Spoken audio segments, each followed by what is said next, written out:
Well, it's Groundhog Day. Again? 1,000 people freezing their butts off waiting to worship a rat. Oh crap, I left my thumbnail up. Happy Groundhog's Day, everybody. Good morning. Welcome to Making Law Simple. My name is David Helm. I'm a licensed practicing attorney in the state of Michigan, Oakland County, if that interests you at all. I don't know why it would for this particular case. But welcome to day 7 of the Jennifer Crumbley manslaughter trial. Flux is in the house. Why has Flux not been on my stream for this case? I do not know. She claims to have a day job. But welcome, Flux. I see ya. We got Becca and Josie. Good morning, Josie. We got Kathy. Oh, look at that. We have a member chat already. MLS, facts and legal info without the drama. Without the added drama, I should say. There is drama. I just don't contribute. Thank you very much for being a member for 2 months. And welcome everybody else. This is a bright new day. It's a bright new day. We're going to have Jennifer Crumbley on the cross in the hot seat today. Will it be good? Will it be bad? I put a poll up. How will Jennifer do on cross? Will she get destroyed? Highly likely. Will she do good? I don't know. Is it going to be a mixed bag? It's probably the right answer. Will she incriminate herself? Might also be the right answer. If you guys missed yesterday, Jennifer Crumbley, at the end of the day anyways, took the stand in her own defense. And it was a mixed bag. When you have a softball interview, right? A soft interview, as they call it, friendly interview. That's what this is, direct examination. And you don't do so hot. It's a problem. And it's not like she wasn't saying the right. She said a lot of good things. All right, let's just dispel that. She had no idea what her son was doing. She had some statements regarding, you as a parent, you put forth all this effort to make sure your kids are safe from others. You don't think about making sure that your kid doesn't hurt others, right? That's not your priority. That's not what you're thinking. That's not where your mind's going. With regard to the text message about don't do it, she said she didn't know what was going on. She didn't know if he had gone home, got the gun, was shooting it in the field by the school, if he had it and he was at the school, if he was going to self-delete. She didn't know what was going on.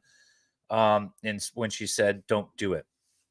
She also testified regarding the text, you just have to learn not to get caught. She explained that, which is similar to what I thought it was going to be, that there was an ongoing conversation in the house about how Ethan gets in trouble and how Jennifer, when she was a child, her and her friends would do the same thing, but her friends wouldn't get caught and she would get caught all the time. And so it was just an ongoing thing. It's like, don't get caught. I say, don't be stupid to my son. We all kind of internally know what it means. I could do shows at night. Yeah, I know. I know, Flux, with your whole day job.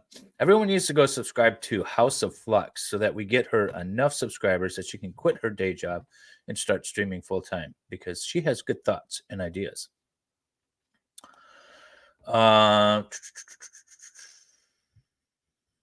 Let's see, the lawyer chat hates Jennifer and her lawyer. Well, I'm not a huge fan of her lawyer. Actually, Ian Runkle, who I know has had some lung issues or breathing issues or something. He was going to come on the show earlier in the week, but wasn't able to for that.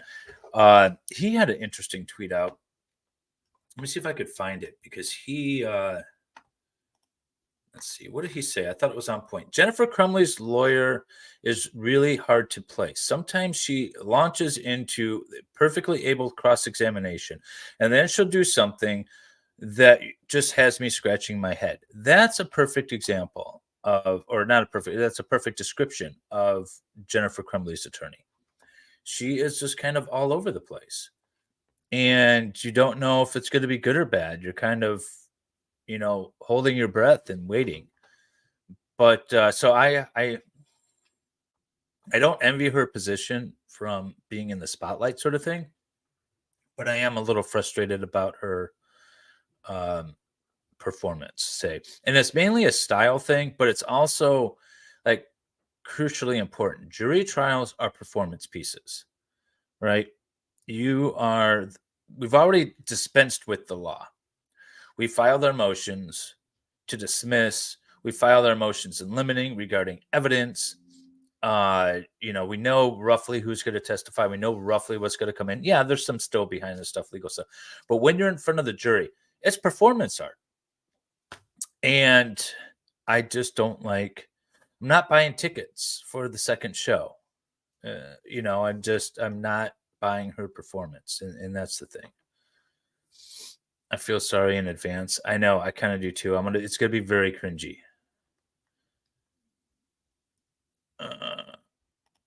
Don't. Flux, we're going to do a Ouija stream. I'll break out the Ouija board and you want to. So Flux's take on this is, you know what? Firearms, all that stuff, get your kid counseling, don't get him counseling, whatever. Just don't buy him a Ouija board. That's Flux's take on this case. That was the most damning thing that Jennifer said on the stand yesterday.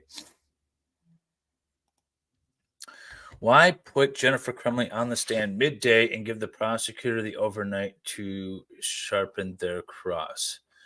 Well, I think it was a strategy for the comfort of the witness. I think it was probably good to have Jennifer have a good night's rest before cross-examination, get her thoughts in order, wake up fresh, renewed, and then do cross. I think that's appropriate. I'm not sure why they called her first. I like to call my clients at the end after all other witnesses have been called. But maybe they didn't have witnesses lined up. They didn't want to forestall the case. Maybe they wanted Jennifer to lay the foundation for what the other witnesses are going to build off of. Who knows? That's all trial strategy. But there's something to be said to waking up early in the morning and then getting pummeled by an attorney. Let's see. If I get the numbers, I'll quit. 5,500 subs to quit? Really? That's it? Oh, we can do that. The defendant's direct alone convinced me Jennifer's lawyer's an idiot. Well, I'm not impressed. I'll say that. I was not impressed. And I don't know if it's a combination of two. There were some questions that were bad, and that's obviously on the lawyer. There were some answers that were bad to good questions, and that's obviously on the client. You could talk about client preparation. Obviously these questions have been asked of her before this, because you don't ask a question you don't already know the answer to. But clients get nervous on the stand. I talked about it yesterday. I had a client that I had practiced his testimony so many times, and it was perfect, and it was going to work, and it was whatever. And then I get him on the stand and I ask him the same questions and he gives me different answers. Bad answers.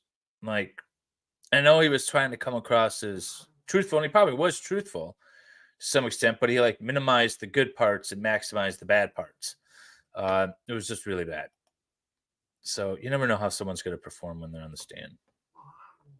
Can the prosecutor ask Jennifer why her husband paid for private counsel? Then let her son's fate be left to the mercy of the public defender.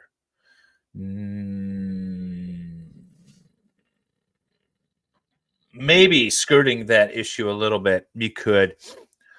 Just because they talked about the money, the cash that was being taken out, and Jennifer kind of opened the door a little bit to it. Although you're going to be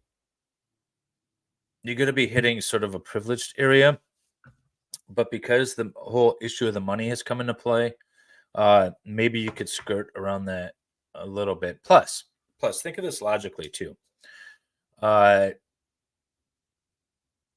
You have two vehicles. Both of them are broken down. One is a pile of junk and is never going to get back on the road. Do you put any money towards that? The other one is still has a few years left in it, right? You put money towards that, even though it's an older vehicle or whatever. It doesn't make sense. Ethan was never getting out of this, right? He was going to go away for a long time, if forever. So why throw good money after bad at that point? It's going to get brutal. I agree, Flux. I agree. Evo. Who's Evo? I'm so behind on chat. I'm normally not so behind on chat, but there's a lot of you in here these days. Someone's interested in this trial. We are waiting for a live feed, by the way. I don't have a live feed up. Let me pull up the court's feed, because that's usually a better indicator of when things actually go live, or when I can at least anticipate it.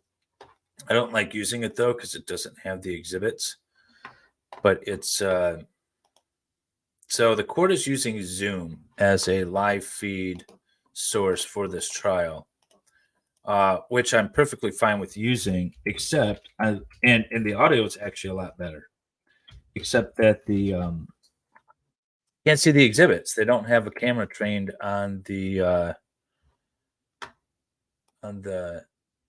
monitor with the exhibits, and so I'm just going to keep using the flip back and forth between some local networks.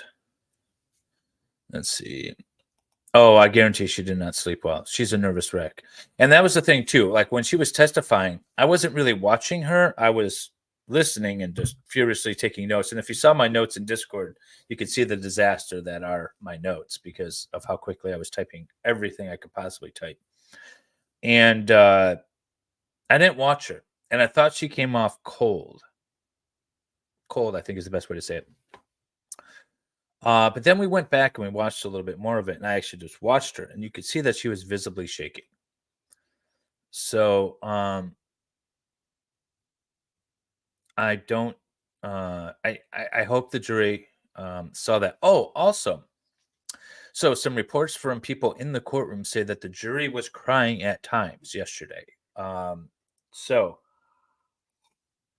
I don't know if they were crying during the unaliving videos or if they were crying during Jen's testimony, because, you know, reporters, why get the details in there?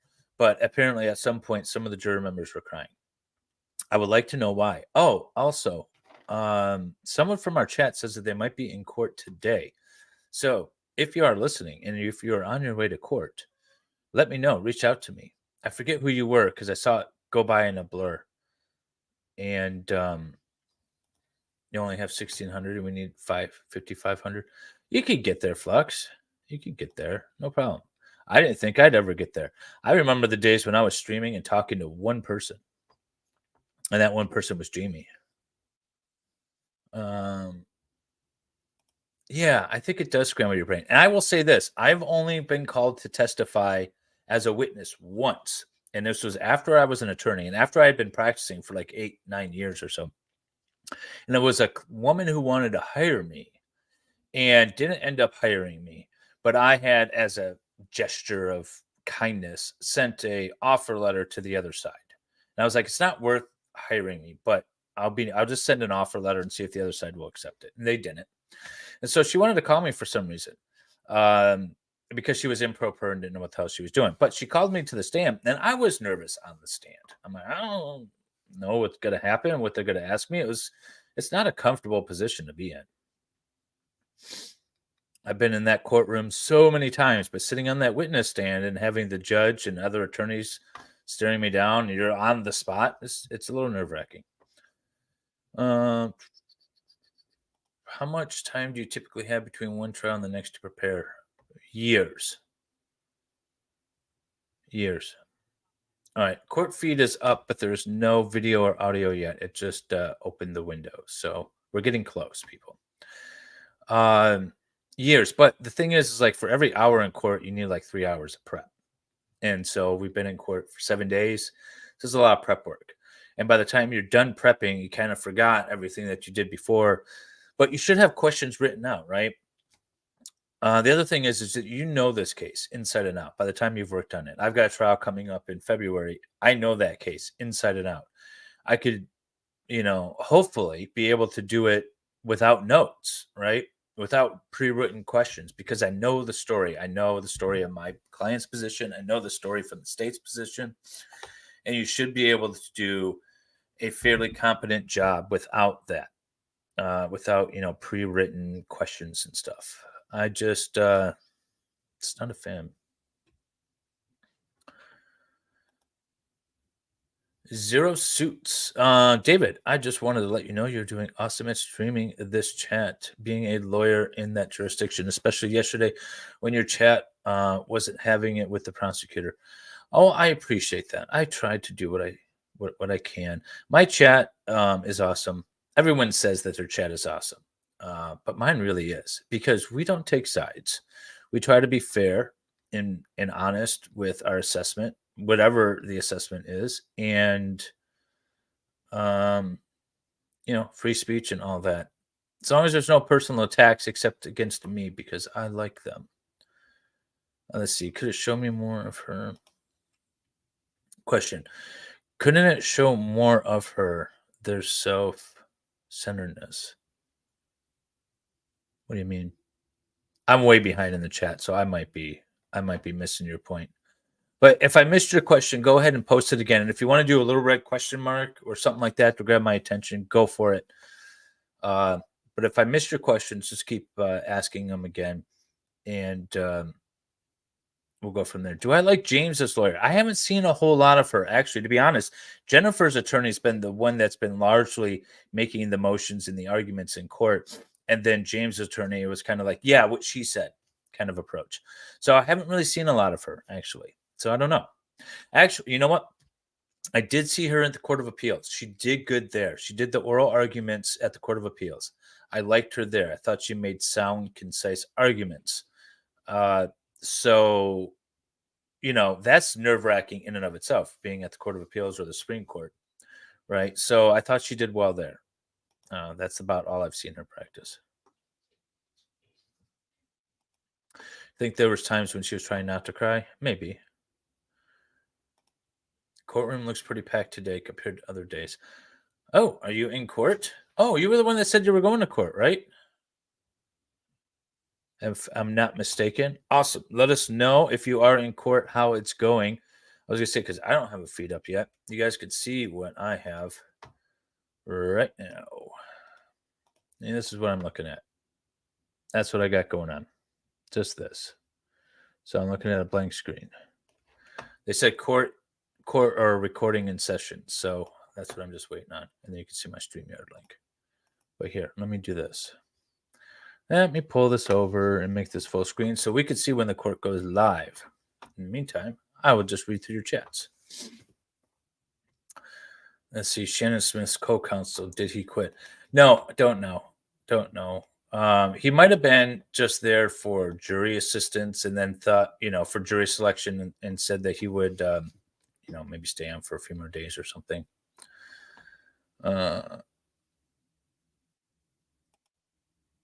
So wouldn't it be unusual that she had a different trial a couple weeks ago? No. Oh, no, it wouldn't be unusual. No. Between trials. No, you can have trials stacked on top of each other. I've had 2 trials in the same week. It just depends on how the court schedules everything. So that wouldn't be unusual at all. But I meant like before the trial actually starts. Oh my God. Work phone, work. Somebody's messaging me. Oh, it's Jung. Jung, yes, I saw Christy. She is the one in the courtroom. She is in chat. Yes, thank you. Thank you, Jung, for letting me know. I don't know. That was a news report I heard earlier this morning that one of or several of the jurors were crying. Or I think the exact quote was members of the jury were crying. So that's multiple people. I don't know how many. But they didn't give an indication as to when. So I don't know if it was when they were playing the school shooting video or if it was when Jennifer was testifying. Probably not when Jennifer was testifying or when it was. But has Jennifer and Ethan been evaluated for autism? To my understanding, neither of them have been diagnosed with any severe mental health issues except for maybe some anxiety, which required the Xanax prescription. Flux, we have a court watcher. We do. We have a court watcher. Finally, someone is in there today. I want a full workup. I want to know what is going on. Why isn't Jamie in court? That is a good question for Jamie. She doesn't leave her driveway. but we need to get her. We need to get her in court one of these days. She wouldn't even go. She lives in Flint. She lives like downtown Flint, right next to the courthouse. She wouldn't go in there for me either. So, direct ended yesterday. Yes, we are starting with a bang. First thing this morning, we are going into cross-examination. We have a spy. Yes, we have a spy. It's very exciting. Hey, Peter A. Good day. Good day. Yeah, this case is in this case is in Pontiac, but Jamie's in Flint. She wouldn't go to the Flint court for me. Your brother isn't in court today. Happy birthday, brother. He is not. He's not in court. He might be, actually. He hasn't said that he's not, but he hasn't said that he was going either. Yes, everyone go.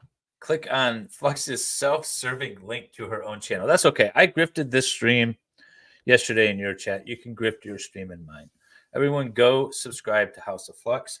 If you like anti-government rants, Flex is the house for you. But she's also an artist. And if I was in my normal studio, you would see some of her art behind me. But since I'm not, I have been evicted from such studio. I don't have any of her art with me. If you guys have any questions, feel free to post them in the chat, and I will try to get to them. Let's see, that's what I was thinking. Probably crying when they were playing that video, right? Because we weren't allowed to watch it, so you know it was bad. Everyone wants to text me when I go live. Can't you? You know, everyone's like, "What are you doing?" I'm like, "I'm streaming. Aren't you not watching me right now?" Let's see. I think that bothers the jury with the prosecutor. Yeah. That. But that argument wasn't in front of the jury. So what they're talking about is yesterday. The prosecutor said that Jennifer opened the door to cross-examination regarding attorney-client privilege. And the attorney-client privilege specifically was in relation to the December 3rd arrest warrant that was issued. Jennifer said that she was waiting to go to court Saturday morning with her attorney, and her attorney had contacted the prosecutors and the police. Now, the law is the prosecutors and police don't have to wait for your permission, don't have to wait for you to turn in their police, don't have to ask you, or your client, they don't have to ask you permission to go arrest your client. They can just go do it. But professional courtesy says, hey, if a defense counsel who's been retained and filed an appearance says, I'll walk them in on Saturday, you usually give them the opportunity to walk them in on Saturday. And that's just professional courtesy. There's no law that requires it, and they don't have to honor it. And so the prosecutor was arguing that he should be able to dive into Jennifer's communications with her attorney, mainly because Jennifer said she took 4 Xanax and promptly fell asleep, and that's why she didn't know that the police were outside the door busting it down at the time. It sounds like the prosecutor thinks that she was actively texting people, or her attorney anyways, at the time she claimed to have been sleeping. That's what it sounds like, and that's why he wants to impeach her with that attorney-client communication. So there was a big heated discussion about professional courtesy versus the law and things like that, but that didn't take place in front of the jury. So yeah, it would make the prosecutor look really bad and like an ass, but it's not illegal to be an ass. So, oh well. And it didn't take place in front of the jury. So they will never hear of it. The one thing that was kind of important to have taken place in front of the jury was it? Yes. And happy Groundhog's Day to everybody. Well, it's Groundhog Day. Again, 1,000 people freezing their butts off waiting to worship a rat. Yes. Groundhog's Day. I love Groundhog's Day. I actually met Punxsutawney Phil about a year ago now. And he's a fun little guy. We hung out a little bit. It was fun. We were driving to, where were we driving to? We were driving to Thomas Jefferson's home. And we were like, oh, where's there a good spot to stop and eat? And we looked on the map and we're like, oh, Puxatony, Pennsylvania. Well, obviously we're stopping there to eat. And so then we went and hung out with Phil for a bit. Let's see. If the state had agreed to Sharon Smith walking them in and they hadn't shown up, could those communications be used for a fleeing charge against the Crumbleys? Possibly. Yeah, I mean, because if you lied to your attorney and your attorney is there representing something to the court, like I told them to be here, I thought they were coming, they told me they were going to be here, then I think you kind of waive parts of that communication. So yes, that could probably be, you know, it would actually be stronger argument that they were fleeing. I don't honestly think they were fleeing. I think they were listening to their attorney, and that's what I think was happening. Let's see. What do we have? How do I think Jennifer did on the stand? It was a mixed bag. It was a mixed bag at the end. She said the right things mostly, but in a not compelling way, mostly. So it started off bad. What she was saying was fine, but the way she was saying it, I didn't like. But then when I watched it again, I saw her like visibly shaking. And so I was like, okay, so the jury's going to cut her some slack for that. I'm going to cut her some slack for that. She's very nervous. Then as she got more comfortable, and once you got past the affair questions and you started getting really into her and Ethan and that dynamic, she got more comfortable, and I feel like she did really well. She talked a lot about the messages that have been incriminating her this whole time, such as don't do it. She said, I didn't know what he was doing. We didn't know what was going on. We didn't know if he had grabbed the gun and was shooting outside the field. And just the police were called. We didn't know if he was in there, if he was going to self-delete or whatever. And I just sent him a text, don't do it. I believe that it was very, very good. And then when she said that the whole don't get caught thing, I got that right away. When I heard the don't get caught, I'm like, I tell my son all the time, don't be stupid. So all of that came across very good. And then the ending was a disaster. It's like Ghostbusters. If somebody asks you if you're a god, you say yes, right? If somebody asks you if you would do anything different, you say yes. You don't say no, I would not do anything different.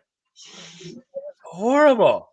Your answer is yes, but I didn't know then. If I knew then what I know now, absolutely I would have done things different. But you don't say no.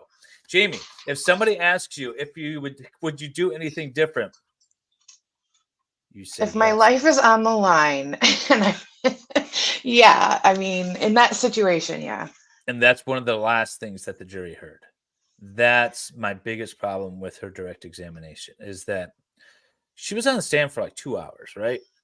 There's gonna be a memory of a theme, a feeling that you have regarding the vast majority of her testimony. You're not going to remember all the little details of her testimony, but you're going to remember a feeling, right? I feel like this woman is being truthful. I feel like she did the best she could. What you remember is the last part of the conversation. You remember the ending. You remember how it ended. And it ended with, no, I wouldn't do anything different. And that was a problem for me. That was bad. That was bad lawyering. That was bad witness preparation. That was bad, client handling, client management.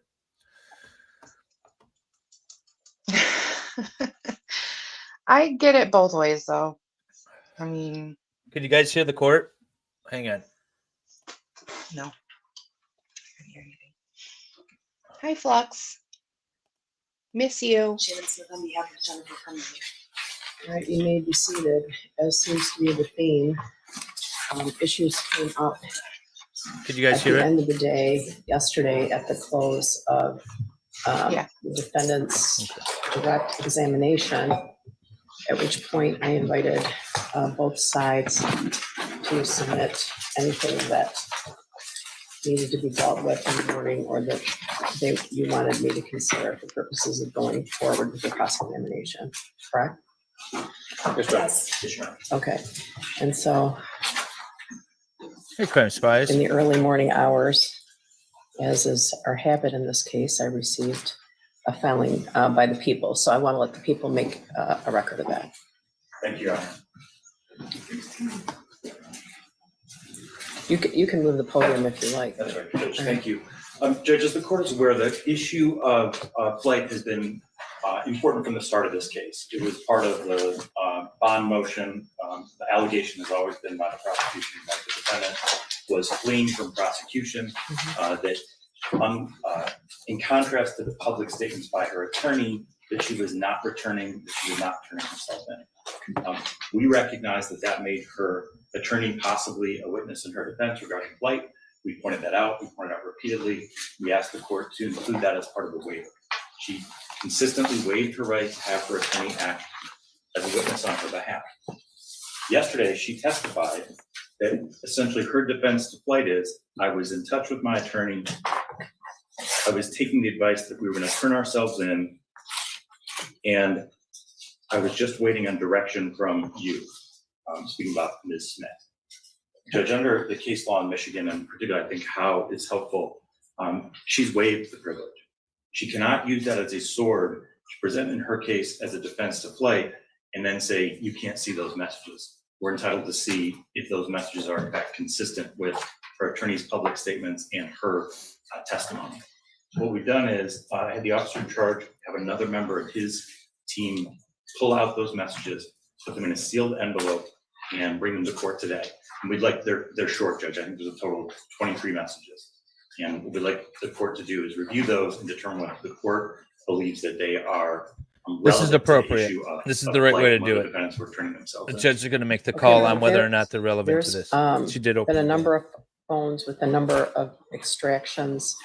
I think I like Mr. Williams to go even further back because no jury yet. there was this people's notice about assertion of privilege, correct? Yes, Your Honor.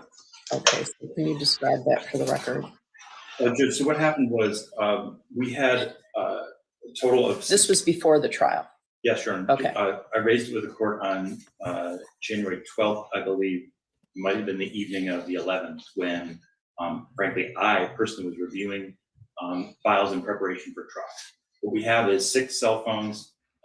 They were all extracted, downloaded into a program called Cellbrite so that we could review the evidence on those phones. Okay, four of those were in the possession of the defendants and one was the shooters. Is Yes. that right? Is Judge, that what right? we have is we have their 2 phones that were seized from them right after the shooting. Correct. And they were found with 4 phones. That's 6. And there's also the shooter's phone. Okay, So the total of 7, 6 associated with the defendant. We were He's one of the appellate attorneys, I believe, in the when we determined that there were prosecutor's office. potentially communications between counsel and the defendant back to the beginning of the case, those were stripped out by the sheriff's office. So we would not see those, would not have access to them, would not come across them. okay. When I was reviewing photos that day, I was looking for a particular photo. I came across what appeared to be a screenshot of a message. And even from the screenshot, there were a couple of words that stood out to me. It was clearly relevant. I could not see who it was to and from. I opened it. As soon as I did, I could see Shannon Marielle at the top, and I closed it. Okay. That was inadvertent. But because I saw the timestamp on that communication, it was clear to me it was potentially relevant. So I brought that to the court's attention, to the defense attention, and said, do they want to assert the privilege? And they said, yes, you can't see that. We did no further investigation. All right. And so now the defendant has testified and she has waived the privilege. She's now relying on her attorney's advice and testifying that that's the basis for her claim that she did not believe. All right. May I respond? Yeah. Your Honor, I have not seen what the prosecution has uncovered. Well, they haven't seen it either. Okay, I don't even remember honestly what texts there were. I have no memory of this, but What I will say is when I had my client on the stand and I was asking her what her intentions were, I was asking her what her plan was, and I thought her testimony was going to be, I planned to go to Novi on this day at this time. I didn't plan for her to say, my attorney told me to do this. That was the plan we had. That was what I was in touch with Miss McDonald about, but she wouldn't call me back. Okay, I don't know why you keep telling us that. Well, I'm just saying, I didn't mean to open the door. So I would ask, I didn't mean for my client to open the door. I would ask the jury just be instructed that whatever was discussed with the attorney be struck from the record and move forward is. Wait a minute, struck from the record, what she already testified to? Yeah. That is not happening. Okay, then I object, Your Honor. I don't think that my client opened the door to all privilege being waived. And to be honest, I don't even know what they're talking about. So until everybody sees it, Okay, well, you want everybody to see it? no, I don't. I'm objecting to anyone. Okay, what do you opening mean it. everybody is seeing it? Though he's specifically saying that there are potential texts between you and your client. So an investigator may have extracted this information, or presumably the prosecution has not seen it. But if it's a communication between you and your client, presumably you have seen it at one time. I don't know that it's between me and my client. It says Shannon Marielle on there. I don't know which of the phone numbers they saved. I don't know. Okay, I don't know have that no either. text on my phone, so I don't know. I went through to look through my own phone. I don't have anything. I don't know what they're talking about. Even the screenshot he sent, I don't know where that came from. Well, Judge, then Do you know obviously, which phone it's from? yes, it's from the defendant's burner phone. And we can tell that because of the context of the other messages on the phone. Okay, so it's her phone. That's Her phone, but I don't know who, at that time, Marielle and I were both in touch with Mrs. Crumbley, and well, it doesn't matter who it is. yeah, I'm just saying, I don't know if Marielle sent texts. I don't know who the phone number is that's called Shannon Marielle. Okay, but I guess the thing we're grappling with here is whether or not your client, obviously the privilege belongs to her. The privilege is like the theme of this trial, right? So the privilege belonged to her. So really the question is whether or not she waived the privilege. I would have to say that this would be a dangerous precedent. To be honest, Mr. Williams, when we ended the day, as we do every day, with a upheaval, I assumed that your concerns were the fact that she testified that she went to bed at 11 o'clock, took 4 Xanax, and then was later asked when the police Yes.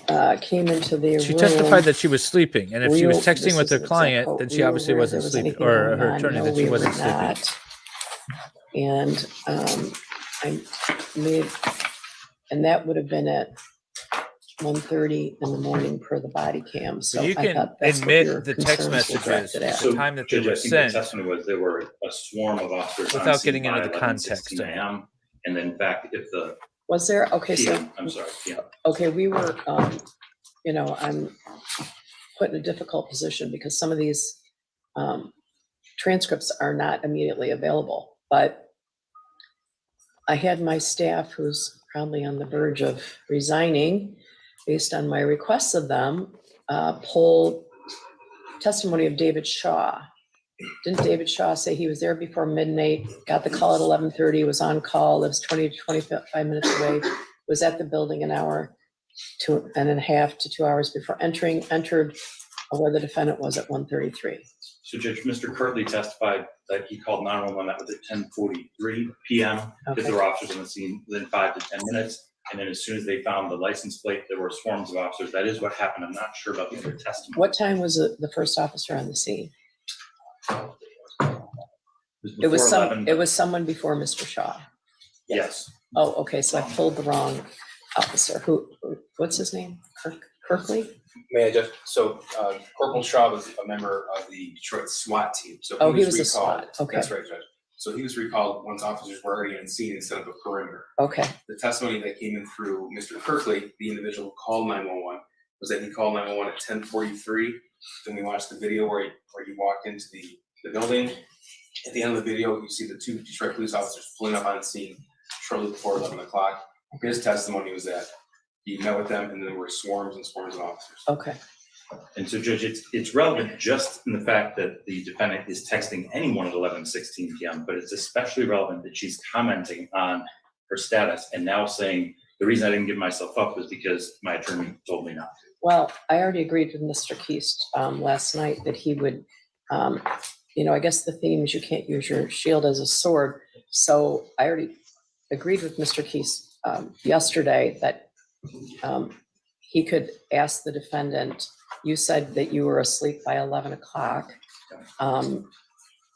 Isn't it true that you were texting your lawyer as of 11:16? So that's She already said around 11. the question now is whether or not I'm They going to busted That down could the be door her. at 1 a.m. based on the privilege Yeah. and the dangerous precedent that Judge, I think the case law is clear. The defendant didn't have to testify and she did not have to rely on her attorney. I also think Ms. Smith's argument that she was just going to say she was going to Novi, well, she would not have known that on her own. That was clearly information she got from her attorney. So what she wants to say is, Judge, I didn't know what to do. I was relying on my attorney. I wasn't fleeing. And the question is that in fact what she had been told, or was she doing that on her own? We'll only know that if the court reviews these messages in camera. It doesn't mean they're admissible. What it means is the court will determine if they're possibly relevant, let us see them, and then of course we have a discussion or a ruling on whether or not they're actually I think what the judge is going to do is look at them, and if she concludes that the what did you say? timestamps are I've seen relevant, some of the extractions. remove the files of content, extractions redact from all here. that, So and then I have guess I them don't know admitted, just what to you'd show be that she was referring to. texting at I certain don't know that I'm times, going to do that. and allow That them to sets a cross dangerous on that. precedent. Judge, I don't think it does to do it in camera. Privileges can be waived. and I know this defendant privileges has- can be waived, but it's the theme of the trial. But the problem is then I'm making a determination about what's in and what's out in the middle of the trial, right? No. And potentially invading her privileged communication with her lawyer. I Judge, think I'm not this is asking ridiculous. whether it's in or it's out. I'm asking the court to simply look at it and see if it goes to the issue of flight, then allow us to see it, and then there would obviously be an argument of whether it's relevant and admissible. Okay, you're asking me to review it and see if it goes to the Remember, issue of if you're flight. not using your phone, you're either because unalived or that's unaliving another someone. thing that I was thinking about. What if she makes some admissions to her lawyer about this case? Those then, Judge, if they're just about the case, we would not be entitled to see those. Okay. All right, what else, Ms. Smith? What else? I have nothing further, Your Honor. My client does not waive privilege. That's the position she's taking, so whatever the court says. The question is whether she waived it on the stand. What were her exact words? And she Oh said, my God. the question was, Ms. Smith, all right, so so you know you're charged, which by the way, Judge, they knew they were charged. They suspected they were being charged on December 1st. There are text messages not to their attorney on December 3rd at 11:30 a.m. saying we have been charged. And this is all So over she like knew an she'd been ancillary thing. Ms. This is Smith said, assuming she fled because she so knew you she know was you're charged guilty. and you know they want you. Okay. What was your plan at that point? Well, I was in touch with my attorney, Ms. Smith, you, answer, Ms. Crumbley, you, and I was taking your advice that that we're going to turn ourselves in. And then further on, Ms. know what Smith, they're okay, thinking. ultimately on the night of the 3rd, were you aware on Friday afternoon Exactly, Kim. that you could go into court that afternoon? What was your awareness? Defendant, I was not aware that you could go into court that afternoon. I was just waiting on direction from you. Oh, yes, So Kim, what you is- absolutely wait. were. Brief recess. I can't pause We're- it right now. No, I'm just Okay. like, what is the problem then? Like, oh my God. Okay. They all are right. so petty. Here's the issue. She said that she was sitting in that warehouse waiting to turn herself into Yep. the Novi District Court Saturday morning. And the prosecution is correct that she would have only have gotten that information if she had been communicating with her attorney. So the question then is did she waive her attorney-client privilege by testifying to that? What the prosecutors really want to say is that she was hiding, that she was not cooperating, when the police showed up at the building, they didn't have to sit in their room. They could have come out, even though nobody called them. I think it's a bullshit argument. But we're all dancing around this idea that they were on the run because they were consciously, in their mind, guilty of something. I find it very hard that this consciousness of guilt argument is going to work for this particular case, being that it's a negligence standard and she didn't pull the trigger and didn't do anything else. So this is all like ancillary to me. This is smoke and mirrors. This is get distracted over here. Look, she did bad stuff over here, and therefore we're going to hold her responsible for this. It doesn't go to the elements, which is, did she know that her son suffered from a mental health issue or any other issue to the extent that he was dangerous to others, and did she fail to take ordinary care to prevent prevent the harm that resulted? All right. So did she know that her son was dangerous? And if she knew, did she fail to take reasonable steps? That's all we're here to decide. Yet they want to make it out into all kinds of other stuff. This isn't relevant. I don't know why this is even coming in the first place, this whole she was fleeing thing. But they're just grasping at straws at this point. They want to impeach her. They want to show that she's a liar. She's lying. She was in communication with her attorney. She knew we were outside the door because she was awake and we were noisy. She wasn't sleeping, as she testified to. And because she lied about that, she lied about everything else on the stand. That's what they want to do. And I have a suspicion that the court's going to review these, and she's going to say, well, the timestamps are near and or about the time of the issue at hand here, right? 11 o'clock to 1 a.m., 1:30 or so. That's the time frame we're talking about. Going from December 3rd at like 11 p.m. to 1:30 a.m. on December 4th. If those text messages are in that window, I have a feeling the judge is going to say, I'm going to redact the contents of the questions, but the timestamps and the who and from, that's going to be admissible. And you can impeach her with that, showing that she was, in fact, texting her attorney at 12:30, 1 o'clock, when the police are obviously making their way through the building. Or at least, obviously, I say obviously, based on the testimony. I have no reason to dispute the testimony. So that's what I think is going to happen. And if the judge sees that these text messages, and honestly, I don't even think the prosecutor has seen these. I believe the prosecutor hasn't seen these. So they might not even be in that time frame. They might be 7 to 8 p.m. Hey, I'll meet you tomorrow morning at the courthouse. Okay, have a nice night. And then they take their Xanax and go to sleep. But if they're close to the timeline, I believe the judge is going to redact the content and allow the texts in for impeachment purposes. That's what I think is going to happen.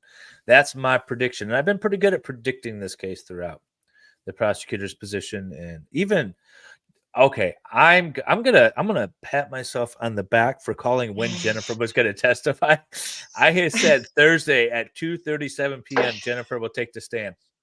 And she took the stand Thursday at like 12:45. So that's pretty damn close. I mean, she played the lottery.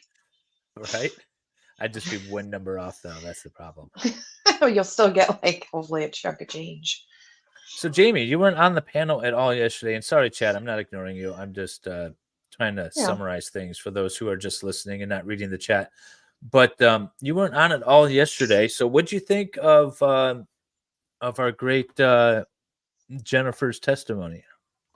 Well, I had to go watch it later because I had work stuff that was keeping me away, which was annoying. But what I did see was, I think I was talking in Discord about it. It's just like, first of all, I do agree. Like, people are saying she seemed really cold on the stand and not emotional, but you could physically see her shaking. And I mean, like you said, just being asked a simple question in court is so scary. I had to go for some stupid civil thing that was all I had to say I was there, and I was just like so nervous. So I can't imagine, like, this is your life. So, but a lot of the stuff she said, I liked the picture thing. I know a lot of people had mixed feelings about that from what I saw, like, around the, YouTube sphere of people. But, like, it showed a lot, like, wow, they really did do things together. They did a lot of things together, actually. And I agree, like, once their kids hit a certain age, I don't have kids, but I was a teenager at one point, and there was a point where did not want my parents in my business, and Yeah. I would just go do my own thing, and they were cool with that. And my parents were just like that too. They're like, cool, we don't have to, like, other than make dinner for you. You're pretty independent. They do their own thing. That's why, like, if she's guilty of neglecting her kids, I've been guilty of neglecting my kids for this past week and a half that I've been streaming this. 'Cause they're like running around. I'm like, yeah, go get yourself dinner, whatever. I'm streaming, you know. I was And gonna like, say, they'll come down and be like, can you drive us here and there? And I'm like, between 8:30 a.m. and 5 p.m. Monday through Friday, I am not available to do anything. You are on your own. I know. If anything, guys, Dave is a terrible parent. No, he's not. But I no, like, even the pictures of all, like, I was jealous. I was like, oh my God, they did so many things together. Like, me and my family did some stuff, but that was a lot. So I was like, well, look at that, you know? And I mean, yeah, if you're not really, like, he could have totally been doing this stuff and they would have never known. They don't, I mean, I wanted to I just didn't, address. Oh, sorry. Go ahead. no, I just didn't see, I don't see what everybody sees. I don't see what the people that are saying she's a horrible parent and she See, should have I known. And I just yeah, I don't know don't how think you could there's have saw any of that. right. And one of my things is, and I talked about it a little bit yesterday. There was an expert that the state wanted to call regarding pathway of violence, and specifically saying that kids, this leakage term, but kids who are on a pathway to violence will leak their plans, and you should be able to spot that and predict this. Even the experts say it's not predictable, and so the expert wasn't allowed to be called by the state. But I think that would be a good witness to call for the defense to call, right? Because they literally said you can't predict it. 30% of the time, they get it right. Out of the trained experts in the field to spot this stuff, only 30% of the time do they call it right. Do they look at a writing or a drawing or a message and say, "Oh yeah, that's a shooter"? So 70% of the time they get it wrong. That's the important part. Yeah. So obviously that's not reliable, right? No. Brittany on Facebook says, after listening to her testimony yesterday, my mind has completely changed. I think this case is bullshit. And I think they're trying to appease the public. That's exactly what the Yes. defense attorney said at opening statement, was they're just trying to appease the public by charging this woman. By the way, I wanted to make an announcement for you Facebook folks. I forgot Facebook cuts off after a certain time. It won't allow me to stream beyond a certain amount of time. And the last few streams, it has been cut off like midstream. And I don't know what to do about that other than I just can't stream all the time to Facebook. So I think it's 8 hours. So after 8 hours, Facebook cuts off. So when we're getting close to the 8 hour mark, maybe you want to pop over to YouTube, or you can watch me on Twitch, which is the only other place I have going right now, because for some reason it's not working on X lately. I got to figure that out. But I just wanted to give you guys a heads up over on Facebook because it did it yesterday too. And I wanted Emily to say on your comment of, like, the text message too, of the don't get caught. Like, my parents did that stuff all the time too. Yeah. They're like, well, don't be dumb. And you said, don't be dumb. stupid. And I said, my Don't parents be told me that all the time. Don't be stupid. Don't be dumb. Yeah. It could mean don't get caught. It could mean don't do the stupid thing in the first place. My son, I don't know why kids these days. First of all, don't do dumb things. Don't film yourself doing dumb things. And God forbid, don't put it on the internet. Those three things. That's my whole don't be stupid. I'm not calling him out, but if you heard the stuff my brother did at that age, you would be like floored that he's not in prison. But I'm not going to be specific. My parents are like, what are you doing, dude? Like, come on. It's not illegal to be a bad mom, right? Just because you're not expected as a parent to know absolutely everything and predict everything. Let's see here. I got behind in chat again. I think the Adderall is part of it too. Can defendants get necessary medication during the trial? Yeah, but I don't know if Adderall or Ritalin would be considered necessary. So I don't know, but definitely like Xanax and stuff. she'd be able to get. But she might also be on additional medications. The medical care is limited in Oakland County Jail, so it's not like a prison system. You know what? I should put this up. Court is on break. Sorry, guys. I'm just like so amped up for this trial and I forget about my banners. The court is on break right now. We are waiting for the judge to come back with a ruling on whether or not the Jennifer's text messages to and from her attorney are going to come into this trial and for cross-examination purposes. So the issue is Jennifer testified that she was sleeping. She had taken 4 Xanax and fell asleep and set an alarm for 6 a.m. to wake up and turn herself in Saturday morning upon communications with her attorney. So the state has argued that that has opened the door then to attorney-client privilege, specifically with regard to the text messages that were sent on December 3rd through the morning of December 4th. The judge is currently reviewing the text messages in camera. Supposedly the state hasn't seen them, doesn't know what time they are or what the contents is. And my prediction is that if the judge sees timestamps that are around 11 p.m. on December 3rd to like 1:30 a.m. on December 4th, in that time frame, she's going to allow the idea that text messages were sent at those particular times to and from her attorney and redact probably the content. So that's what I think is going to happen if those timestamps are within that range. That's something I feel like that's something your mom still tells you, Salvador. I guarantee it.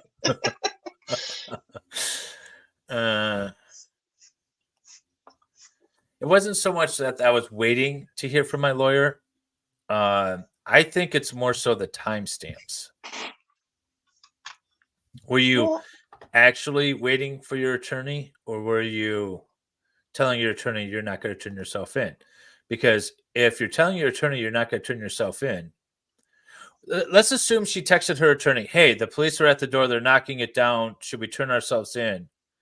Or say, hey, they're knocking the door down, I'm not turning myself in, I'm going to pretend like I'm sleeping, they're going to have to fight their way all the way in, right? Mm-hmm. Let's assume that that's a text message that was sent. That obviously is impeachable. I mean, that's obviously would show that she was lying on the stand. I'm not saying that exists, but that shows that she's lying on the stand. Generally, that would be impeachable evidence that could be used, except it's covered under privilege. So then the question is did she waive that privilege by referencing her attorney, that she was sitting there, going to sleep, and setting her alarm for the next morning on advice of her counsel, which is what she said. And so if that advice is in fact wrong, if her testimony is in fact wrong, then you could argue that she's waived the attorney-client privilege, and they're able to impeach her on that.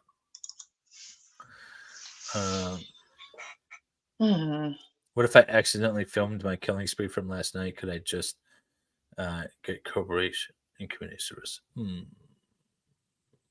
No, probably not. Hey, Nicholas, you know the way in if you want to join us at all. Nick has exclusive backdoor access here. Oh, the back door, huh? Tara with the $5 Canadian super chat. My mom would say we're all.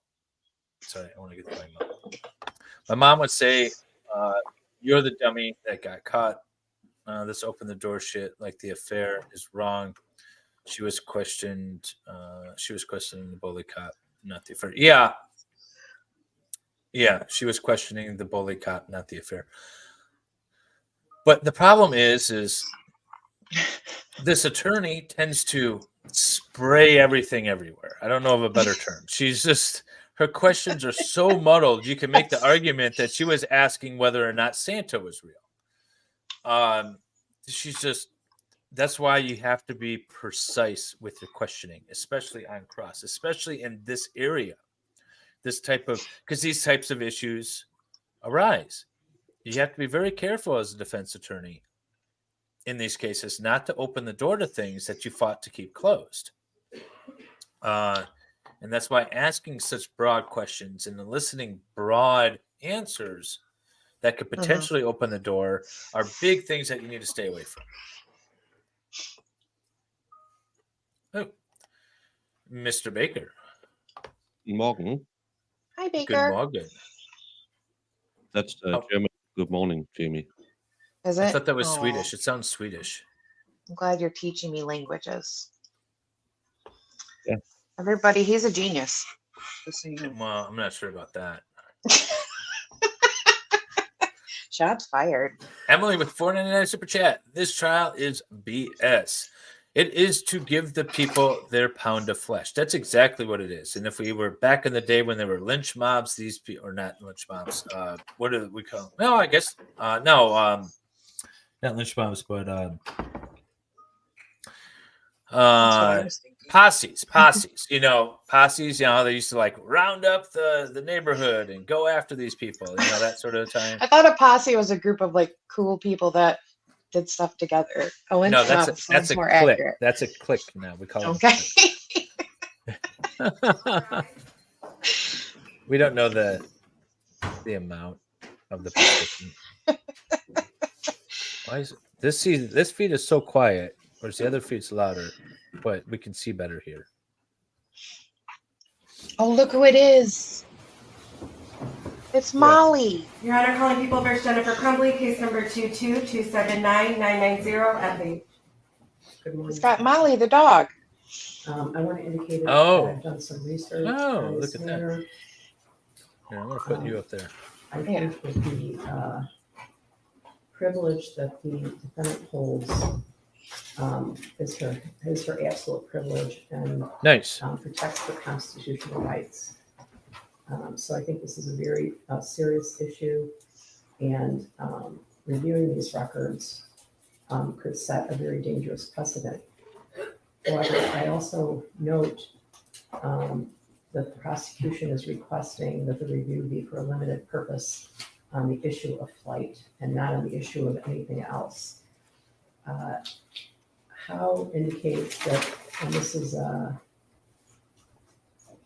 how indicates that a waiver is to be predicated not only when the conduct indicates a plain intention to abandon the privilege, but also when the conduct, though not evincing that intention, places the claimant in such a position with reference to the evidence that would be unfair and inconsistent to permit the retention of the privilege. It's not to be both a sword and a shield.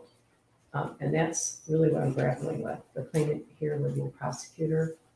And I think if I didn't review these texts, that it could be potentially unfair to the claimant, that being the prosecutor on this limited issue. I can't tell you how reluctant. Welcome, and how Pug much Genie. I do not want to do this, because I think that the privilege is so important. However, I've been told that this is going to be a limited review. The jury has been here since 8:30, and they've been here for 2 weeks, and I'm very conscious of that. So I am going to review the text for the purpose of determining whether or not there is reference in any way to flight. Your Honor, the text, as you said, my client has the privilege over. I am asking that my client and I be able to also review whatever's being submitted in camera. Okay, well, here's the difficulty I have. If you go through my phone right now, you can find texts back to when they were cooled. It's really hard to believe that you don't have texts from 2021 between you and your client. Your Honor, I don't. After a year, all of my texts delete it automatically.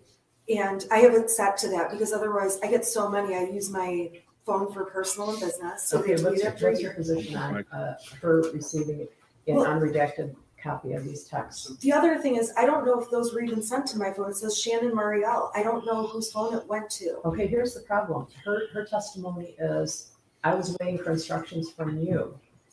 Okay, She but said at you. the time, both of us were representing Mrs. Crumbley. So Judge, if I may, if they're not to counsel, then they're definitely not privileged. So that's one of the reasons I have one screenshot I saw. If that's a fake for some other person, a friend, boyfriend, whatever it is, then absolutely it's not privileged. No. Counsel. No. Sir. The other One attorney. other issue, Judge, this is a very there were two attorneys representing her. The other attorney ended up going to represent James. That's why there was a conflict between James and Jennifer. But it doesn't mean that there's not privilege. It was an attorney that represented her at the time. Very narrow time frame.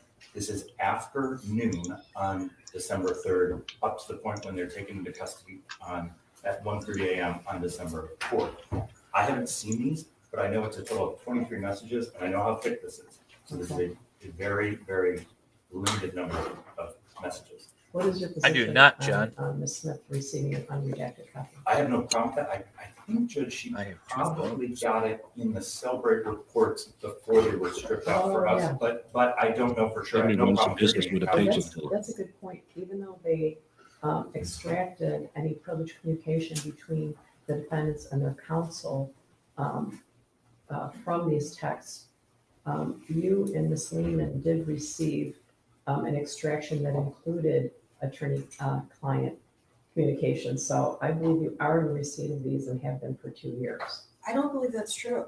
I've never seen these, but. She I calling don't the believe that's attorney a true. liar I on believe the I received record? the Cellbrite data that the prosecution has been using throughout this case. I don't It's- believe I received. it's the a copy client's that included privilege. My communications. I believe they were stripped out before I got them. Judge, it is possible I'll be right that back, they were guys. stripped out before they were brought. I want to be careful that I Okay. don't misrepresent. I do know that the screenshot would have been in there because that's what we saw in our version. Okay, so at a minimum, the screenshot Yes. would have been provided. Okay, to me, the screenshot is now on the table for sure. Yeah. Because I guess I should say that because of what happened the week before the trial, they're aware that the prosecution is aware of that communication. So at a minimum, the 2-word Thank you, Judge. text was coming in. Okay, so I'm gonna have a copy made for Ms. Smith of these texts. You don't have any objection? I to that? don't, Judge. All right, and I'm gonna review them and determine whether or not any of those texts are relevant on the issue of flight alone. Thank you, Judge. May I approach your clerk? Yes, all right. Okay, and if you're correct with their brief, I will be brief. The jury's waiting for us, okay? All right. Okay,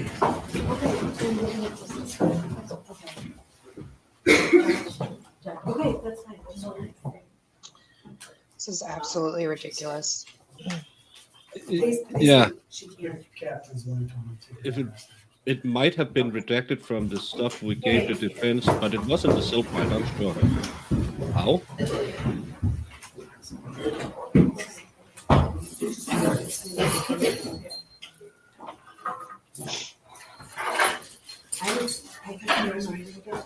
Well, they need to get them, they need to convince everybody they were fleeing.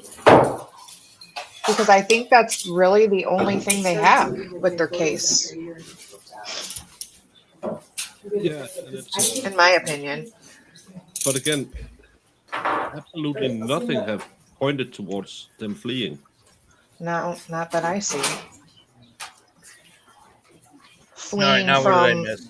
the nasty people and parents and media, yeah, but Why is not. she leaving? What happened? She's going to review the text, Oh, judges. she is going to review the text. Okay. I thought Yeah. she was already reviewing the text, but all right. Oh, apparently no. What She's did the going to Danish review say them. about breakfast, Baker? There's nothing better than orange juice and tuna fish for breakfast. Is that how that goes? Ew. What? If any Danes said that, they would be yeeted across the border to Sweden. I have my tuna fish sandwich left over from yesterday, and I'm starving. You're eating a nothing- fish sandwich in the morning? God, David. Like a McDonald's fish sandwich, or like you made it? No, it's tuna fish from Zingerman's. Oh, that sandwich from yesterday. Okay. I didn't Don't get to eat listen it all to because I had so many things going on. Yeah, well, All right, David who's is messaging me now? crazy. Oh, okay. Different case. All right. So now we're just waiting, I guess, again. Yeah, Yeah. she's gonna. We can talk about Sarah Boone. Oh, T-Bone God. would like to know who that guy was. Who was the guy that was talking? The gray-haired guy? Is he just He's a another attorney? He's another prosecutor in the prosecutor's office. Apparently, the reason why he's speaking is because he is the one that reviewed a lot of the text messages that were extracted and saw the potential conflicting one and has that information. So that's why he's the one talking. I thought he was an appellate attorney for the prosecutor's office that does a lot of their appellate work and therefore would have knowledge about all the legal precedents. But it sounds like he's just the one that actually was going through the files and reviewing everything for relevant evidence and came across that. So he was probably shielded from the case because of potential knowledge he might have regarding attorney-client privilege. So they've been taking active steps to protect that attorney-client privilege.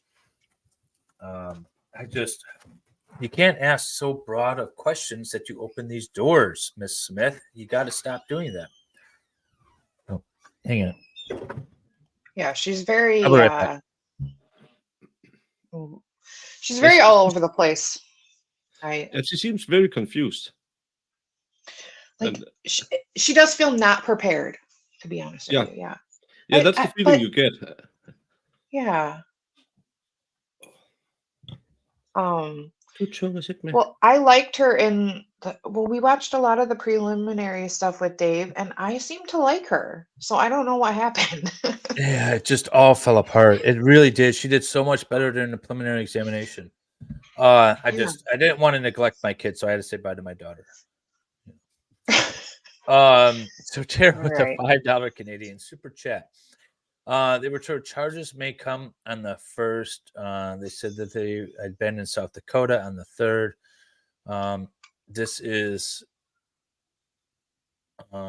mistrial material, and it's making me mad. Okay. I don't know to the extent that it's mistrial material because the court's not going to mistry herself because of something that she's doing. She's deciding right now whether or not this is going to come in. I don't think it's going to be mistrial material if the court allows it to come in. Meaning, I don't think the court's going to call a mistrial on herself for admitting this stuff. But there was a lot of arguments regarding that ahead of time. I think the whole idea, I don't know why this is so important to the state nor the defense. Not the attorney-client privilege part, but the whole fleeing part. I don't know why this is so important. I think Jennifer did a great job testifying as to why she was there. Like, the friend of ours offered us a free place to stay. We were staying in an extended stay hotel because we're going to go home because helicopters flying overhead and everything else. And I think that was fine. Whoa, you were fleeing and eluding. They can argue that they were fleeing and eluding. She can argue like, no, they weren't fleeing and eluding. Just let it be. I don't know why we have to go into this so much. Because it's all they have, honestly. It's like the Murdaugh trial where we're going to focus on financials, right? Instead of the actual unaliving of people. They want to, in my perspective, they want to really hammer on the fleeing thing because they knew they were in trouble and they knew about Ethan's mental, illness or whatever. That's what I think they want to hammer on, in my perspective, because that's all they have. Jennifer's testimony, though, was that they thought James was going to get charged with some sort of gun law violation because he was the owner of the gun that was used. They weren't concerned about Jennifer being charged. So why would you think that she also was going to be charged? Why would she think that, right? Yeah, they just want to put all that. They want to just put all that crap in the jury's head. Because how many people out there right now are thinking that? My eyelash girl, I talked to her about this. She goes, "Oh, the parents that gave their kid a gun and let him shoot at the school and ran." And I was like, no. Yeah, that's what's in the media, right? That's what's in the media. And then I told her watch these things. Yeah, what they showed, and she's like, "Well, that's a lot different than what I've heard." Exactly. Were they charged with flight? Question mark. Tara, I'm not. I'll pull up your super chat in a second. I was reading it. If not, irrelevant. Yeah, that's the problem, is that they weren't charged with anything other than 4 counts of involuntary manslaughter. They're not charged with obstruction of justice or fleeing justice or any of those bullshit sort of ancillary charges. They're not charged with any lesser included. They're not charged with any intentional crimes that would form the mental, the consciousness of guilt in the first place, right? Consciousness But of is it guilt. to try and imply they had knowledge prior and knew they had to get out of Dodge in a stupid way? I mean, I guess that's what they're going for, and I guess you could kind of connect those dots. But when you think of consciousness of guilt, I am guilty because I'm the one that pulled the trigger and unalived these people, and therefore I'm going to run, right? Not because I'm guilty of this accidental thing that I didn't even know about. And think somebody you invite into your home, right, for a house party or to stay the night or whatever. And while they're there, they steal your gun and take off and then go unalive some people with your gun. Are you going to be thinking consciousness of guilt? I'm guilty of something? Or are you going to think, oh shit, dude, that guy was just sleeping over the other night? Oh my God, I had no idea. Are you thinking that you're guilty? Is there, and I just don't get it. Yeah. No, but it's how many cases do we see where we're sitting here thinking, why are you even going that route? And somehow it works on the jury. Yeah. Sure does. Isn't that a coincidence that screenshots wasn't taken out of evidence? They were. So there was a screenshot apparently of a communication that was set aside, and they were placed into a seal. They were set aside. Nobody accessed them. And you have to take attorneys on their word. We have no reason to believe that the prosecutors went through them and looked at them despite this. And even if they did, that would be grounds for disbarment. If anything came out that those prosecutors actually went through that would be grounds for disbarment. So most prosecutors are not going to necessarily take that chance. Oh, Mo in the Deep End has just joined us. Thank you, Mo Raiders. And for all of you, for Mo, I am drinking out of the lovely White Girl Wasted mug that Mo got me for Christmas. Thank you, Mo. Show us. I did. I just did. I was looking at the wrong. I have the YouTube You have up to look and the at StreamYard up. There you go. See, White Girl Wasted mug. Yeah, and it's delayed. Sorry. That's 10 seconds behind. Did Shannon write me back? She did write me back. She wrote me back at like midnight. The other night. I can't remember what she said. Just thank you. I appreciate the email or something like that. Let's see. What is this now? I'm getting so many robocalls. Hang on a second. I'll be right back. You guys talk amongst yourselves. Yeah, but Numa just I saw. I can't pull it up, but I saw if the phones were set on phones that were shut off, how do the alarms work? Yeah, that's a good question. And quick bites. I don't underestimate the potential stupidity of American jurors. I watched too many trials for that. I don't want to be put in court for anything in the U.S. Even clear-cut cases end up the wrong way. So there probably would have been a couple of attorneys assigned to her. Ethan had a couple of attorneys, plus a guardian ad litem. So technically, he had 3 attorneys, and they were appointed. So, these robocalls are getting more and more clever. They keep looking like phone calls from the Oakland County Circuit Court. So I'm like, I'm going to take this one. Yes, Tara, with the $2 super chat, they were charged with flight, ? If not irrelevant. Yeah, they were not charged with that. We talked about that, but I wanted to pull up your super chat. Thank you very much for it. Mm-hmm. Did you see Costco parking lot romance? If I'm trying to catch some for you. Oh, I appreciate it. Too bad you can't tag them for me. I know. If Jennifer Crumbley had gotten a public defender, would she have only got one lawyer? Oh, I already answered that. Oh my God, Jamie, okay, are you on a delay? Yeah, sorry. No, I answered that. No, she probably would have gotten a couple, and Ethan had 3. So, gotcha. No, I was scanning through the wrong spot. Sorry. No, okay. Do you think she had a hard time finding an attorney? No, Shannon Smith was actually on there really quick.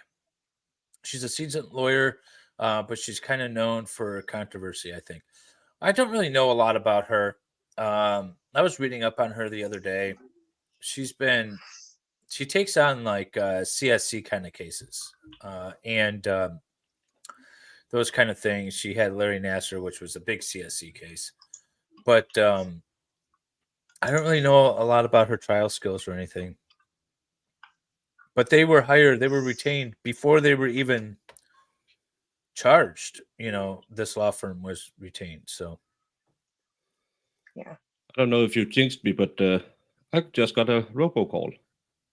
Hi, this is from PayPal. We have an order for 199.99 euro. Fuck you. PayPal? Yeah, it's Who did Indian scammers who want you to call back. Yeah. Like, well, I like putting them on hold. And then I just continue on with whatever I'm doing when they're just like, hello, can you hear me? Or sometimes I ask them how the weather is in India. They're like, oh, this is Bob. I'm not in India. I'm in America. I was like, oh, yeah. How we doing in whatever? I'm in Michigan. Well, then I want them to admit that they're actually in India. If you admit that you're actually in India and you're not Bob calling from the United America States, then United America States. Was Baker calling you? Yes. Was he doing his best Southern accent? Oh, that would be hilarious. No, it cost me six Danish a minute to talk to Americans, so I'll wait. It's cheaper to fly there. That's why my wife always talks to her parents in Sweden on Facebook Messenger. Yeah. She always just talks to them on Facebook Messenger. Oh, They I can miss the FaceTime car and warranty calls. I do miss those. I'm calling I just you. got a call if I wanted to renew my my Medicare or something. Or I had this one guy that was calling me and he was like, oh, we can get your Medicare paid for. I was like, oh, how does that work if my Medicare is already paid for from the state? How is it that you get it paid for? How much are you giving me? That's what I want to know. I kept asking him. So how much do I get? And he was like, no. This covers they pay for your Medicare. And I was like, okay, so how much do I get? How big is the check going to be? That's what I keep bugging him with. But sadly, imagine, because they don't do it if there wasn't money in it. Imagine the amount of people who get tricked by these. I don't know if you ever watched some of those scam hunters on YouTube. It's always the old people, because that's why there's spelling mistakes and they talk that I am from America. I live in Michigan. No, you don't, because we can know that. But old Betty, who's 99 years old, she just said, "Oh, what did I do wrong?" It's yeah. Salvador with the $5 super chat. Dave, I've been trying to reach you about your car's extended warranty. Yes. You know what? This is oh my god. I get emails. I miss those. What is this email I got the other day? It looks like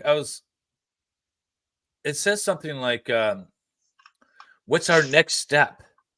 And I'm looking at it and I'm like, is this a client? And I open it up and it's a stupid scammer. Or they're like, hey, you didn't get back to me right away. I just wanted to follow up. And I'm like, oh my God, did I miss an email from my client? And I'm looking at it and then it's a like, hey, we can develop your website. Thank you very much, Salvador, for the $5 super chat. Thanks for letting Dave know. I feel like he needs to renew his extended car warranty immediately.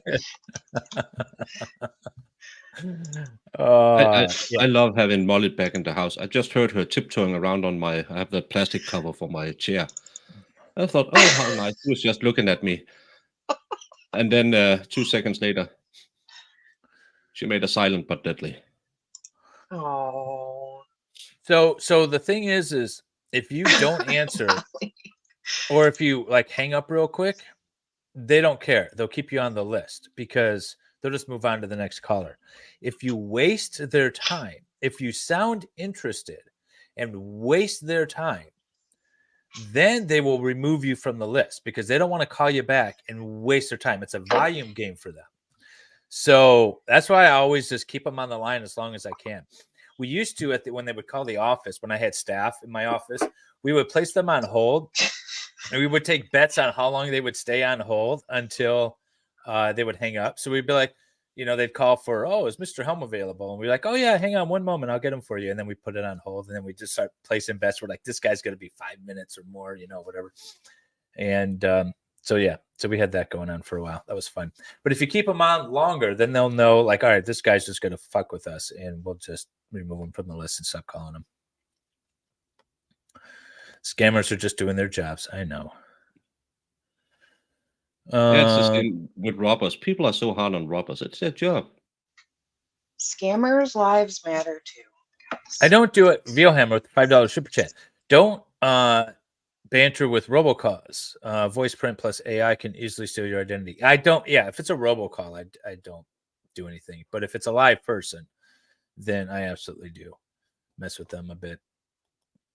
But the calls have been coming from. Normally, it pops up on my phone. It says likely scam or spam mail or whatever. And so I just ignore it. But every once in a while, it pops up and it looks very close to the Oakland County courthouse number.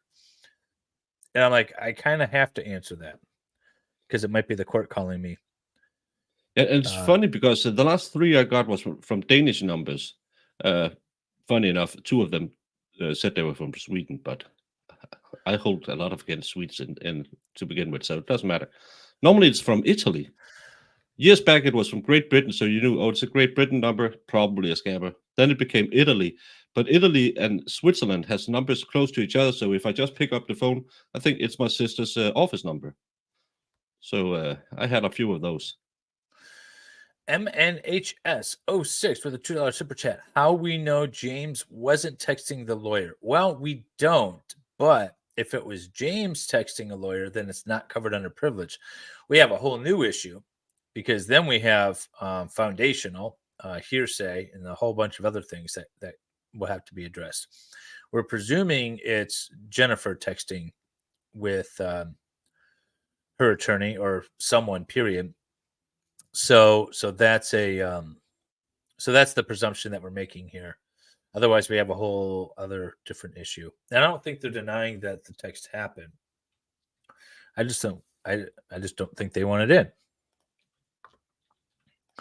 Live people conceal it just as easily. Yeah, I don't care. There's where are you going to steal my identity? I'm okay. Let's just step back for a second, Vielhammer. If I'm worried about people capturing my voice in order to steal my identity, I have put hundreds of hours of my voice out there to the internet. I think a phone call we're good with. It's kind of, for us YouTubers, it's kind of hard to say, I don't want someone to record my voice. But I have 100,000 views on my YouTube channel. But don't look listen to what I say. Yes, They got Dave your loves being feet. That's all I know. I do love being trolled, but you got to do it in an obvious way so that I can see it and grab it and pull it up. We'll just say that my dad may or may not have purchased something that he saw on the internet was a good buy and turned out to be a scam. Just like a couple of weeks ago, it was great. Luckily, it wasn't that much. Let's see. If you use my identity, you'll probably get arrested. Ooh. And take on massive debt. Yeah. Has to say, yeah. Take my identity, please. And all the debt and responsibilities that go with it. I'll just drift off into the ether. Nicholas with a 9-month member chat. Dave's voice. Full only. What? At 10 M? You can milk a horse? What? Probably $10 a minute. Oh, at $10 a minute, you can milk a horse. There we go. Yeah. I should do some horse milking videos. Jimmy will appreciate that. Please don't. Marianne Helm says, when you take pills at 11 to sleep, does it mean it works immediately? That is true. I believe the testimony was they laid down at like 10 or 11 and took pills. I say 11 because she was out smoking at 11. That's when the other smoker went and took pictures of the car and said that she was out there. So she couldn't have gone to sleep before that, obviously, because she's walking around. Well, I guess people sleepwalk, right? Yes, I haven't thought about the debt. Please take my identity. Let's see. Do you think Mark would have gotten his way if he had argued this? I feel like he would have been a jerk and had issue. Yeah, I don't know. I don't know that the court would have gone this way. It sounds like the court is hesitant to do this, but is kind of being pushed to at least review them. And she found authorization to review them herself, which I don't know why she was so hesitant about reviewing it. If I was a judge, I would be like, yeah, I can do an in-camera review. Doesn't mean I'm going to let you have it, regardless of what it says.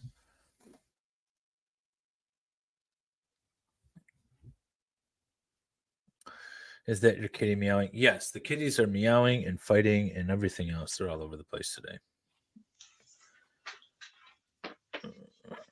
Saw through the beginning of direct last night, but didn't get to finish. How did it go?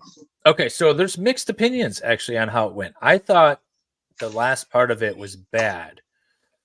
I thought it was bad. Now I think she prefaced it.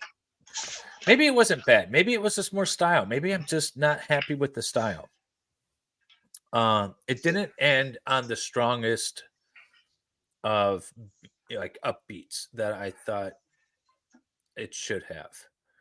I thought you should have. I don't know. It's more of the style, I guess. Maybe she was nervous. She didn't answer things correctly. Basically, what I heard was that she would not have gone back and changed anything. Now, she prefaced that with, I can't go back and change anything. So therefore, I wouldn't change anything. But that sounds bad. As opposed to, absolutely, I would have done things different, but I didn't know. That's I don't know. Maybe it's. But doesn't that sound like she would be like admitting that she thought something was wrong? I mean, to me. I mean, that's how I would take it. Okay, so if I say, if my answer is, I would have done things differently if I had known that this was, if I had known what I know now back then, I would have done things differently, but I didn't know. You take that as admitting to. Okay, well, if she worded it that way. That's how I thought she should have worded it. That's not how she worded it. But I think, I don't know, I guess I'm just like trying to read her mind, but I felt like that was her intention, you know? It wasn't like, oh, I wouldn't do anything differently, but I really can't. And I didn't think anything was wrong. So what could I have done differently? I mean, she could have said, yeah, I gotcha. All right. So the timeline based off the chat, which I have no reason to doubt, is that she smokes at 10:30. He called around 10:40. This chatter Tara says 10:46 he called. Okay, so we're in the ballpark. Then my Xanax takes a half hour to kick in. All right, so then we get to 11:15 or so. She's out cold. She's sleeping. What time did the police show up? They show up around midnight or 11:30ish or 11:45, and then spend 2 hours going through the house. They said it took them 2 hours, and they were there. They were arrested at 1:30. So that would assume they started around 12:30, which means that she would have been sleeping for about half hour to 45 minutes in a Xanax coma before the police arrived. With that timeline, let's see if the court allows any of these text messages.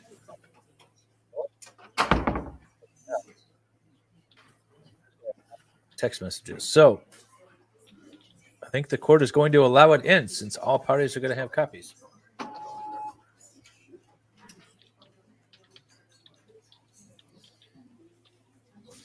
This is more of a you don't ask a question you don't know the answer to sort of issue I foresee here. You're saying on advice of counsel. Great. What did counsel tell you and when? Before you even asked that. You know this information.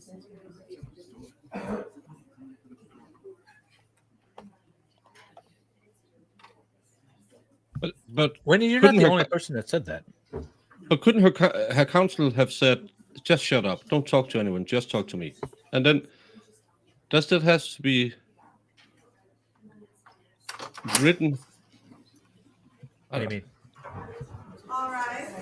Yeah, I just don't get where, because They're just trying to show that she was, in fact, not laying low, and then she was sleeping. That she knew the cops were outside and looking for her. They're trying to impeach her with this during cross.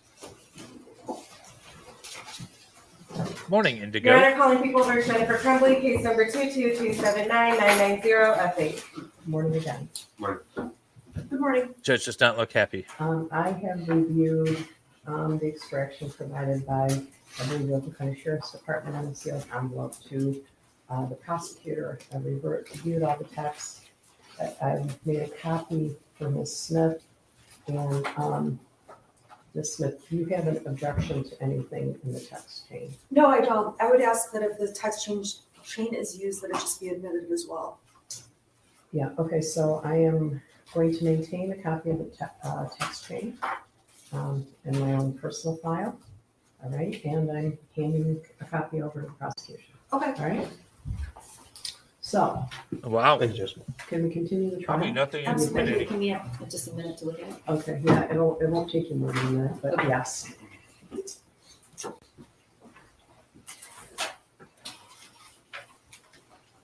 So I is wonder that, if the prosecution is still going to try to use this, because apparently the defense doesn't have an issue with it. Although the defense doesn't have an issue with a lot of things, I think they should have an issue with.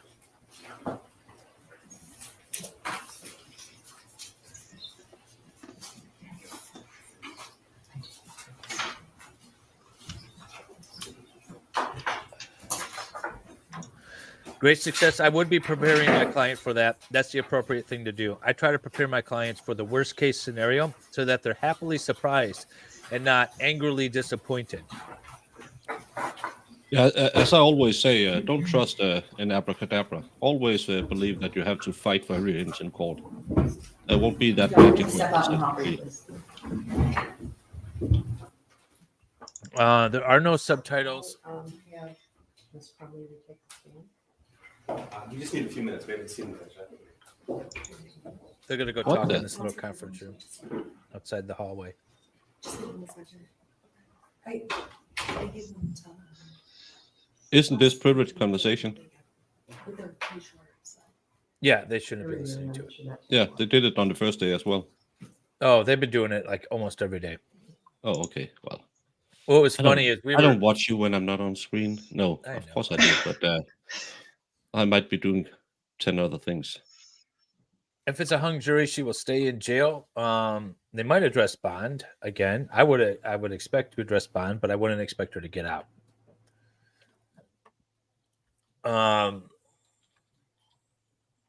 What was I going to say now? Oh, when we were doing jury voir dire, we were sitting in the back room, and Shannon was voice to texting, which I don't have a problem with. But she was voice to texting in the middle of the court while we all had downtime, and she was talking about some other case about like asking for discovery, reviewing a file or whatever. And I'm like, one of the other media members said, you know, she should be voice to text you. She should be just typing that out. I said, she probably doesn't even realize we're here. You're just so in the zone. But she has a hard time with, I think, modulating her voice or recognizing that people are actually hanging on her every word. yeah, clearly. I think Yes. Shannon is shaking. Someone once told her, speak up. And she learned to speak up and then forgot to. It's the same when I'm at the gym with my gym buddy and we're talking about other people looking weird in the gym. She can't keep her voice down. It's so embarrassing. I mastered the perfection of say, look at that guy at 12 o'clock. Is that the one that wears the thong that goes and works out? Yeah. I sent you those pictures in private. Was I not supposed to reference them? Sorry. No. What I do at Zumba stays at Zumba.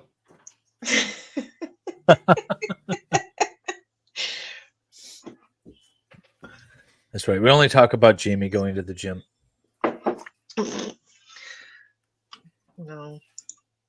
The self-identified alpha female is miserably wrong. Okay. Who is that? Who's the self-identified alpha female?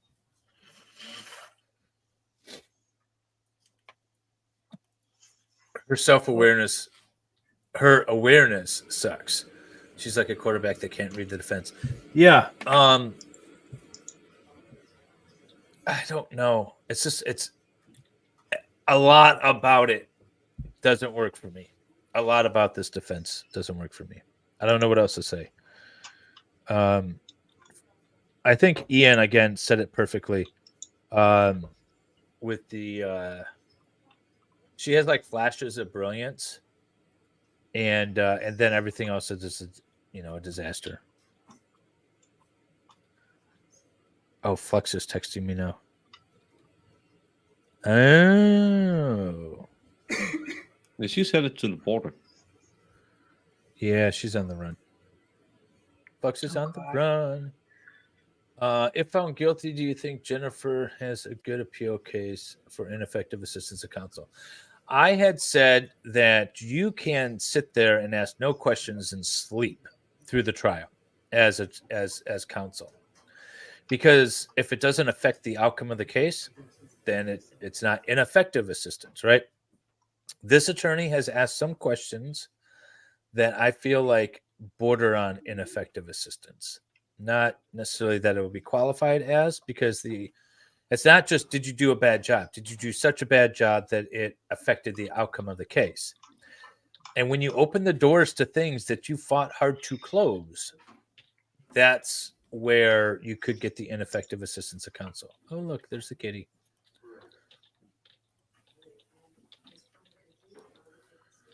Looking out the window.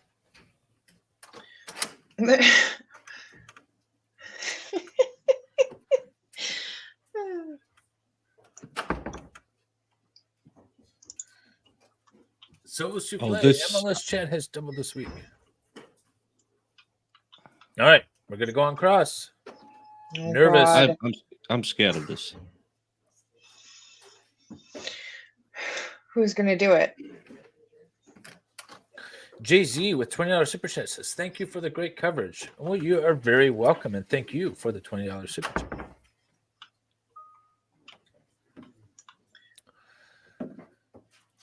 You think is it going to be Marky Mark that does the cross or Karen?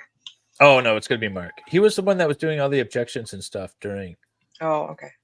Flux is in the house, so she says she's still here. I told her yesterday during her stream, I said I was so happy to see Flux in the chat and then so sad when she disappeared from the chat. So now I think she's making a conscious effort to be like, I'm still here. Oh, Flux. Don't listen. Don't let David's guilt you. Getting in her head. I say hi and then disappear all the time.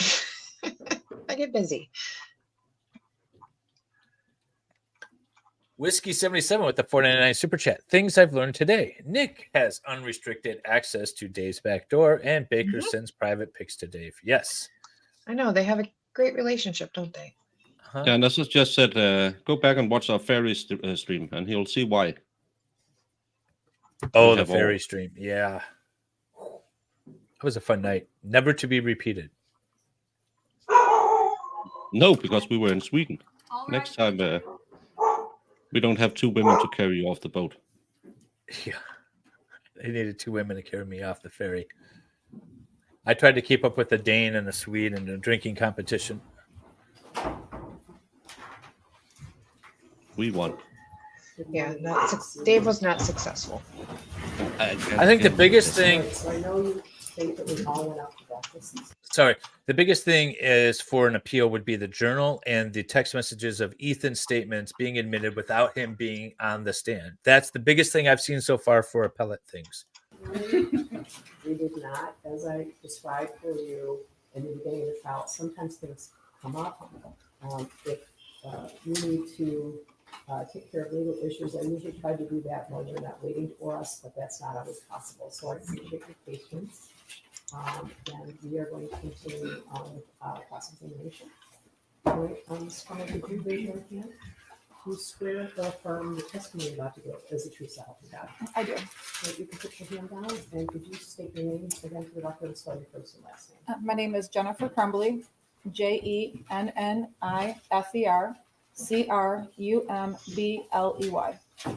Go ahead, prosecutor. Thank you. Mrs. Crumbley, I'd like to talk to you about your vigilance as a parent. But before I do, I What want to a make sure that you understood. condescending the way oath to say that. I do.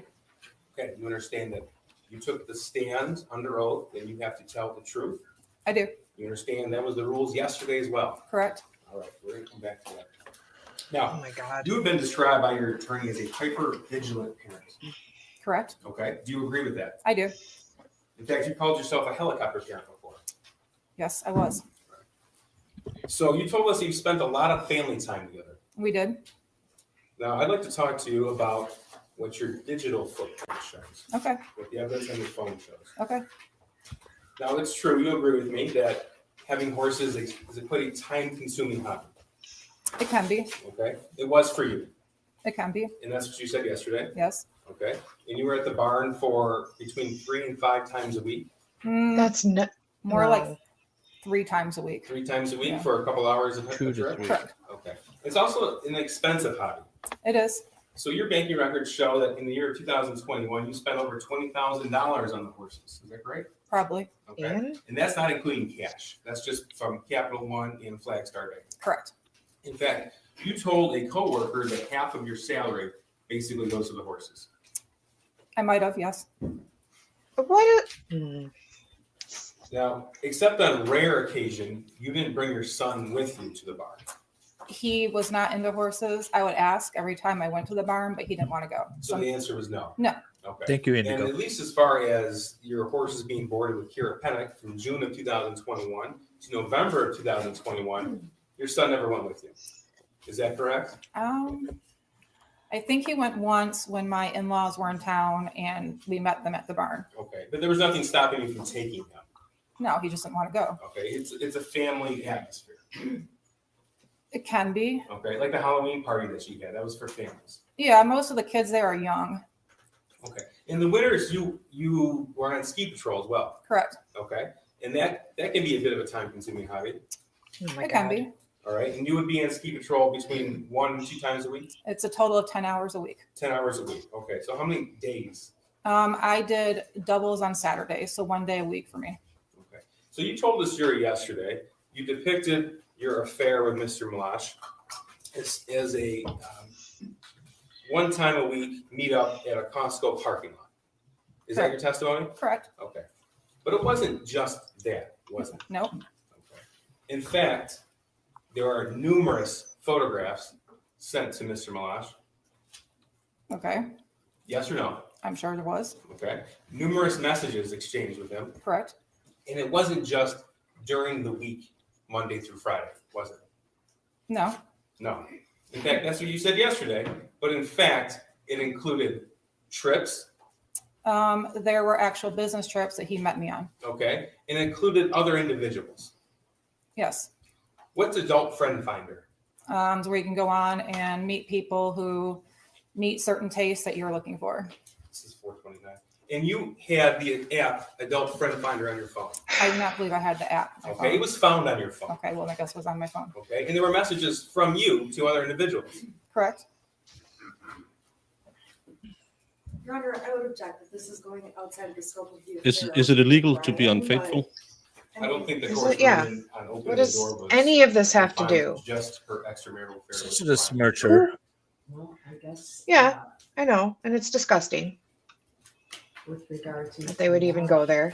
I determined that the defense opened the door. I don't know, but I determined that the defense opened the door as to other.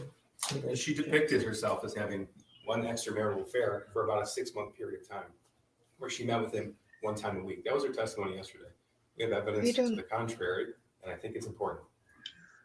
Why? Why? Why? This is gonna get exciting. Richard S. It is what it Not is. answering that question. Well, Go ahead, but I won't delve too far Okay, yeah, into it, Judge. really, this jury has been here a long time, and She's I a 10. respect your time, Perfect Judge. 10. I'll be She's the brief. best judge ever. You might have blushed. This is a good ruling. No, we're not going to get into all this I'm BS. sorry, this is not a laughing matter.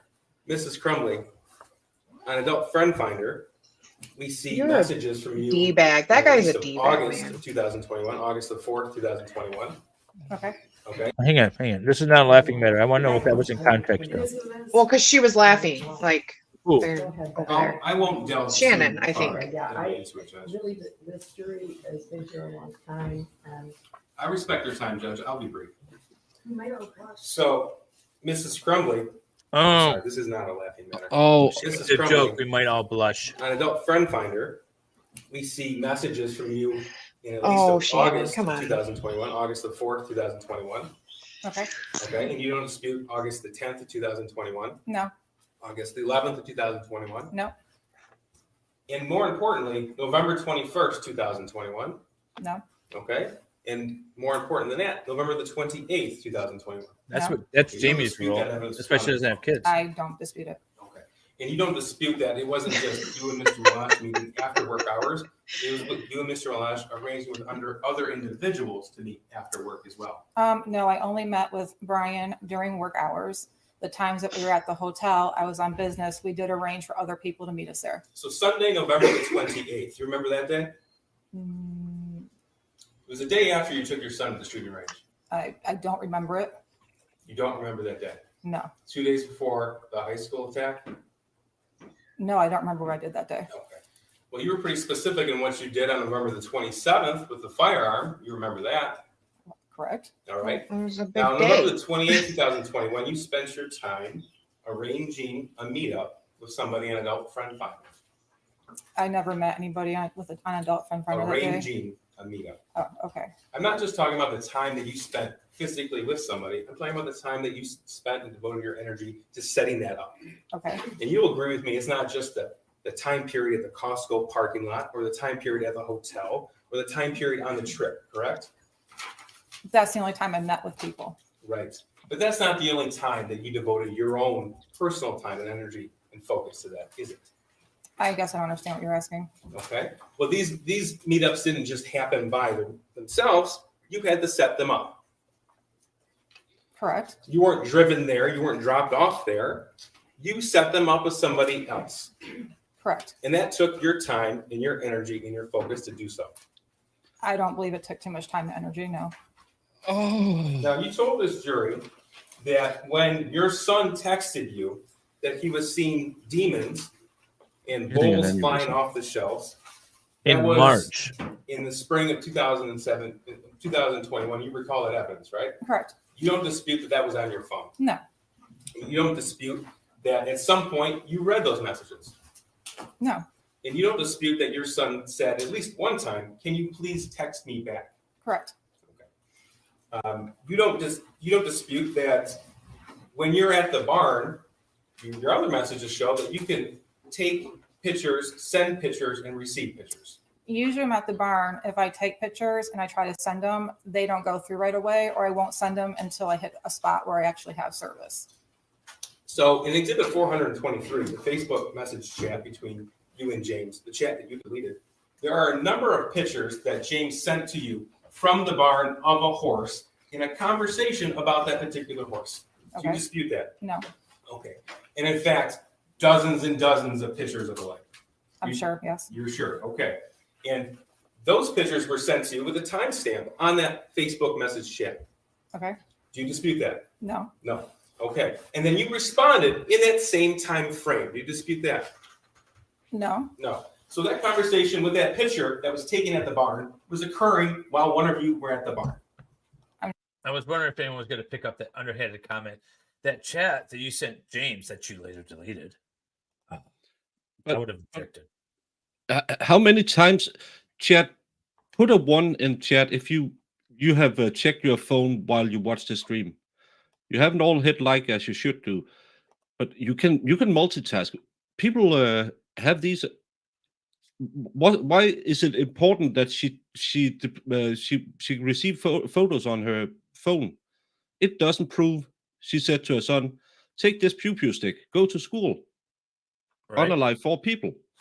It's so stupid. Just look, chat. Hey, genitals. You can say good morning, genitals. Good morning, genitals. I miss that. Lolita, thank you very much for the 6-month member chat. The state sucks. Don't trust the government. Rule Sure number was. one. And your mic went wonky again. Now, you don't deny that your son wrote in his journal that he asked his parents for help. You don't deny that evidence that was admitted. No, I don't. Okay. And you don't deny that he wrote in his journal that he now had access to the 6-hour 9mm handgun. I do not deny that. And you don't deny that the 6-hour 9mm handgun was in fact the murder weapon. I don't deny that. And you also don't deny that that gun was gifted by you and your husband to your son on November 26th. Describe gifted. How about when you posted on Instagram his new Christmas gift? Correct. And I explained yesterday that it was for him to use at the shooting range. We didn't just hand him a gun as a here you go, son. It was something he could use. And we went to the range as a family together. You don't deny that in April of 2021, you described your son as being depressed. I didn't describe him as being depressed. I noticed that he was acting depressed. You used the word depressed. Yes, he was acting sad. He was acting depressed. Okay. And you know what depressed means? It means a lot of different things. Well, to you, it meant depressed, and you wrote that. Right. You don't deny in April of 2021, the evidence shows that your son told his only friend that he had asked you for help. No, I don't deny that. Okay. And you also don't deny that he told his only friend that you laughed at him. I do not deny that. Thank Now, you. yesterday, you told us that you took those messages in the spring of 2021, which, by the way, is at the same time you started your affair with Mr. Malash? Around that time. Okay. So in the spring of 2021, when you sent those messages, or when you received those messages, you indicated it was messing around. It was. It was messing around. In your mind, messing around. That's what your testimony was. Yes. Okay. Even when he said, can you please text me back? I didn't see his text message, so I didn't text him back. Even when your phone logs show missed calls? Can you ask it again? Even when your phone logs show missed calls from your son in that time period? No. Now, you said yesterday about these messing around texts. You agree with me that there's no indication in any text message, either between you and your son, or any Facebook message between you and your husband, in any of those exhibits, in fact, anywhere on your phone, that indicated that any of those messages were a joke. No, there weren't. There weren't. And we're talking about hundreds of messages between you and your son, and thousands of messages between you and your husband. Correct. Okay, Nicholas, start off with a 100 Swedish krona super chat. November 2021, Michigan is leading in CVD cases. Hospitals are filled with severe cases. Governor Whitmer tells the public to avoid hospitals unless really necessary. Can the governor's statements be displayed? If it was a motivation of this witness to not take her kids to the hospital because of the governor's directives, she could testify to that. She could testify to the governor's statements as the effect on the listener, a hearsay statement.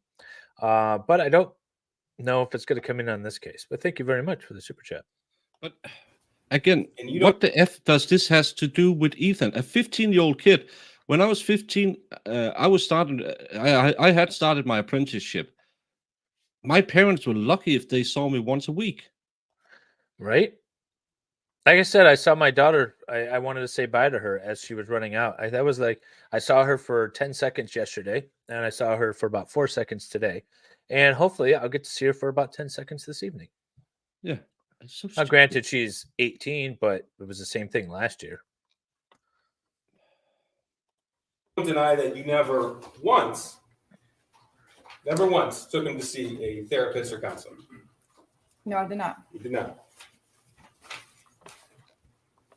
Governor Now, you testified Whitmer.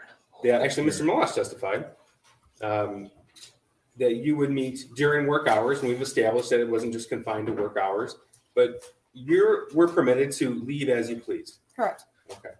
And your boss actually testified that no problem if we needed time off. Correct. If you have a family issue, no problem, you can go. Correct. If you were sick, no problem, stay home. Correct. Okay. In fact, you could work from home on an as-needed basis. Correct. In fact, on November the 30th, you didn't even ask your boss if you could leave. You just told him you were leaving. Correct. And you told him when you were coming back. Correct. And you told him when you were coming back after receiving a phone call from the school asking for an immediate meeting. Correct. Because that was at what, 10:05 a.m.? Around that. Okay. Now, had you ever been called? You have a TV on, please, Mrs. Williams. Yeah, there was a whole generation that was raised. We call them the Have you greatest ever been generation, called? or the boomers rather, that didn't go home until the lights went on. Sure, good. I have a few more I questions. used to can play ask war with my buddies for the entire Have week. you of ever been school. called to the We ate and then we played war in the woods. Yeah, exactly. Correct. Because that was at what, 10:05 a.m.? Around that. Okay. Now, had you ever been called? You have a TV on, please, Mrs. Williams. Had you ever been called? It takes some time for all three of them. Sure, good. I have a few more questions I can ask before we get to these. Okay. I was wondering what the judge Have was you ever talking about. I been backed up a called to the touch. school on an immediate basis before? No, Have you ever been told that your son had suicidal ideation before? I was never told he had suicidal ideation before. Okay, that's your testimony. But you've never been called to the school once for a meeting, I need to see you now, No. correct? Okay. So even before you had made it to the school, you had told your boss That's when true, you were I didn't coming go back. Correct. So you had already put a limit on that meeting. Not necessarily. Well, you said, I'll be back in about an hour, Okay. right? That's your words. About an hour. Okay, those were your words. Correct.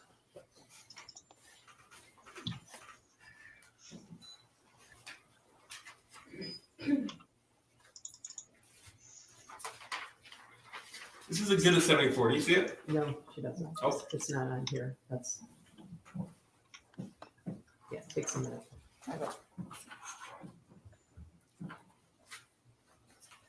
Is it? Yeah. Can you see it? Yeah. Okay. This was sent to you. So Sean Hawkins called you at 9:24 in the morning, correct? Correct. Okay. You called him back at 9:27. Correct. You had a 5-minute phone call. Correct. And then in that phone call, he texted you the picture with it was drawn out. And he emailed you this original picture. Yeah, he texted me the modified one and then later emailed me this one. Later is a 9:32. Yeah, like after I asked him for it. You looked at it. I did. Okay. You told us yesterday you found it, I think your quote was a little concerning. What struck you about this? Originally, when I saw the modified one, I was kind of angry at my son because we just talked about his missing assignments in geometry and his E the night before. Then when I got this one and opened it, it was concerning. I honestly thought the guy on there was a poor drawing of Batman, the way the thing in the cat. I thought it was a cape. I didn't know. You thought that was a cape? I did. I didn't look at What that did you think of closely. the gun? I thought it was a gun. Yeah. What about And the fact that it is so? identical to the gun that you got him for Christmas a couple days? No, it I isn't. mean, honestly, it's just like it looks like a gun to me. I didn't even notice. Well, you took a picture of the gun. You posted it on Instagram. You know what it looks like. Oh I my do. But I God. didn't analyze it. You saw Sergeant See what the Special state Agent does to you. Brandon's testimony. He described how it's identical. And you told us yesterday how your son was a good drawer. He's a very good drawer. Okay. What about the thoughts won't stop, help me? Did that ring out to you? Yes, that was what was concerning to me. Blood everywhere, and there's a bullet. And actually, you were the one who bought the bullets on November the 27th. Correct. You later came to learn that those bullets were used in the shooting. I did. So you said yesterday it was a little concerning. Yet, you told your husband, emergency in all caps. Correct. That's why I left to go to the school and I you said- texted And him. he wrote back, my What's interesting on this is I didn't know this before. She saw the edited version first, before she saw the unedited one. So she saw, if I could pull it up here real quick, she saw this one first. And then later on, at some point, it's not sure when, she saw this one.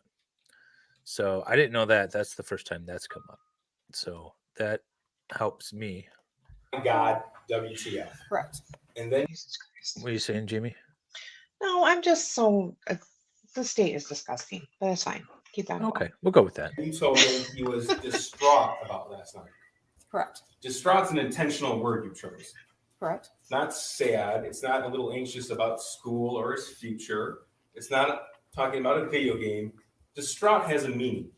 Correct. and you chose that word to send to him. Correct. So you went to that meeting, and this was November the 30th of 2021.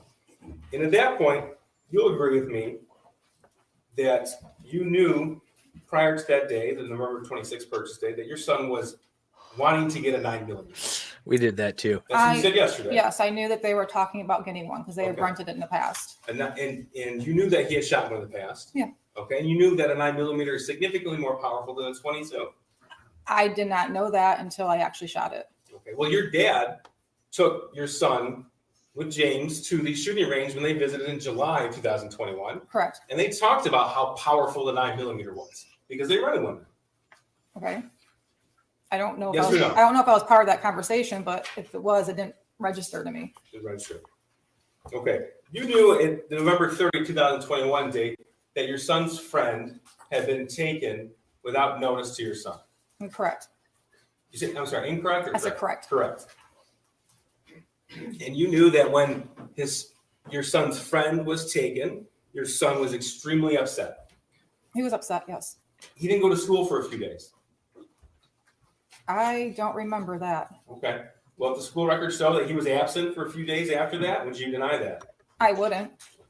And would you deny that he missed school because he was so upset? I don't know if he missed school because he was so upset or maybe he was sick. I don't know. Now, you told us yesterday and you acknowledged that that individual, that child, was like a second son to you. Correct. So he was the only one that your son hung out with. Outside of school, correct. Okay. Well, who did he hang out with inside of school? He named some names to me. I've never met them before, but he told me some group of kids that he sits and eats lunch with and he talks to in class. Did he ever visit their houses? No, Did they ever visit your house? no. The only other peer to visit your house was this student who left the state around Halloween 2021. At that time, correct. We're talking about that time in October, in September, in at least August, July, June, May, all Of 2021. 2021, correct. 2021, thank you. Now, he left on Halloween, and you knew that your son was planning to hang out with him on Halloween, Yes. okay? But his friend didn't show. I had texted his friend's mom the day before trying to confirm if he was still coming over. And that's when we found out that he was driven to Wisconsin and taken to that school. Okay, so you're telling us he found out the day before Halloween? Yeah. Okay, so that didn't stop you and James from going to a Halloween party at the barn. I don't believe it was on What? Halloween. Oh, that's what Kira It was the Friday before Halloween. If there was a picture with a date stamp on it, would you deny it? No, Okay. And it didn't stop you from after you left that party without your son, you went to another Halloween party. we did. At 15, And your son was home alone. any party with my parents. Yes. So I'm sorry. Say that again. I would never go to a party with my parents when I was 15. Well, There was nothing more embarrassing to me than my parents. I know, right? But No, I'm not also- gonna. And well, she's true. Like it's true when she says, like, no, he wasn't gonna go to the horses because it's boring there. If you're not riding the horses, right? You're just standing around watching other people ride horses. Is kind of boring. Well, he's trying to say what? He was so upset that they left him alone. Yeah, at age 15. Yeah, at age 15, give What me are they supposed to do? and close my door and slide food in once or twice a day. I'm I fine. mean, I don't. Well, you got to remember, this prosecutor was never a 15-year-old boy. He was a 15-year-old girl. Apparently, if he had a little boo boo, he needed his mom to breed So him you in a talked to blanket us a and little hold bit him. about your Right. son's hobbies in 2021. But in November of 2021, so we'll start with November the 1st, 2021. You know that those hobbies were non-existent. And I'll go one by one. Right, Okay. Where shit? So where you did it told go? us about bowling. Correct. Bowling the team wasn't in session at that point in time, was it? No, I think actually at that time he decided he didn't want to do bowling that year. Okay, so he stopped bowling the He did. sophomore year. He did. And it wouldn't have been bowling season anyway. I guess not. No. So one hobby you talked about yesterday, that was not in existence in November 2021. Correct. But we did still go to the bowling alley with him. And you said that he worked, but would you be surprised to learn that he only worked a few shifts post-COVID? No, I'm not surprised at all. So he wasn't at work every day. No, he worked Tuesdays and Thursdays and sometimes Saturday mornings. Okay. But not very often. No, not very often. A handful of shifts post-COVID, which of course March 2020 is when things shut down. He was working on a weekly basis. And you knew that he didn't have any friends. That's not the right way to put it. I knew he had friends, but no, he did not have many friends. You had never met another peer his age who he refers to as a friend. He actually had friends that used to come over prior to 2021 that he was still in contact We with. went through defense exhibits yesterday from 2019 to 2020. I'm talking about Oh, are you- 2021, at least from the time period where he sent you a message that he saw demons in the house. Right. In 2021, the only friend that came to our house was the one that was Right. on the thing. So you knew to be true in November of 2021 that he had no peer support.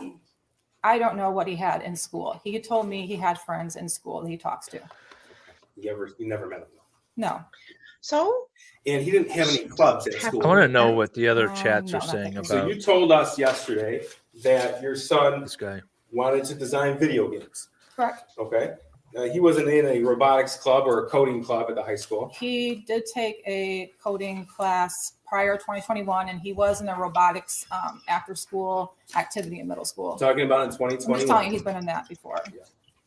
Now, despite what you have called yourself as a vigilant parent and a helicopter mom, you never decided in at least November of 2021 to look at his phone. No. That's despite what happened in the spring of 2021, right? What happened in the spring of 2021 did not concern me. Okay. Now, the one thing that seemed consistent with your son, to you at least, is his desire to obtain a weapon. Is that right? what? I wouldn't say that, no. Thank you for the He had a $5 super consistent chat, Scott. desire to obtain a weapon. Not to me, he did not. Okay. You didn't know about the 9mm? Oh, I knew about it. Okay. You didn't know about the 22s? I knew about them. And in fact, you posted on Instagram that he got himself a 22 Correct. in June of 2021. Correct. And from that time up until the November 26, 21 purchase, he was wanting to get a 9mm. I know him and my husband had discussed getting a 9mm. I'm not part of those conversations. But you knew about it. I knew, but not that he was so, however you described it. I said he consistently had a desire to obtain a weapon. I know they consistently talked about it. Correct. Okay. But- Didn't just talk about this is a gun. You talk about how he wanted the gun. You don't deny that. Oh, no. In November 26, you said you weren't there for the gun purchase. No, it's not. Okay. But are you telling us you didn't know it was going to happen? I did not know they were going to Exactly, cancel my that day, friend. no. Okay. But you knew that you were going to eventually get him a 9mm. No, I did not know that. Okay. So you're telling us that that was a surprise purchase to you? It was a surprise to me that they went to the gun store that day. Okay. It was not surprising to me that they purchased a gun that day. And it didn't upset you that they bought a gun? No, it did not. It upset you that they cut into your Christmas tree shopping time, but it didn't upset you that they bought a gun. Oh, Mark. I'd be And you mad told at us that it was, in your words, James's responsibility to take care of that gun. Correct. Now, you don't deny that, at least according to the cell phone evidence, the photographic and video evidence, you're the last adult to have possession of that gun. Correct. You were with him at the range on November the 27th. Correct. You saw your son shoot the weapon. Correct. You saw him shoot the last practice round before the shooting on November 30th. At the range? Yeah. Yes, correct. You saw how he stood. Honestly, that didn't mean anything to me at that time until this whole case came about and I've learned what a shooter's stance is. So It doesn't You mean knew how to use anything. the gun. Don't Yes, let he him Okay. he's used one Fool you. before. In fact, he showed you how to use the gun. Correct. Okay. So, And the stance he took, you saw from the Oxford High School video, was the same. You saw that, right? so I don't know. I can't compare it. I don't know. Nicholas for the 50 sweetest Corona super chat. Do the prosecutors know the difference between extroverts and introverts? I don't think so. He is an introvert, but he doesn't know it. But you entrusted this Defense attorney awake? responsibility. Will you agree with me that I don't know. What are you going to object owning a to? firearm involves a great deal of responsibility? You're just taking notes and I do. preparing for redirect. And you entrusted this responsibility to your husband, James. I did. If you look at Exhibit 423, Hey, Mo, that's the thank you. Facebook Yes. chat thread between you Booze and in your the husband. sacred white girl wasted mug. it's pretty clear you didn't trust James with much. Would you agree or disagree? Depends on what you're talking about. Okay. Well, you didn't trust him to get out of bed on time. Correct. You didn't So, trust him to cut the grass when it was time to cut the grass. oh, so He would cut the grass when it got to a length I didn't like. I didn't trust him. You didn't trust Oh, him to update you on his whereabouts. There's a reason So? behind that. You didn't trust him to not turn off or turn on the Ring camera in your home. Correct. You didn't trust him to keep track of your son. Oh, I trusted him to check my son. In those messages that we'll see in Exhibit 423, asking him, where is your son, over and over and over again, does that signify trust or distrust to you? That was when my son was walking home from school. Not that I did not trust my husband with my son. Okay. And you didn't really trust your husband to hold down a job. It's not that I didn't trust him to hold down a job. He had a hard time holding down one after COVID. Okay. And in those messages, you are constantly asking him about work, how much money he's making, and what he's doing to obtain employment. Correct. Okay. But this is the person you entrusted with a deadly weapon. I did. Well, there's different Why did you levels buy of the trust. piece Like, of- I don't trust that he's going to remember to mow the lawn or do it right way or whatever, because it's not my style. That's what she means. Like, I want the dishes done a certain way. My wife doesn't trust me to fold the laundry, but I'm pretty sure she'd be comfortable with me doing other things around the house because I don't know how to fold it properly, I guess. and That's right. like sometimes people just complain at each other about nonsense stuff. Like you just want to. She's mad that day, and she says, "I don't like the way you mow the lawn. It looks stupid."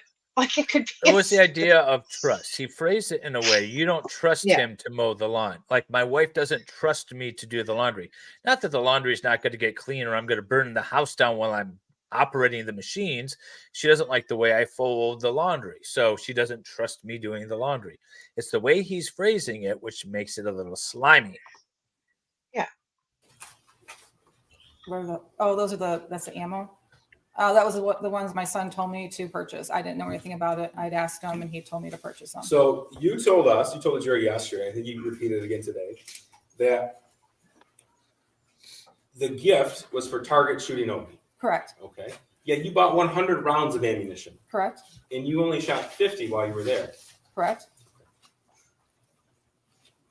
And those 50, at least according to some statements you made throughout the investigation, you put somewhere. The box of them, yes, I did. I hid them. Now, on November the 27th, when you came home, you posted pictures of the gun and targets to your Instagram account. Correct. And then according to the location data, your location data, you left. I think that's when we went.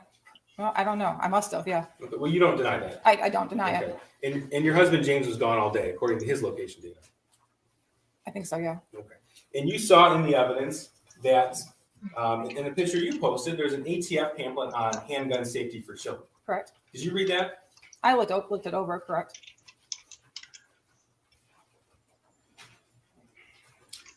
Now, on Exhibit 74, here, I want to get back to this meeting for now. Exhibit 74, you don't deny that you could have left work for the day. No, I don't deny that. Okay. And you don't deny that you didn't tell the school officials, Mr. Hopkins and EJAC, about the gun purchase on the 26th. No, we had stated that we went to the shooting range I went to the shooting range with my son on Saturday. You didn't tell them that you had gotten him that Christmas gift. I didn't think it was relevant. No. You acknowledge that you never told Mr. Hopkins and EJAC that it wasn't just a friend, but it was the only peer that you had ever met and left. I probably said his best friend. You acknowledge that you didn't go home to look for that firearm after the meeting at the school. We wouldn't have a reason to. So that the answer is, and you acknowledge that? No, I acknowledge that. Okay. And you acknowledge that you had already made plans for the night to go to the barn. Yes, I do. Okay. And you acknowledge that you had the time to stop at your house before you went back to work. I would have, but I didn't have a reason to. Now, you had told us that you had never taken your son to any sort of mental health professional. No. Okay. Why But would you know have a how to reason obtain that help. Correct. In fact, you have prescriptions related to that. I do. So it's not that you didn't know who to call or how to call, you didn't. Correct. Correct, okay. Yesterday, you talked a little bit about how you express emotion. Correct. And in fact, and then counsel asked you about your nerves when you testify. But you're capable of emotion, Yes, I am. right? Okay. And in fact, you had some explosive emotional fights with your husband. What we did. Oh, I thought I was going to go into the And courtroom that was in the outburst. home that you shared, I was going to yell at him. okay? And with your son, we Correct. saw pictures of that home. Correct. And you told us that your son was at an age where he wouldn't text you back, I love you. It wasn't a text me back, I love you. It's like in passing, like, hey, Ethan, good night, I love you. Well, yesterday you told us that Oh. your son was at the age where he wouldn't text you back, I love you. Those Well, were your words that, yesterday. yeah, but more or Okay. less like just saying it in passing. No, he'd he never didn't, seen he a didn't even say counselor. it back. I say good night, Ethan, love you, and he did good night. There's no evidence Okay. of it. For him to text me that he loved me was abnormal. Abnormal, Correct. okay. But you didn't respond to that text until 44 minutes later? No, I was in a meeting at work. Okay. And if you go through your entire text message thread between you two, the word love pops up how many times do you think? Between me and my son? Yeah. I have no idea. Okay. Well, 3. What does that Okay. I matter? First is in I reference to never game write chess. "I love you" to my kids. I never do that. You know, I don't think I do either. My daughter sometimes will say that to me, but not very often. And my son never does. But it doesn't mean it doesn't exist. No, How no, many people it's do not a- that? It's different people, different cultures. It's the same with hugs and stuff like that. It doesn't mean you don't like your kids or your family if you don't hug them. That's just such a stupid inference. I'm I not hate a it fan so of this much. guy. This guy is such a sleazeball. How many people actually, if you looked at your phone right now, said I love you between them and their kids? I'm sure I'm putting it's a not poll up. very often. If there's one person that says no, then she's innocent. Here before. Okay. And the other 2 times are right before your son committed this act and after the shooting when you responded. Does that surprise you? No. Your Honor, I would just ask if there could be a foundation for the dates of those texts, because I feel like we got just a few texts. Okay, well, I think he specified, did you specify the date? I did, Judge. Two of the times were before and after. Well, then it's not relevant to you, Volstrom. Was when? About a year Not prior. everything is about you, I can pull the Volstrom. date if- I haven't seen Or you, that. Flux. Which I don't have a teen son. Then you have no play or no role to play here. Because the prosecution's asking questions, I just want to know the foundation. Oh, sure. Let me clear that one up. It's from your son's phone. So all the messages would be contained there. You don't deny that. Why did information would be- okay, No, I don't David, deny it. Yes. why do people think that if you're not texting something, then you're not doing it? Oh my God, I'm so I irritated. know. It's so frustrating Sorry. to me that the state says if you didn't text it, it didn't happen. If you did text it, then it's the only thing that you ever discussed about it was what was in text. It's so annoying. It's extremely annoying. Now, I use it to my advantage when I'm representing family law clients. I tell them you only text, and if they call, you deny it, you ignore the call, and then you text them back, hey, can't talk, what's up? You want everything in writing. But that doesn't mean that everything is in writing. Exactly. And to pretend that the only conversations you have about anything is only in a text message is ignoring reality. Yeah, And I think the jury should be able to see that. If you have the right defense Right. attorney that starts off on crosses, the only time you ever communicated with your son or your husband via text, no. Okay, so you did talk to him in a way that's not presented here, correct? And we're done and move on. Hopefully the defense counsel gets that. And I'm going to jump off because I need to go buy some food for Molly. And thank you for having me on, Dave. And Take care, Baker. to the 400, almost 400 people who haven't hit like, 5 of you hit like right now. Make Jamie smile. Yes. And Make her smile. Make her bat her beautiful eyelashes. Baker, I will put a link to your channel in my description so everyone could go check you out. He's Danish, but he's cool. I'm Danish. I'm not Swedish, so that's already a step up. So they See say. you all Baker. later. See ya. Bye. Take care. Now, What time? you told us that, He asked if the test one was a year earlier, and the other two were close in time to the shooting. the day of the shooting, Yeah, I know. I'm asking, those have been admitted in evidence. do we know, Wait, what's the question? okay, but he's asking about the text overall, which have not been admitted into evidence. And I don't know that the text chain has all the texts. There's no foundation that what Mr. Keese is looking Judge, at. in cross-examination, texts. if the He's witness, asked if is that wrong? Would you argue with that? That's what he's asking. I mean, there are people. I know, she just doesn't know what. hold on, okay. counsel can't testify. Oh, he's getting upset. In every Yeah, he conversation. is. Yeah, I'm with that. Okay, so, and there are people who don't, right? So he is asking what's normal for them, and would she be surprised that how many times they hear? Yeah, I'm just asking, I get that, and I get that it's not common. I'm just asking. what Judge, this is period- argument, I'm just counsel can asking argue what whatever she wants to. period of text this is from. Holy crap, guy. Okay, well, she doesn't know what he's even basing these questions on. is How, my point. okay, it is inappropriate for counsel to suggest to the court what she or does not know. She can say I don't know, or she can also say I don't understand the question. She can Okay. say that too. Mrs. Crumbley, if you don't understand the question. Bill Hammer. Okay. I'm not going to read it, but that was good. Now, yesterday, Mrs. Crumbley, you talked about going to the planning board. Yes. Okay. And that was in reference to counsel asking you about emotions and how you express them. Correct. So I want to talk to you about your planning mode and your priorities from the time that you were arrested. Okay. Now, your phone calls were recorded from the time that you were arrested until now. Do you know Correct. that? You Yeah, know that, I right? knew that. You know that, okay. And your priority on your first phone call, December the 4th of 2021, was on your animals and the cash recovered from the art studio. Do you deny that? Yeah. I don't deny it. Do you deny that it wasn't until 10 days later and 14 calls later that you even mentioned your son? I He- was, Do you deny it or not? I don't, but I was under the impression that I couldn't mention him because I could get flagged at the jail. Oh, nice. Well, you mentioned him in later Reasonable. conversations. I did. Okay. And in fact, in one, a year later, March 25th of 2023, you said he just needs to man up. Do you recall that? I do not. Okay. Do you not deny that you said it? It sounds like something I would say.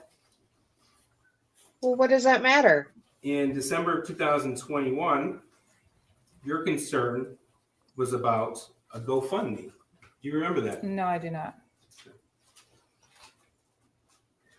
I'm going to play this for you. Ooh, we got a recorded Williams, phone can you call. have the volume up, please? Is this a meeting as an exhibit? But This is an why- exhibit.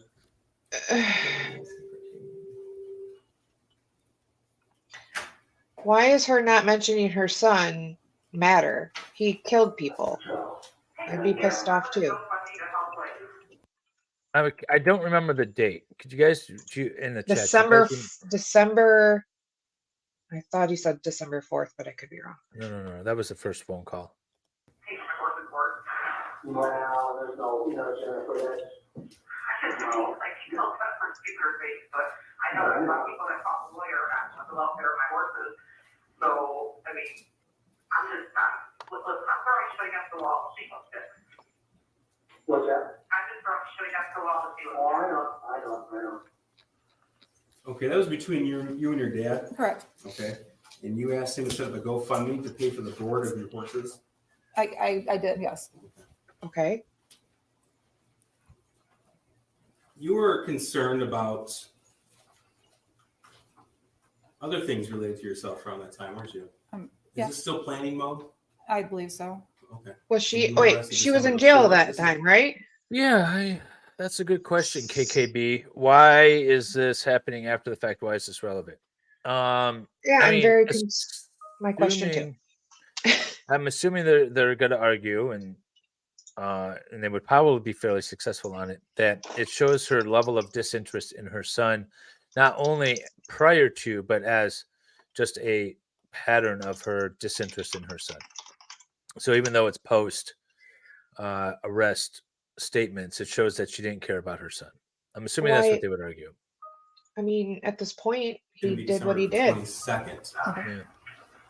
Oh, I have a comment for Mom. Yeah, okay. Can you have her Google how many calories are in a bologna sandwich with white bread?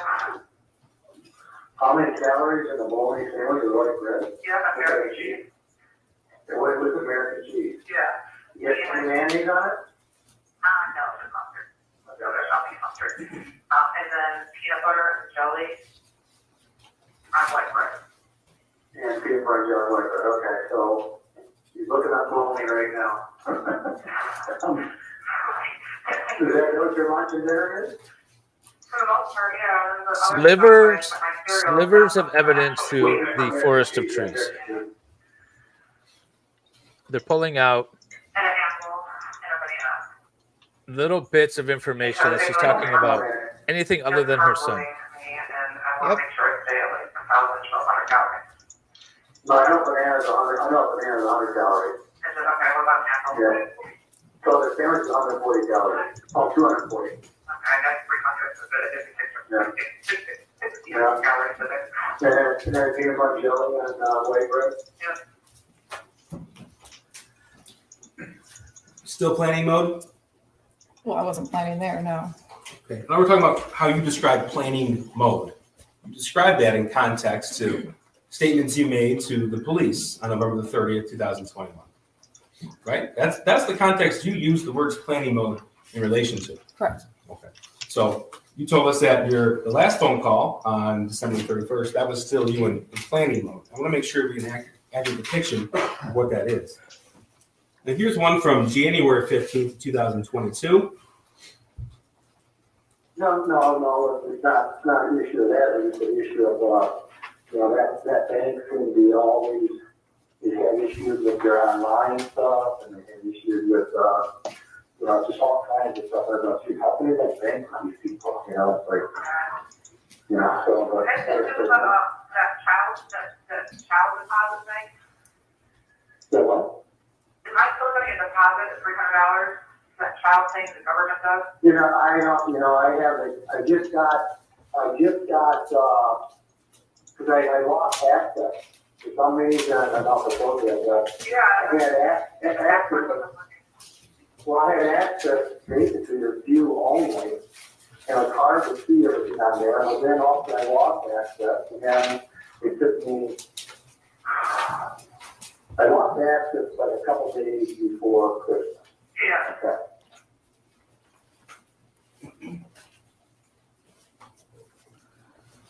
Okay. Is that still planning mode? We were talking about filing my taxes if you played the whole thing. You were asking about your child tax credit, if you're still gonna get that $300. My dad was doing my income taxes for me. My audio should be balanced. Is Yeah. it not? I turned the cord up a little bit. I was gonna say, people say I'm loud too, but I can't fix anything. That's why I'm so excited Now, to get when we started, we confirmed that you understood the oath that you just took, Correct. and that same oath you took yesterday. Correct. Okay. And you don't deny that you had $6,000 in cash in your purse the night you were arrested. No. You don't deny that your purse with the cash and 4 cell phones were in a plastic tote. Correct. You don't deny that that plastic tote was contained in a different plastic tote. Correct. You don't deny that your backpack with clothing items was found in a different plastic tote in a different area of that studio. Correct. Okay. And you don't deny that you knew you had been charged with involuntary manslaughter. Correct. In fact, as early as December the 1st, 2021 at 6:10 p.m., you were talking about how you were being charged with involuntary manslaughter. That was what I was being told by a family that was texting me. That's what the charges might be announced as. Correct. Okay, and one is to Mr. Malash. There's a text to your cousin about you are being charged with involuntary manslaughter. You don't deny receiving that. No, I don't. That's Wednesday, December the 1st. Correct. Right? And you sent your neighbor a message on Wednesday the 1st of 2021, 6:55 p.m. that you were reading, they may charge us. Correct. Okay. December the 2nd, 2021, you wrote, they're saying involuntary manslaughter. Correct. You don't deny that? No. And of course, you looked at different news articles about that the next day. Yeah. And later on that day. And then you texted, after all of these messages and news articles, on December the 2nd, 2021 at 2 p.m., we're fucked. You wrote that to Mr. Malash. Correct. Okay. And then you wrote announcing charges at noon on December the 3rd, 2021 at 8:17 a.m. Correct. And you wrote that to Mr. Malash, you wrote that to Kira, you wrote that to your dad, right? Correct. Okay, so you don't deny any of that? No. Okay. Now, you told us yesterday that you popped 4 Xanax? I did. Okay, and your husband popped 4 Xanax? Correct. You said you went to bed about 11 o'clock? It was around that time. Okay. And the evidence that we have admitted show that you set your alarm for 6:30 a.m. and 6:45 a.m. I don't know if it was me who said it, but They it have was all this set for that after time. the fact stuff, but nothing during And from the evidence, it shows when it was or set. too. prior to, right? Correct. Okay. And it was set a little after 11 p.m. Okay, correct. Yes? Okay. So yesterday you said, I want to say it was after 11 about going to bed. I want to say it was after 11, maybe around 11 o'clock when we finally went to bed.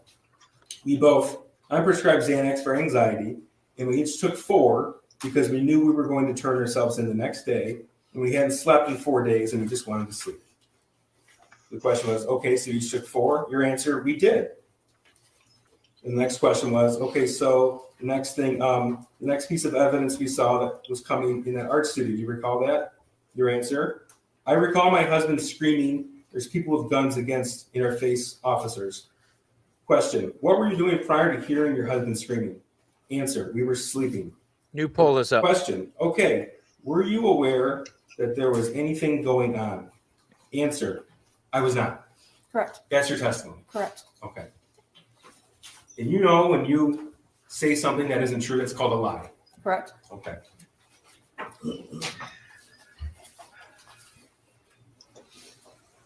What you got? Anyone remember? I don't know what this is. It's going to be exhibit 430. Council does have a She copy. wants to know what milligram the entire Xanax was. Oh, it was never testified to. Does the court have a copy? Is this today's? Yes, Judge. Okay. Any objection? No, Okay. Mrs. Crumbley, you knew the police were there. What? 430 is admitted. Thank you, Judge. Not until I woke up. No. Not until you woke up. Correct. Okay. Now, we heard testimony yesterday, or throughout the trial, that 911 was called at 10:43 p.m. You recall that? Yeah, I saw in the video. Correct. Okay, and on the video, the first officers arrived before 11 p.m. Correct. Okay. And either you or your husband, we couldn't tell from the video, but you tell me, was it you or your husband out there smoking? That was my husband. Okay. So your husband walks in shortly after the 911 caller walks in the building to call 911. Correct. That was on the video. Correct. Okay. And officers arrived. And then we've heard testimony from Mr. Kirtley, who had a studio there. We heard testimony from Sergeant Hendrick, who was in the fugitive apprehension No, team, it's they're as well as mistaken, Corporal Adam. Shaw with the Detroit Police They're just SWAT team mistaken. about the amount of officers there. Correct. You recall that? I do. And you recall hearing the testimony that Corporal Shaw's team, their SWAT team, they actually used a 35-pound steel ram to bash in a door at the studio next to where you were at. That You is. recall that testimony? I do. Okay. Wow. And your testimony was that you were asleep when the officers arrived. Yes, I was. Okay. But you had an alarm set for 6:30 in the morning on your phone, and that phone was found powered off, hidden in a tote, contained in a different tote, in a place away from the bed. Correct. You don't deny that? No. Okay, so just by way of example, the prosecutor absolutely ruined everything they had on that cross. The prosecutor is slimy, boring. Prosecutor isn't a father. He didn't have a great father. Blaming everyone else, so that's anti-Jen. Stay strong, Jennifer. It's almost over. Literally, all he did was embarrass her. These are law and crime chats. Oh, wow. Yeah, I seen stuff like And people there are saying, certain messages. what if your parenting was put on display? Everybody would be embarrassed. And I was like, go law and crime. Why are you always in the 5% of the poll? I don't know, great success, and I'm not knocking you. I put the polls up because I truly honestly want to know, and I like having mixed polls. I would hate it if they were 100%.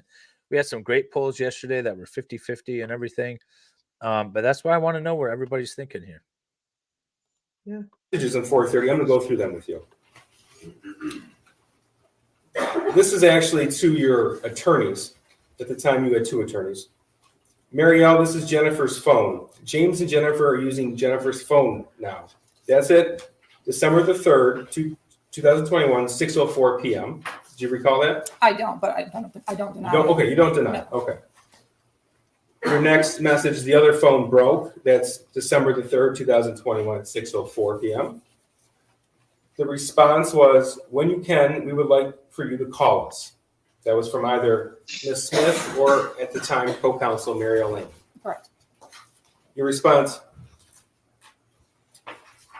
I'm sorry, this is from Marielle. Thank you. Shannon is calling you both shortly. Okay. At the top it says to and from. I'll make sure I identify for the record. From Shannon, Marielle and I are going to come get you guys in the morning. We do not think it will help to make a statement that you're coming back now or that it will be tomorrow a.m. We can say that we told everyone you were coming back, and as of tomorrow, you are back. That's Friday, December 3rd, 2021, 7:02 p.m. Correct. Right? Okay. So that's after James had already moved the car around and backed into the parking spot. I believe so.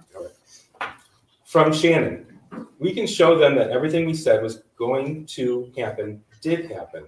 That's Friday, December 3rd, 2021 at 7:02 p.m. Right? Right. Your response, okay, that's at 7:03 p.m. From Shannon, I'm going to drive home from my office right now and call you guys in about 40 to 45 minutes so I can get all the bond factor information written down for Marielle and me. That's Friday, December 3rd at 7:36 p.m. Correct. Okay. Your response, okay, we'll be waiting, 7:37 p.m. Shannon, I'm going to call in 1 minute. That's at 8:54 p.m. that Friday night. Your response was okay. You recall? I don't, but I don't deny it. But you don't dispute the records. Correct. The next message you send was, think we might have found, don't know, just heads up, please check. December the 3rd, 2021, 11:14 p.m. That was written, but I do not believe it was written by me. Okay, you don't remember. Well, you told us you don't remember any of these text messages. You just Right. specifically I don't remember this one? read through it, but You don't deny that this was on your phone, what we refer to as the burner or track phone. correct. We You don't were deny that. both using that phone at the time because my husband's broke. Okay. She's throwing her husband And under then you the bus. wrote in quick succession, Good thing they don't know, bifurcated the case. 11:16 p.m. We might have been found, 11:16 p.m. Laying low, 11:16 p.m. You don't deny that these are the records? No, I don't. Okay. Response from Shannon, oh shit. Friday, December 3rd, 2021, 11:16 p.m. Now, we know from all of the objective evidence, the testimony, the video, everything that the officers testified to, they were on scene before 11 p.m. You don't deny that. No, I don't. You don't deny that there were hundreds of officers on scene. I don't know how many were on scene. Okay. How many did you see when you got pulled out of the art studio? Honestly, I don't know. It all happened so fast. I knew there was more. There was a few. There was more than a few, but not. You saw the body hundreds. camera footage. Right. Okay. Oh my God. Stop talking over her. I do want to make a point so everyone's aware. This exhibit was just made admissible this morning. Correct. Okay. So we actually just received it this morning, and when you testified yesterday, you didn't know this exhibit was going to come into evidence. Correct. Okay.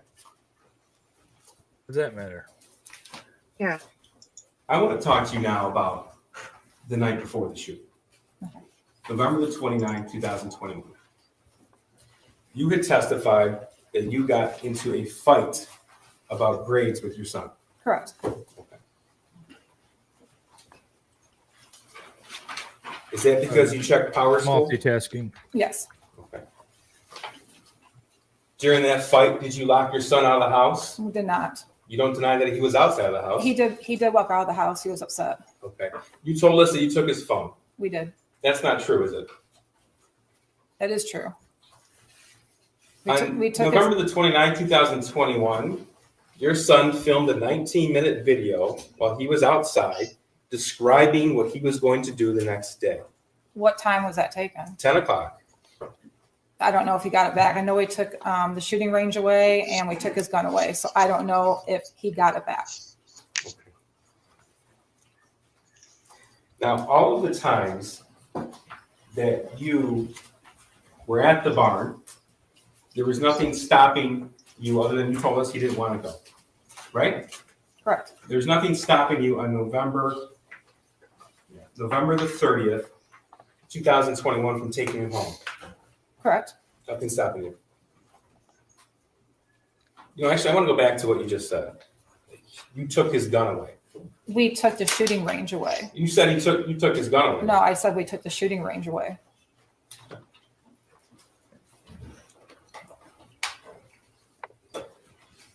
Your son could have been with you those 3, 4, 5 times a week when you were at the bar. He could have, yes. Your son could have been with you on those times when you were with either Mr. Malash or somebody else. Hey, Mo. Hello. In the weeknights, he could have been with you after school, after work. I wasn't with Mr. Malash at those I'm times. turning it to The auto other setting for your I volume. wasn't with them either at those Well, times. Okay. According to the I friend might finder, have messaged people at those times, but I was not with anybody at those times. he could have been with you on the Halloween party. He did not want to go. It was He a bunch didn't of little want to kids. go. And on November the 30th of 2021 at 12:51 p.m., you could have been with him, I could have, yes. and you didn't. Why? Yes, because every further. 15-year-old boy loves long walks on the beach with his mother. Mrs. Crumbley, I just Oh. have two Wait, hang areas of questions for you.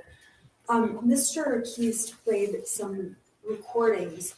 Who were you on the phone with in those recordings? And my dad. Okay, so you That's it? asked That's a it for the couple cross? questions about calories, and then Yep. what was the other one? I guess the child tax credit. Okay, how often did you speak with your dad? During the summer, it was every day.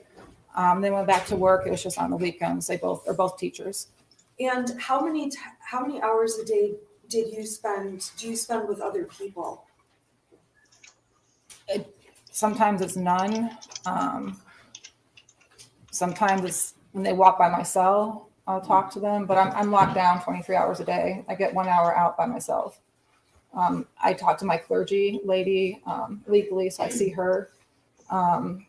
Sometimes I talk to the church priest. Wait a minute, or they're I'll talk Richard to my Allen attorney. her? But it's about What? the most human contact I get. They So Richard I Allen guess one of the her? questions is when They you do basically talk- have her in solitary, like Richard Allen, pre-detention. Yeah.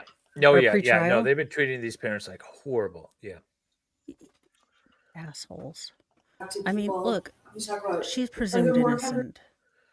Right. Yeah. They locked an innocent person up because right now, as she sits here, she is innocent. Whether you think she should be convicted or not, she is currently innocent and she's been locked up in jail for 26 months as an innocent person. And if you think our bond 23 system is hours a fine, day. just understand that 23 hours a day, she is sitting in a cell for 26 months as an innocent person. conversations in the just loves. Right, there are. Okay. And then that night on December 3rd, going into the 4th, after 11, there was one phone being used, is that right? Correct. Whose phone was being used? It was my burner phone. Who was using the phone? My husband was using the phone. Okay, were you also using it? No, I was using my other phone. So he started using my burner phone. I used the one with our regular phone number to do anything on. Okay, so these messages are from the burner phone Correct. to myself and Mario. Correct. So the ones after 11 o'clock, so at 11:17 or whenever these texts came in, what were you doing? When I saw the video of my husband going to the car and having a cigarette, I knew I was probably sleeping at that time because I did not like us not being together after what happened to us on the 30th when the police came to our house. So if he went out to have a cigarette, it was most likely because I was asleep. Okay, when guns were in your face and we saw that on the video, before that, had you been asleep? Yes, Are you absolutely sure about that? I'm positive. Okay, I have no further questions. Thank you. That's it. I'm going to The defendant is done. excuse you for about 10 minutes and we'll see where we're headed. Okay? All right, so Jerry. Whoever's in the courtroom, I'm gonna put it in the chat because I forget her name all the time.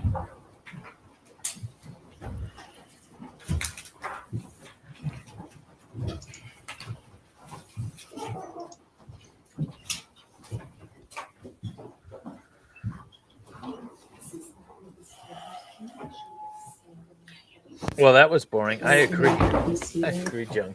You can rejoin your attorney. I'm surprised they're letting her get out of the jury box by herself and not waiting till. Can I have just a moment for my client? Sure. Yeah.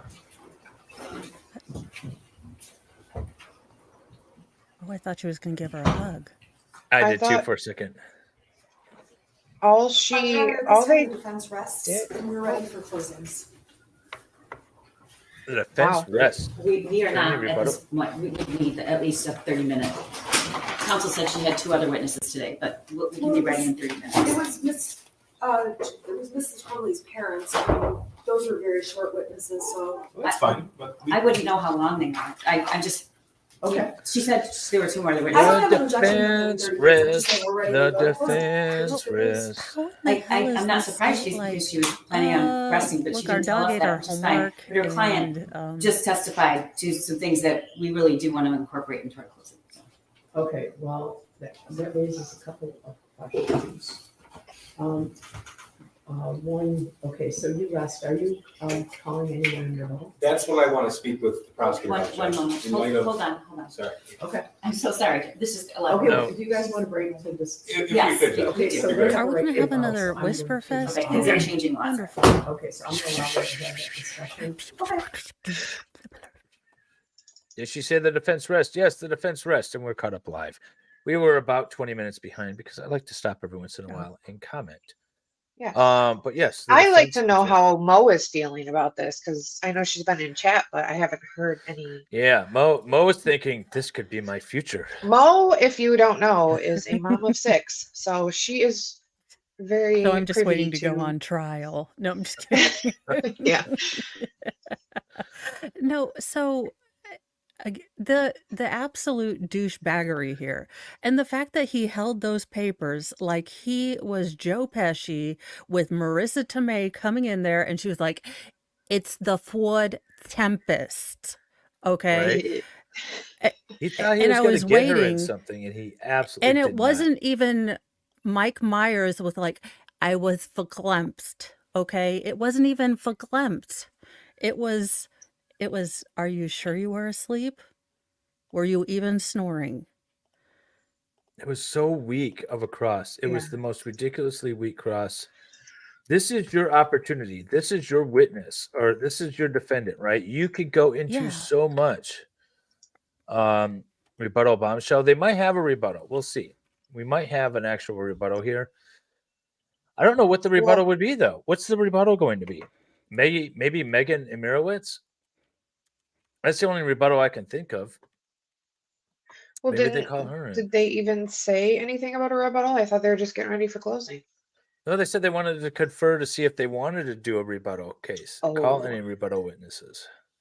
I don't know where you would call them, though, because she's only refuted the direct evidence that was presented against her. She didn't say anything new out of the ordinary that would be really bad. Right. Yeah, he really wanted to shame her for the affair. I would say about 50% of his cross-examination, well, no, maybe not 50%. Maybe we'll say closer to 30% was the affair. And to me, that's not enough. People have affairs and their kids Yeah. don't shoot up schools. The affair and the fact that she spent money on horses. That was all I really saw him latch onto. Why did they rest without calling the parents? I don't know. I feel like maybe they feel like if the cross went really bad, maybe they wanted to call the parents to rehabilitate the witness a little bit. And since the cross was a nothing burger, which, by the way, I do need to get that emoji going, that they're like, yeah, we're not going to waste our time. We're just going to move right into closings, and maybe we'll catch the state off guard. Well, and I think she's reading the room. I think the lawyer is reading the jury. And look, if even law and crime are feeling bad for this mother, and this lawyer is coming off very condescending. He's not letting her finish. He's he's he's doing talk to the hand. He's very condescending. And if any of these jurors are parents and have been parents of teenagers, there are, look, she is, it's in the time of the unknown illness of unfortunate origins that we are not allowed to talk about. She has a husband who is having a hard time keeping a job. She has a son who doesn't want to talk to her because he's a teenager. So, not only is she financially keeping this entire family afloat, she may be indulging in her horses as a way to escape. Her son is going through something, but we're all going through something because of the coof. How many of us maybe miss signs? I think a lot of people are looking at it now like, how many of us maybe miss signs? Yes, were there mistakes made? Should she have answered differently yesterday to a couple things? Yeah. Absolutely. Would But I you have? can't put that back in. But I think that if she had, I think her lawyer told her that if you answer things a certain way, you can open a door to liability, some lawyerly thing where Yeah, I just there's a better way to answer things than what she did. had she been again, I think she's in full shutdown mode. She is still in survival mode. Look, she is dealing with, okay, I have to deal with taxes. I have to deal with this. How many calories? She is doing anything to not think about feelings right now. I have been there. Allegedly. Make it simple. Resting. Does that mean no JOA argument or still could have happened after rebuttal? I checked the docket yesterday. There was nothing filed in paper. It doesn't mean so there wasn't something filed this morning. You can do it orally or you can do it in a written motion. Maybe they just filed it in a written motion and they're not going to do oral arguments. I'm not sure. I didn't check this morning though. So why is the prosecution so lost? All four of them and one defense attorney. Because they don't have a case and they're struggling. 8 of them? There was a question here. This was a great question. If the state didn't, or if the defense didn't open the door to 1, the affair, and 2, the text messages between her and her attorney, what would they have crossed her on? That's a good question. Yeah. Because that was 80%. Yeah, the horses. Yeah, the horses. They would have crossed her on the horses. But even with the open door, I don't think it was enough. Look, a terrible thing happened and a community they want more. They've gotten the person who did it, but one person doesn't seem enough for the gravity of what happened. Unfortunately, there's not more that we can do in our justice system, but people want people want there to be more. And unfortunately, life isn't like that. Sadly, I wish it was. I wish there were easy answers to hard questions. Yeah, I was going to say the defense just mic dropped the state. Yeah, I absolutely agree. The defense did. And I know what I was going to say. I am putting Mo's a link to Mo's channel. Thank you so very much. Pinning it at the top of the chat. It's also in the description. You guys go check out Mo. Do you do 2 or 3 news shows a day? I feel like you're on all the time doing news stuff. I do 2. I am endeavoring to do 3, but 6 kids, 5 cats, and 1 Frybert means we have a lot of responsibilities outside of a YouTube. lot of laundry. Can Jennifer not showing emotion on the stand have any effect on the jury? Absolutely. So what I had said at the beginning of this stream is that a jury trial in particular, but all trials to some extent, it's performance art. It's really what it is. And you've got the legal arguments out of the way. You filed pretrial motions, everyone's sort of set up. You do have the legal arguments going on in the background, sometimes during trials, as we heard at the beginning of this. But the rest of it, it's artwork, it's showtime, it's a performance, and you need to convince the jury. So showing emotion, not showing emotion, the answers that she says, whether the words are correct as opposed to the style presented, all of that stuff has an impact on the jury. And you want the jury on your side, that you want them to feel sympathetic towards your case and understand that she's not responsible here, that she had no idea. So all of that could play a role. Oh, I already did this one. Yeah, it could happen. I don't know. Maybe they did it in writing. I'll have to look.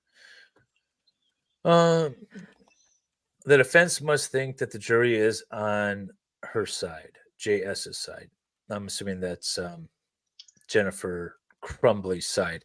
Yeah, they might. And that's the part of being the defense attorney too, is you're kind of watching the jury. And while it's sort of kind of reading tea leaves, everyone has that initial, innate ability to kind of read people, or at least you hope. If you're a defense attorney, you can. And so she might be reading the jury and be like, oh, that was it. Based on whatever cues she was getting, she feels comfortable. That could absolutely be the case. I've done that. I remember identifying a particular juror on one of my cases. I knew that juror was going to be my acquittal. I played to that juror, and sure enough, that was my acquittal. So if you can read the room right, why push the issue? And I think the judge, or not the judge, I think the lawyer, although I really don't like her it's driving me mad. What I do like is that she kind of forestalled that argument by saying, how do you deal with emotions? And let Jennifer kind of say, I kind of close down. I go into survival mode. I look very stoic. And I think a lot of moms, because, she then told the story of, I am the financial breadwinner right now. I have had to take on this role. I've had to be kind of the one that keeps this family together during this very uncertain time. I can't break down. So, and then, I get the hives too. So I was like, you felt for her, didn't you? Now, when I was first watching her testify, or listening to her rather, I was taking notes and I wasn't watching her. And when we went back later, I actually watched her and I saw the redness in the hives and I saw her visibly shaking. And so hopefully the jury is only 2 feet away from her. And so hopefully the jury is seeing that up close and it's resonating with them. And you saw Nick, how I quick missed she your got out 50 of that Swedish box. krona chat earlier, but thank you very much for it. This prosecution is constantly talking over the judge and the attorney. I think he has severe mommy issues. He might. And then how many men, women on the jury? So there are 17 total jury members, which they didn't have to recuse any of them during the trial, which is cool. This trial is a lot shorter than initially anticipated, though. So there are 10 women, 7 men. There's 1 black man. Most of them are parents. They're okay with guns. Several of them have hunted. I have a whole breakdown actually on my community page on my YouTube channel. So you could see all the demographics of all the jurors on my community page. I won't break them down here now, but that's the basic makeup. They're all white except for 1 black man. And in all this might go to the reality, jury today. Her life is effectively over. She's going to be like Kyle Rittenhouse wherever she goes. And honestly, I don't know that I blame the parents of the children that are deceased, but they're probably going to make her life hell. There are going to be people from Reddit who find out where she lives, if she changes her name, every time she gets a job, they're going to harass her. If she, for all intents and purposes, she's going to have to live her life with her head on a swivel from now on. You said it right. Intents and purposes. I was just thinking with this question. Supposedly. There you go. The jury's going to get it today. That sucks. That sucks for Jennifer. It is 11:35. They're going to get lunch. Then they're going to get closing. Then it's going to get handed to them at like 3, 4 o'clock. And the jury's going to be like, I don't want to come back to Monday. So let's just get a verdict out there. That's going to suck. I've been in that position. Yeah. That's going to hurt them. That's going to hurt the defense. And I wonder if that was part of the state's reason for ending so quickly, because I thought they were going to go a lot longer than they actually did. So I'm wondering if that was part of their strategy. Not that there's anything wrong with it, but that sucks if the jury's getting it at 3, 4 o'clock today. Yeah. Because they're just going to want to get a verdict and be done with it. For sure. Yeah. Verdict Watch. I'm putting a stream up for Verdict Watch. So unlike Baker and some other channels that like to talk for hours and hours and hours, like 35 hours straight while they're waiting for a verdict, I tend not to. So what I'm going to do is I'm going to schedule a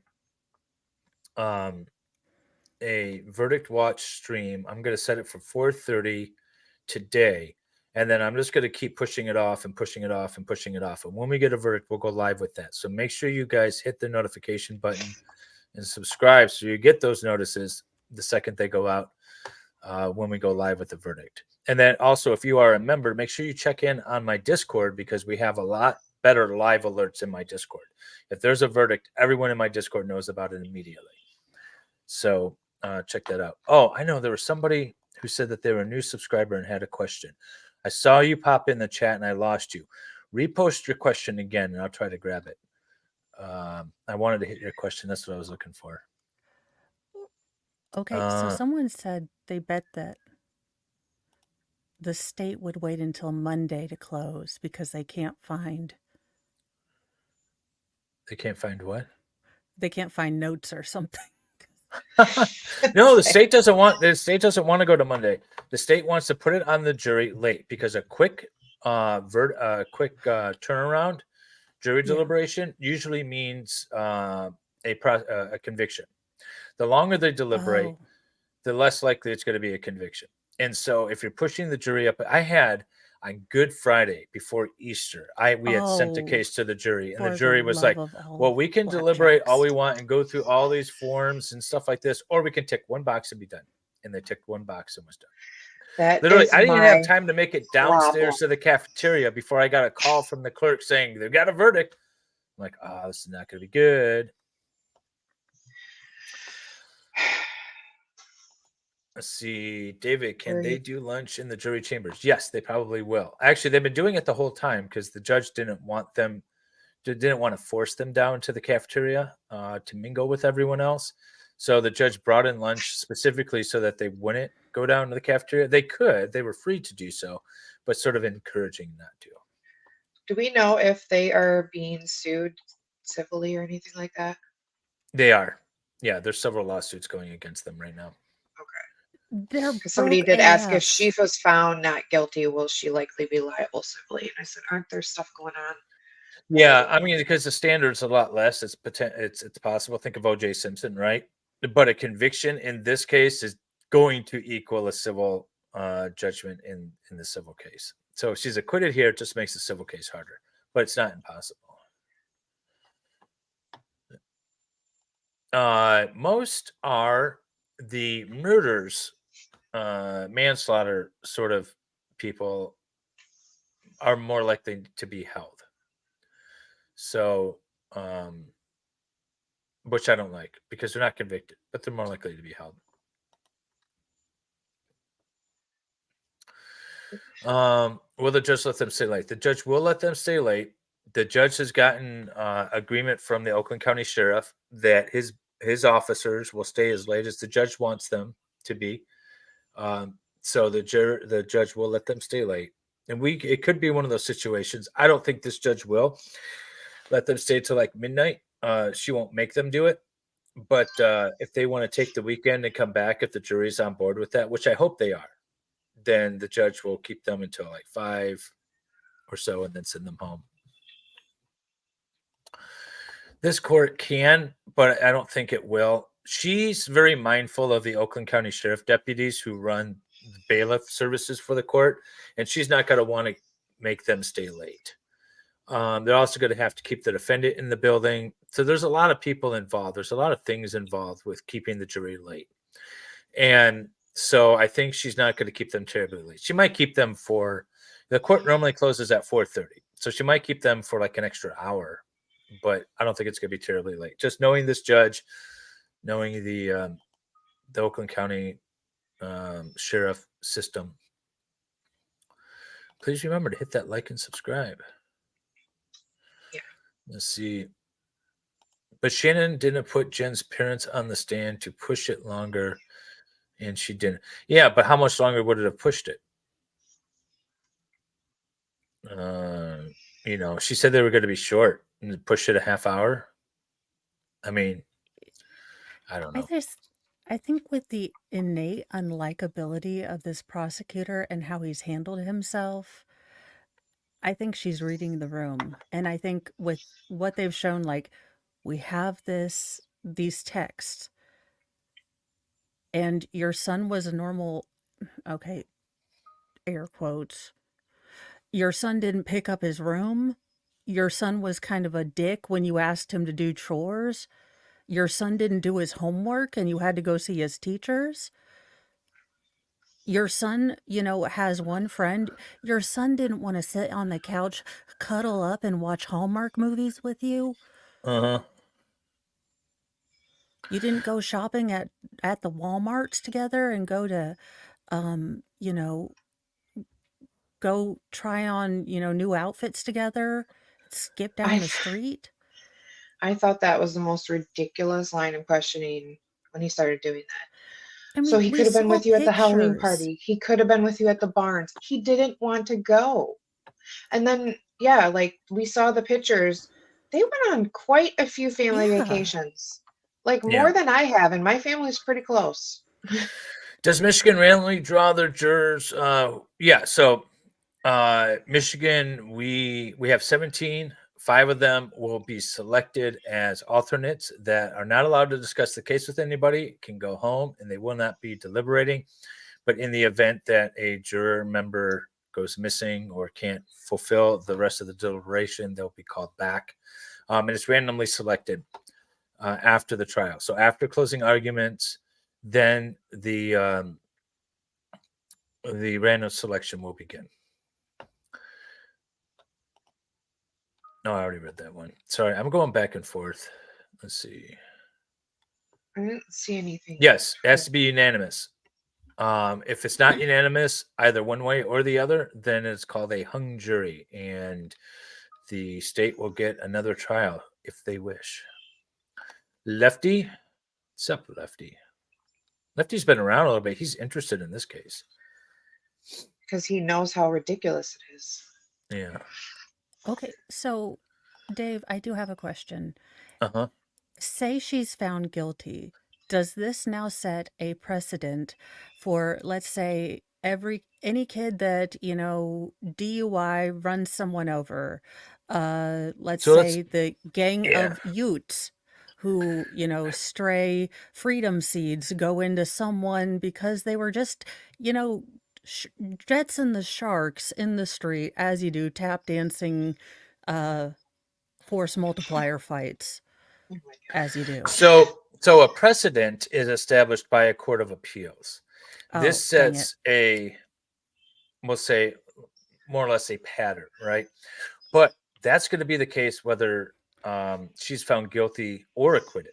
If she's acquitted, it's not going to prevent prosecutors from bringing these types of charges going forward. It might actually embolden them to, so that they get one to stick, and then get a court of appeals to affirm it, and thereby establishing the precedent. So the precedent is established by the appellate court system. So this isn't gonna be binding. This decision isn't going to be binding on any other court except the Oakland County Circuit Court. Now, if there's a conviction and that conviction gets appealed, then whatever that appellate decision is, that will be binding precedent across the state. And other states will use it and look to it and reference it. It won't be binding on those other states, but it'll sort of Okay. establish a framework on which other state prosecutors could potentially bring these charges. But that's going to happen regardless of an acquittal or a conviction. I think other prosecutors are going to look at this and say, oh, this is something that we never thought of. Let's try it. Even though it didn't work in Michigan, we could still try it in our state or whatever. Or it didn't work in Oakland County, we can try it in Wayne County. So regardless of an acquittal or not, expect to see more of these types of charges. I think Christy had a question, Christy with an E. Was the defense counsel Missy aloof like this during? I don't know. I didn't watch her during the Nestor trial. That's what I was trying to get at. Okay. Who And had a thank you question? for explaining that. I was trying to look it up and I kept running into Latin and I was like, I am not a lawyer. I am a lay tuber. Right. Trademark associated with but not affiliated with LawTube. LawTube Did you read- adjacent as a fan of LawTube, right? Did you read Brandon's super chat? No, I got to get to it, but I wanted to get potentially skipped. I love this. Not legal advice. Just wondering if it would be smart for everyone to have a standing ticket to Vietnam in case reasons. Yeah. True. I like that. Answer yes. All right, let's get the Brandon's here. Should she have filibustered Friday verdict? She could have. She should have. I think so. She could have. Are you frozen, sir? Me? Am I frozen? Hello? Am I frozen? Jamie? Uh-oh. I see myself. Yeah. You were frozen in place for a second there. Oh, okay. But yeah, no, she could have, and she probably, I don't know. I'm not reading the jury, right? If you're confident that this jury is going to come back with an acquittal, just based on your years of experience and whatever signals you're getting, then why not? Why filibuster? Why give the opportunity to knock back? Let's just say this defense counsel has not had a good track record in this trial with going more into something. More was definitely less every time she did cross-examination. So maybe she's just taking the head noddings and going to run with it. Brendan, let's go also with the $5 super chat. Make sure you are grabbing new subs in the right place so they will come back for more. Yes, if you are a new sub, thank you very much for subscribing and joining us. This case is the reason why I've been streaming at all, live trials anyways. I've had the YouTube channel for a while, but when these parents got charged, I started doing live streams.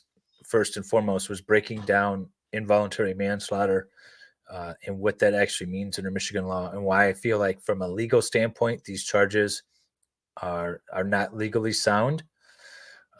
If there's an acquittal, the problem is we won't get a definitive ruling from the Supreme Court or the Court of Appeals on whether or not these charges are legally sound. What it's going to take is a conviction and then have to go to the Court of Appeals. And I don't want that for Jennifer. But it would be nice to establish a precedent that these are BS charges and should never be brought again. And if it has to be on Jennifer's back, then I guess that's the way it's going to have to be, but I don't want it to be. And Kathy Trout with 5 gifted memberships. Thank you very much. If you've been around for a bit, you know I read out the names and I'm horrible at it. But these just seem easy. Well, no, maybe not. Lars Larsons, you got a gifted membership. Welcome, sir. You've been chatting away for this entire trial. Make sure you click the member tab and take the Discord link to my Discord where I have all of my member content. And then we have D. Crockaroo. I'm going to go with D. Crockaroo. Randy V. Amy Ann List and Vicky Hatherley. We're all gifted memberships. Thank you very much, Kathy, for those gifted memberships. I appreciate it. For everyone who's new as a member anyways, click the member tab, which is now available to you. And when you get in there, let Jamie, who's right there, if I can point right there, or Jung know what your YouTube name is, and then they'll give you access to everything else in the Discord. Let's see. Do you think the state pled Ethan's case out, making it easier to go after the parents? Well, that was up to Ethan. It was 100% Ethan's choice to plead because he didn't plead to a lesser included. There was no plea offer. You plead straight up to murdering 4 people or you don't.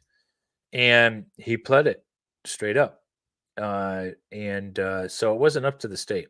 It actually made it easier, originally made it easier for the defense to use Ethan as part of the defense to the state, the fact that he pled. Because once he pled and he was sentenced, he no longer had a Fifth Amendment argument. And so I was thinking, great, now the defense can actually use Ethan, call him to the stand, and make this a legitimate, defense sort of case using Ethan. But then Ethan decided to appeal his sentencing and make a motion to set aside his plea. So now the Fifth Amendment comes back into play. So that didn't end up working out. Jennifer says, don't matter. I hope the jury says guilty, lock her up. Well, Why? Jennifer, I hope you don't have kids that will do something, commit a crime that you are unaware of, and that the state is going to hold you responsible for. Yep. Does Christy have observations of the jury? Yes, she does. She should anyways. And if she is listening right now, message me or something. I'll send you a link if you want to come on and give us some insider information. Yeah, that would be awesome. Yeah, I want to know what the jury was thinking. Did you see my last Discord DM? Yes, I saw that you have the video. That's creepy, dude. I kind of want to see it, but I don't at the same time. Talking about the YouTuber, or not the YouTuber, but the guy who decapitated his father on YouTube, or showed it on YouTube or something. It's kind of like that blue waffle thing. I've not ever searched it, and I have a Don't new search computer. blue waffle. You will never I unsee haven't. that. Look, like I said, I have a new computer system, and I don't want to give it gonorrhea syphilitis. So, Farrell was in my chat the other day talking about that. Welcome everybody. Just and if you someone want to get asked caught what up, the the court cat's is on name break. is. Sorry, the court is on break. The defense has rested after the one and only witness, Jennifer Crumbley. The state is taking its time. It's going to get 20,000 hours, according to the judge, to determine whether or not it wants to bring a rebuttal witness, or we're going to go straight into closing. I thought we were going straight into closing, and so I tweeted out, "Hey, we're going into closing." And then all of a sudden, the state was like, "Whoa, wait a minute, we might want a rebuttal." So don't search it. Don't search it. No. Patty. Anyway, so that's where we are right now. So we're just waiting for the court to come back. You can see we're just staring at the wonderful seal of the great state of Michigan. And I object to the deer. Trying to answer some questions in chit chat. Which one is the deer? Do you know? They're both deer-like. I object to both. It's on the. Yeah. Jamie, do you know? This is your seal. Well, it's on. I'm looking at it. It's on the left side. Yeah, the deer's on the left. Yeah. Okay. Is Ethan just appealing to get parole? Yeah. So the United States Supreme Court says that it's cruel and unusual to sentence a juvenile to life without the possibility of parole. Michigan has twisted and contorted that to say, well, generally, yes, but there's few exceptions. And so he was actually sentenced to life without the possibility of parole. And so they're appealing that. And in Michigan, too, there's certain ways that you can appeal and file a motion to set aside your guilty plea.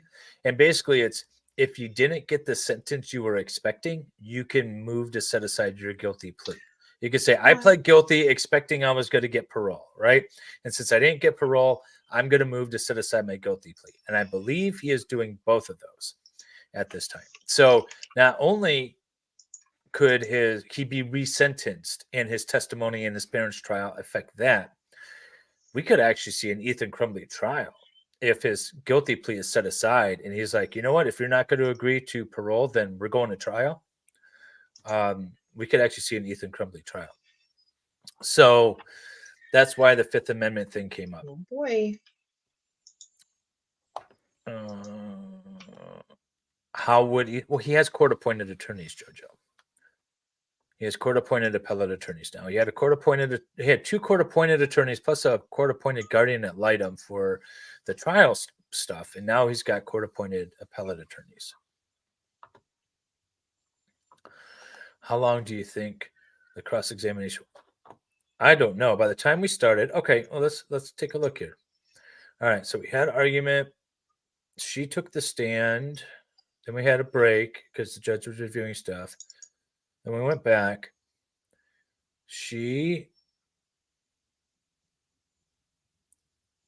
Let's see. She took the stand, we'll say at 1:40 into the stream. And they were done with cross at she took the stand. The cross was 1 hour, approximately 1 hour. She was on the stand for 2 hours, a little over, I think. And cross was 1 hour. That was way too short of a cross. But what else do you really have to cross on? That's the thing. Yeah, Right. I mean, again, what are you going to say? No, I'm not. Everything is in hind. I'm sorry. Go ahead. Everything's in hindsight. Her, noticing that it was odd that he said, "I love you," after that text is a hindsight, observation. It wouldn't have been odd if nothing had happened that day. She wouldn't have really noticed it and wouldn't have put any emphasis on it had nothing happened. It would have just been like, "Oh, that's kind of sweet." And she would have just maybe commented to her husband and said, "You know what? Ethan said he loved me today. That was nice, wasn't it?" And maybe gone about her day. No, I'm not going on Hunley's channel today. He messaged me and I said I was going to be busy with this trial. I tried to go on last Friday. I thought I was going to get an hour break so I could go on from like noon to 1 on Eric Hunley's show. But it didn't work out. And I said, I'm not going to even bother trying because then I have to shut this down, go over there and come back. So I'm just staying live here. And it sounds like this trial will be wrapping up pretty quick. So I'll be back there next Friday. And if you guys don't know, Eric Hunley has a channel called Laid Back Law, where he gets a bunch of law tubers together on Fridays at noon Eastern time. And we talk about various legal issues that are going on worldwide, really. And so it's a good show. So they talked him into doing that. Talked him into doing what?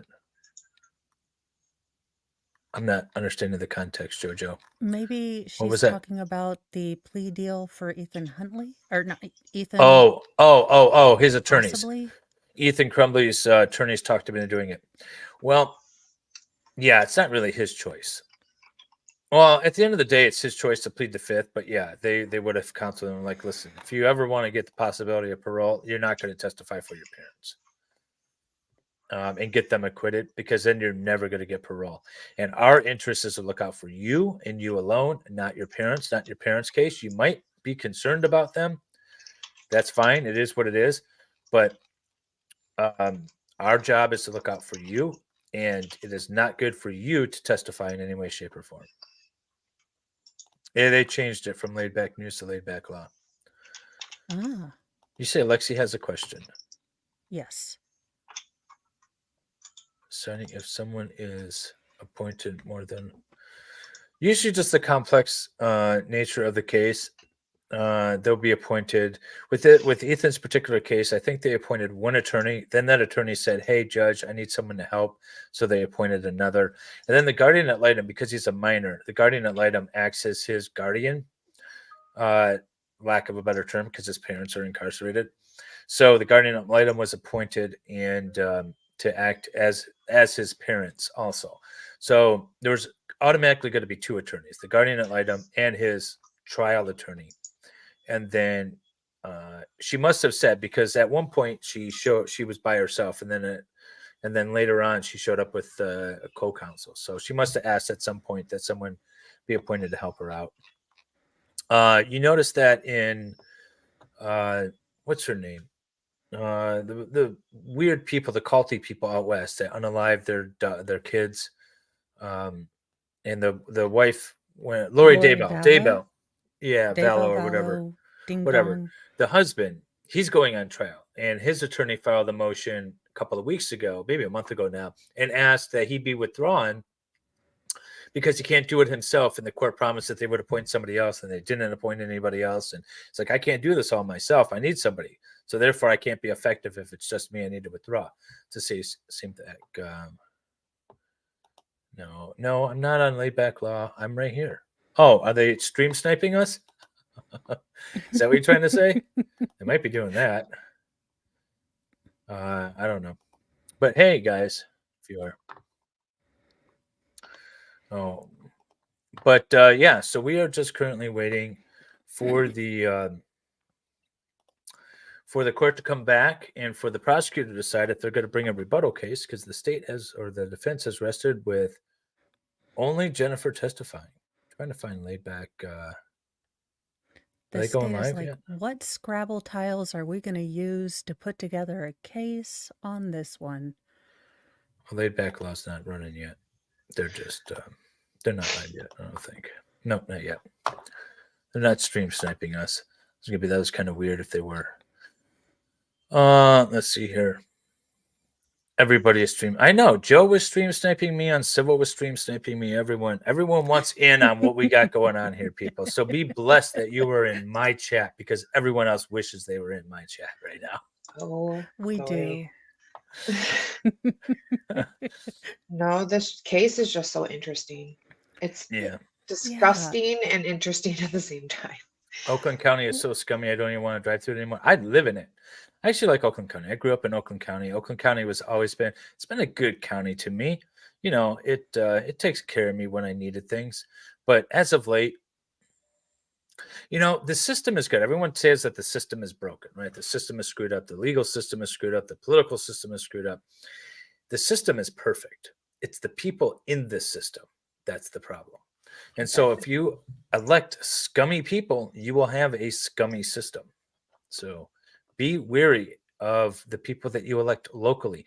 And 90% of the laws and the things that politicians do that affect you are those local politicians. It's your local county prosecutors. It's your district court judge that you're going to be hauled in front of when your dog is barking too late. It's all, you know, these little things that you guys pass by on the ballot to go vote for president. The president doesn't affect your daily life as much as these local officials. So pay attention to what they're doing. The next time you get into an argument with your neighbor and they call the township, and the township writes you a ticket because you built your little shed too close to your house, or whatever stupid little things, that's the local politicians that affect your life day to day. Yes. Or your kid goes and commits a crime and now you're brought up on charges for it. That's your local prosecutor. And then Jackie Kennedy has a question too. Oh, I should just give you controls to pull up everything. I know. That would be a terrible idea. I'm Sal's twin. This is a terrible idea. Can other parents of school shooters be dragged into court if the Crumbleys are convicted? Yes. To my knowledge, there isn't a statute of limitations on involuntary manslaughter. There might be. So I'm just going to preface it with this. But assuming not, and assuming it's, nationwide, there's no statute of limitations, yeah, they could charge people. They could reach back 24 years to Columbine, to that mother, assuming there's no statute of limitation, right? So yeah, it's a bad thing. But also, let's talk about gangbangers in the inner cities whose moms know that their kids are running around with guns and dealing drugs. They should start charging those parents too. Anytime a kid sneaks off in the middle of the night and takes your car and say they, end up killing somebody with that car, they should charge those parents too. It's a slippery slope, because how do we know that they didn't do enough? How do we know that they didn't recognize that someone's going to take their car and go unalive somebody accidentally or not? And how do we know that they did enough? Well, you don't until the state tells you, under this theory. Ooh, fuck exactly. Hey. Yes, there was a motion to change venue, I believe. I have to go back through my motions. I believe there was a motion to change venue and it was denied. Mainly because Oakland County it's the largest county in Michigan. And it goes everything from really condensed cities like Ann Arbor, really super liberal cities where you can go, tranny bingo to the rural areas where there's farms and horses and kids going hunting before they go to school in the morning, like Oxford. So because of that, they decided that venue was appropriate. They would just do a very wide reaching jury pool to get everybody. And actually, the juror members that are sitting on there, at least the ones that I heard, all live out near the more rural areas of Oakland County, not so much the urban areas. And then Brendan, let's go with the $2 super chat. Are you not entertained? Hit the like button. What's going on? There Valid are question.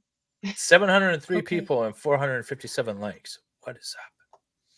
Kess is Valid asking if the defense has asked for a JOA yet, or is that something that is, I don't remember the actual procedural schedule because states have different ones. Yeah. Well, normally you would ask for it after the state's closing or after the state rests their initial case in chief. And then you would ask for it. And then when it's denied, as it's often denied, you would just move into your defense. This one didn't have it. Now, you could file it in writing. You can file it in, or you could do it orally, right? I don't know if one was filed. There definitely wasn't one orally that was broadcast. It doesn't mean that it wasn't necessarily Okay. happening. But I have not heard of one. I have not seen one, so I don't know. If there wasn't one, then I would be concerned. Because one of my arguments would be at the preliminary examination, they're like, there's enough to bind them over. And then you bring a motion to quash the bind over. This judge who heard all the preliminary stuff and was like, it's not enough to convict, but it's enough to at least have a trial. Let's have a trial and see what happens. And now in this trial, it's literally everything. Actually, it's less than what they presented at the preliminary examination. So I would bring a motion and say, hey, judge, the preliminary examination is just not whether they're guilty or not, it's just enough to get a trial. And they brought less to the table than what was in the preliminary examination. So dismiss this case. I would have argued that. But, sorry, my headphones went live. But they didn't do that. At least I haven't heard that. I think there should still be one brought. And if not, then it's going to potentially be grounds for ineffective assistance of counsel because there should be one brought.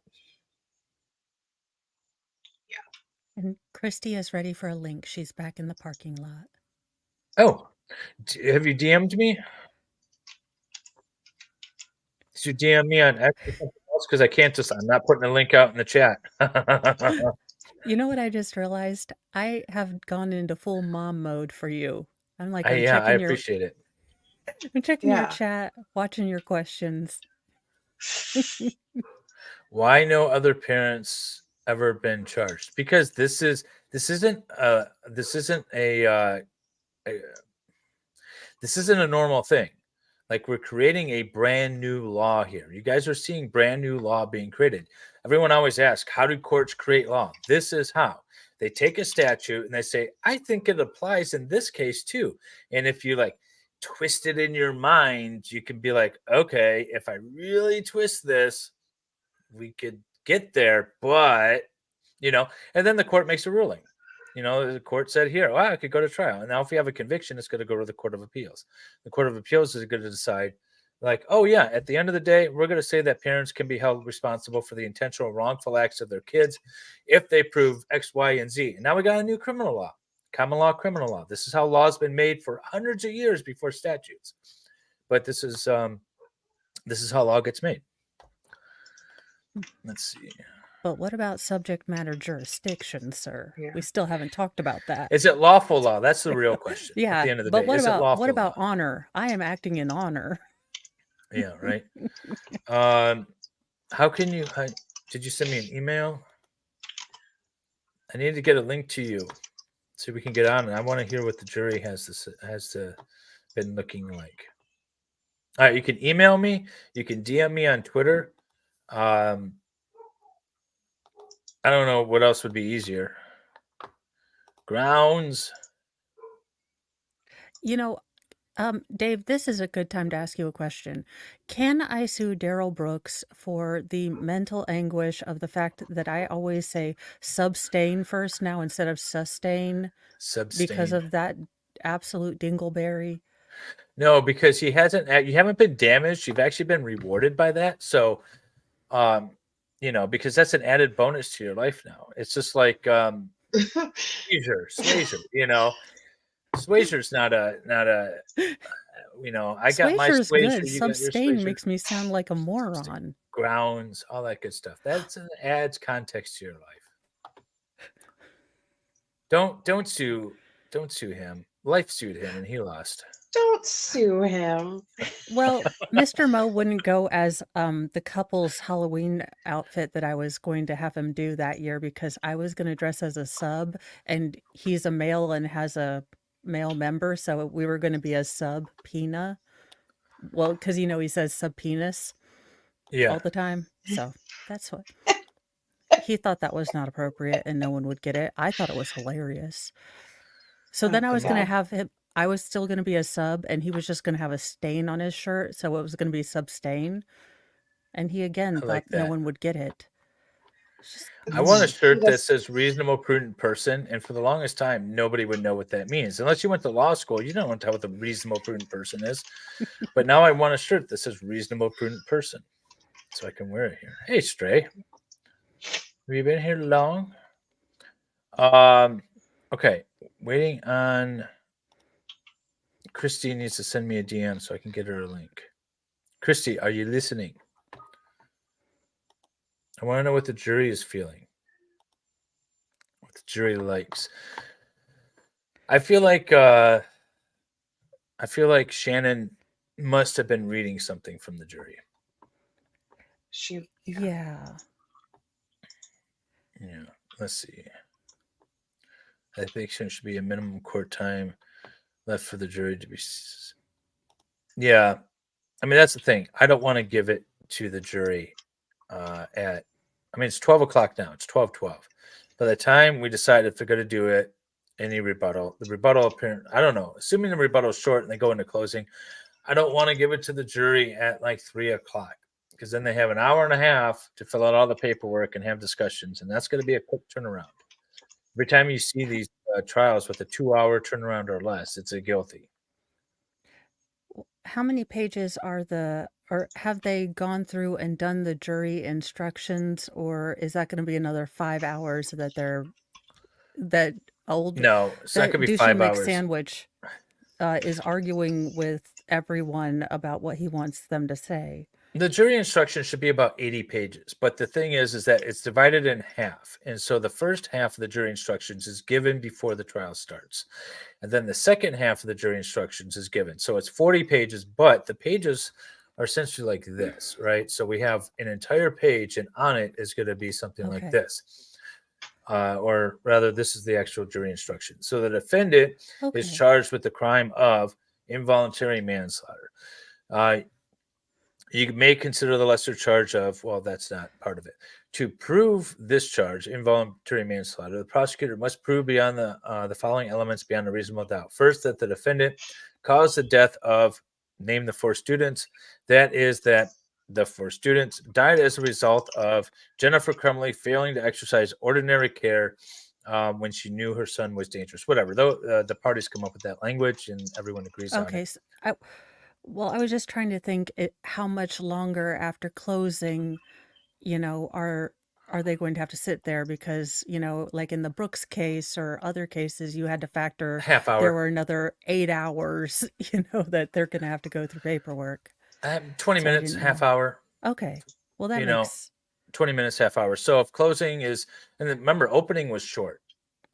Both in Michigan, we don't do long openings and closings. They are horrible, and we don't do them. I have never seen an opening statement or a closing argument that's gone beyond 30 minutes. So each side gets an opening, closing, I think rebuttal. So maybe an hour total for closings, and then 20 minutes for the jury instructions. Ooh. And the jury could easily get this at like 4 o'clock.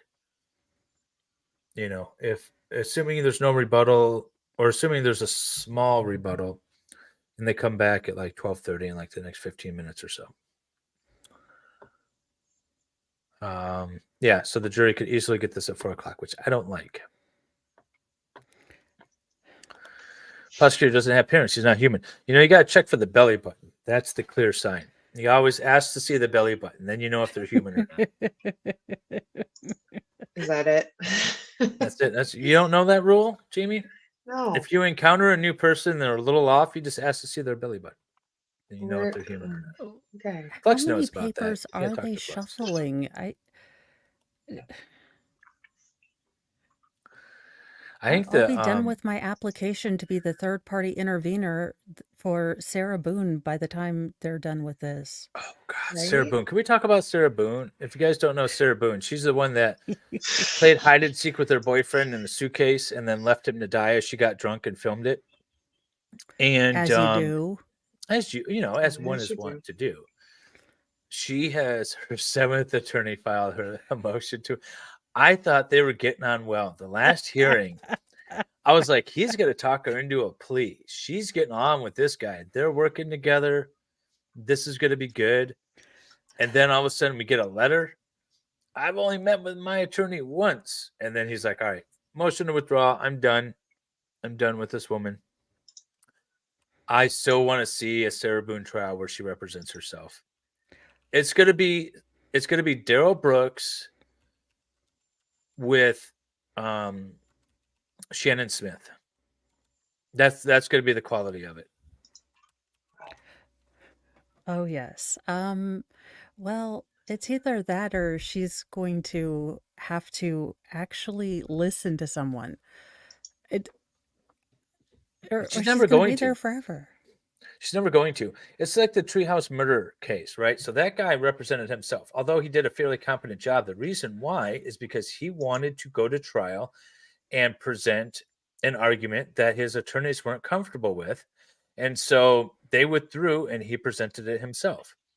Now, while I agree that he had a decent argument to present and he should have had counsel, and Sarah Boone doesn't, it's a legitimate reason to kind of represent yourself.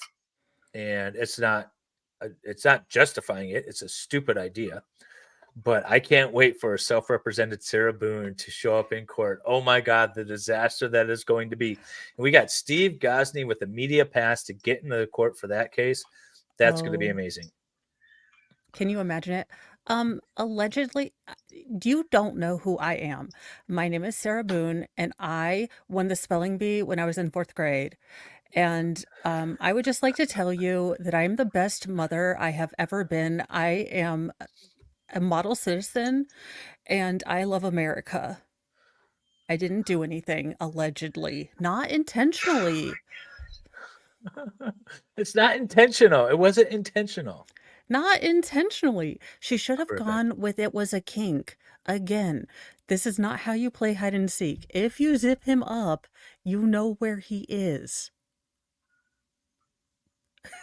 It's not. I feel bad for that lawyer. It's yes, great success. Sarah Boone excels at everything she does, as you know. And the fact that she asked for the freaking wedding ring back. Just classy. Oh my goodness. It's gonna go, she's gonna run through every lawyer in Florida, and Steve Gosney is eventually going to have to deal with her. And she's going to steal the kindness out of Steve Gosney. So I'm going to do a stream tomorrow afternoon sometime. Today's Friday. Tomorrow afternoon sometime where we're going to go over the Sarah Boone letter and her attorney's motion to withdraw. Her attorney's motion isn't that exciting, but Sarah's letters are always highly entertaining. They're just like Mo was sort of mimicking Sarah Boone. That's those are her words essentially that we get from her letters, and they're amazing. So we're going to do that at some point on Saturday. And Mo, if you want to join me, or Jamie, or whoever wants to join me on this Saturday stream, because I'm actually going to be testing a new streaming platform so that these things go a little smoother, so that I can modulate and regulate the audio and video qualities a little better. So that's the purpose of the stream. But we'll talk Boone, and we'll talk Turtle Boy, we'll talk a bunch of stuff, and we'll talk If I Crumblies, of am course, too. home from dive sectionals, I will be here. I would probably rather be here than at dive sectionals. Nothing like a bleacher and a hot, moist room with a bunch of people screaming. Right? Yeah. I still haven't gotten the message. Can somebody tag Christy in the chat and tell her to like DM me or something? Because I don't know if she's not listening. Turtle Boy needs to be free. I don't know if Turtle Boy needs to be free. To be quite fair, Turtle Boy's a disaster, but he definitely doesn't need to be charged for his reporting. Absolutely not. If you guys don't know Turtle Boy's a blogger and a YouTuber that's been covering the Karen Reed case out of Boston, Massachusetts, who I believe is wrongfully charged, much like Crumbley's, right? So imagine I've now been streaming 2 years about how wrong these charges are against the Crumbleys. And in my reporting, the prosecutor gets so butthurt that they decide to bring witness intimidation charges against me because I'm talking all this trash about them. That's Turtle Boy. So that's why when I heard that he got arrested and charged with witness intimidation because he's covering the Karen Reed case, I got interested. And so I've been diving into that deep rabbit hole of a journey.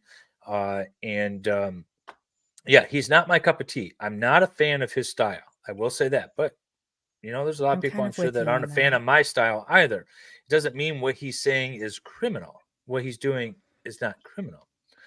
Send you an email. Oh, you did. Okay, cool. Let me check. Oh. Okay, cool. All right, I'm going to reply right now with the link. Copied. Oh, reply. Cool. I don't know if you've ever been on StreamYard before, but if you're using it on your phone, you can just open it in your browser or use an app. You can download an app or whatever. But we'll see you shortly. Don't get me yeeted, please. Eva Soul just became a pre-law member. Thank you very much for becoming a member and supporting the channel. Make sure you hit the member tab. Take it to the Discord link where we have Jamie and/or Jung waiting to let you in from the waiting room to all the goodness that is my Discord. We have cookies and nudes if you want to see all of Jody Arias. That is also in my Discord, as well as a ton of stuff on this case. What is this now?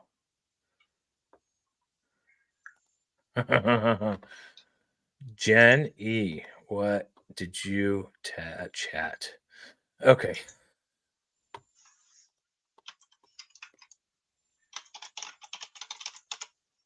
Looking for a link new to this.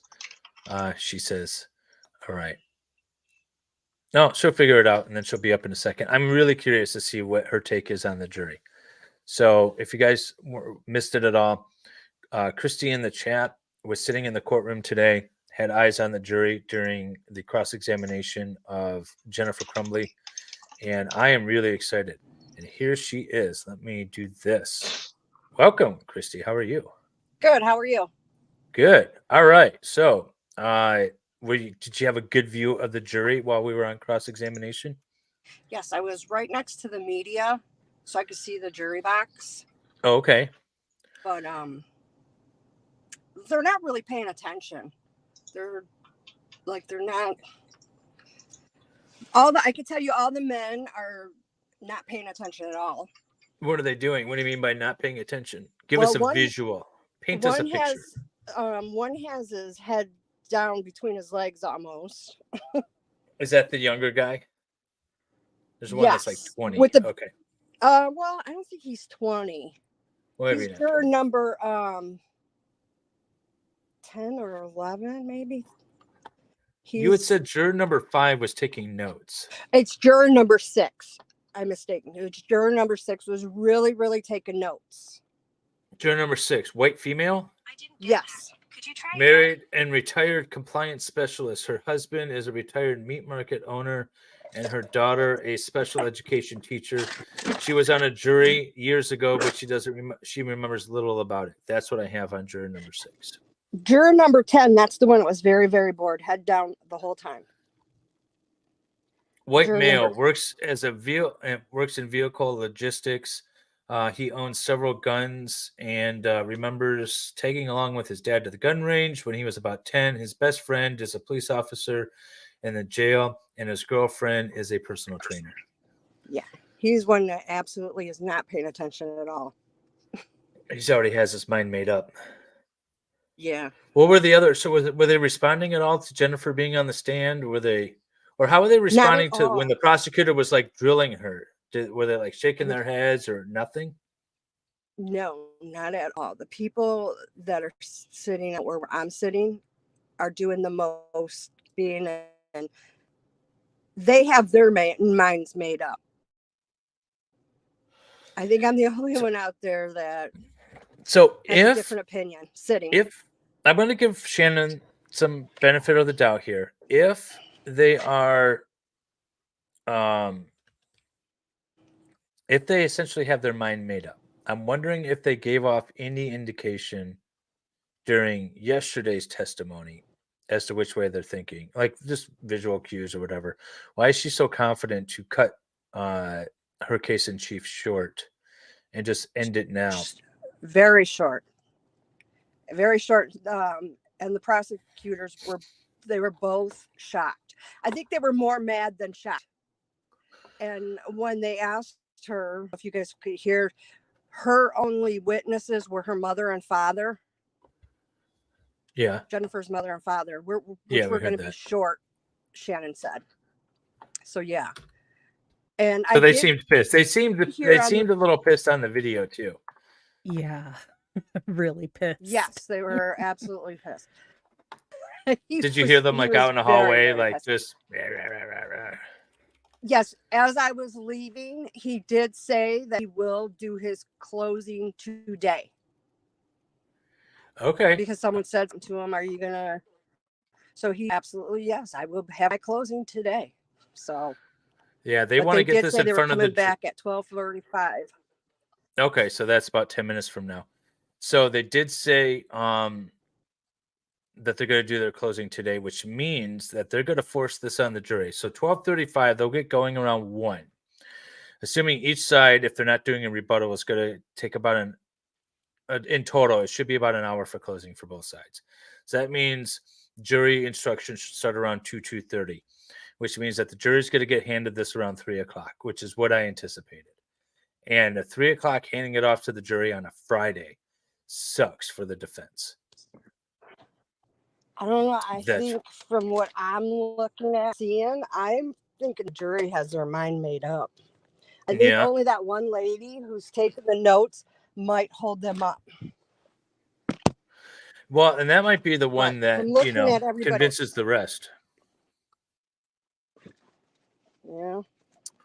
So are you going to stick through then and watch the closing arguments and keep an eye on the jury and all that good stuff? Yeah, I'm going to go in there right now because the court act today. For me in the last couple of days, it didn't look that packed and there's barely eating. So I'm going to get back in there. Okay. Yeah. And then this link will be good. So if you want to pop back in later, we'll be going. So after closing, when they send the jury off, if you want to come back out, if we're still going, this link will work. Okay, I'll do that. All right, cool. Thank you very much. That'll work. All right, thanks. All right, talk to you in a little bit. Sounds good. Bye. Bye. You too. Bye. Bye. Bye. You gotta exit. I could just remove her. There we go. I don't know if she knows how to exit. All right. Do you think the jury wasn't that interested because they are set on guilt or confident that she is innocent? I don't know. That's why I was wondering, like, were there any visual cues that we might have missed yesterday? I do know that it was reported that some of the jurors were crying yesterday, but I don't know when. I don't know what part of the testimony were they crying. Was it when they showed the shooting videos, which seems like that definitely could have been something that could have triggered them crying, or if it was something else. Thank you very much for the second $1 super sticker with a little heart on it. I appreciate it. Okay. So can the defense attorney complain or say anything to the judge about the state chronically not being prepared, or like, we're gonna need 2 or 5 hours to be ready. We're making a PowerPoint over here. It's gonna have sparkles. Like, Yeah, Jung is messaging me. Do we want to do jury bingo? Now, normally, people, we do bingo for closing arguments, but we usually have more of a notice. This is kind of a surprise to me, too. I thought maybe we'd be doing closing arguments on Monday at the earliest, so we would have bingo cards ready to go. But it's too late for us to, while I'm live on stream, try to coordinate and set up bingo, so I'm a little disappointed on that. But no, if they're doing closing arguments, everyone's coming back to court in 10 minutes, then it's just going to be too late. So I'm disappointed. But next trial, hopefully we'll do bingo. Yeah, I know we are not doing bingo this time. All my regulars love the bingo.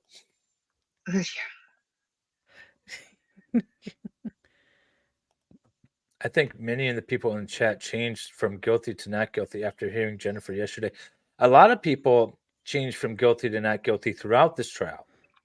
When, like, day 2 is really when I started noticing people popping into my chat and people popping into other chats and people tweeting saying, like, even Coffin Daffer was like, I thought she was guilty until after day 2. Oh my God, she's not guilty. And I think it only got better from there. More and more people are like, yeah, I thought she was guilty based off of what the media said until I actually saw the evidence. So maybe that's the way the jury's going too, hopefully. 100%. Brandon, let's go with $2 super chat says unsubbing. Oh, that's too bad. R.I.P. Flux. Brandon. I ordered them, Flux. They are coming, Flux. And then I got to ship them out. Sea Souter asked if we could take a look at what Law and Crime is asking. Or saying, sorry. Oh, yeah, we can take a look. Yeah, let's take a look at what I can LNC barely read. is saying. I learned from the MLS School of Saying Things and stuff. Yeah, that's how you do it. All right. Let's pull up LNC word. Earlier, they seemed like a pretty mixed bag, which was surprising. Yeah. No, let's pull them up and take a look. All right, let me put my she's guilty hat on. I love your wig. Oh no, this is actually my real hair. No. All of your wigs are like hanging up behind you there. Oh, no, I'm getting a judge and a gavel because I've decided I need to be able to sentence people. All right, so this is the LNC word chat. Let's see here. Mother will never change. Diabolical. Oh, give her take a few years since she's already been in jail. I don't know what that is. I think prosecution should be charging many more parents for how they raise their children. Really? Tim B, I'm calling you out. Okay, Tim, I hope you have children. We're going to be raiding your house soon. No, he raised his children properly because the state said so. Sure. State said he did Jan. good. Yeah. You also have a boyfriend in Canada named George Glass. Okay, so for how they raise their children. That's insane. That's an insane statement, people.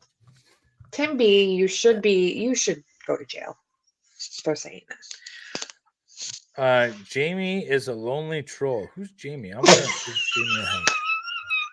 He is. I know. Now I really want to. Guilty. No, this is Jamie. My mind. Is it me? I just put in there. She is not guilty. Changed my mind. Let's see what happens. Oh no. If she gets a hung jury and retrial, do you think they will proceed with James' case in March? Absolutely, they will. Let's see. What's a rebuttal case? Oh, intelligent listener. No. What's a rebuttal case? She's probably like, she's guilty as sin up above. That's what I meant by that. Intelligent listener. Oh. Not knocking on any of you who don't know. Abe, You don't know what literally means. Stop using that word. If literally everything she said was hateful, it would look like hateful, hateful, hateful. That's literally, wow. Oh my God, I think I found my soulmate, William May, if I wasn't already married. Just saying. The word literally needs to be outlawed. Did he say that? I don't know what it literally means. Truth be told, there are a lot of parents that shouldn't be parents. Okay, but it's not illegal to be a shitty parent. Yeah, Just I like mean, it's not because illegal to be a dick. if you can't I mean- afford theater tickets, all there is drugs and humping. So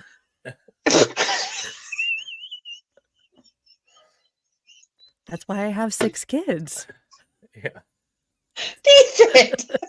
Jesus Christ. That's what we do. I mean, literally. yeah, right. Yeah, If you're Lord knows poor, what's that's all you do. Yeah. Oh my God.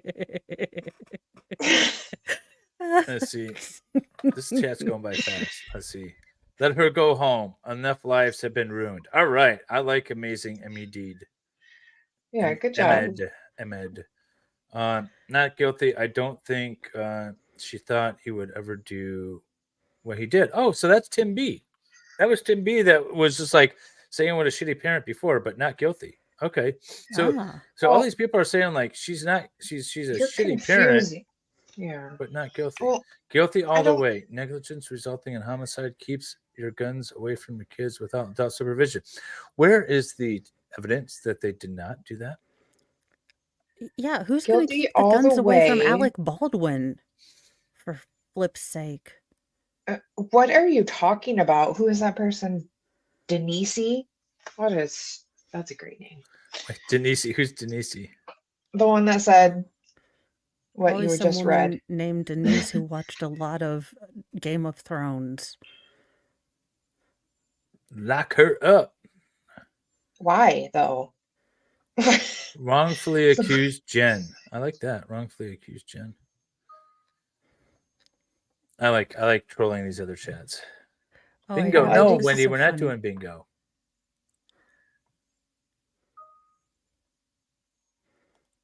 Oh my God, Scott, with the $2 super chat. What is this? Okay. Are you writing in code? Tim Lowe TB got destroyed on this wacko on KR. Turtle Boy. Tim Lowe. Turtle Boy. Tim Lowe. Oh, you respond. Turtle Boy got destroyed on his wacko. I appreciate the $2. I'm not sure what you're trying to say. I have no idea. Y'all know I'm like your Aunt Edith with a jitterbug. I have no idea. Well, this is the tea leaves here. Long crime chat is the tea leaves, right? We're not from a legal perspective or what we would do. This is like, what's the jury thinking? Let's go to law and crime, because this is like somebody said in chat, and I believe them. 90% of the time, law and crime chat has it right. That calls it right. Not that they're making the right choices, but they're calling what the jury is actually going to end up doing here. So I wish they would put a poll up. Somebody asked for one and they denied her. Guilty, put 1. Not guilty, put 2. Let's do an informal poll. Dave's going to get yeeted out of the chat. I bet they don't do that. Dave's going to get blocked from law and crime. Guilty, put 1. I'm Not here guilty, for put it. 2. They're gonna I feel like I'm the Robin to your Howard Stern, and but Oh I'm my not God. stopping you from doing anything. Quit moving. Why can't I select my own thing? There we go. I don't know. I wanted to copy it so that I can just like paste it. Oh, look at okay. 2. So not guilty is 2, right? Yeah. So 2, 1 1 2 2 1 1 2 3. We have a Salvador in the chat. I love the 3. We found our triplet. Well, if it was Sal, it would say 69. Yeah, that's true. Yeah, never mind. 1 2 2 1 2. I'm looking at our chat now. Has Ricada Okay. commented on this one? Just curious. Not that I'm aware of. He said he was going to cover it, and then I told him that I was going to cover it, and then he didn't cover it. So I don't know. If Mo is Robin and Davis Howard Stern, then who is Beetlejuice? Jamie? There's Brick. Beetlejuice. I love You don't know Beetlejuice from Howard Stern? I was No. more of a Bob and Tom chick, but I just know that because I watched the I'm Howard not going to show Stern him to you. movie I don't one know who that time. is. I Just only know Google. the movie Beetlejuice. Just Google Beetlejuice from Howard Stern. Oh. A miss. How I they like will vote your, or how I I like your will vote. style. Well, I asked Law and Crime to put in a 1 for guilty and a 2 for not guilty. And the people that are participating seem to be strong. Poll not guilty. Lux, I love Look you. at You're the Brandon best in the Law and bonus Crime daughter chat. I Super have. chatting. Brandon is super chatting Law and Crime. Let's just take a minute to appreciate that. Brandon. Brandon, you are my favorite Brandon. Oh, pull on guilty or not, please. I love Brandon. That's awesome. awesome. Brandon, no, I have to. Brandon is so awesome. He got my middle son a book from Steve Gosney, the puppy book, for his birthday. And my middle son is having a hard time learning how to read. And we did not even get out of the car. He opened it and started looking at the pages. He was so excited. So Brandon is such a nice guy. Well, they haven't blocked me yet because I keep putting my guilty put 1, not guilty put 2 in there, and it's still going up. Scott with another $2 super chat. Tim B has low T as a joke. He is anti-Karen Reed. Okay, I get it now. Oh, Thank you very much. Your other one was so cryptic. I had no clue. That's a double not guilty. It should be 4 2s rather, because it's not guilty on all 4 counts, right? Yeah. Yes, they are on lunch, everybody. We are just waiting for them to come back. It sounds like when they come back, there might not be any rebuttal. The defense has rested after Jennifer Crumbley's testimony. And we're going to go straight into closings.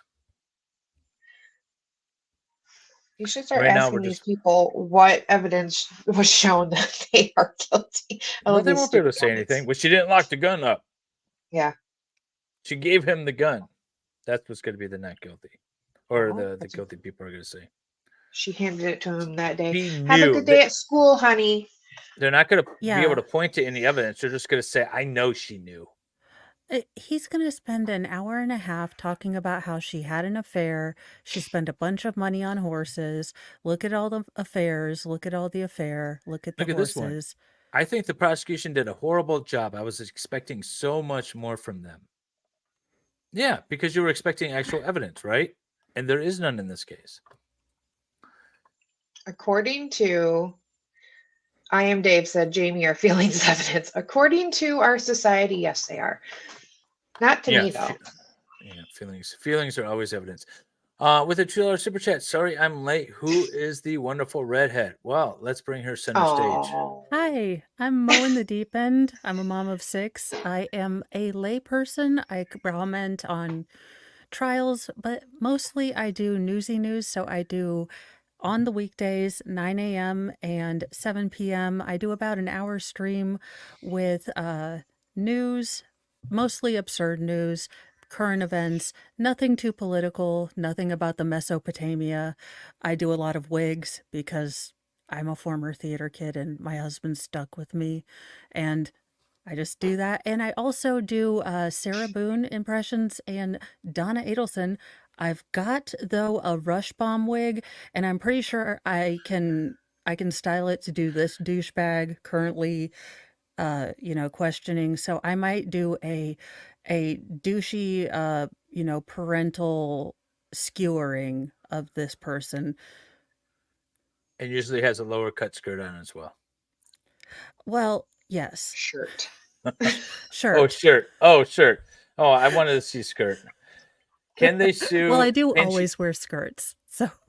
But so not. Love a Little 1989 has a question. Can she sue if found not guilty? If she is acquitted on all charges, she has potential 2 civil liability remedies available. One is wrongful prosecution. The other one is abusive process. And both of those are available to her potentially if she's acquitted. If she is found guilty on anything, if she pleads, or if the case is dismissed in any way without an acquittal, then she will not have those available to her. So she needs an acquittal in order to sue. That's the first hurdle that she needs to overcome. An affair with horses. Yikes. Oh, no, sorry. Comma horses. The affair, comma, and horses. Well, some people have affair with horses, I imagine. Oh, stop it. Well, I'm sure there's a flag for that somewhere, and there'll be a parade soon in a month. I pinned a link to Mo's channel at the top of the chat, and it's also in the description as well as the Broken Bakers chat. He was on earlier, so if you guys missed him, you guys should go check him out. The state was supposed to be back by now. We were supposed to be going by now, and we are not, so I'm a little disappointed. There was no motion for a directed verdict that we heard that was broadcast in any way, shape, or form. It doesn't mean one wasn't filed or one wasn't argued and we didn't hear about it, but I would have expected to have heard something, and we didn't. So I'm a little concerned about that, Malcolm. I feel like there should have been one, and there should be one going forward, but I don't know. We should also hear a motion for a judgment notwithstanding the verdict if there is a guilty verdict that comes out too. So that's what you thought, but glad you explained. Well, that's what I'm here for. If you guys have any questions, put the red question marks like this one right here. And I will try to let David know. Yes, Mo will spot them for me and then direct my attention there. Mm-hmm. They have shows with donkeys in Mexico, allegedly. Well, I've heard about that, allegedly. I've never been to Mexico. Jamie hasn't been to Canada. I haven't been. Yes. No, I haven't. Did she find her $5,000 horse on Adult Friend Finder? Okay, so can we talk about this Adult Friend Finder? She claims to not know that the app was on her phone, yet had spent time messaging people. That was probably the most damning part of the cross-examination. If you missed the cross-examination... Well, did they ask her what it was on then? Because maybe it was on her iPad or something like that. But, okay. I have apps on my iPad that aren't on my phone. I'm just saying. I feel like that was the most damning part, that she kind of lied about that, or it could be perceived by some jury members that she was lying about having that on her phone. But maybe they write it off as, oh, she just didn't want to talk about it. But that was the most damning part. That's true. I know. But I still, all in all, it doesn't, I don't know, none of that matters to me. But I know how people are. They're like, oh, look at her. She's sleazy. Yeah, right? Like, that's what they all think about you too, Jamie. Probably. With the super chat. Did I hear an affair with horses? Who is this, Catherine the Great? Yes. That came from Mo. That wasn't the testimony. Yeah, that's why everyone's really watching this case. Right? And then there was another question from Ethan's dad about time limits for the closing. There are no time limits, but I will say, generally speaking, in Michigan, we do not spend more than a half hour on closings, even in really complex cases. We're generally quick, but there is no time limit that I'm aware of. I've never had a time limit placed on me for anything ever that I've ever done in court, but we're always very expedient with our presentations of our cases. I've never seen a closing argument go to the point like we've seen them on some of these trials where they go forever and ever and ever and ever. I would not expect that here. So hopefully that helps, but no time limit. Adult Friend Finder are both apps and websites, so she could have used the site, but never the app. That's true. That's very true. That's what I was saying. I don't know how to give you the power, Mo, right now, because all of my fine. slots are filled up with Valhalla, Wendy, H, and Nick. Okay, and then Julia 5 Core 3 asks, do you think the state could be offering a deal right now? Is that what's taking so long? No, they're absolutely not offering a deal. Because there's nothing Okay. lesser included. There's no lesser included to involuntary manslaughter. It's the lowest. If you want to get her guilty on unaliving somebody, this is the lowest possible thing. This is used for people that are driving recklessly in cars, causing accidents and killing people, DUIs and stuff like that. This is the lowest. If you kill somebody accidentally, this is the lowest form. Okay. So, Randy. I pulled up Randy V's. Could she end okay. up with time served? She could, absolutely. If she's found guilty, she could get time served. 15 years is the maximum. Doesn't mean that it's the minimum. I haven't scored her out. We use sentencing guidelines in Michigan, although they're not mandatory. A judge can sentence outside the sentencing guidelines without any explanation. They're just guidelines. They're not mandatory. She could get time served. The judge could feel sympathy for her. How does that work with like the counts? Because if she has 4 counts, would she get like 15 per count? Well, they're served concurrently, not consecutively. So if you get 15 per count, you don't spend 60 years in prison. You spend 15. Okay. Who will sentence her? This judge or the jury? The judge. The judge does all the sentencings, not the jury.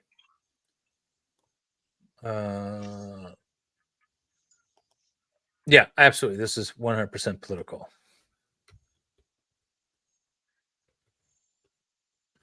Sorry, I'm just setting up a tweet to go out when the closings actually start.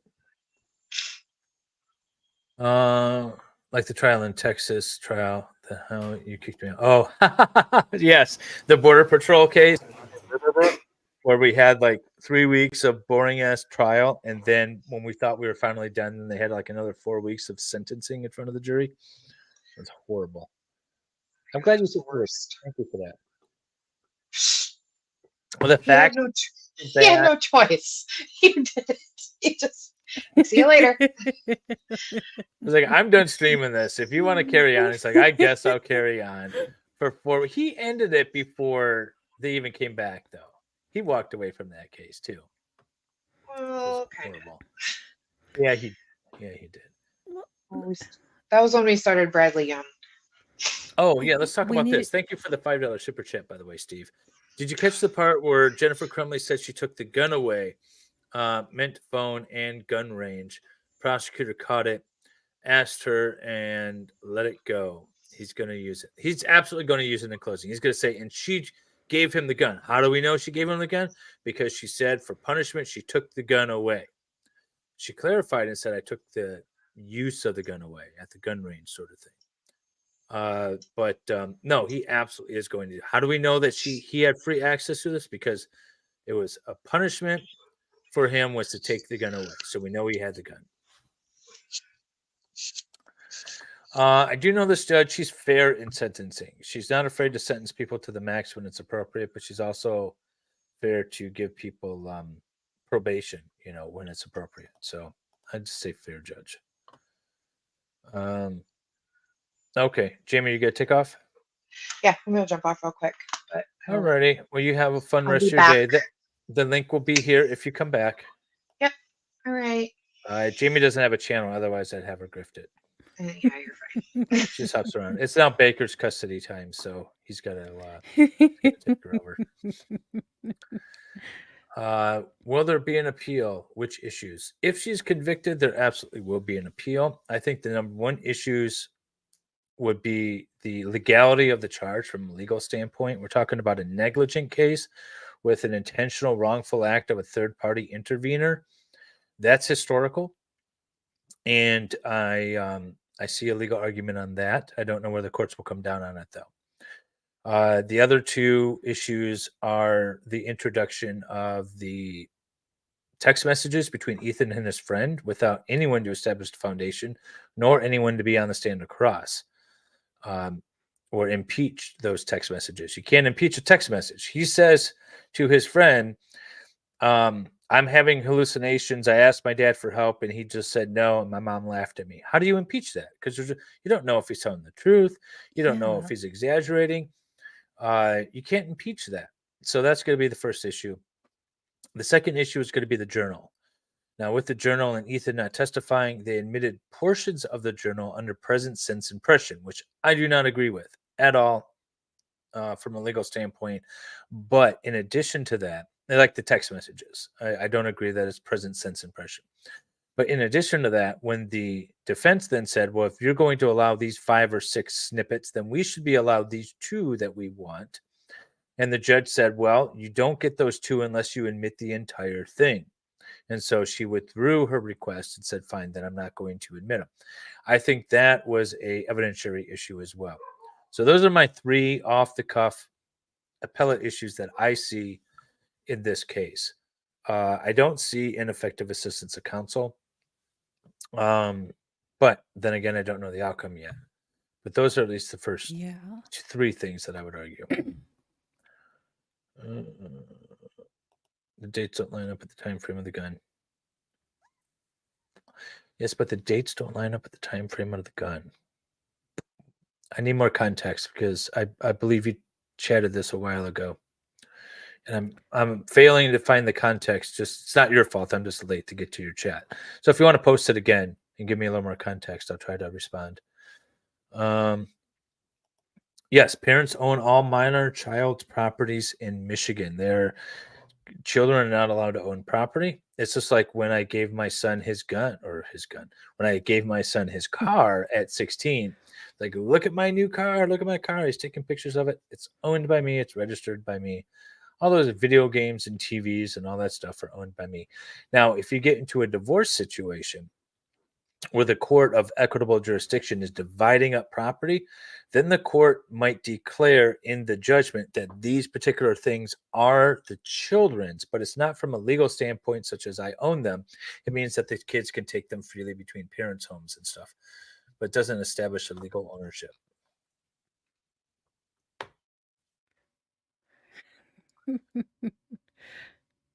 Mo, answer this question. Yes. Effectively, this woman's life is over. I mean, see Kyle Rittenhouse. Anytime he tries to apply to a college, anytime he tries to, now I'm going to say something a little controversial here, but we have seen the cover of his book, and I don't know who approved the cover of that book because he looks like he should be nowhere near a school. That was not a good picture. That was a I have candies and a small puppy little girl picture. You talking about the ATF agent? No, I am talking about the Kyle Rittenhouse, book picture, and I am like, who? Hopefully the volume picks up a bit when we get going. I don't have it turned down. That picture. I have it boosted as well. Yeah, it's good stuff. Okay, all right, here we go. If she is convicted, can the higher court overturn the conviction based on the facts? Yes, that's kind of what I was arguing with. Like, legally, it doesn't make sense. No, they have not. They have not made a ruling on this. They made a cursory ruling and said, basically, let's see how the evidence plays out in trial.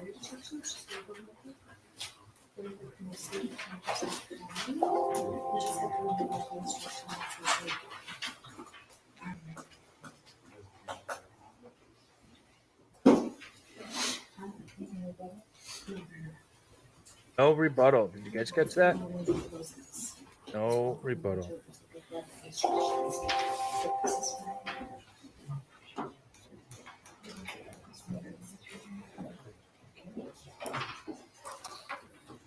All right, we're going to go into the states. Then the defense will have a closing, and then the state will have a short rebuttal closing argument.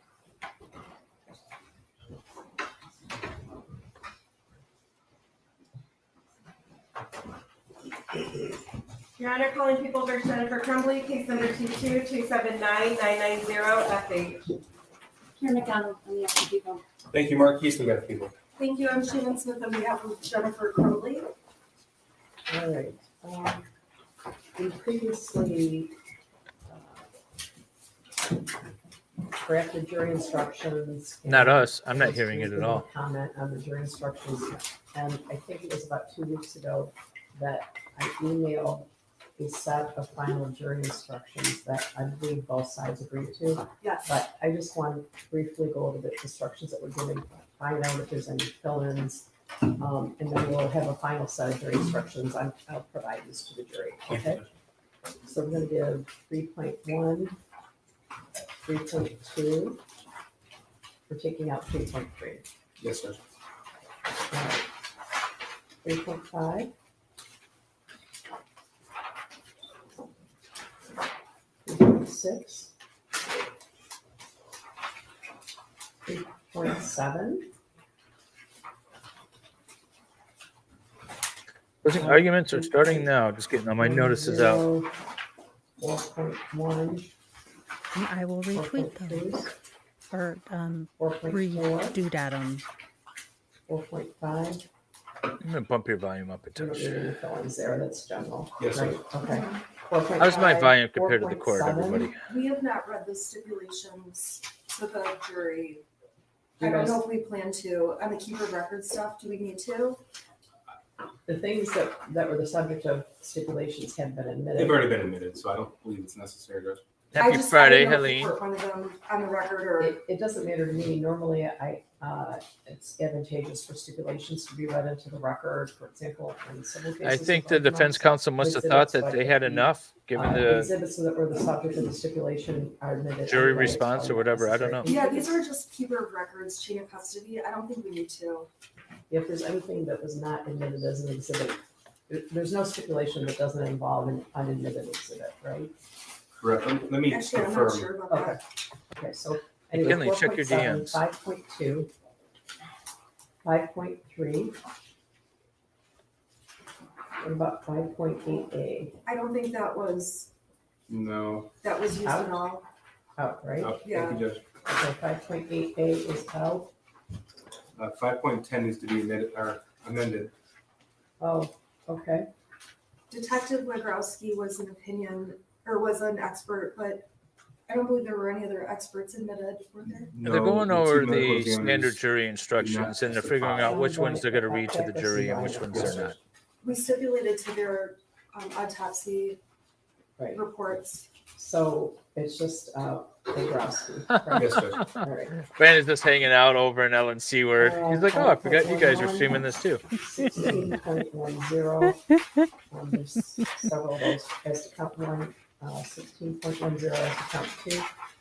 right. Involuntary manslaughter, section 16.10 as to count 3. 16.10 as to count 4. There's a unanimity instruction that is based on and adapted from 20.30 non-standard civil jury instructions, and the parties agree to that instruction. Yes, sir. Correct? Yes. Yes. Okay. 16.13 involuntary manslaughter, failure to perform legal duty as to count 1. 16.13 as to count 2. 16.13 as to count 3. 16.13. All right, new poll going up. How will the jury vote? 16.15 as to count. State gets the last word, yes. 16.15. Just one instruction for 1650. I'm gonna turn this down a touch because they're just one going over numbers. instruction for 1650. I was trying Yep, to see- so the state goes first, then the defense will give their closing, and then the state will have a rebuttal. And the rebuttal should be geared towards anything that the state says in their, or that the defense says in their closing. It shouldn't be all expansive. Non-standard agreed to by both sides. 16.18, gross negligence. There's an instruction about not using the shooter's name. Maybe I should get rid of that one. 3.11, deliberations and verdict. Yes. 3.13, which is. So Jennifer brought a, 14. what was found in Florida. So there were 2 witnesses from Florida that were included in the witness list. And Jennifer then filed a motion to bifurcate. I believe those 2 witnesses might be James's ex-wife or something along those lines. And for whatever reason, Jennifer thought at that point it would be better to have a trial by herself. So she filed a motion and it was granted. So I don't know what they found in Florida, but that seems to be, it seems to be tied in with those 2 witnesses. Anything else you can think of? Adult friend finder. Yeah, that's what it was. I think so. Your Honor, I don't have a thumb drive with mine. I just have my I just have a hard copy. Oh, well. Oh, that's Uncivil fine. thought it was a good cross. I thought it came off mean. And so did Law and Seaward. So uncivil is wrong. Anything else? We're gonna make those minor amendments. Anything else? at Did this he? point? Yeah, again, straight. Did he really? I don't think so, Judge. That's what I like about trials, though. We can all see the same thing and feel so differently about it. Right. Well, that's why I liked having Kurt on. Normally, I like having people on that think differently than me. And that's why I appreciate you guys in the chat that are seeing things differently, because it's leading me to think, well, maybe there will be some people on the jury. If we don't need to be in an echo chamber, I want real reactions to these things. Yeah. That's why I put these polls up, not guilty, guilty, or hung, or how would you vote kind of polls and things like that, because I like to encourage discord. Potentially Skip had a question, and Scott McGinnis has a question. You want to read them to me? Okay, Scott McGinnis. In a case of a hung jury, wouldn't the state have no choice but to avow a retrial of her case, seeing that her husband awaits his case? Yeah, they would have to put it off till after James's case. And then potentially skipped, is Shannon Smith also going to help the state convict Ethan's dad? No, Shannon Smith is not the attorney for Ethan's dad. Shannon Smith is only Jennifer's attorney. I can't remember the other woman's name, but there is another attorney for James Crumbley. And let's hope she has a better shot. By the way, if you guys like this case, if you're interested, the father is going on trial. I want to say March 6th. We're going to start this all over again. And hopefully you guys are here with me to watch that trial. That trial, I feel like, is going to go differently. There's going to be a different defense attorney. Some of the strategies and the allegations are different, especially since James purchased the gun. It sounds like James was responsible for storing the gun. So that case is going to go completely differently. And I have no idea what the position would be on that case compared to this one. I feel like he would have a harder row to hoe with him being more involved with the gun himself, but that's just me. Whiskey 77 knows how I like to be trolled. I disagree. Dave is dumb. He has a low IQ, and his hair is left for greener pastures. That is awesome.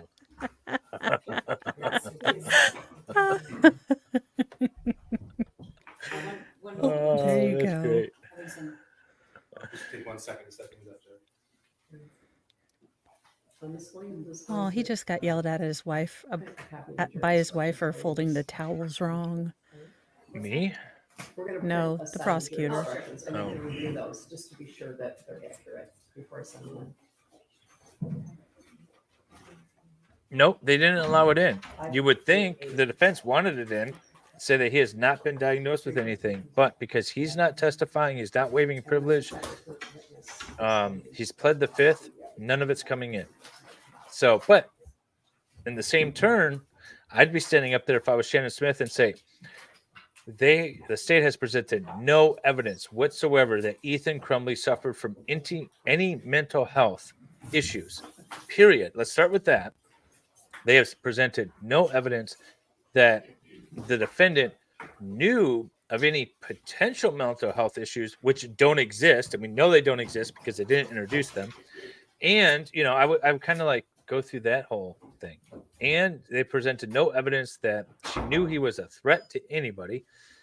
At the most, he was a threat to himself. But the school counselor said that he thought it was better that Ethan stay in school because he would be around people. And the counselor didn't want him alone because he might be a danger to himself, not to anybody else.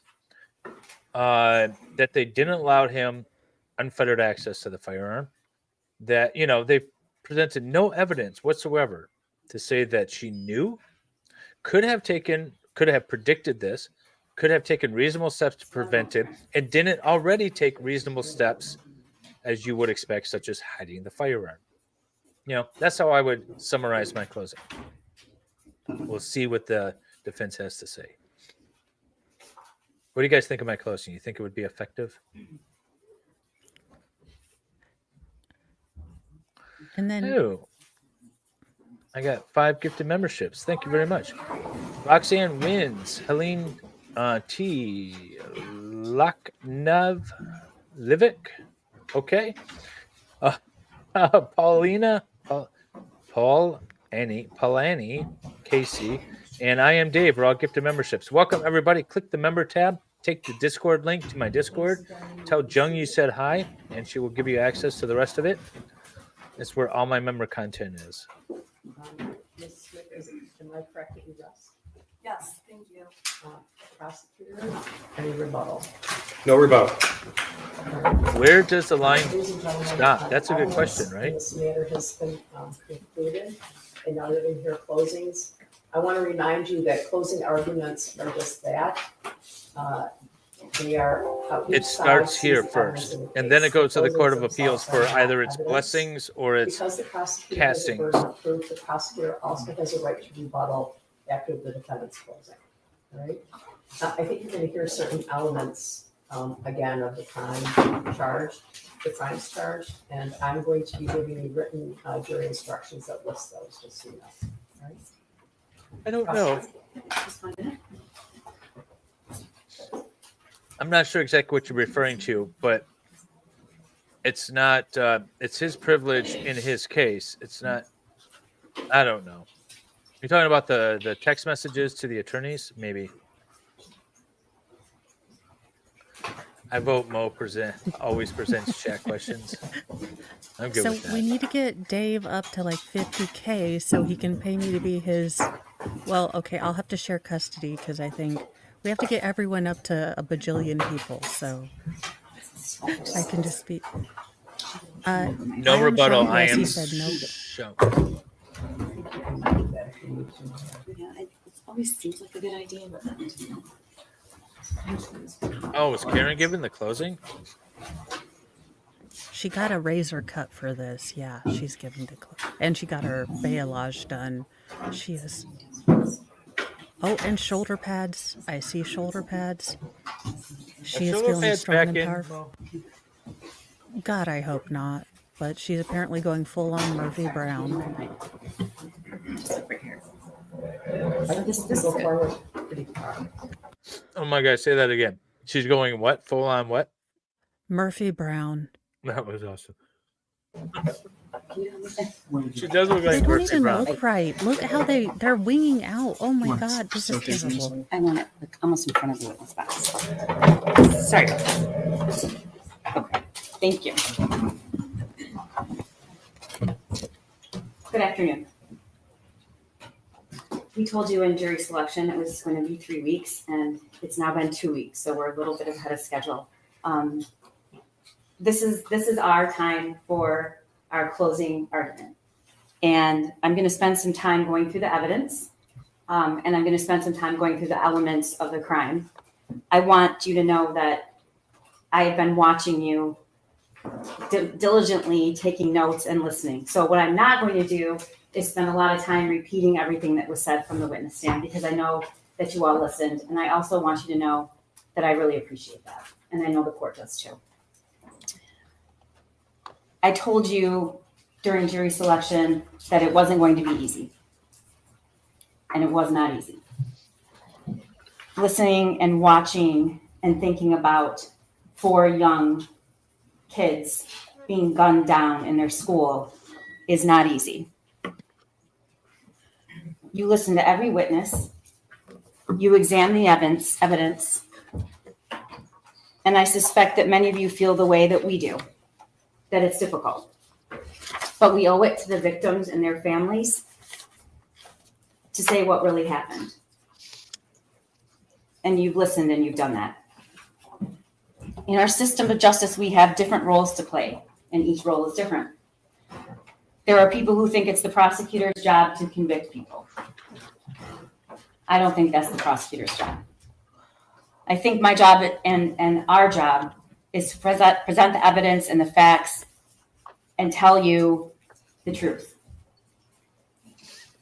And telling the truth sometimes means showing you things none of us want to see, some of us don't agree with, some of us don't like.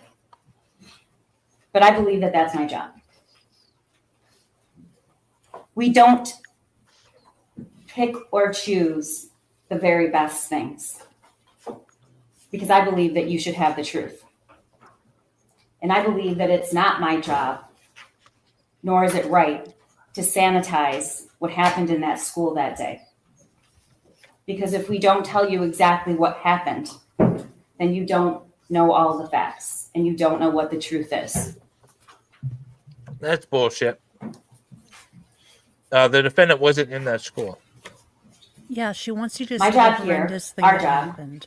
that I believe we have done, is to meet our burden to prove that Jennifer Crumbley is guilty of 4 counts of involuntary manslaughter. The burden is high. I told you that during jury selection, but we embrace it.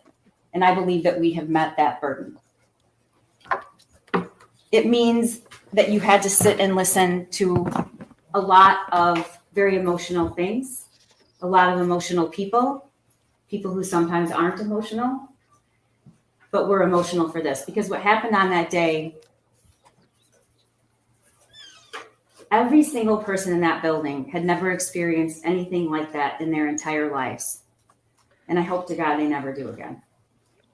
So you did see a lot of people, including law enforcement, become overwhelmed with the emotion of it all. That's not a show. That's just how that was. That's how it felt that day and every day after. So I want you to know Do that we there was really? no picking and choosing the I mean, very I have best food in my evidence mouth to at give the you. moment. There was no filtering This is things swinging out the that didn't victims help our around to case. hit the defendant. I showed you everything. And I called witnesses to the stand to say things I'm stealing I knew that. you Oh my probably God. wouldn't like. But Say that again, Mo. That was amazing. That's exactly what this is. This is taking, and this is going to sound gross, and I hate this. This is taking those dead children and swinging them around, using them as weapons to hit the defendant. That was great. I like that. I'm stealing it. my job is to give you all the facts. But my job is also to prove beyond a reasonable doubt that Jennifer Crumbley is guilty, and I believe we've done that. The defense also has an important job, to advocate and argue for their client, and they decide how they want to do that. And of course, the judge plays an important role. Her job is to call balls and strikes when 2 sides disagree, to make a ruling, and then to tell you what the law is. And she's going to do that as soon as we conclude here. And then there's your job.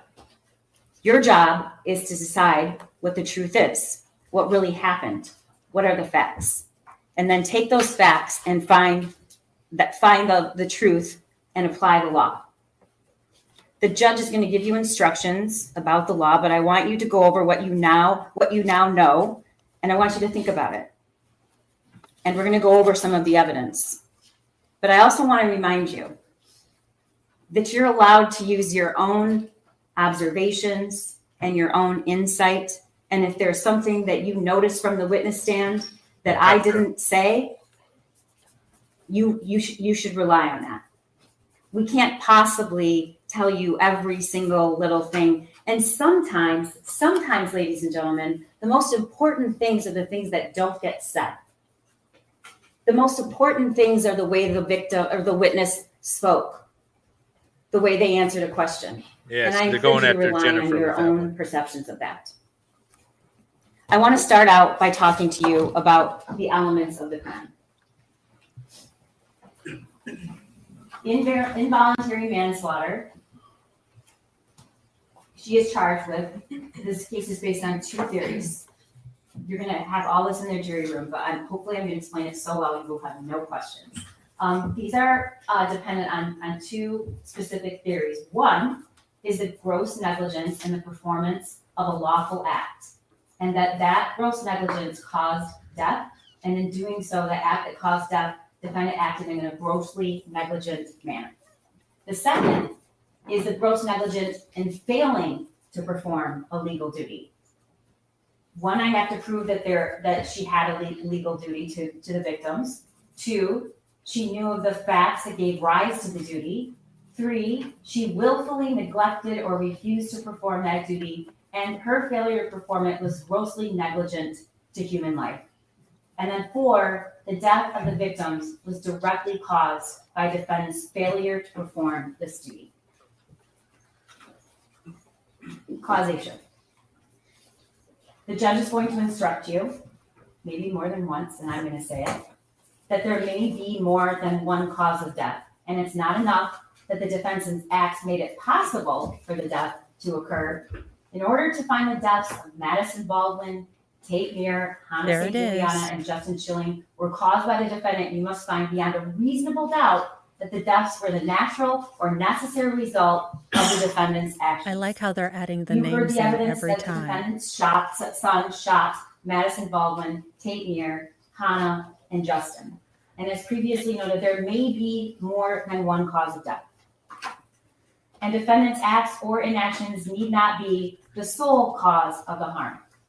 In order to find that the death of Madison, Tate, Hannah, and Justin was caused by the defendant, you must also find beyond a reasonable doubt that her son's act of shooting these 4 individuals was reasonably foreseeable.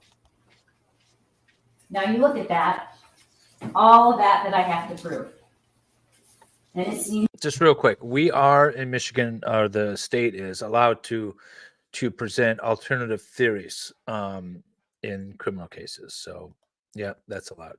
That's why she was allowed to argue that it was 100% Ethan in his case and 100% the mother in this case. So, welcome, McKinley. If you guys don't know McKinley, Legally Live, she's got a YouTube channel. I'll put it in the description as well, and we'll keep going. a lot.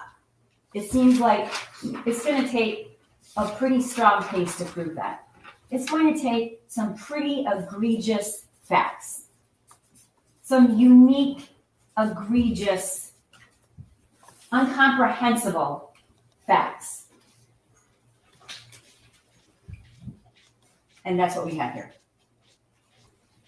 Gross negligence means more than just careless. It means willful disregard of results to others that might follow from an act or failure to act. In order to find that the defendant was grossly negligent, you have to find the following 3 things. 1, that she knew of the danger to another. She knew there was a situation that required her to take ordinary care to avoid injuring others. And second, that she could have avoided injuring another by using ordinary care. Third, that she failed to use ordinary care to prevent injury, and to a reasonable person, it would have been apparent that the result was likely to be serious injury. I told you I have 2 theories. We're prosecuting and charging based on 2 theories. They're both based on a legal duty. What's a legal duty?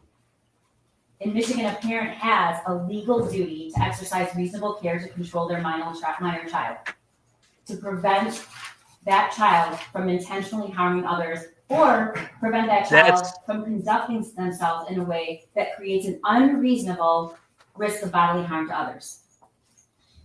To others that they're under care for. We talked about there's 2 alternate theories. Either both of those theories, if proven, are sufficient to establish the crime of involuntary manslaughter. It's not necessary that you all agree on which theory has been proven.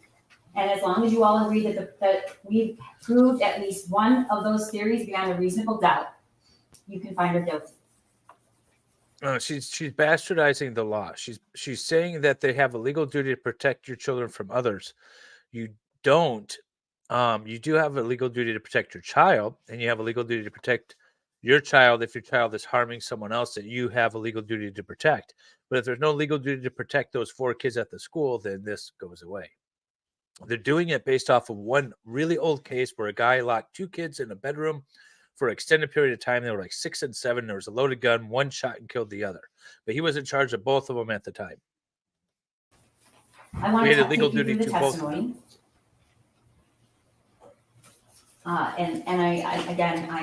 I'm not going to get into every single detail of each of these witnesses' testimony, because I know that you were listening and you were writing. You heard from Molly Darnell. Molly was a teacher in the school that day. She was in room 224.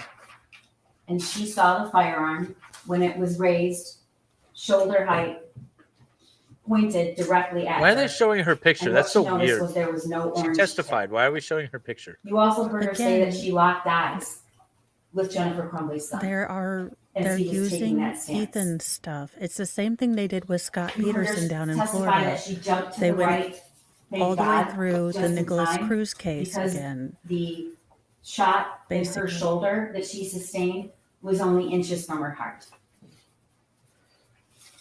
The next witness you heard from was Christy Gibson Marshall, who's an assistant No principal at one Oxford is High denying School. that what Ethan did was terrible. I don't think there's one of us that would disagree that Christy Gibson Marshall did the most dangerous thing she could do.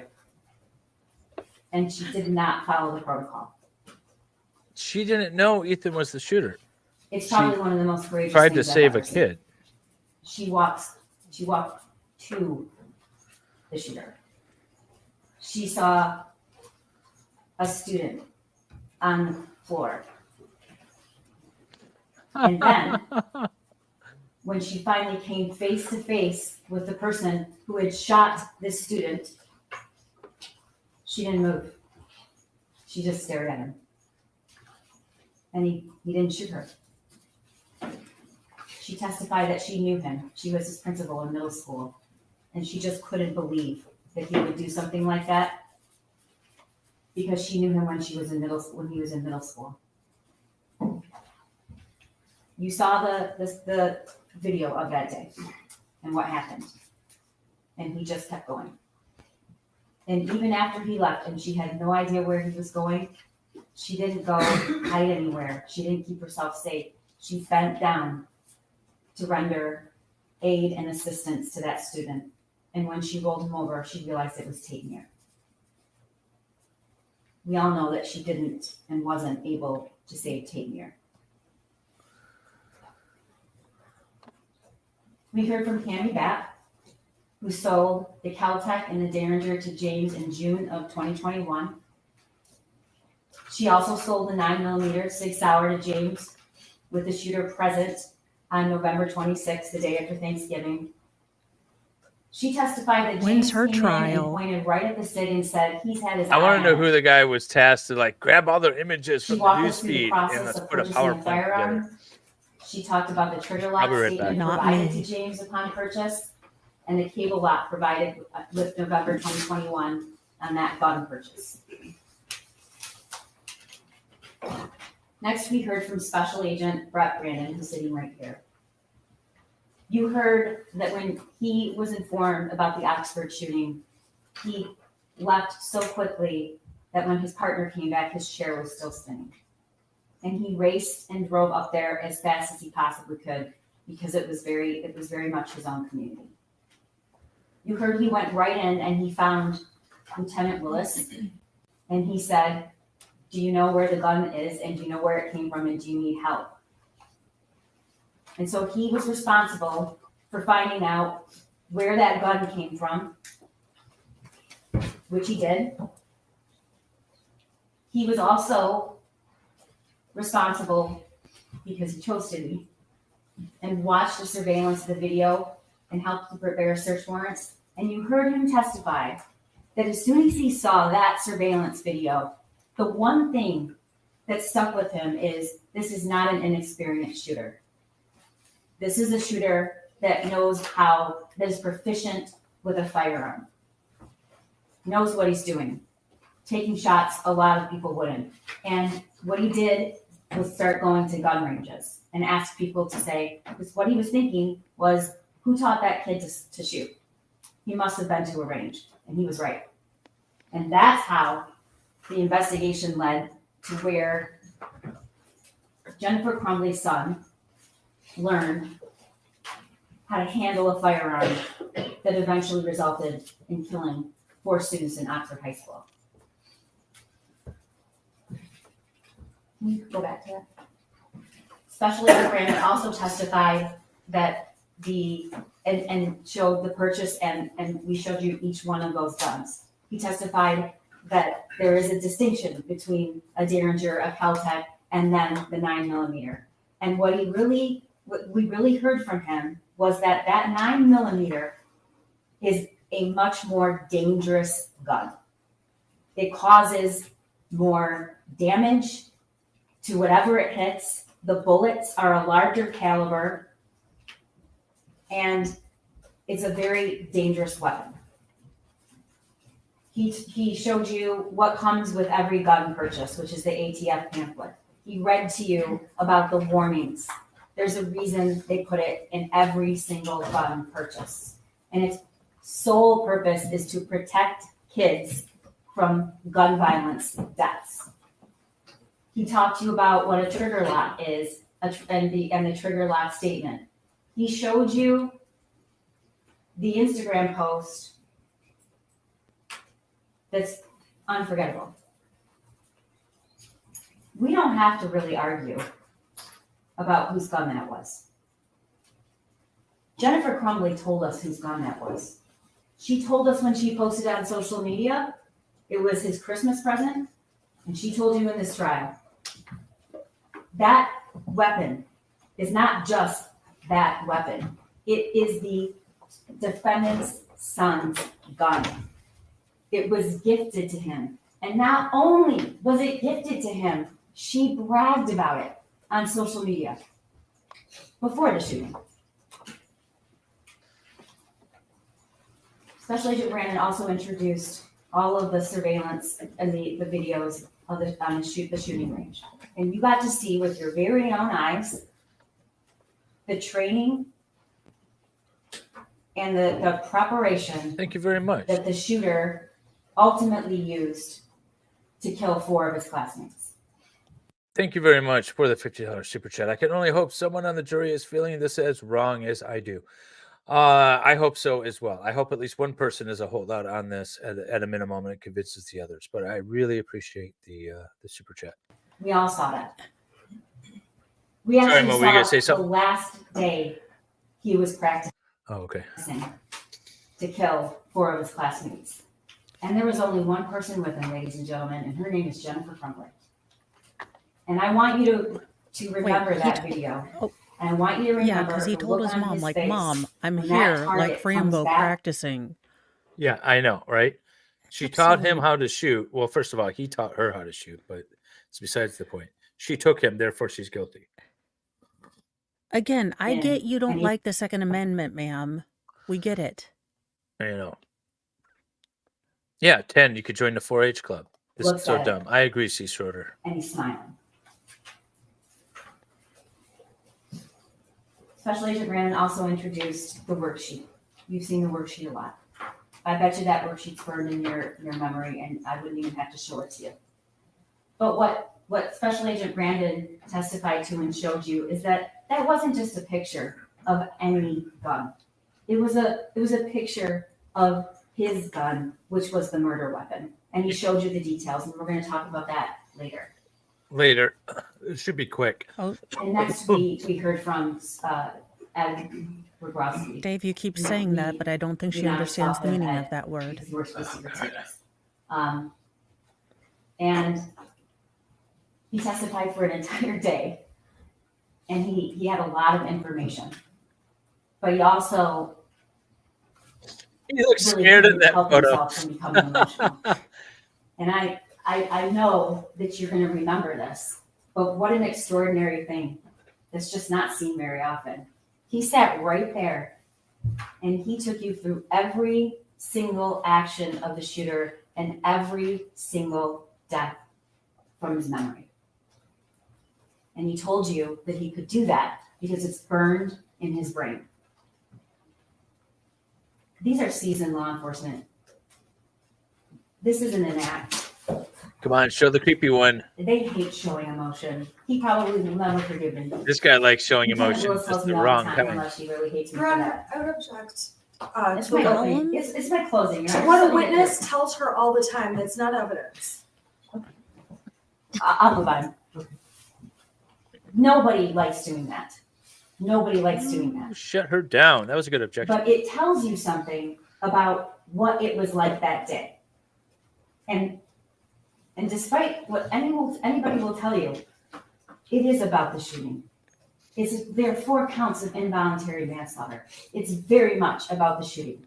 Because the shooter learned how to shoot and was given the murder weapon by his parents. And this parent is sitting here today on trial.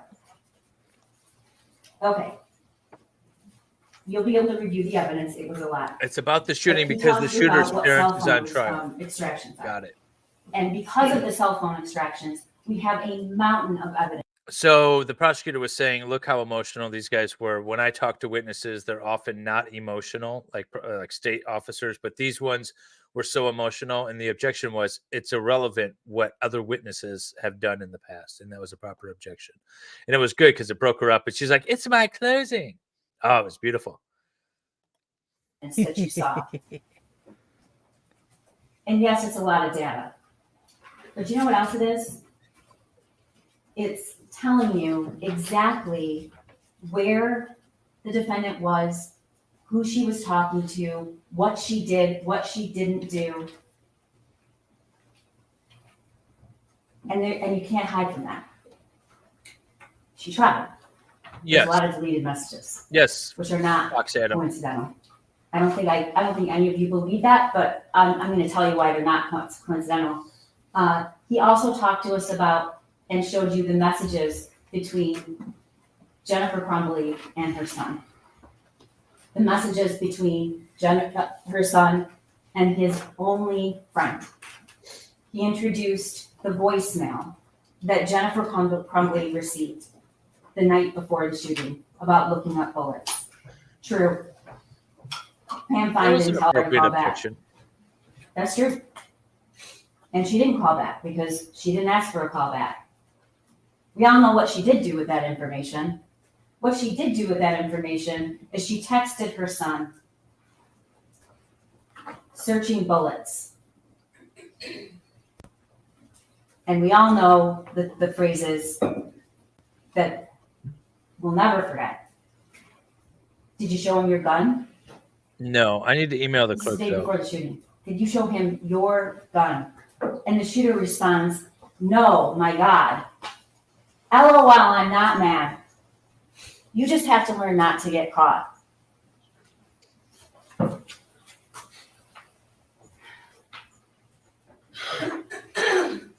Kira Pennant testified that she knew Jennifer Crumbley. She testified about the amount of time that Jennifer Crumbley and James Crumbley spent at the barn. She testified about all the money they spent at the barn. Why is this important, ladies and gentlemen? It's not to show you that somebody's a bad person for liking horses or spending a lot of money on horses. It isn't. And it's not to say that somebody should spend every waking hour that they're not at work at home with their teenager. That's not the purpose of this evidence. The purpose of this evidence is to show you what Jennifer Crumbley cared about the most and what she was doing and where she was when her son learned to be a killer. Wait a minute. Kira will tell you that she referred So the to her guilt son as isn't an that they impudent- didn't notice mental illness, it's the fact that they took him to a gun range? Because that's what I'm hearing. I'm hearing the fact that they took him to the gun range and he was trained to be a killer. Trained to be a killer is all I've heard several times. Yep. Are you? Yeah, he was trained to be a killer. They unleashed this dangerous person into the world without fear of the consequences. Well, now they should be afraid. So now if you want to buy a firearm and teach your children to respect it and properly handle it, then you're training a killer? I blame CERN, capital E or capital C, capital E, capital R, capital N. We have landed in the stupid dimension. No, that's the problem, is that they're trying to make it so unfavorable to even own a firearm that you won't exercise your rights to own one. That's what they're trying to do. It's the same thing with like when they were going after the Whitmer kidnapping trial and they said these guys were training with guns, so they must be guilty. Remember? They did all that with that case too. That's what they're trying to do. They're trying to make it so disfavorable to even own a gun that you just won't exercise your rights. Baby and said he was weird. She rarely saw him. and that even after the one friend was taken away abruptly with no notice, they still went to the barn even at night and left him by himself, which is absolutely normal to leave teenagers at home by themselves, unless that teenager is showing signs of mental crisis and that teenager has lost the only person in the world that he has. And then she told us that when she got the worksheet texted to her that day by Jennifer Crumbley, she was very concerned. She was alarmed. And in fact, she said, bring him to the barn. And you also saw from the text messages that Jennifer Crumbley said he can't be alone. We know now that decision, that statement, she knew he couldn't be alone. She didn't decide to stay home with her son. That wasn't an option. She had to take him to the barn, where she herself testified he didn't want to go.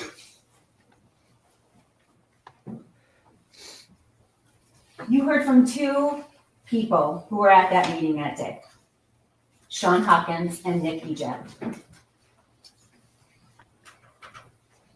I'm going to tell you right now that this is not an argument What? This is about Jennifer Crumbley's actions. And any What attempt at that meeting that day. The feed Sean can't handle Hawkins stupid and Nick either. The feed skipped. That's why you should get quality cameras in the I'm gonna tell courtroom, you like right Mickey now. Mouse Simple cameras. Yes. That this is not an I- argument but this is about Jennifer Crumbley's actions.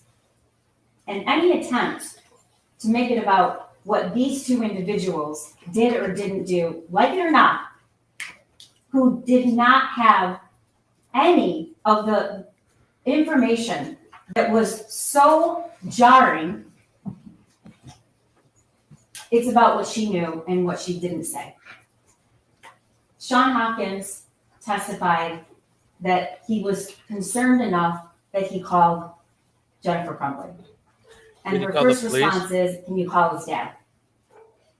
Eventually, he emails her both copies of the worksheet, the original worksheet and the worksheet that was scribbled on. And she eventually comes to the school. But before she comes to the school, she texts her husband, emergency. Along with, I'm very concerned. And James texts back, WTF. They're concerned. For the first time she testified ever, they're called to the school in the middle of Mere the day. hours before the unaliving people. Hours. And they have that worksheet. Yes, but didn't the counselor say that he was okay Sean to stay at Hawkins school is and gonna it was tell better you for him to be around that people? calling parents Yep. in the middle of the day Those were his and exact asking words. them to get a kid help Okay, is a pretty so I wasn't drastic having a action. stroke. Good to know. And that he did in fact No, do you that. heard it right. And he You heard the testimony of the school counselor, correct, Mo, when he said, I was concerned that he shouldn't be alone and that it would be good for him to be in school because he would be around his peers. What were happening here is that Karen didn't hear that testimony very clear. And so Oh, it must have been the shoulder pads are up near her ears and they were whispering to each other. That's what happened. that's what happened. gave them the list of places to call. He testified that when they entered the room, Jennifer Crumbley didn't greet her son. Jennifer Crumbley didn't hug her son. Jennifer Crumbley didn't engage with her son at all. Dave, do In you hug your the 15-year-old entire son in high 11 school minutes she was there. in front of all of his And we peers? know she wasn't going to be in that school very long because she'd already told her boss. Sorry, what were you saying? I said, Dave, if your son was struggling and, you know, a little standoffish and maybe awkward and having a bad day, would you hug him in front of all of his Well, peers? the other thing is too is that she was mad at him because they just had an argument about him not getting his schoolwork done, and she thought he was Yeah. screwing off in school as like an act of defiance. And so when she showed up, she was like more pissed about that he wasn't getting his schoolwork done because they just had a big fight about that the night before. Yeah. again, he's screwing around. He's not doing schoolwork. His room is a mess. He's not doing, his chores. He's being an all-around 15-year-old jerk. He is being a 15-year-old a-hole. I mean, Yeah. but she didn't know how deep his a-holery went. And unfortunately, it went super deep. And Whispering no one shoulder is pads, saying, by the way. and Whispering no one shoulder is excusing what he did. What he did was horrible, but it was his choice to do it. He made that choice. He did it. And Yeah. if it wasn't the force multiplier gun he used, he was going to do something else terrible because he made up his mind to do something horrid. It just would She'll have be been a back by different 12 or implement. 12:30. No, exactly. Doesn't leave a lot of time for the meeting at the school. It's a I haven't 20-minute heard any drive. sniffling. It might be me. Sean Hopkins will tell you that what he felt mostly in that room for the shooter was compassion. He didn't want him to be alone, and he felt really bad. And he also knew mom and dad decided, no, we can't take it. We have to go to work. They said that in front of their kid. He knows very well what they do. He knows his dad works for DoorDash. He knows his mom and her ability to work flexible hours. She worked at home. But they left. She did not hug him goodbye. She did not greet, touch, or even acknowledge him. And we know now from her testimony, we know why. She was mad. She was mad at him. She did not think that he should have done that, and she thought this was a discipline thing, and she was very angry. We heard from Nick Ejek. He's the dean of students.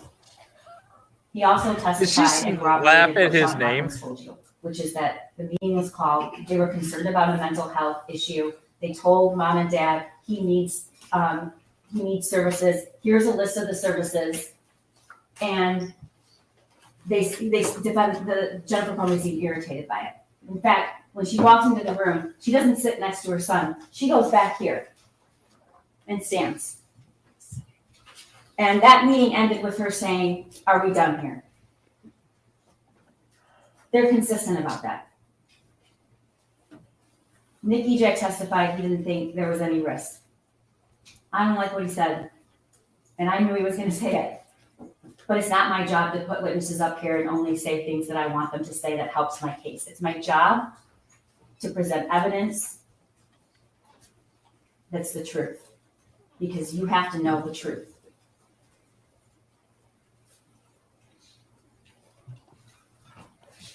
Sergeant Joseph Bryan is the first law enforcement that had contact with Jennifer Crumbley and her husband right after the shooting. And you saw the interview in the substation. And you saw the demeanor of the defendant. I want you to remember something. It wasn't even an hour. It was around an hour after the shooting took place. She's on her cell phone. She's looking to see if it's on the news, she said. We also know that there were deleted messages. We don't know when she deleted them, but we know there were messages deleted after the time of the shooting, from the time that the phones were seized later that night.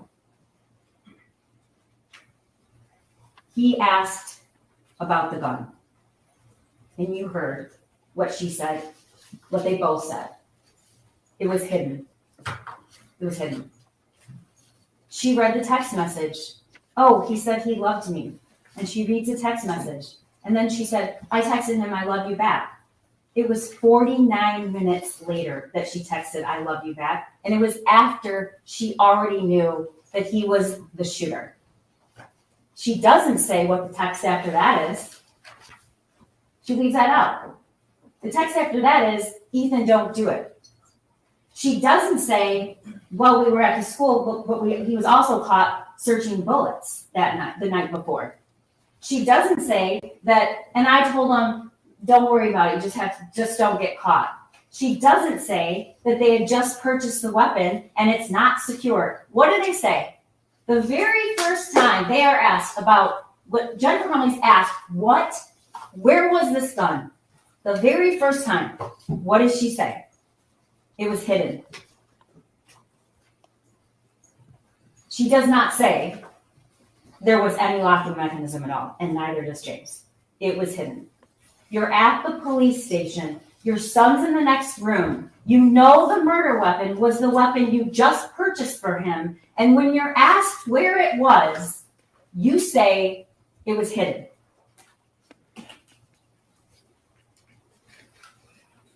We also heard from Andy Smith, who was Jennifer's boss. He testified she could have absolutely gone home. She works from home and there's flexibility, that they have kids that come to work, that the meeting that she wanted to get to was not in any way mandatory. And he testified about some very bizarre communications. He testified that as soon as she left, he got a text saying, my son, the bullets are gone, the gun is gone. He must be the shooter. Oh my God. Those were deleted by Jennifer Crumbley. We don't know why. I think there's a lot of circumstantial evidence to suggest why, which is those are statements you don't want on your phone. And then, not 3 hours after her son shot and killed 4 people, and he's already in custody, and it's already clear that he is probably never, ever, ever going to be out of prison for the rest of his life, she's texting, don't judge me based on what he did. I need my job. Her explanation for that, she was in planning mode. The next witness is Amanda Holland, who testified that she came back to the work that day. Law and Seward's chat's kind of all over the place. About 50-50, I would say. Okay. She had the worksheet. At closing, Andy Smith also said she before the shooting occurred, she was down, she was sad. I feel like a failure as a parent. This is before the shooting. And she also tells Amanda about this, and she tells Amanda he can't be alone. So I'm just going to take him to the barn tonight. Law and Seward, Law and Crime. We can get to it a little bit later.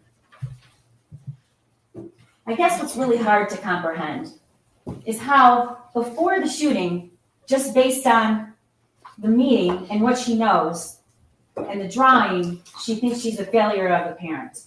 But she sat right here and said, after all, she doesn't really think she was a failure as a parent. And that's after she knows everything that happened. Scott, no, it's very weird. That's very weird to show the Detective portraits Adam of the Stoyak witnesses. executed the search warrant at the defendant's home. I want to make it really clear. Jennifer Crumbley is not being charged with involuntary manslaughter because she has a dirty house. But I'm going to bring it up. And you can see pictures so we can prove that she didn't have her house cleaned. I don't care if her house is clean or not, and I don't think you do either. Those pictures are shown to you because that is where the shooter lived and it's where she lived. And you Karen saw heard us 2 talking bedrooms. about her. There was barely a place for him to sleep. The testimony shows he had no person in his life after that friend left. He was not in a club. He was not in sports. He wasn't working. When I see those photos, what I think is, 2 rooms that were completely filthy, dusty, covered with clothes everywhere. But then, wait a minute, I thought she wasn't judging her house. What? That is where he spent 99% of his time. It's where he ate Thanksgiving dinner, just days before the shooting. The search warrant photos were also shown to you so you could understand where these guns were stored. We have a pretty good idea that the Kel-Tec and the Derringer were in what's called the gun safe. The lock was 000, but we know that they were kept there. What do we know about the safe, the Jennifer Crumbley's son's gun? We know that there was a box on the bed and the ammunition next to it. This is the box. Thank you very much for the $9.99 super chat. trial is just awful. We can agree. As crappy as the state is, I sincerely hope that He's gonna their show you in kids a minute. This is, never this do is the anything. box of the health record, which But was they found with this not put on cable trial. lock inside of it. Where she kept the other guns, no. And ripped I'm sorry, apart is in that front of the the world. box or the cave? I Is that agree. the box or the safe? Entirely. This is the box. What's the box? It was in the kitchen, in a cupboard, down I'm sorry. in the But cupboard. the empty box was in the kitchen, right? I don't, what exhibit Your number is Honor, that? this is my closing argument, and I would just like to finish, please. Sure, can you tell us what I would like to exhibit speak to number the Yes. mentor right now. It is 35. Go ahead. This was found in the kitchen. Inside is the cable lock. This was found on the end of the defendant's bed. Special Agent Brandon showed you what it's like to open this up and close it. You hear that clap? It's not an easy thing. So what this was Not laid an out easy on the thing. defendant's bed. What the And actual the bullets smell are am right I next to lots watching? of the ammunition is right next to it, empty. It's hard to open and close a The box. story, one of the stories You have to that physically was move your told by fingers Jennifer and your Crumbley hands in is he must conjunction have with come in each there other. when they were sleeping. Later, I'm She going was to show in you that how to bed work all a night long, microwave. and they left after her. You'll be It said amazed. that the ammunition was in the box. Taking it out and leaving the box while your parents are sleeping doesn't make a lot of sense. And it doesn't make a lot of sense that this was taken, the weapon was taken out of this case with no one hearing while they were sleeping. And you are allowed to use your own common sense. He also testified about the search warrant. He testified where this cable lock was found, and he testified where the case and the box was found. And he testified where the gun safe was found. It was not, unlike what Jennifer Crumbley alleged, stored separately from the ammunition. It was actually right next to the ammunition. In a gun safe, the other two guns with a combination 000. Sergeant Peschke arrives at the scene, doesn't know anything about the Crumbleys, doesn't know that they've already been to the substation, doesn't know that they were at the school that day. He's there and was ordered to be there to keep the house safe while they are waiting for the search warrant. And in doing so, he needs to keep the defendant out of the house. She goes in the back of the car, and you saw the video. She now tells Sergeant Peschke she actually never really looked closely at that worksheet. Now that she looks at it, it might be disturbing. We know that's not the truth. The question is, why is she lying? She says that the .45 caliber gun used at the school, and he asks if it was, and tells him no, it was a 9mm. The other is a .22, I think. She said that they had a fight the night before with her son over grades. And she says, so we told him, no gun range, no phone. Those are his trigger points. Ladies and gentlemen, Bad phrasing. that phone was never taken away from her son. We know that. We know that because he had it the night before and he had it at the school. We know that because when Jennifer Crumbley was asked about it and asked, when did you take this phone away? We know that he made that video in that shed about the school shooting with his phone Her at parents 10 are o'clock. Xanaxed up when they sleep. I'm sure you can get whatever you want The back. phone was never taken away. Why is she saying that? I don't know. Then she says, my biggest fear was that he turned the gun on himself. And when he asked her, do you ever keep guns in your car? Here's what she did. Shook her head. It's not what she says here today. Next, we heard from Bob Patelis, who processed the scene. And you saw those pictures, and they were hard to see. He told you that there were 32 fired cartridge casings. He collected all that evidence, took all the photographs, and recovered the murder weapon. Lieutenant Marsvan was also at the school that day. And he testified that he picked up the phone and saw the screen and saw that the last text was, "Ethan, don't do it," from mom. He executes search warrants for all of the devices and the home and sends a team, including Officer Pesci, to secure the house before the search warrant is executed, which is what they do. He testified that when he went into the house, he finally got there and he needed their phones. And he testified that Jennifer Crumbley said, "No, I don't want to give you my phone. I'm not giving you my phone." She finally relents because her husband says they're going to get it either way. And then she doesn't want to give the passcode up. She doesn't want to give the phone up.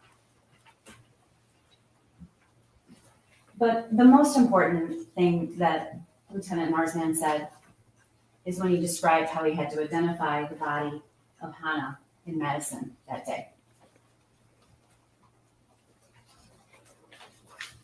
Dave Hendrick is retired, but he's the former sergeant in charge of the fugitive apprehension team we call FAT. And his job, his only job, when he was doing that, is to find people who have felony warrants and haven't turned up. He has a lot of ways to figure that out. But he was asked to find Jennifer and James Crumbley to make sure they turn themselves in. But one of the other primary goals he has is that they turn themselves in safely. And she was given every opportunity to do that, and she did not. I want to talk to you about something. The judge is going to instruct you that you can consider flight. It's not an element to the crime. I don't have to prove that they fled. The reason we introduce this evidence is she's going to instruct you that you can use that as a sign of consciousness of guilt. What do you do if you know you've done something wrong? You can use that to show consciousness of guilt. And we're going to get to it, but I believe we have shown that beyond a reasonable doubt. He's going to tell you that the defendant with her husband immediately began to avoid detection because they're pulling cash out. They're pulling cash out of their son's bank account. Or their attorneys. They're pulling cash out of their bank account. Where's their son during this time? He's at Children's Village being arraigned with his court-appointed lawyer, where they had the opportunity to go see him, Yeah, they had opportunity to go to that arraignment, and they did not. Because they never even went, they fled their house and went to a hotel, and then they ended up at an extended stay, and that is where they ultimately left one of the Kias, backed into a parking space. GNRN, welcome. He's going to tell you that he eventually did apprehend the defendant. You've heard a lot about that. And he's going to tell you that there were hundreds of law enforcement. He's going to officials tell you? on the scene. Do we go back in time to the opening statement? It's just When? weird. He's going to Shoot tell that you time. these things? The shoulder pads are taking sentience. It's Luke a Kirtley, glitchy and process. you will not forget him, Focus on her shoulder pads. It's awesome. coincidentally knew a lot about cars and coincidentally pulled into that parking lot right about the time and coincidentally had just seen Did we ever get an wanted explanation poster, for he the called hat? it, with a description No. of the cars and a photo Light of the sensitivity. defendant. And Side coincidentally effects of thought, marijuana. maybe that's the car. And you watch the video where he goes around and he sees the license plate. He does and have a he little of the Jim Brewer plays it eyes. cool and slowly walks into the building and then makes the call to 911. He describes to you how within minutes, police officers arrived and then at swarms of law enforcement arrived, SWAT, the marshals, ATF, the sheriff's department, Detroit PD, all sorts of law enforcement show up immediately. He also testified that the unit where Jennifer Crumbley was actually found was very close to his, and it faced the parking lot, and the whole wall was windows, and it was on the first floor. And he's going to tell you that the whole parking lot was lit up with law enforcement, lights, sirens, all kinds of things. Next, we heard from Corporal David Shaw, and he testified that once he got there, they took a 35-pound ram to breach the door, which was right outside the unit where the defendant was found.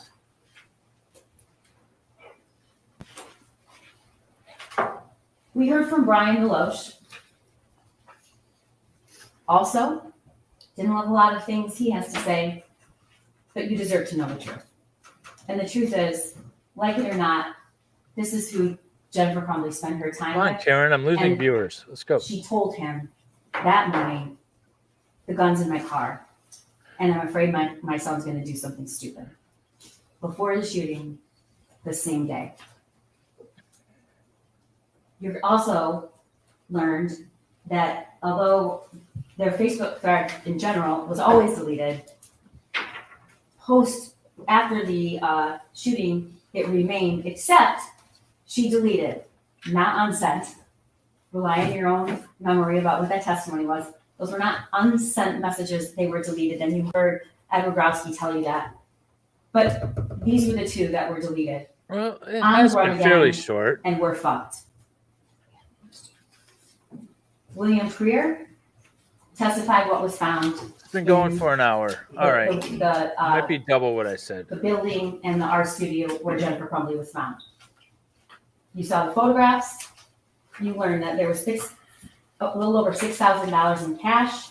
You learned where the phones were found, and the cash, and the purse, in the plastic tub. She doesn't and try very another many plastic tub with a lid on it, feet away from where the mattress was, and there are other things where you learned all those phones were off. He also testified what else was found. Casper, Booze, $4.99. orange juice, ice, and avocado. Parents are held responsible for their kids throw a party and someone dies driving home. Jennifer should have consequences. Yes, but those, what you're talking about is generally dram shop, which is civil, not criminal. Although they could be criminally charged with contributing to the delinquency of a minor in that particular case, if they allowed underage drinking and things like that. So contributing to the delinquency of a minor is a fine charge here. I could get behind that from a legal standpoint. Bananas, I appreciate the $4.99. I could see blankets. that. Contributing to Nah. the delinquency of a minor or even child neglect. Legally, I could see getting behind that, but not the manslaughter. And that is the Still a room slippery where slope. Jennifer Crumbley was ultimately apprehended. You heard from Lieutenant Flores, who was the officer in charge. He told you what it was like in the school that day. He described the autopsy protocols that were done and how each of those kids died and where they were shot. He told you that both Justin Schilling and Madison Baldwin were shot in a contact wound, which means the gun was either very close or actually touching their head. He showed you the video of the shooting. And again, this is not to incite emotion. The video of the shooting shows Don't Jennifer show it Crumbley's again. son Don't show it. taking a stance he clearly knew how to take and was trained to take.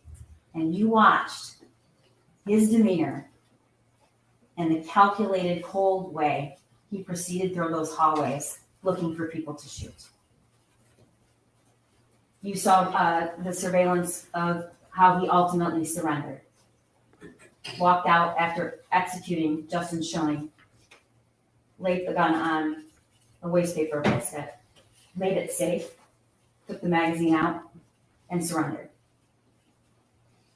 He showed you and introduced the bank records that show you what they were doing after charges were either very soon coming and after they were announced. And he showed you an in-car video of Jennifer. And Casper, sorry, I didn't want to make it sound like I was yelling at you or anything. I was trying to just talk fast so we can get back to the closing. But Mo, do you need to jump off? Yes, I do. I will try to hop back on. I will be listening, but I have to go pick up the youngest two ferals from school because I am Alright. the mom taxi. So Well, you this have has fun been with great, all and that. thanks for having me on. Yes, and everyone check out Mo. Her link is pinned at the top of the chat. It's also in my channel or in my description Thank you, of the stream. guys. So, all right, take care, Mo. Bye. Yeah, I just wanted to make sure you didn't think I was yelling at you. Crumbley and her husband, who just a few hours after the shooting embraced, kissed, whatever happens, I love you. Don't say anything to the police. Yeah, that's their Fifth Amendment right to remain silent. Southern Mom with $4.99 super chat. Thank you as always One for of this the elements we excellent have to coverage prove is of this craziness. We are, or were there any lesser included? No, it's straight up 4 counts of involuntary manslaughter or nada. That's it. what a person using ordinary care would have known about whether or not there was a situation that they needed to exercise ordinary care. So the defendant's knowledge about her son matters. But it's two different stories. It's what she knew before the shooting, and it's what she said she knew after. Before the shooting, she tells Kira, my son's weird. She always refers to him as an oopsie baby. She tells Amanda Holland he's lonely. He's hearing things around the house sometimes. She says, I'm a failure as a parent. The message to her son's friend's mother, he's kind of depressed in April. She texts that. And then the messages from her son. The messages in March about he's seeing things. Things are flying off the table. Now she wants to tell you that was just a joke. But I think you really need to consider whether a 15-year-old boy is going to text, could you at least answer me or reply to my text? Oh, my son As a does joke. that. And I was like, really? And we know there were no No, replies. It was cockiness. There were missed calls. And I got to He put him in called his her. place. There were no replies. And she told us why. He was just messing around. But after the shooting, in the in-car, we hear her say, he's never been in trouble. He's never done anything. He's never done anything wrong. He's a good kid. Also, The reason why I think they didn't charge her with anything lesser like child neglect or contributing to the delinquency of a minor is because they don't care about the charge. They don't care about punishing the defendant. They want to get this particular charge. They want to be able to say, we have held a parent responsible for a school shooting and use that going forward. If they get a lesser included, then they don't get to say that going forward. So that's my thought. McKinley? You're muted. Well, while McKinley works on that, we'll be back. in car, I never even thought like he would have any mental issues. Like he never exerted any type of anger. He's never exerted anything. He's just like one of those mellow, laid back kids. In the substation, he's never done anything. He's never done anything bad. After the shooting to Brian Lowe, she's never done anything wrong.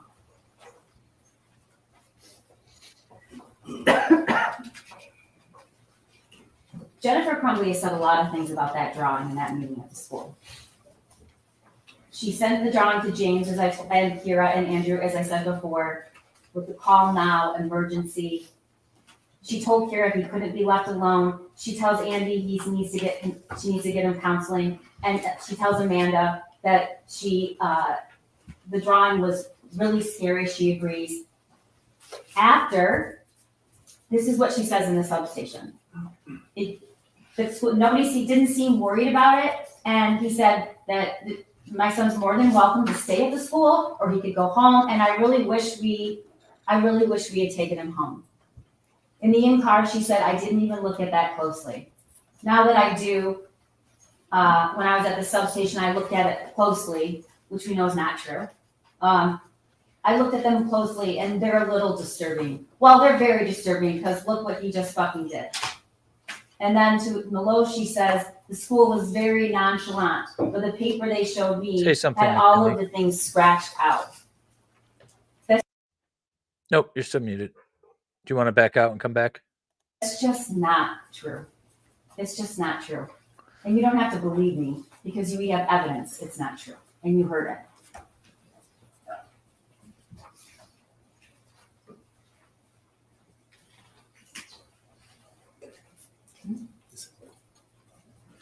The statements about the gun are also numerous. She said, we've heard her testify the gun was in her car. We know that she's acknowledged that she drove to the gun range. There was no lock on the gun when she drove there. She returned with the gun. There was no lock on it, but she said James locked the gun when he got home. She didn't see him do it. She testifies at trial. James is responsible for the gun. In the substation, though, when asked where the gun was hidden, in the in-car interview, James flew home and he's like, I had the gun hidden and I told him where I hid the bullets. He asked whether she kept the gun in her car. She shakes her head no. And she tells Veloce, after, the next day, we had the string lock on it that came with in the case. Everything was secured, not loaded, bullets stored separately. Oh my God, oh my God, oh my God. That is not what she says in the substation. Now you're back. Can we hear you? Jennifer. Hello?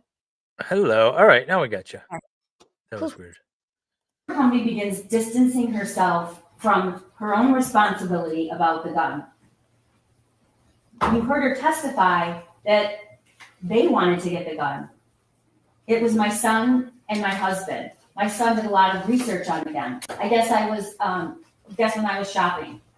She doesn't say she didn't know. She doesn't say that she didn't approve. She says it really interfered with going to get Christmas trees. That was what she was upset about. And she said it's James's responsibility. However, as I've shown over and over, at the substation and in the car, it's we. It's we take him to the range. It's our hobby. We go to the gun range. That's what we do. We just got him this gun. Sitting here today, it's all James' fault. It's not hers. And then, of course, the statement that we don't really have to question whose weapon it was. Jennifer Crumbley posts, Ethan and James Crumbley both got handguns this week, testing them out at the range. That's in June. The evidence really shows that the shooter owned 2 guns. But for sure, she acknowledges Mom and Sunday testing out his new Christmas present.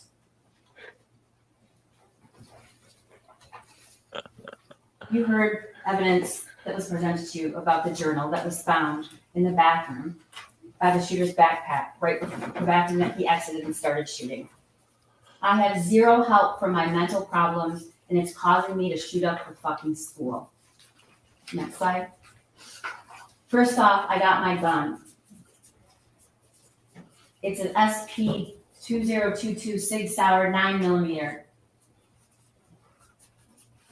This shooting is tomorrow. I have access to the gun and the ammo.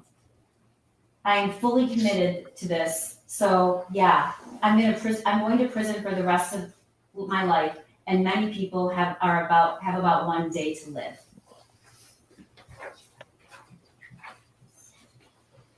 One of the things I want you to ask yourself when you go back in that room is why, after hearing that there's an active shooter situation and knowing that your son is involved, you are taking the time to delete text messages.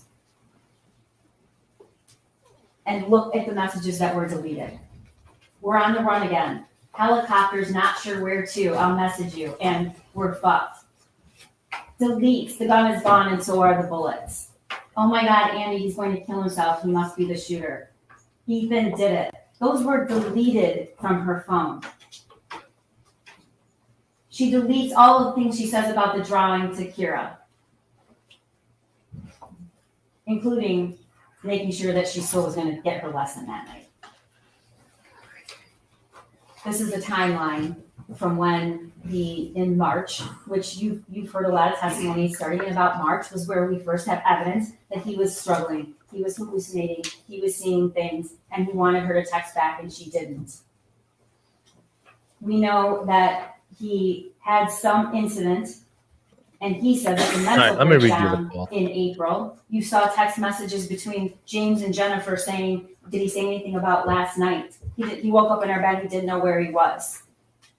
we don't know what that was about, but we certainly know that that is not evidence of somebody who is completely fine and stable. In fact, lots of messages from Jennifer Crumbley saying, I'm worried he's gonna do something stupid. In April, she texts her friend that she thinks he's depressed. The Caltech and the Derringer was purchased in June. They go to the shooting range in June. They go to the shooting range in August. They go to the shooting range in September. And then in November, they buy the Sig Sauer. And we see the shooting range that Jennifer Crumbley went to with her son, testing out his new Christmas present. Here's what we learned Jennifer Crumbley did after the shooting. As soon as they took her phone, they bought burner phones in Lapeer at 8 o'clock the night of the shooting. They checked into a Holiday Inn Express that night in Lapeer. They then left and went to an extended stay in Auburn Hills, which Lieutenant Willis testified was almost across the street from a police department. Upon learning that charges were possibly coming, and the same day charges were announced, they leave that hotel and drive to Detroit. They withdrew $2,000 from a Flagstar Bank on December 2nd. They drive to Owasso, an hour away, she says, because we just didn't want anyone to recognize us, to buy replacement phones.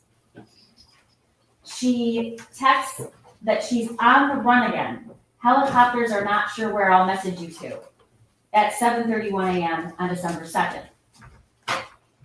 She texts on December 2nd, we're fucked, at 2 o'clock. On December 3rd, at 4:59 a.m., she texts, I'd rather die than go to jail. Then she withdraws $4,000 from another Flagstar on December 3rd. She checks out of the extended stay on the 3rd and drives down and arrives at Bellevue at 10:58 on December 3rd. Boring. You heard what happened. Boring. You heard her testimony. The facts do not support the story that Jennifer Crumbley told you. They just don't. There Are we is done? no possible way, and Luke told you that, and so did Corporal Shaw, that you could be in that building with that many law enforcement and not know that somebody was there. And we don't even have to use that today's testimony, ladies and gentlemen, because she texted herself, I think we're caught, we're laying low. She texts that, we find out, and this is evidence we got this morning. She texts that after she's already said she took 4 Xanax and went to sleep. Now you saw that video. I know. I'm saw sorry. that I thought video. this was going to be short. I was All wrong. those people for over 2 hours, they're sleeping, and even when they come into I'm the ready to room, sleep. they still don't even act like they get up. It's just not true. And we know it's not true because they'd already taken steps. She had hidden the phones, powered them down, separate from all the other things they had, with the cash.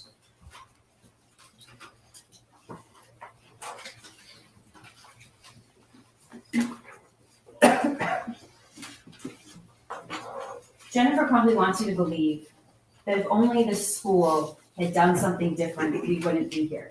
If Oh my only the God. school. You don't do a PowerPoint Let's like talk that. about what she knew that no school employee knew. She knew about the text messages in March that he was about a demon, throwing bowls, clothes flying off the shelf. She knew about the March 18th incident of Shut waking up, up in his Young. I don't parents' bedroom and like he had way too much to drink and asking why he was in their room. She knew It's he had previously ridiculously asked long. for help and to go to the doctor, and she laughed at him. She knew there were multiple guns in the home. She knew her son had been gifted a gun just a few days before the shooting. She had posted it on Instagram. But apparently, it's absolutely fine for all your Instagram friends to know that you got him a Christmas present with a 9mm handgun, but it's not okay or relevant to the people sitting in that room with that drum. She knew that that gun looked identical to the one in the drawing. She knew that the gun was accessible to him. She knew it wasn't stored properly. She knew that he was proficient with the gun. She knew he had access to ammunition. And she knew that her son was upset the night before. Now, that says he was locked out. She told Amanda Holland he got locked out. She doesn't acknowledge that. She does acknowledge that he did leave the house that night because he was upset. And we all know what he did. We all know what he did. He went to that shed and recorded that video. I object, that video did not come into evidence. Okay, it isn't enough evidence. It's Okay. not. You're right. That's true. Did you write this Let's go back to before that the one. trial? Ordinary care. Yep. What ordinary care? Stupidest fucking thing I've The ever heard. smallest, tragically smallest thing she could have done to prevent this. She could have stopped at home on the way back from the meeting. She goes right by her Come here, home kitty. to see where the gun was. She could have stopped on the way back to work. She could have searched the backpack. She could have asked her son where the gun was. She could have locked the ammunition. She could have locked the gun. She could have taken him home. She could have taken him to work. He could have gone with dad. He was door dashing. Everything that woman just said was bullshit. She could That have should be told her the school that they just gifted him a gun. She could have embraced her son. She could have said, can we talk to him for a minute alone? But how do we know that would have worked? She could have looked at him and said, I care about you, I love you. One of She the could have at least elements acknowledged he was in the room. is that the reasonable She could have told the school about her son being in crisis steps previously would have prevented. and asking for help.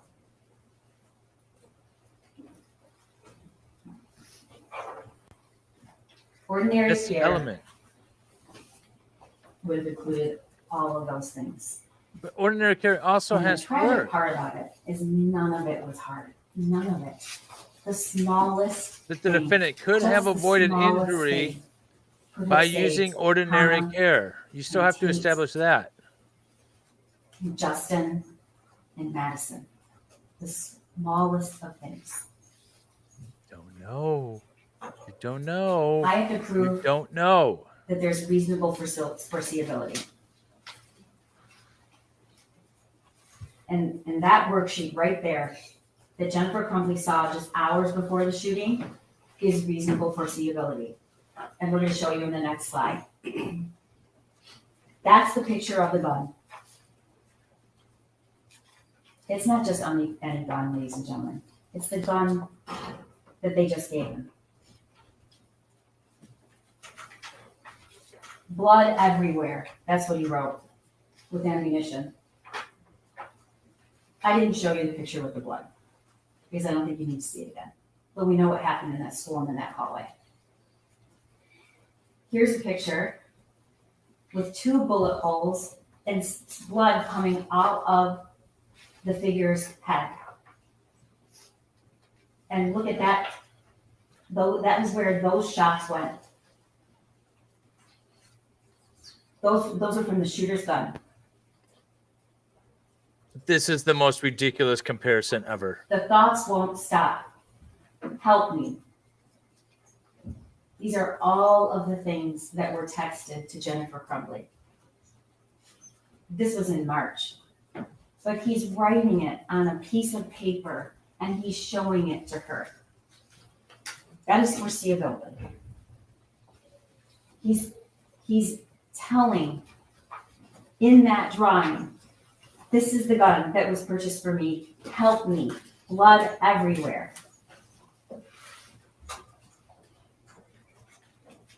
The world is dead. I know you won't ever forget the video, but when you, if you Ooh, we look haven't seen that picture at the before. defendant's son and see that there was no emotion, none. He was only concerned in a very calm manner for finding as many people as he could to kill, and he did.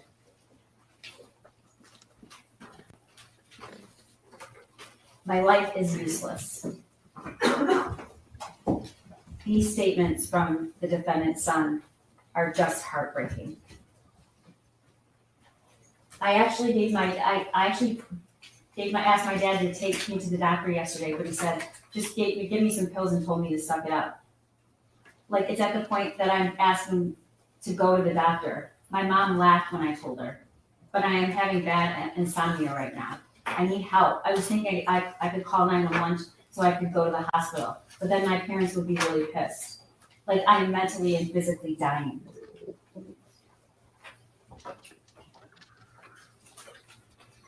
Let's talk about the cable lock. Jennifer Crumbley says that the cable, the weapon was used, but it was locked in a cable lock that came with the case. This cable lock. Oh, the jury's got to get the case on Monday This at this cable rate. lock that came is the cable lock that came in that case with the SID. It's never been opened and it's never been used.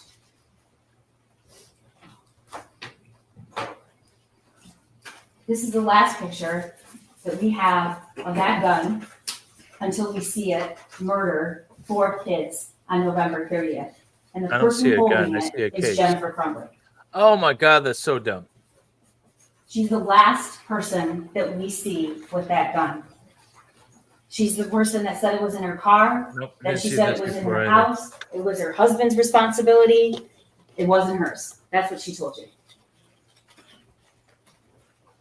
Oh, that was in the video.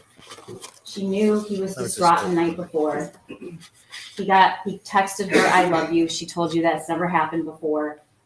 She did think it was abnormal or odd. She knew he was looking up bullets in the school. She knew he was watching violent videos. She knew he was proficient with guns. She knew he was previously in crisis. She knew his only friend that he talked to was just gone. She knew all those things.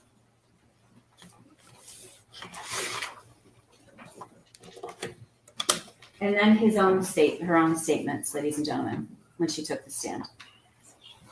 She testified that when she's looking back, she still wouldn't do one thing different. Not one. Not any of those tragically small things. Even now, she told you she wouldn't do anything different. And then she also told you. Yeah, see, that was bad. They were going to use that that. way. You heard her say it. Yeah. And then she said It was she bad doesn't for think her of to say herself a that. victim, but she has lost everything.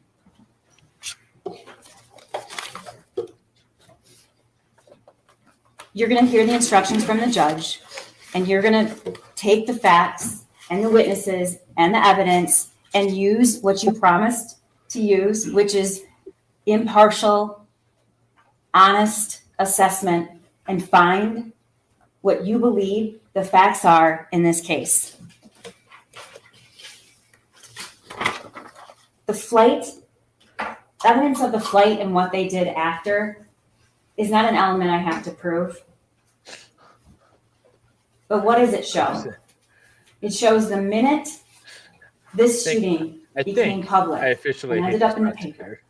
paper and the media. That's just a great way of saying Jennifer Crumbley started telling a story and then she ran.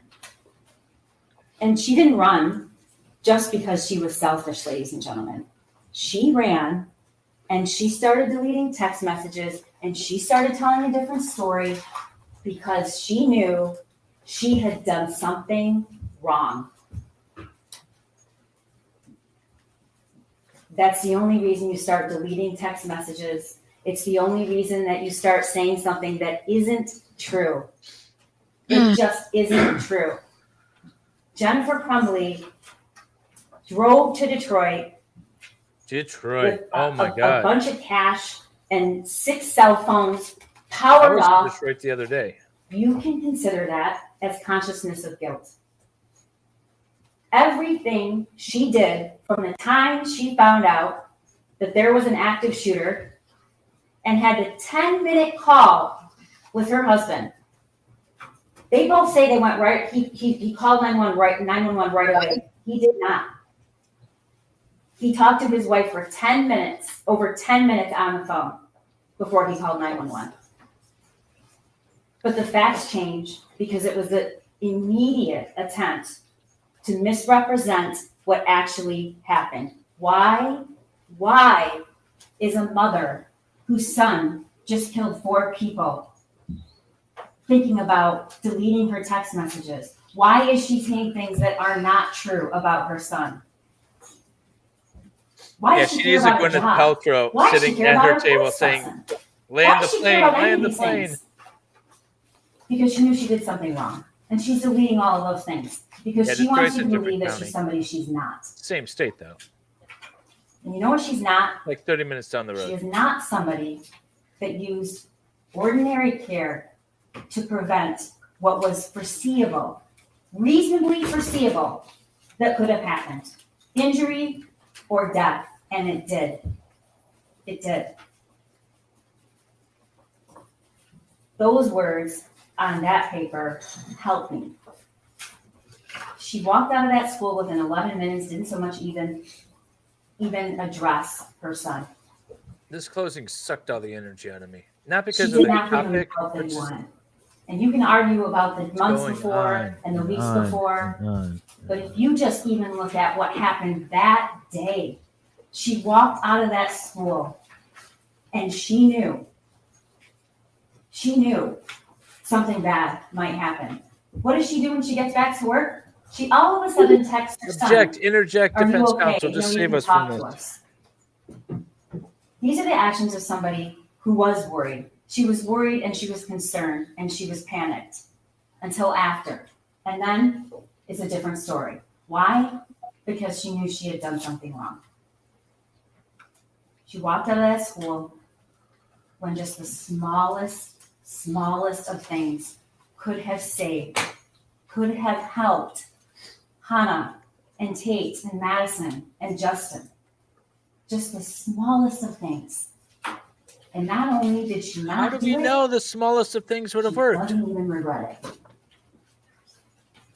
We have proven beyond a reasonable doubt that she is guilty of 4 counts of involuntary manslaughter. It's a rare case. It takes some really egregious facts. It takes the unthinkable. And she has done The unthinkable that And you because of charged this case. 4 kids have died. So I'm asking you to go back when you hear the law, review the evidence, and find her guilty, because we have proven her guilty. Thank you. I have never heard someone say so many wrong things, one after the other, consecutively in a I row. will, but I'm going to need to use the bathroom halfway through if I start now. Can I play a This 3-minute attorney. bathroom break literally? Do you guys want a break? Excuse me while I whip it out. We'll take about a 5-minute break and then we'll do the test. Oh, God. Okay. All right, for the jury.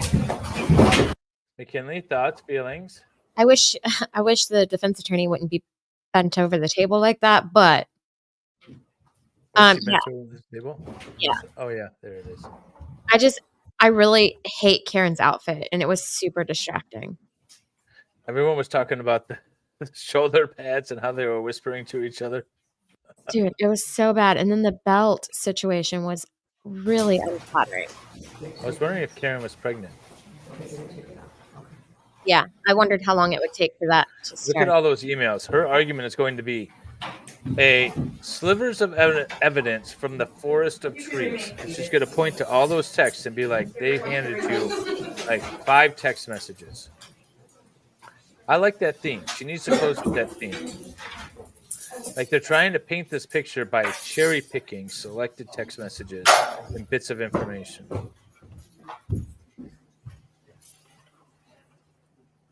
I love the pee break.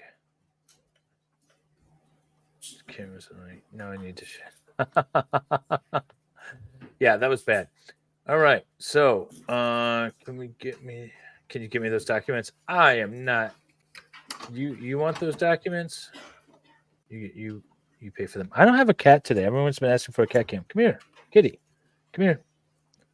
I don't know what she's doing. She's ignoring the cat cam today. All right, let's get caught up in live. Let's see where we are. Since we are just waiting. Okay, McKinley, what are your thoughts on this trial? Should it have been brought Do you think the defendant is guilty, but the prosecution failed to make their case? What are your thoughts? No, I don't think that it should have been brought at all. And yeah, I am a little nervous about the jury after hearing your viewer saying that they were not paying attention during cross. That seems crazy to me. But Right. yeah, a little kind of worried, but Well, I feel like if the jury was likely to convict, wouldn't they be paying attention to cross? Because that would be interesting to them because that's the side that they're on. yeah, I Like, I'm guess going to pay probably more attention to Miss Smith's closing than I did with Karen's. right. Yeah, I So, really wasn't paying too much attention to Karen at all. It was very yeah, boring. it just turned into white noise for me at Right. several points. And I walked away. I missed part of it. The part that I missed when I came back, someone like, oh, did she just like screw herself? But I don't know what she said during that part early on in her closing. I think she admitted that nobody knew that Ethan was going to do this, which is the point of this case. I She think also that's said what that box was hard to open, which it's so wasn't great for her. it's a plastic box with a plastic clip. But also, if it was that difficult to open, then I mean, then did it really need a lot? The defense attorney's name is Shannon Smith. A nice generic name. I do have a bio of her in my Discord. So for all of you who are new members, if you haven't gone in the Discord yet, check it out. It's a lot of fun. Tag Jung or Jamie with your YouTube name, and we'll let you into the rest of it because you just sit in the waiting room for a minute. Malcolm said she said the teacher that found Ethan in the school went up to him because no one could have imagined Ethan would do something like that. That's the whole point of this case. But I knew Jennifer's statement. We're going to come back and bite her. I wouldn't have changed anything. Right. One thing I wanted to tell you, I've been using up all my Whiskey, one with a 199 super chat. Selling copy of Karen's closing as a sleep If that's aid. what you want to do. Oh man, could you imagine reading that? When we pick 5 alternates, I'm going to put 5 alternates in another jury room, and they're going to remain sequestered in the same way that the 12 are. So. So the 12 alternates don't get to go We're home. going to sit in another jury room. If we come back Monday. They get to sit all day while the other jury members deliberate. That sucks. Yeah. Yeah. Oh, well. You're gonna be banging on the I know wall. it's Hurry hard up for over them, there. but if one of them goes down. Okay. Yeah. No, I'm concerned about that. So that's what we're going to do. Right. Yes, you can write to I just wanna let Jennifer, you know, because when Oakland County when you Jail. go out I don't know how you write to to the her. jury room before I pick the 5, I'm going to have them. Hopefully you don't have to. Because I'm going to be separated. Yeah. Right. Okay. All right. So I'm going to bring that. Thank you, guys.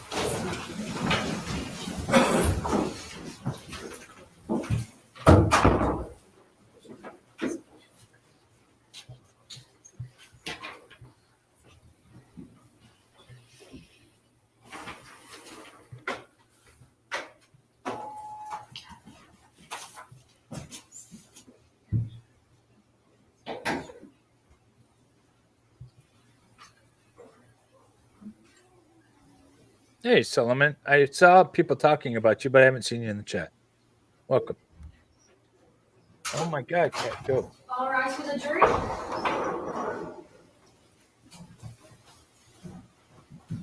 All of the objections, Haley. All of the objections. They're keeping the alternates isolated so they don't go home and read the paper and do whatever. They have the same information that the jury members, I guess. Yeah, that's very weird. You're not going to take your Yes, thank you. She'll need to get processed out of the jail. She's been there for As the 26 prosecutor finished, she said, "This is shocking, unthinkable." I believe there were other words used throughout trial. Unbelievable. Obviously, unbelievable, unthinkable, unfathomable. And the reason that's the case is because it was unforeseeable. No one expected this. No one could have expected this. including Mrs. Crumbley. Now, the first thing I want to do very quickly is talk to you about the burden of proof. In the state of Michigan, there are different burden of proofs depending on what kind of a case it is. When people sue for money and say, I've been injured or I was failed by the school even, there will be civil lawsuits and the burden of proof is a preponderance of evidence. That means it's about a 50-50 standard. And if you have 50% of the evidence, that's the burden of proof for civil.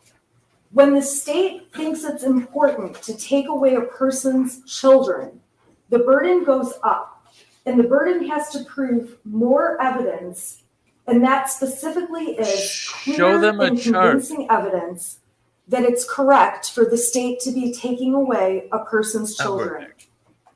Now, the highest burden in this country is in a criminal case, and that is beyond a reasonable doubt. And the reason I'm telling you about the differences in the burdens is because in a criminal case, if you have just one reasonable doubt about the case, you must vote not guilty.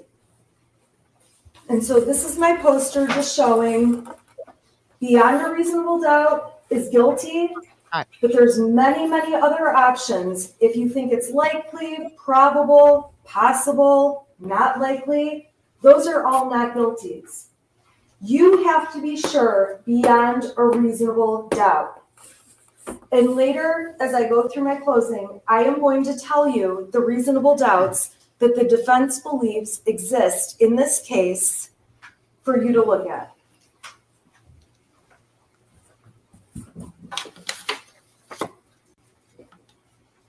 The other thing I have to ask you to keep in mind is that in the jury instructions, and I think you've been told this throughout trial, the defense does not have to prove or do anything. Like Judge Matthews said, we could sit at the table and play chess the whole time, call no witnesses, cross-examine no witnesses, provide no evidence, because we have no burden to prove a thing. However, in this case, you obviously saw the defense present Mrs. Crumbley, who took the stand, so that she could give you some context beyond parts of the evidence that were confusing when the prosecutor was introducing in bits and pieces. And the problem in this case is that we can all agree everything can be seen different in two ways. First of all, when you look back in hindsight with 20/20 vision, when you look back in hindsight, it is easy to say, this could have been different, that could have been different, this would have changed. Hey, welcome, Baker Raiders. Welcome. Have a seat. Pull up a chair. Defense closing argument is just underway. And the other circumstance, the second one that makes a huge difference, is when you get full context around the evidence that is being used. And in this case, the prosecutor has cherry-picked little bits of evidence out of mountains of evidence to put in front of you with no context to explain what they're doing.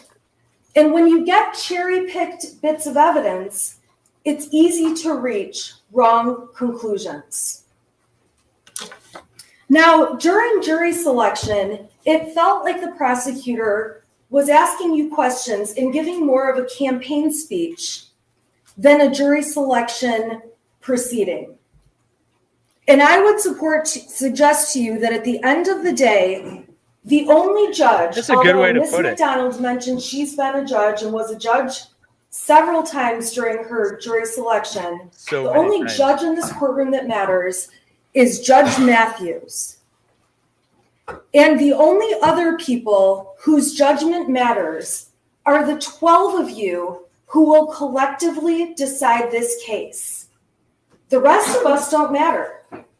My opinion doesn't matter. Ms. McDonald's doesn't matter. The opinions of everyone in this audience doesn't matter. The media and all of the people who think they know everything behind keyboards at home commenting about what they think the evidence in this case has shown. Hey, she's taking a dig at me. So during this case, it's obvious real life is messy and complicated. And during this trial, I will openly admit that I'm a lawyer who messes up. I get thrown off when I'm surprised by something. I feel like I get overwhelmed when information is coming at me quickly. I say I'm sorry a lot. Evidently, there's a TikTok channel of me saying I'm sorry through this whole trial. And all I'm saying is that That was the jury laughing. I'm human. I am a human being, and so is Mrs. Crumbley. And that's what this case is about. She's not a perfect person or a perfect parent. I'm certainly not a perfect person or a perfect parent, and I'm certainly, beyond a reasonable doubt, bad with technology, which is why you're not going to see me touch that laptop. Uh-oh.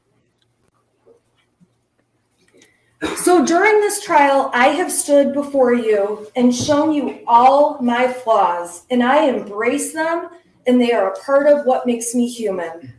And so has Jennifer Crumbley. She got on the stand and talked about every nook and cranny of her life, things no one else in the world knew, in her family, among her friends. And she wanted you to see the whole truth, the entire truth, and nothing but the truth on everything, where she had to show you that she has made immoral decisions to have an affair, that she has made decisions you might not make to have another person involved in the affair. Now, we didn't get too far into the details, but it was enough for you to know that Mrs. Crumbley got up there and literally stripped off her armor, let the prosecution cross-examine her, and show you what happened in her messy life. And I say that with all kindness because I'm a mess too. I saw a meme about a week ago that said, I'm trying to be a mom, trying to get exercised, stay hydrated, get enough sleep, text everyone back, and not lose my shit. And I've got to be honest, as a mom, a working mom, on most days, I'm lucky if I'm fit for human contact. I'm lucky if I've taken a true shower and didn't just grab a handful of wipes and scrub off the best I can on my way running out the door, putting on my makeup as I drive to court in my car. Because my life is not perfect and no one's is.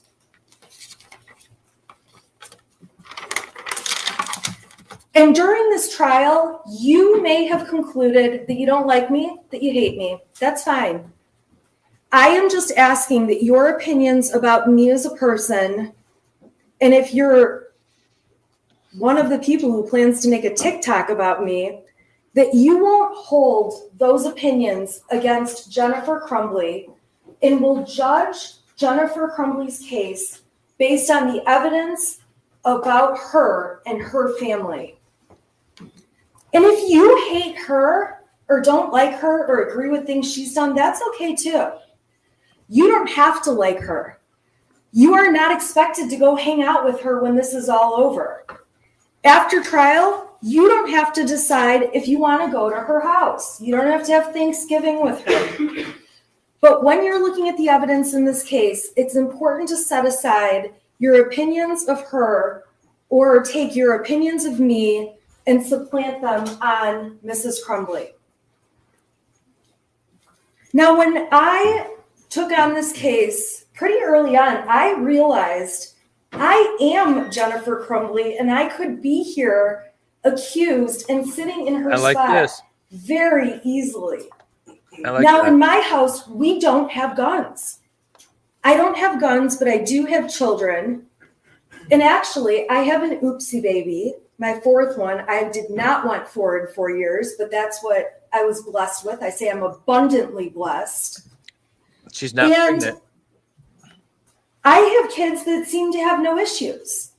And at the end of the day, they're good kids. They go to school. We have no discipline problems. We have arguments here and there, just like every family does. I have a son that wants to hang out with me very rarely, but I have no belief that any of my 4 children would ever harm anyone else. And while I don't have a gun, I have a large butcher block on my counter with big knives that I use when I cook, and I enjoy cooking. And at the end of the day, my kids could just as easily grab a knife without me knowing it and without me having it on my radar and walk out the door of my house and go play with their kids, the other kids on my block. Granted, they live farther down my block because I'm in the middle of nowhere. And my son could kill somebody with my butcher block knife that I would have never expected to happen. And if you saw the text messages that my husband and I exchanged on a daily basis throughout this past year and even years before, it would be so easy for me to be in her seat. With my kids, I don't monitor assignments. I don't look at their phones. I have no reason to. My son plays a lot of video games. My son's online talking to a bunch of people as he's playing a lot of video games. Even though he has a cell phone, I don't go through it and look at his messages every day. And as he gets older, I do know he's interested in girls. If he starts receiving nude pictures of a girl on the cell phone I own but let him use and gave him for his birthday when he turned 11, should I be held accountable for receiving child pornography if a girl sexts him over? That's a good example, actually. That's a really good example. If my son decides he's going to send some pictures back and takes a nude picture of his bits and pieces, that's a 20-year felony. Am I then responsible? That's a good example. Because he sent a picture of his penis over to some girl? So not only taking the picture, a 20-year felony, but then we've got a 7-year felony for sending it over. Can every parent really be responsible for everything their children do? Especially when it's not foreseeable. And this clearly was not foreseeable to Mrs. Crumbley, because there's no one in the world, including Mrs. Crumbley, who would have let a school shooting happen and let what happened on November 30th take place. Not only ruining the lives of so many families and victims and taking the lives of 4 young people, but also ruining her own son's life and ripping his life right from her as well. She would be the first person on the planet who would have never let that happen in a million years.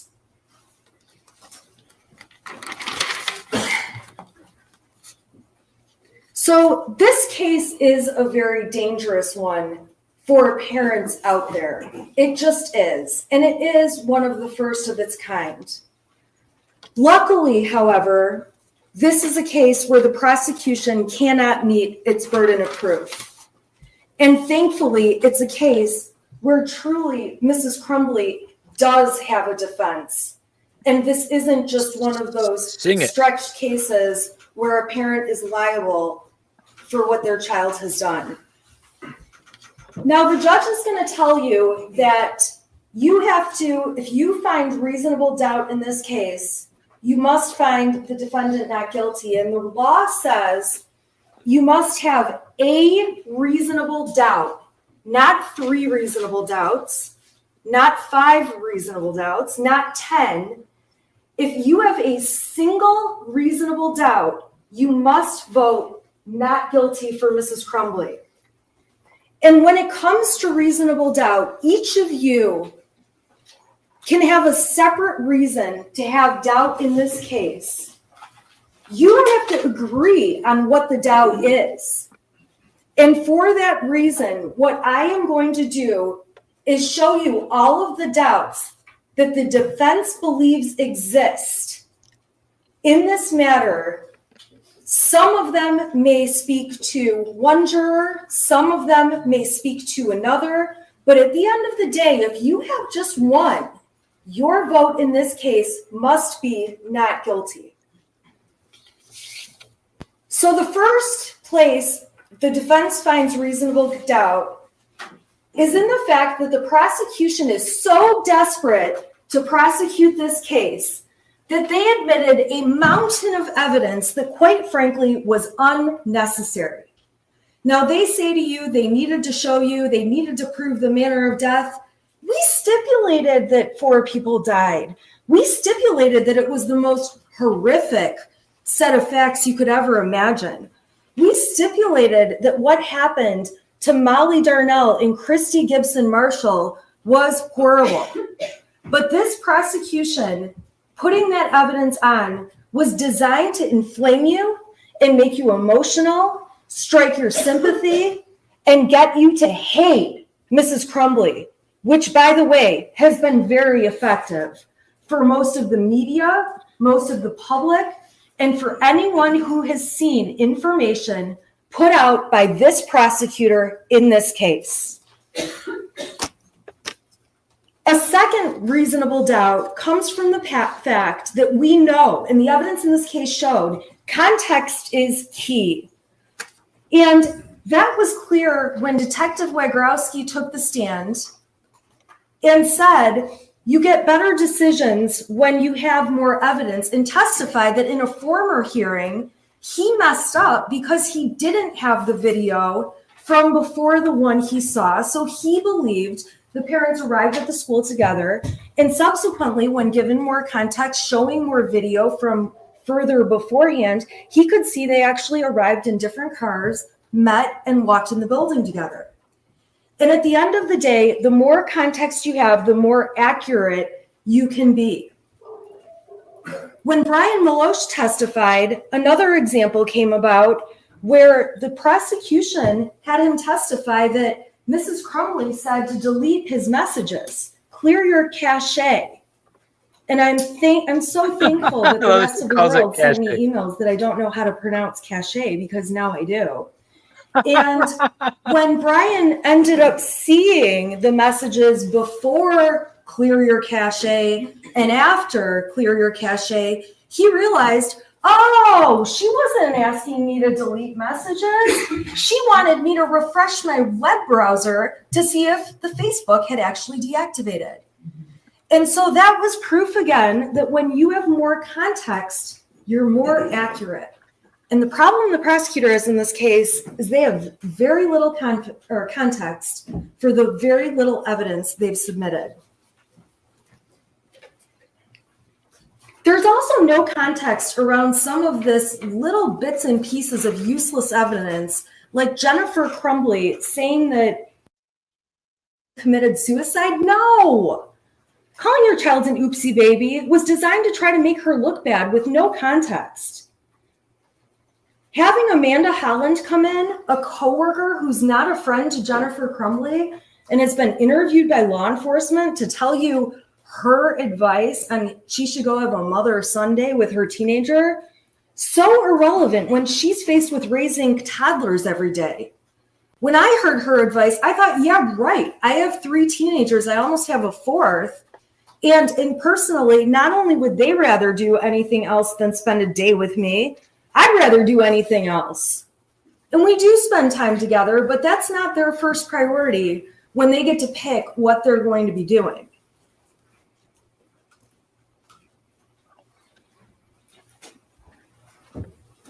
It does not mean she loved her son any less if she ever told a witness, my son is weird.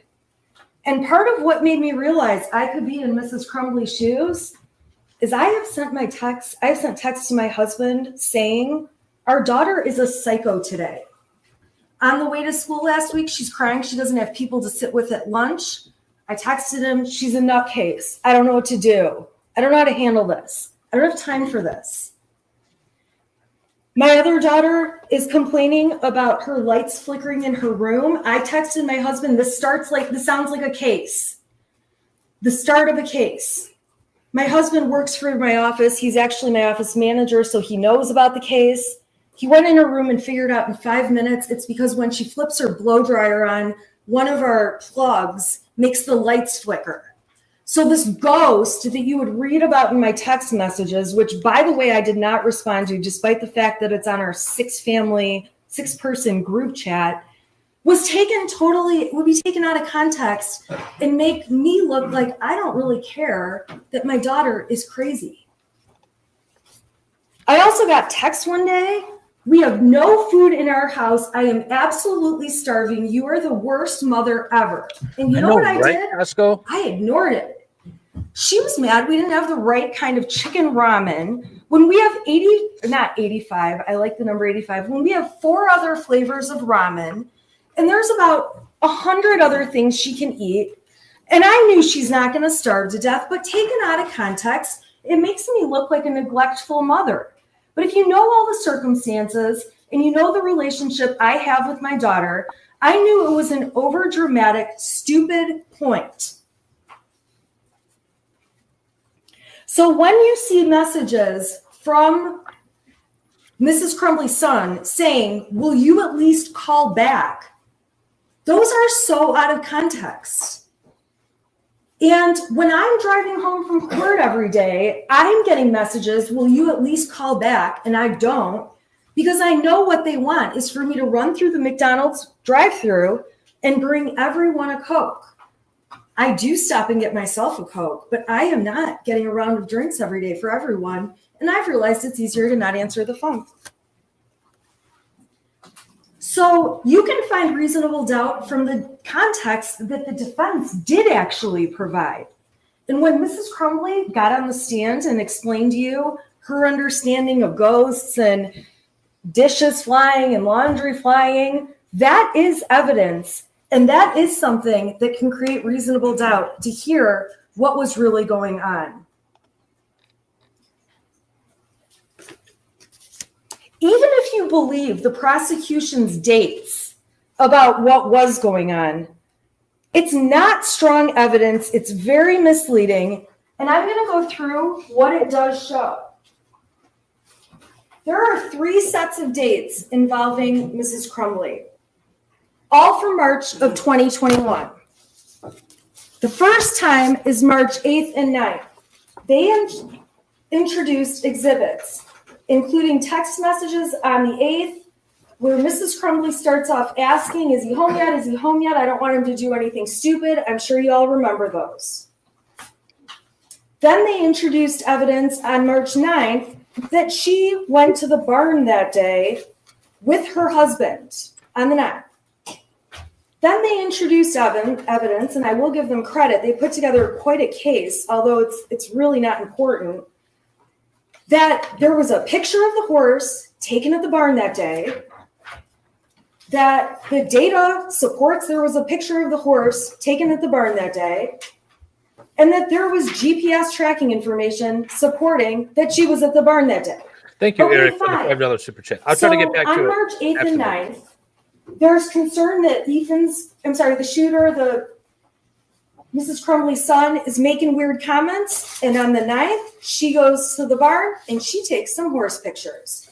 That's all that shows. Pretty minimal. Next, they went to March 16th through 19th, which was broken up into a million exhibits that, quite frankly, were out of order, threw me off my game, helped create these beautiful TikToks. And I'm going to tell you what they show. Now, this. these ended up all being admitted as exhibits. I love I'm this. going to go in order of what they show. There was a text thread in Exhibit 85, which if you want to look at it, you can, She has where been Jennifer Columba. Crumbley said, I'm going to get drunk and ride my horse. This was on March 17th, St. Patrick's Day. A lot of people have a cocktail on St. Patrick's Day. That does not make her a mother that would be negligent or grossly negligent to her child. There's text messages from the day before where Mrs. Crumbley's son is saying some things about, now the house is haunted. Some weird shit just happened. Now I'm scared. I got some videos, a picture of a demon. It's throwing bowls. I'm not joking. It fucked up the kitchen. I'm going outside for a while. Can you at least text back? On that day, Mrs. Crumbley didn't text back, but their own exhibit, okay, which is exhibit 83, so the numbers do bounce around, so we go from 85 to 86 to 83, show that within an hour of the shooter making these ghost comments, she did call him. Specifically, she called him back at 7:24, and they had a 19-second phone call. If it was 19 seconds, it most likely was, I'm on my way home, we'll talk when I get home. So then the state, in order to make it seem like they've really, really got some proof here, they admitted exhibits 87, which show on the 17th on St. Patrick's Day, James was on a horse. They showed People's Exhibit 88, confirming the metadata that James was on a horse. They showed a picture, 89, of Jennifer on a horse that day. Metadata to prove she's on the horse that day. Another picture, number 91, of James on the horse, a different picture. The metadata to prove James is on the horse. A picture of Jennifer with her horse in Exhibit 93. And again, the metadata to support the picture was taken out at the barn and sent, and that these people talked about these horses. Okay, so fine. That's on the 17th of March. You're going to have access to all this evidence if you want to see it. Then they introduced exhibit number 86, which is where Wrong. their son says the house is haunted. This is on the 17th. This is the day where he says, can you text back? This is the day where I already showed you the exhibit. She called him. She didn't text back, but she called him. And then they show a couple texts from a few days later on the 19th, where it's obvious from the messages, the Crumbleys had had an argument with their son the night before. He was upset to have his phone and things taken away, that Jennifer Crumbley gave him a melatonin to go to sleep. She should have only given him a half. It's in the messages, but she gave him the whole thing. And it knocked him out, and he slept in their bed that night. And when he woke up the next morning, James described him in the text messages as he woke up looking like he had way too much to drink last night, complaining about a headache. Jennifer says, well, he was really worked up and out of control, so I can see why, talking about his behavior during the fight. All I know, Jennifer says, he needs to eat, go to work hard, not complain, and he can get his stuff back. She testified that getting his stuff taken away is his trigger. It's what makes him get upset. She says, you respond and I didn't get it. Uncle, hey, welcome. Hey, how are you? Good, good, good. So you're not loving this closing, huh? No, I think that some of it is absolutely insane. This has been the best of her, though. Okay, so this is what I'm seeing. She's building The people making fun of me on TikTok. What the are you doing? Yeah, that was weird. What the F? Like, no, like. But the parts about where she's building a bridge between, like, I could be Jennifer Crumbley and talking about her family. I think she's trying to get the jury to see themselves. Should I be held accountable for sending child porn? You know what the jury is going to say to that? They're going to say yes. They're going to say yes, because there is no other answer to that question. There was a way to phrase that didn't involve child porn. Wait, she said, oh, I must have been gone for that. Should I be held accountable for sending child porn if my kid sends a dick pic?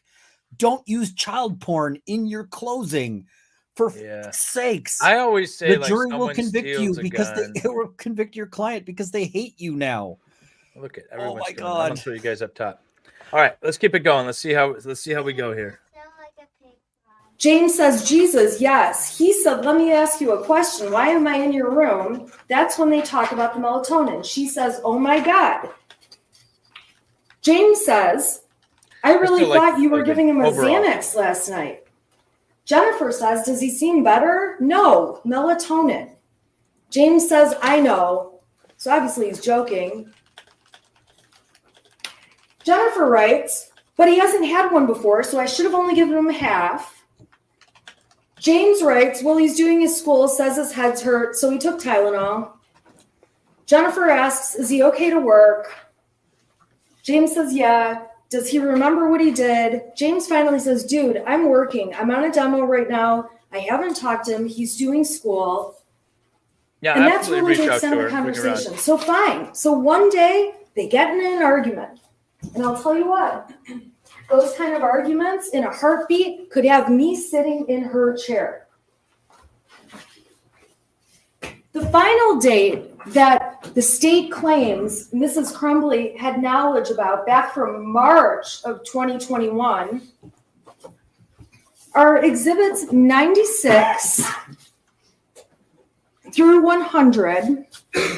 And 96 starts off with their son saying, I'm picking up the room. I cleaned until the clothes started flying off the wall. This stuff only happens when I'm home alone. I pick the clothes back up, though. And that's the important part of those texts on the 20th.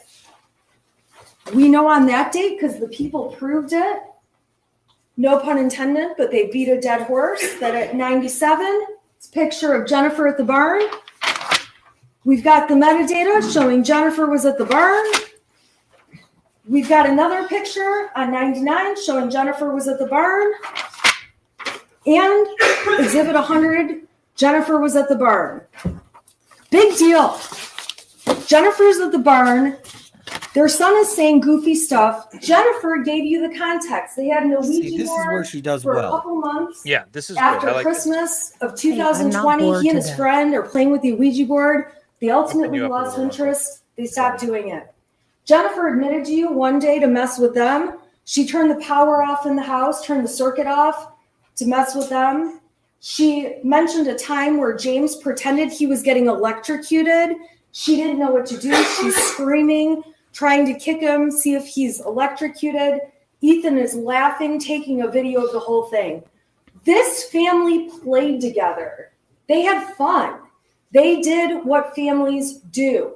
The prosecution just had zero context because they had tunnel vision that she was doing something wrong and was grossly negligent, and they were hell-bent on convincing you that was the case. This is way better than the state's closing that was putting me to sleep. So the other thing Oh, yeah. that you can find as a reasonable doubt in the case is the lack of evidence in the case as a whole. The prosecution has made very serious claims. And when you really look at it, they have very little evidence. So what they've shown to you, and I have it in these folders, are these dates in March 2021, which, by the way, are 10 months before the shooting even took place. They're before it would have, it's unreasonable to expect that things that happened in March of 2021 are an indicator that 10 months later their son's going to do something. It would be very different if every week there's something going on up until the shooting, but there's not. Because if there was, the prosecution would have brought that in and showed you every horrible thing that was happening to show you their son was being ignored, and they don't have the evidence. So what they did provide and what was admitted, this is exhibit, I believe, I'll get right on that. Send me 423. Rico a link. These are all the Facebook messages between James and Jennifer. So when you look at those Facebook messages and consider, and this includes the photographs and the GPS stuff, that they're Watch my using coverage of this it, freaked much compared to this much over the period between January 2021 and the shooting. This is a very little bits in time compared to the grand scheme of things. And while the officer testified and played games with me that he's not sure this is the best evidence against mother, you better believe if they had better evidence, they'd be up here showing stronger and better evidence. This is it, ladies and gentlemen. I like that. Yeah. That's great. It's obvious from the evidence in trial, and you may find it to be a reasonable doubt, that the Crumbley son was a skilled manipulator and they didn't realize it. He's not sick. He doesn't have a mental illness. He's had no history of hallucinations. He has never shown his parents signs of mental illness. He certainly never showed signs of mental illness wanting to get a gun. No parent would purchase a weapon if they believed their child had mental illnesses. And these are people that had 2 other guns in the house for months where nothing ever happened with those guns. They had no reason to believe that somehow this 3rd gun was the thing that was going to make the difference. The texts that the prosecution admitted as Exhibit 101 were texts between the shooter and his friend that we have not named.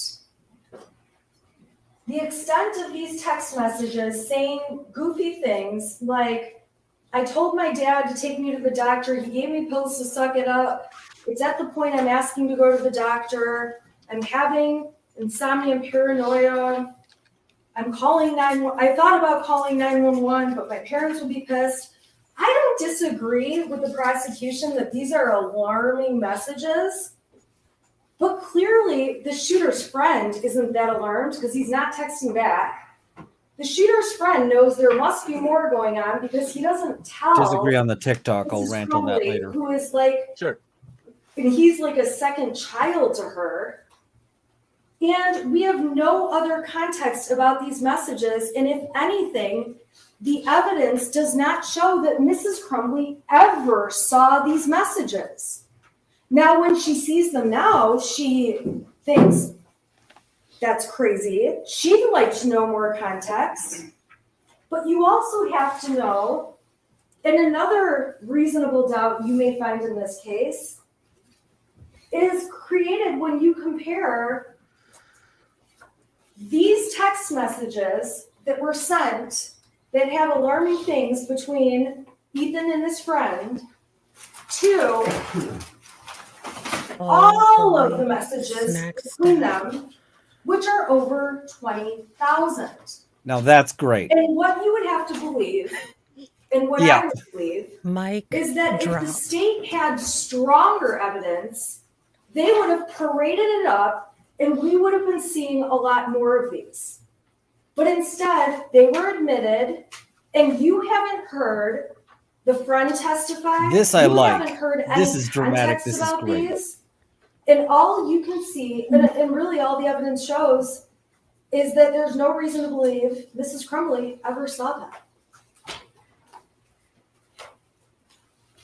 I was wondering why we had so many I don't want to files. have another Leaning Tower of Pisa situation. I was going to say, if she has an assistant, and if the assistant, if she's willing to buy the assistant beers later, she should have just let that fall. Evidence Yeah, she should have. has shown are little That's a bits rip and on the pieces judge's comment from from day the 2. shooter's journal that Yeah. are quite alarming and disturbing. But again, Mrs. Crumbley says the information in there about my parents won't listen to me for help is not true. And there is no evidence to show she ever saw that 22-page handwritten document. She never saw the little bits of evidence that the prosecution admitted. To evaluate this case, you have to look at it from the perspective of what she knew. So the journal information and the small amount of text compared to all the text with his friend are things she didn't know about. There's also 2 times where the state says that they have proof that Mrs. Crumbley's son was showing signs of depression or being sad or lonely. All right, those come from April 29th, 2001.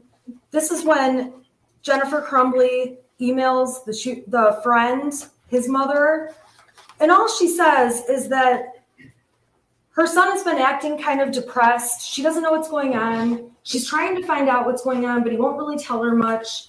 She's trying to find out if there's an issue between the two boys she should be aware of. She's trying to get down to the bottom of it.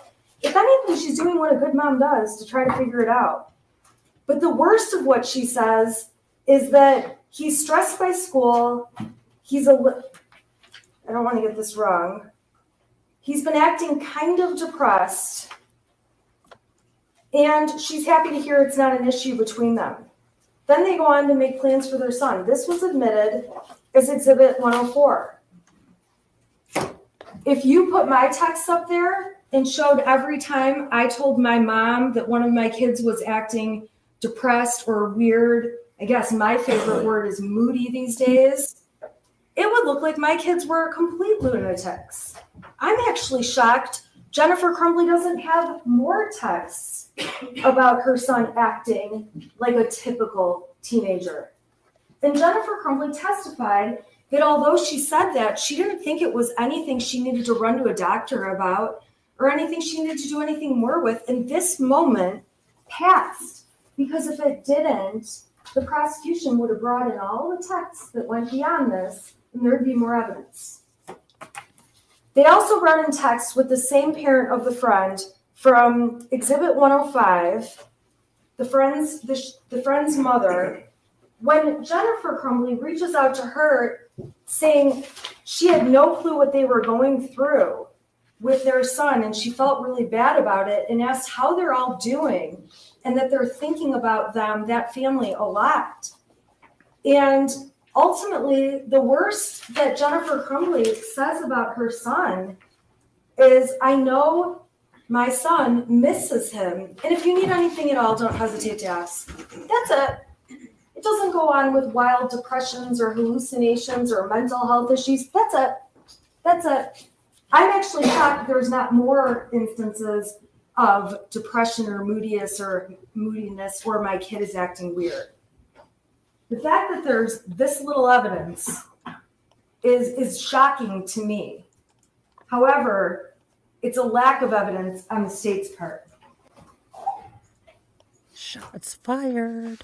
I like this a lot. I like this when she's pointing out the evidence. I like it all, when she's really. not talking about herself.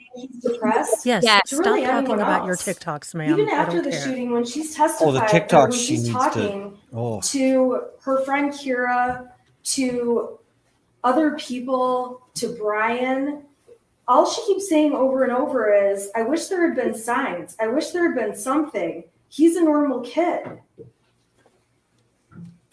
There's a complete lack of evidence of mental health concerns specifically. If you want to really spend some time digging into this, you can read all the messages between James and Jennifer Crumbley, all of them, and you will find that there are not texts that go on and on that their son was exhibiting anything close to a mental health concern. And again, my text would read worse because I say things like, I think my daughter's psychotic.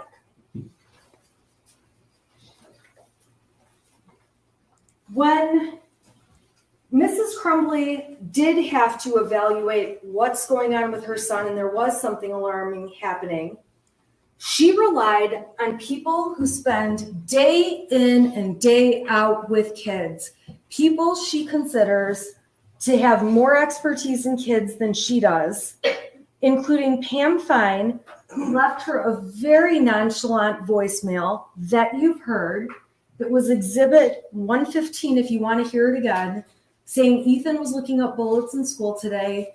It's not illegal. It's not wrong. He's not in any trouble. It's just like how teachers can't look up hops for beer. You don't need to call me back.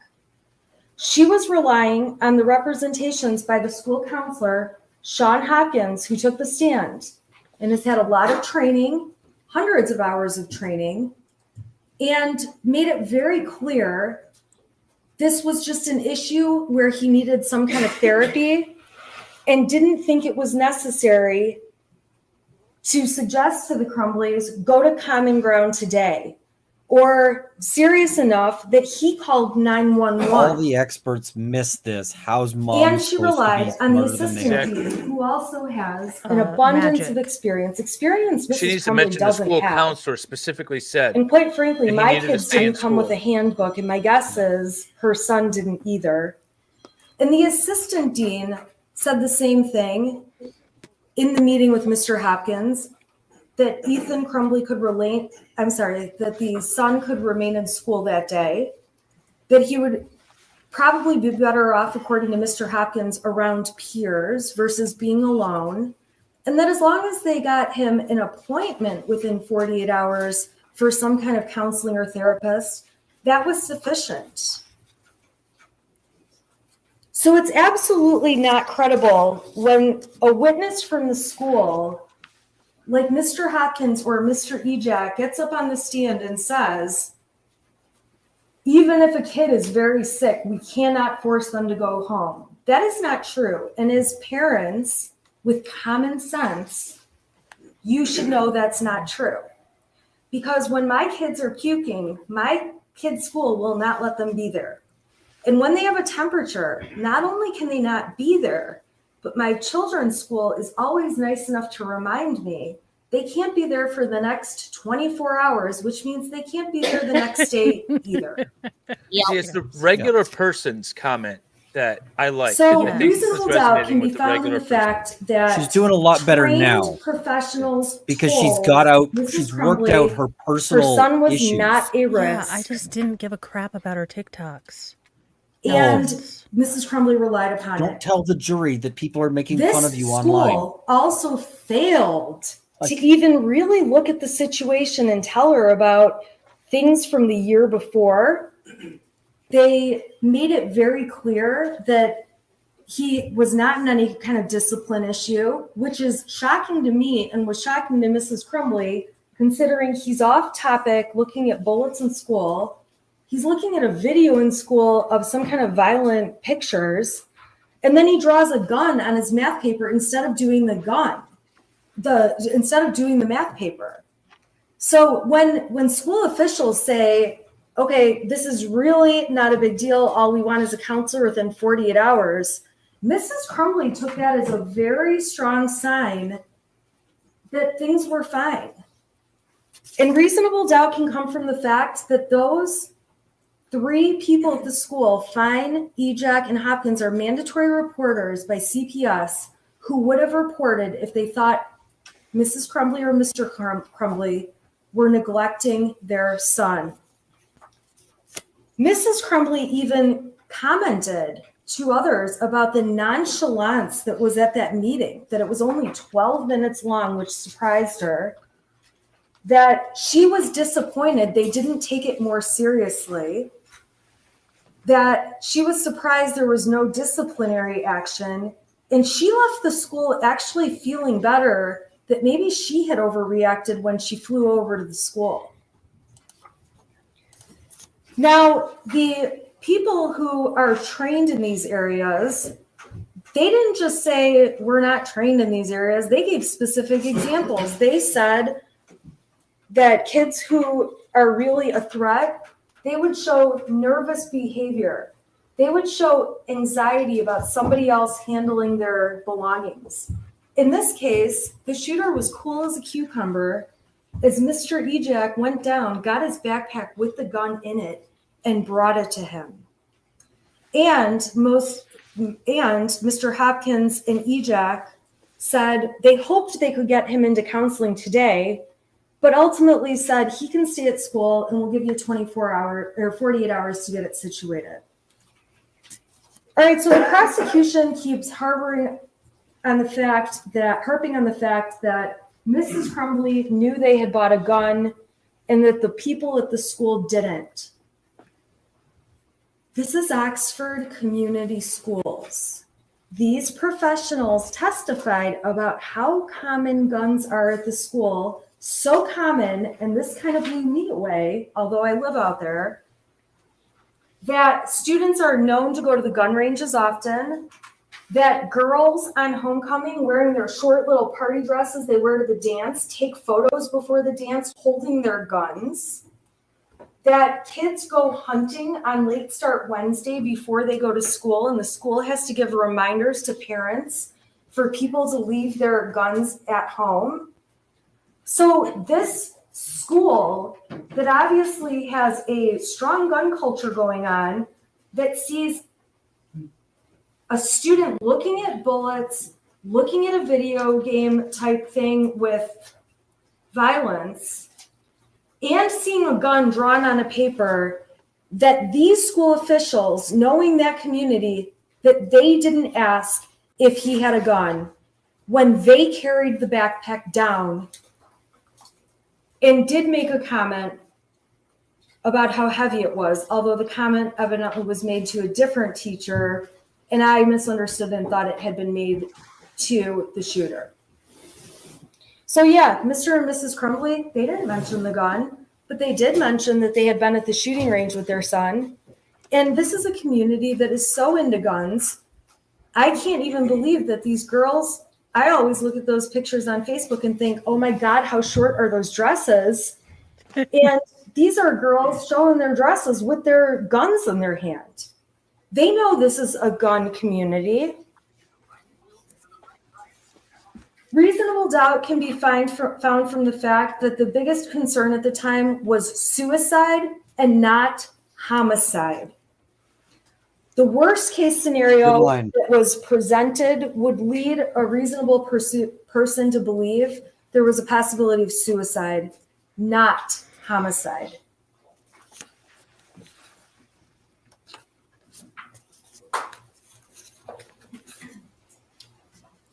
The prosecution seemed to also carry on about the amount of money and time that Mrs. Crumbley spent on horses. Just because she spends money and time on horses doesn't mean she doesn't love her son. And the fact that they have to stretch so much can create reasonable doubt. And if you actually look at the exhibits the defense submitted, you'll see that Mrs. Crumbley said she has to get a second job to pay for the braces, which are very expensive to put on her child's teeth. She paid for her son to be a part of a bowling team. She paid for him to do other sports. She cared about her son. Just because she cared about horses and bought medication from them and had a horse hobby, that's not any different than a dad who likes golf and buys new golf clubs and has a membership to a country club and spends time there and spends money at the bar there on days they go golfing. It's not any different. To try to suggest that it shows the priorities were on horses and not their son is just garbage. This is a son who had everything he needed and all kinds of opportunities in life. A son they take camping and on vacation to Cedar Point. Not only do they take him, they take a friend with them. These are parents that clearly love their child. They're sitting there playing board games with him, spending time doing that. That's all in the Facebook pictures that were admitted. Those are submitted to you as exhibits, and you can take a look at them if you want to. Brian's testimony in this case absolutely creates reasonable doubt. When Brian Meloche testified, there's no question he was inconsistent. And I would submit to you that after, there was no reason law enforcement needed to interview him for 2 hours, 1 hour, and then 3 hours. But over time, the police certainly caught on to the fact that the more you ask Brian the same question over and over, and he realizes he's not giving the answer you like, he changes it. And while the prosecution tries to make it sound like, well, he didn't want his affair outed, from the very beginning, he told them he was having the affair with Mrs. Crumbley. That was not something that ever changed. It wasn't until the third interview when they started talking about his pension, talking about his job, that he felt pressure. He agreed with the word pressure, and he agreed with the word veiled threats, although he did take it back later, that the police wanted him to say something bad about Mrs. Crumbley. And I would submit to you that they probably did that to all of the witnesses in the case. But Brian Malosh was the one who admitted to it. And when Mr. Keast got back up there and asked him more questions, Brian got right back in line like he was supposed to and told them exactly what he knew they wanted to hear. Brian is a terrible witness. He said he had memory problems. And quite frankly, when he's testifying that he knows that the gun was in the car that day of the shooting, we all know no one thinks that's true. Mrs. Crumbley testified and explained the day the gun was in the car. Brian's just wrong.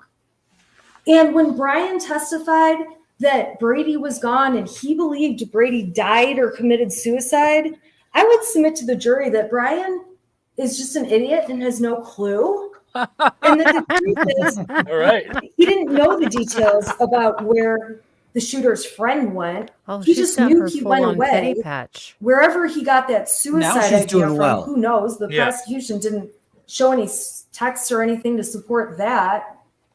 But it's clear that Brian Malosh Does has well been when put she on talks a about the mission, case. which is you're coming into court, you've got some things hanging over your head, and we want you to take a position against Mrs. Crumbley. And I would submit to you that if you read the 77-page exhibit that I got yesterday and went through in painstaking detail Don't with have a beer, you, Brandon. you can see that Brian Malosh did not think of Mrs. Crumbley that way when he knew her and when he dealt with her. And he testified the only places he got new information about her that made him think differently about his answers were from law enforcement and were from the media. The media that we have talked about in this case repeatedly as being inaccurate. So we get TikTok. Brian admitted that when the prosecution asked him, and we've already talked about this, to delete his messages, when I went through the part about clear the cache, Jennifer telling him clear the cache, That's how showed him Russell the stuff pronounces it. before and after, he realized it was just to refresh the page to see if Facebook had deactivated. So giving him little bits of information is particularly dangerous because he's not the sharpest. And that's what the prosecution did. They used him to their advantage to try to make it sound like they have this case and all these horrible statements against Mrs. Crumbley.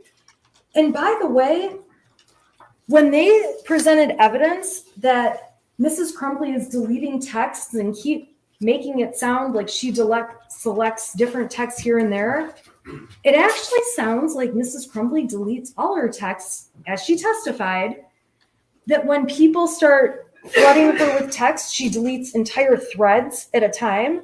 Who knows what she's deleting? We saw her on her I missed phone, it if she did. flipping through them super fast. Say the friend's name. And the missed text it. ultimately that I she did too. deleted, the prosecution did point out two of them in their closing. They pointed out the texts about "we're fucked" and "we're on the run again," but they didn't mention that she deleted two texts that are actually very exculpatory and helpful to her. Why would she delete some of the most helpful and exculpatory things she said? Those two texts are on page 42 and 44 if you want to see them in the 77-page exhibit.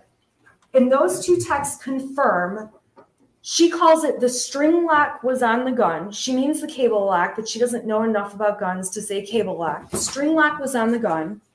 And the other deleted text that the prosecution didn't mention was when she said that the weapon had been locked, the ammunition had been stored separately, and that everything was not loaded.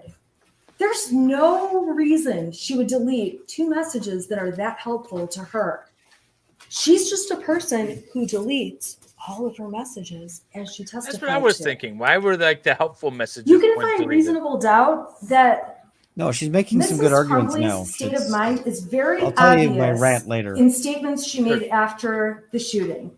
Right away, she's talking about how she had no signs to believe anything would happen. At the substation interview, it's on recording. We watched it.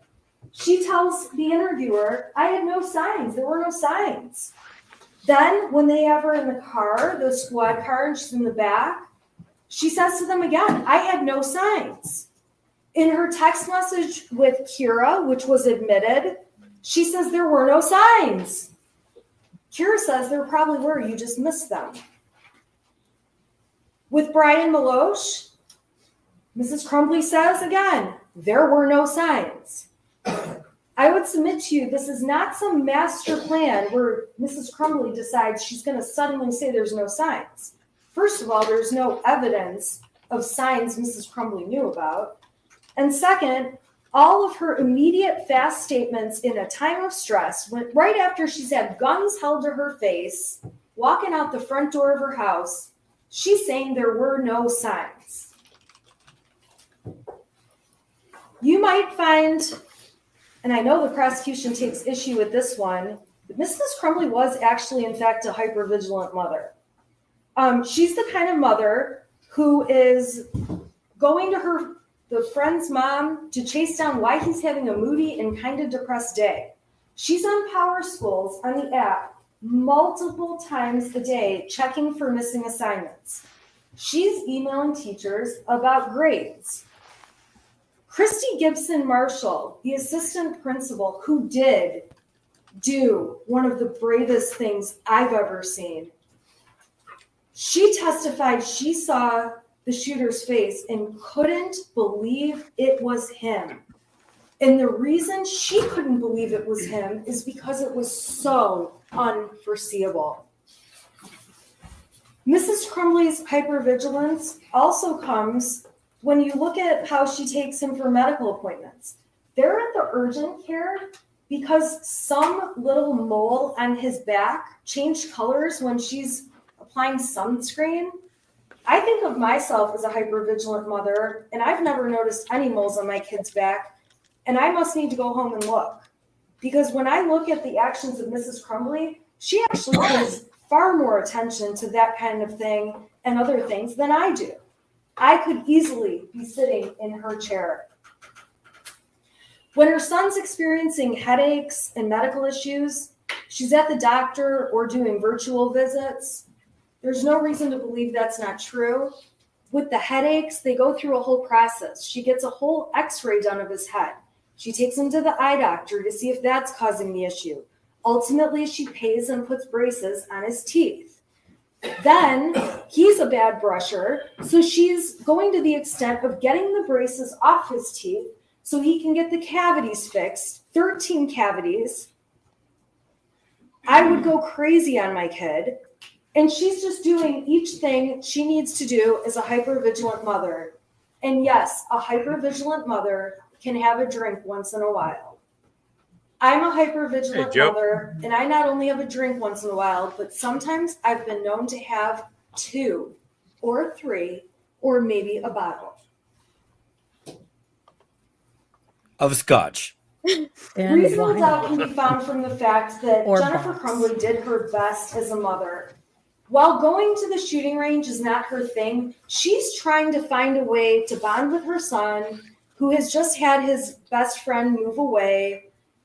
She took him camping, took him on trips, brought the second son along like I've already talked about. She let him have pets. He has the cutest little kitten you've ever seen in these Facebook pictures.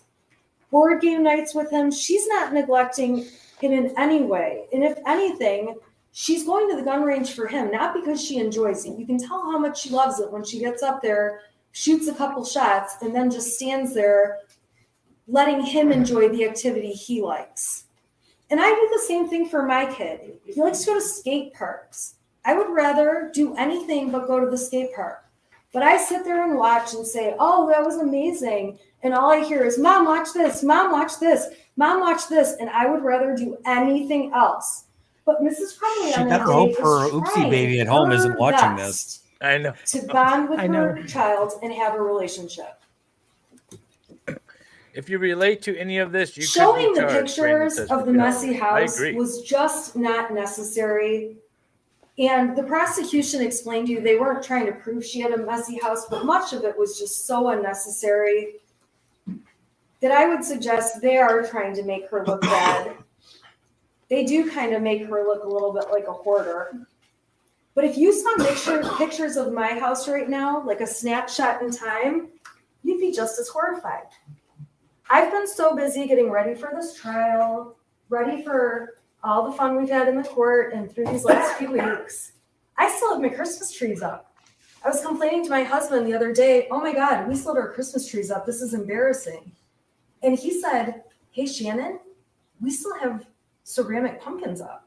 And I realized, oh yeah, all of our fall decorations are out too. And right now I have piles of laundry all over. My kids over Christmas break put together stacks of stuff I need to take to the Salvation Army. I have donations of my own that need to go. My house right now, if they did a search warrant today, Okay, would look maybe just as bad a little as less with Mrs. the mom Crumbley's. stories. And it says nothing about She me does parenting my great child. whenever she's talking about the If case. anything, and when I come home she from needs work, to not talk about I herself. make a deliberate decision. All right, listen, I can run around this house for 3 hours and try to get as much as I can done. Or I can sit on my couch I like it. and It's working watch for me. old episodes of the Kardashians with my daughter. And I believe my time is better spent hanging out with her, watching trashy TV, I knew I loved than her. cleaning up my house because I get a chance to spend time with her. And Mrs. Crumbley was the same kind of mom. She was waiting but it's until not the her holidays case, it's Miss to have Crumbley's more time. case. She said she was going to clean her son's room. I would be screaming that I would make my son clean his room, but regardless, the project coming up was going to be to get those rooms in order. But at that point in the year when the holidays are coming up and you're getting ready for all of it and going through Thanksgiving, it does get to a point where you do have boxes piling up and you're just trying to get through those last days of school to get to Christmas break. There's reasonable doubt when you look at what Mrs. Crumbley thought after the meeting with Mr. Hopkins and Mr. Ejak. The state of mind she was in and her thoughts and what she was thinking come in through her statements. She thought everything was way less of a big deal when she left that meeting. She thought leaving him in school with his friends was the better decision based on Hopkins saying peer support is a good thing. She thought making him an appointment was sufficient within 48 hours was sufficient. That doesn't even mean the appointment was going to be within 48 hours. Thank you very much for the $20 super. Reasonable doubt can be seen in the video when Mrs. Crumbley first sees her son at the substation. Her reaction to seeing him in this complete state of disbelief as to what's going on is to look at him and say, why? Why? She doesn't look at him and say, I knew you were going to do this. She doesn't look at him and say, see, I knew we shouldn't have bought that gun. She says, why? Why? And when he says, take care of Dexter, she cannot believe that's her son and goes back into the other room with her husband and says, what the fuck? He didn't even care. And while the prosecution asked questions about, well, she's not sobbing and we hear sobbing, and that's clearly James. James is sobbing. When you look at the video, if you decide you need to see it, Mrs. Crumbley is dabbing her eyes and wiping her eyes. And fine, she's not the crier some other people are.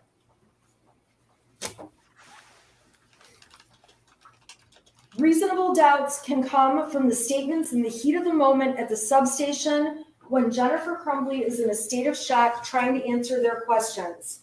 She says, he's never done anything bad. This is after she already has somebody saying you really should have a lawyer there. She's still just talking about what the truth is. He's never done anything bad. One of the parents says he's a perfect kid.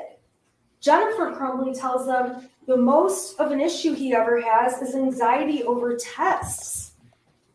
Jennifer Crumbley tells them everything was fine this morning. In the statements Jennifer Crumbley made when she was in the car and doesn't even know yet if there has been fatalities, she says he's never done anything. She acknowledges he ruined lives today. She says, it's the first time I've ever seen him do anything. She says, he's a good kid. He's never angry. He's mellow. He's not what he looks like. He's not a monster. And she's not a monster either. She explains to them in detail when they ask, he's never had mental issues. In those moments, she can't even think straight about life around her. She's worrying about a horse and her job and all kinds of random stuff. And ladies and gentlemen, when emergencies happen, life doesn't just stop.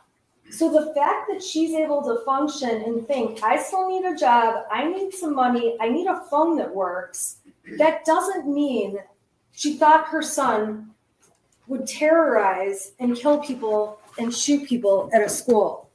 Her reaction when she finds out there are fatalities was genuine and honest, and she broke down crying, although she does continue to keep answering their questions.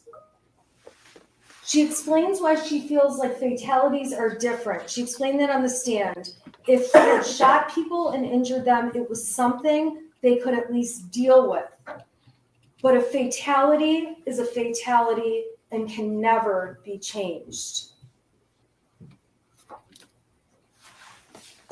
I The like prosecution's this attempt to overall. misconstrue Jennifer's entire demeanor My non-cult cult is leaders. a reasonable doubt in this case to show they don't have a strong case. They keep saying she's not sad. Jennifer explained she went into what can I do mode. She did show sadness if you read the texts between her and Mr. Malosh. She showed sadness in the way that she shows sadness. And for these officers to get up on the stand and say she didn't behave like the mother of a school shooter should behave is nonsense. None of them have ever dealt with the mother Like it. of a child a Yes. teenager who has just killed people and She shot flubbed the many objection at the others. time, but she's There hitting it at the close. Isn't a right way in any handbook to say how you should or should not behave. Trying to make her look selfish and callous goes right with that same thing. How she reacts is how she reacts. You see it on the screen. It's really hard to pass judgment, although these police officers did, on how a person should react when for the first time in their lives they walk out of their house and are surrounded with guns in their face. Or how a person would react to be woken up in the middle of the night on a mattress with police around them and above them with guns in her face. So not only has anyone not been in the shoes of a school shooter and dealing with the kind of emotions that would come with that, they also don't know, and there isn't a standard reaction for how you behave when you're surrounded with guns in your face. So I have a pull up. I Jennifer's am own shout. statement provides reasonable doubt that she didn't think he would hurt other people. She typed to him, Ethan, don't do it. She didn't say, don't shoot people. She didn't say, don't hurt anyone. She thought the only thing on her radar that could be possible at that point, knowing there's an open shooter and he has a weapon, was that he would kill himself. Reasonable doubt can be found in Jennifer's testimony. Jennifer's testimony is evidence. And at the end of the day, whether you believe, like, hate, however you feel about her testimony, the defense didn't have to prove anything. You still have to evaluate the prosecution's case for what it was. However, Jennifer Crumbley did take the stand, and that was not easy for her, to give you additional context about what was going on in the shreds of evidence the prosecution cherry-picked and put before you. The only person who's actually been consistent in this case, and you can find reasonable doubt from this, is Jennifer. She's consistent in what she says to police, what she says to her husband about things, and what she says to other witnesses who testified. You can find reasonable doubt in the fact that the police officers are very, very biased in this case. There is no doubt this is one of the most awful situations any one of them have ever been involved in. But it's also very clear they have a narrative that Jennifer Crumbley is responsible. And when they came in here and took that witness stand, they were going to mess with me on questions that were so stupid. Like this ATF agent telling me Phrasing he on doesn't that. know if teenagers could lie. Were the questions stupid or was the messing Everyone knows a stupid? teenager could lie. That was a low ball. Just The answer the is question. yes. When you have an ATF agent that can't even get on the stand and answer a question that's common sense, that should speak volumes. That there's a narrative they've been directed to get out and they have an agenda. And that agenda, ladies and gentlemen, is not positive for Jennifer Crumbley. Thank you very much for the super chat. Making Finn. this big deal about money and cash that Mrs. Crumbley took out is another reasonable doubt in this case. Mrs. Crumbley explained her dad had accounts frozen. She didn't want her accounts to be frozen. Her dad put money in that day so she could take it out. Getting money out of the account that had her son's name on it wasn't done in any way to steal money from her son or show she doesn't care about him. She's the one that contributes every week from her paycheck into that account. And at the end of the day, she wants cash because everyone in the world absolutely hates her. She can't walk in places and hand them a credit card. Hey, Jennifer Crumbley's on that credit card. The only option she had was cash. She can't go in and start showing identification and things to get hotel rooms. And the more cash she can use, the better. The less she has to risk that people are going to still figure have out to show who ID she to get a is. hotel room. And remember, the world was essentially showing its colors against her as she was receiving threatening messages in the days that followed that shooting on Facebook from other people, in her emails, in her Instagram, everywhere. They're so threatening. Her employer is making her shut down accounts. Her friends, people that have been her people for years, Force don't want anything Sopranos. to do with her and don't want to be by her because she's that dangerous at that point in time. So for her to want to have cash makes absolute perfect sense. That's not a sign she's trying to flee. And also, if you're trying to flee, you don't go around local Oakland County and areas surrounding it and carry around a syringe of horse medicine. If you're going to flee, you abort mission on the horses. At that point, you're fleeing. It's very obvious Jennifer Crumbley, her intent was not to flee. Her intent is to stay safe. Her intent is to avoid threats. Her intent is to get this horse medicine to this horse, which obviously can't happen if she flees. Joe, you got to jump It's soon? clear when she's at the art studio that she's not hidden I got very showers well. in like a half hour. so She's I got- outside smoking. Her husband's outside smoking. Did you want to offer some opinions before you have to jump off, or do you want to keep going? I don't know how long this goes. Well, look, I don't want. I think people want to watch this timely, so I don't want to dominate anything. It's your show and everything. I'll just let you know that I see that other attorneys are disagreeing with me about the strength of this. Lawyer, is disagreeing with me. Ian seems to have some. Runkle seems to have some issues with her closing here. I think that by and large, she's doing a phenomenal She's job. gotten way better.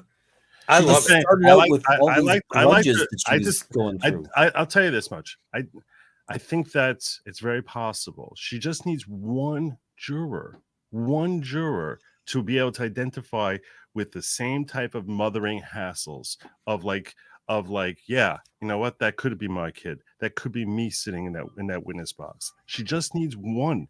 And I think she'd probably get more than one. And I also respect the fact that David seems to think that this resonates. To me, I think there's different cultures and mindsets that parents have in different parts of the country. And I think that I think that the different types of messaging will resonate differently depending on the area you're in. I don't think she's All I'm looking for a mistrial. I think she's looking for. I didn't say I think she's mistrial. getting a Looking straight for an acquittal. Yeah, no, I didn't say I think, mistrial. All I I'm think she's saying getting is, a straight like, acquittal. Is my I bet. would hope Yeah. to deliver a closing like this if I was in the courtroom on this case. That would Yeah, be my that's what I'm approach. saying. I happen is she's got to my taste. She's going a little overboard in comparing to herself and whatever. But she did it early on. I didn't even have a problem with the CP thing and basically pounding home that this could manifest in a multitude of different ways. I think that it's making it relatable that I anyone thought is there was looking at this. actually going to. I Yeah. want to talk about it later. No, I was go going to say ahead. I thought there would be an objection to that regarding. Are you hinting at jury nullification? Because this isn't about CP. Yeah, well, but she got. And she the got other away thing with it. is, she got away it's with a it. berserk button for a number of people. But she's Like- saying, but her point is that wouldn't be something that she's doing, but now the state would want to hold her accountable based on their theory here. I think that people understand. I think people are sufficiently savvy to understand what her point is. That this could be Yeah. that Jennifer is just like she's flawed. She's got all sorts of issues that she's got things that you might consider to be morally irredeemable. We have to look at the facts of this, and if we look at the real facts of what this case is about, at the end of the day, she's your classic, typical American mother who has difficult relationship, difficult on and off, great moments with her kid, and then weaker moments with her kid, sees her kid acting weird and says and calls out that he's acting weird, but doesn't think that means he's about to shoot up a school because you probably called your own kid weird at some point. A lot of parents do that. I personally don't do that, but I know a lot of parents do. So like, to me, I think that it doesn't mean, we got to get him counseling before he shoots up a school. I like the fact that she hit on she hit on the school counselors, that they didn't identify this, and the heavy gun culture that they have there. She's basically painting out there. It was more predictable for the school to think that he had a gun when they're sitting in that meeting that morning, to think that he had a gun, much more predictable based on the school culture than it was predictable for Jennifer to think he's about to go on a shooting spree. I mean, which one is more predictable? A school which half the kids have schools and that he went to a shooting range last week and they know he went to a shooting range, that he has a gun, or that she's going to predict that he's going to use a gun to go shooting up a school. I think it's a joke, the comparison. And that's why I think she's doing a great job of saying that this is such a high yardstick they're holding her to say that she should be held accountable for this. I think she's nailing it, and in ways I didn't foresee her having the capacity to do. And I'm telling you, I give this like a 95 out of 100. This thing, I really like her closing a lot. And I know other lawyers disagree with me. I saw a lawyer, someone juxtaposed his tweet saying, "Wow, what a wild closing! Never seen anything like this." The TikTok thing, I could talk about that, but I want to get back. I think everyone wants to watch the thing here. So the thing is, I just wanted to get your thoughts. I appreciate good facts that she should be like. You should be able to nail this because the facts are on her side, and she has been doing that too. She's been doing that too. I don't have a problem. But she's been putting things in that could blow it up too. I think a mistrial is. I'm not thinking mistrial at all. I think she's going to get an acquittal. I think this closing is getting her. I think she should get an acquittal. I think some of her comments put mistrial on the table, and that's where I'm annoyed. I wouldn't be. I'm not that worried about that. We saw the evidence of the cigarette butts in the snow. There's commercial buildings around and businesses within that studio. She's walking around taking a tour of the studio with her friend who owns it, and there's cameras all over the building. Obviously, she's not trying to hide if she's going into a building where you can see security cameras right on the outside that would document everything that's happening that we ultimately got to see in this trial. It's clear she's trying to stay the night in Detroit on November 3rd and didn't know where to go. It's clear from the video she's dead asleep at 1 o'clock in the morning when they're ultimately found and woken up to guns in their face. She testified she took 4 Xanax, and so did her husband. We also saw evidence there was a liquor bottle in the garbage, and presumably she had a drink. After 4 days of no sleep and not really eating, one can only imagine how hard 4 Xanax and a cocktail might hit you. So they make this big deal that there's text messages after 11 o'clock saying we might have been found. Well, earlier in those text messages that were admitted by the prosecution is Exhibit 430. The first text says, Marielle, this is Jennifer's phone. And Marielle was the other attorney at the time. Marielle, this is Jennifer's phone. James and Jennifer are using Jennifer's phone now. Next message. I like that. The other phone broke. And then there's a message to the Crumbleys, when you can, we'd like for you to call us. That's at 6:19. Ooh, she's nervous. Then You at can see it in her 6:21, hands. thank you, Shannon's calling you both It's shortly. because she knows her client should win. Then at That's the most 7:02, stressful place to be. Isn't it? I text, Yep. Marielle and I are going to come get you in the morning. We do not think it will help to make a statement that you're coming in or that it will be tomorrow morning. All we can say, as we've told everyone, is that you're coming back, and as of tomorrow, you'll be back. My next message says, we can show them that everything we've said was going to happen did happen. Because the Crumbleys weren't running. They just wanted to turn themselves in to a court. And law enforcement got on the stand and told you that's something people commonly do. It just didn't happen in this case. At 7:03, the Crumbleys right back, and we don't know if it's Jennifer or James because they're sharing his phone. Okay. Text to the lawyers that say Marielle Shannon lawyers. Who knows why they sent that? I text, I am going to drive home from my office right now. I'll give you a call in about 45 minutes so I can get all of the bond factor information written down for you for Marielle and me. I'm asking for bond information so we can go to the court in the Your Honor, morning. I'm gonna object. There's a prior ruling. She cannot be a witness. That was already dealt with. Sorry, I thought I was arguing off the evidence they admitted.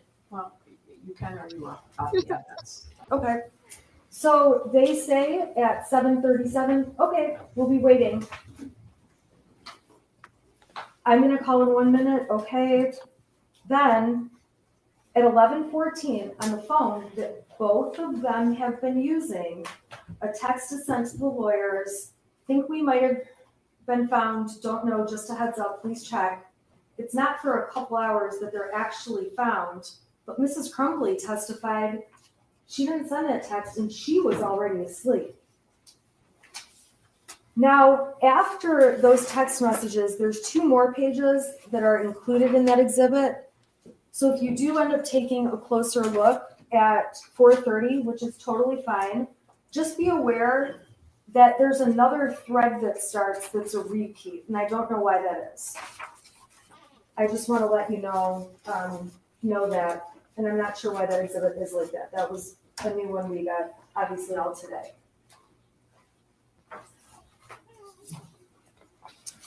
In the days after Mrs. Crumbley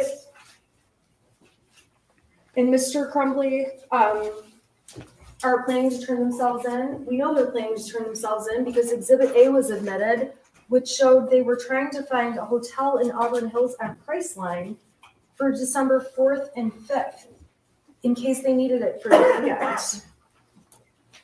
There's no doubts, and I don't need to go on and on about this, they were getting threats. That was so clear at trial. They were afraid to go turn themselves into a police station.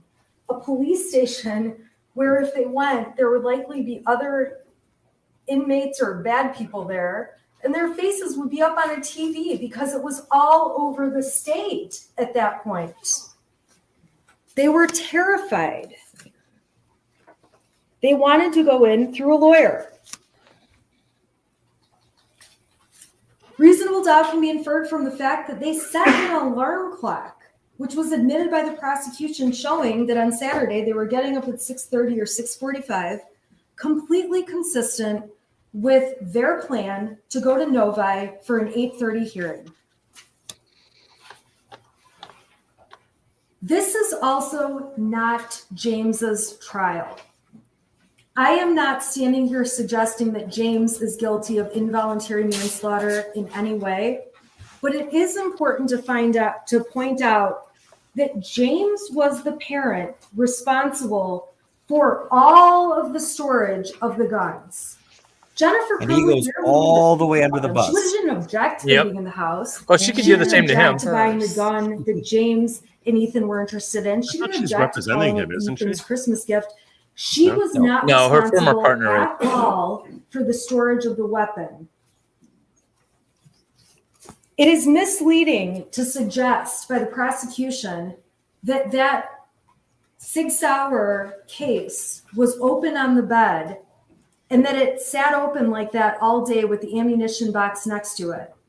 It's very clear that when James and Jennifer Crumbley were on the phone during that 7-minute phone call, Mr. Crumbley was looking for the gun, found the gun was missing, asked Jennifer Crumbley, where's the ammunition, pulled it out, and set it on the bed. It's not like that gun box, that case, was just sitting out there open at all times. When law enforcement did get there, find it on the bed, Well, yeah, we have a rebuttal even they after this. moved it around to the kitchen counter and other places. While this is not James's case, it is fair that Jennifer Crumbley would expect that he would have more flexibility in going to handle an issue at the school. That is not unreasonable and does not make her a bad mom. He's out in the Oxford, Lake I like this Orion, part. Rochester area door dashing. People think that as being a She's mother's the one with the responsibility. professional career, supporting the family and paying all their I do bills. really like this. And Again, trying she to was the keep main her job, breadwinner. which they may He need could to not keep the add job down. the family on for insurance in this open enrollment period. She shouldn't be diminished as a mother because she was going to let father go to the school and handle whatever issue there was. Now, ultimately, they went together, but he's a DoorDash driver. She's trying to pay the bills. She's the breadwinner. At that time, he's in between jobs. She shouldn't be dinged for that. Yeah.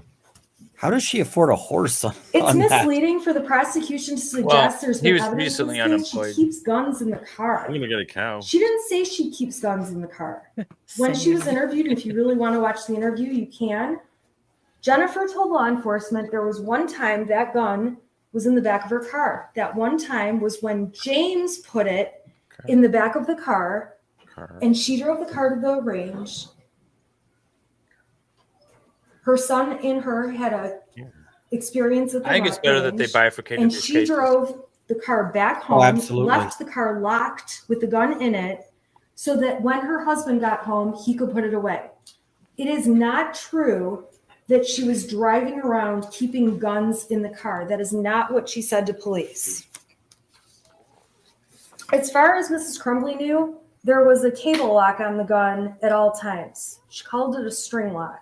She testified that the key was kept in a separate place in one of the many beer steins they had. She testified that she did know where the ammunition was. She hid it in her drawer of jeans. And she testified that things were locked and hidden separately, and that Mr. Crumbley was responsible for hiding the weapon. If you are upset with how the weapon was hidden, that's not your issue to decide. That's a future jury that will look at the case of James Crumbley. You're here to look at the case of Jennifer Crumbley and consider what she knew. She is not the person responsible for storing this weapon. I'm not trying to suggest she didn't know it was in the house, but she is not the person putting the cable lock on and off or doing anything with the gun. We saw her gun abilities when she went to the range and had to have her son show her everything about it. Remember those It's days, a gross man? overstatement to keep saying that the gun was his gift. It's very clear it was something bought for him to use at the shooting range, something that may one day ultimately be truly just his. But it's just like any of us giving our kids It a won't. laptop to use, a cell phone to use, a car to use, a jet ski. I have a friend that has kids, they have snowmobiles. Nothing different. Those are It doesn't really mean the kids just have free access to all of that stuff. It comes with conditions, rules, and parameters. Unfortunately, this is a case where the prosecution made a charging decision way too fast. It was really quick. It was 3 days. motivated by obvious reasons for political gain and media attention. And I we gotta know fly. that I just want to because ask you on guys 11/1 just one quick question for you to consider. and I thank you Yeah. for having me. No, Do you think she should? I don't remember her saying this. Do you think? Because I would think it makes sense for her to throw out there. I don't think that this is a crime that's going to go unpunished. Fortunately, Ethan is properly facing 4 life sentences right now. And just to remind the jury that by letting her go, it's not like those victims are not going to have their blood. There's not going to be any justice for their pound blood. of flesh, yeah. Yeah, that the pound of flesh was properly extracted from the right person, the person who did this, as the DA said, unfathomably, unpredictably, and therefore not at all Jennifer's fault. And that way, you sort of closing them off with recognizing there has been punishment. Fortunately, it was deserved, and it should have been given. And that doesn't mean we need to keep looking for more people to try to punish him because we already got the right person. The prosecution has very much used a strategy of this is horrible, therefore Punish you everyone. have to do more punishment. Yeah. And so I think it makes perfect sense to say, yeah, we already did the punishment. Let's not punish the person, whose fault it isn't. And No, I like that. I think they should. and to also recognize and to verbally, recognize that fortunately, we should all be pleased that the perpetrator is being punished. Not that we're standing behind Ethan and we think Ethan shouldn't be punished, but to actually, distance and say And we're not glad that call justice Jennifer a victim. I hated how they ended her Yeah. direct examination by calling her a victim. Yeah, I agree with you on that. I don't like that either. She Anyway, better not end that They way. need All right, take care, Joe. Yeah, I appreciate having you all, and I'll be listening, but I can't. I got to take care of stuff. Take care of yourselves, and go Shannon! Go Shannon! Bye, Joe. And the shooter was arraigned. The shooter was on Zoom, and so were the parents, and the media was aware.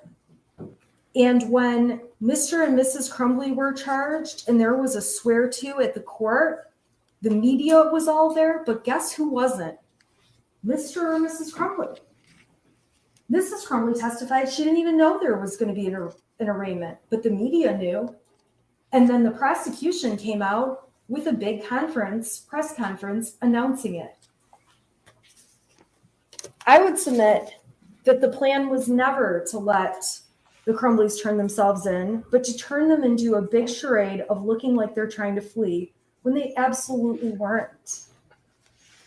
I don't like the conspiracy prosecution and angle. law enforcement have approached this case with tunnel vision from day one. I think it's true, though. Brian Malosh I think it's called such it a witch nothing hunt. part of the case. I would It's submit Exactly. to you it was. And once they charged these parents and the ATF, Sheriff's Department, Border Patrol, Secret Service, all U.S. Marshals, not Secret Service, when all these agencies have gathered around and hundreds of people are looking for the Crumbleys, it's really hard to say, we made a charging decision a little too fast. And in this case, you heard evidence that much of the evidence in the case didn't roll in until after the parents were charged, arrested, and in jail.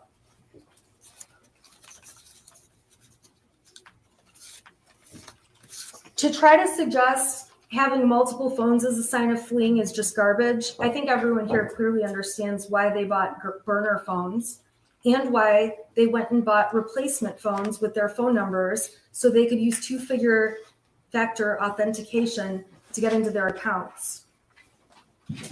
Jennifer Crumbley is seen in the police interview at the substation handing her phone to law enforcement when they're asking questions. When the police tell her they want to take her phone for a search warrant, she doesn't want to hand it over right away, but it's not because she's trying to hide things. It's because it's her only line of communication. She doesn't really understand how a search warrant works until her husband explains it. All of her contacts are in the phone. She doesn't carry around a little diary of all the numbers, although police do let her get the numbers out. My phone a burner phone? And Not sure. it's the only way people can get a hold of her. And she's been in touch Any phone with is a them burner phone with nonstop, enough as fire. you can see That's when right. she's in the police vehicles. And again, although she's on her phone and there is a substantial amount of time where she's looking things up, communicating with people, trying to get things done, that doesn't mean she believed her son was a school shooter and had no emotions over what was happening. The prosecution has painted her out to be a person who lacks remorse And I would submit to you that she would change everything if she could. And when she looks back and says there's not a thing that she feels she could have changed that would have changed something, you have to keep in mind that the suggestions by the prosecution are just ridiculous. Giving him a hug that day in the counseling office was going to stop a mass shooting. That's just ridiculous. There is nothing to prove that anything could have stopped a mass shooting when you're dealing with someone who is so manipulative and is a criminal and was a shooter in cold blood. Depends how you and do the pled hug. guilty and took responsibility as Is it an a neck adult hug? for his Yeah, a real crimes. tight neck hug might have done it.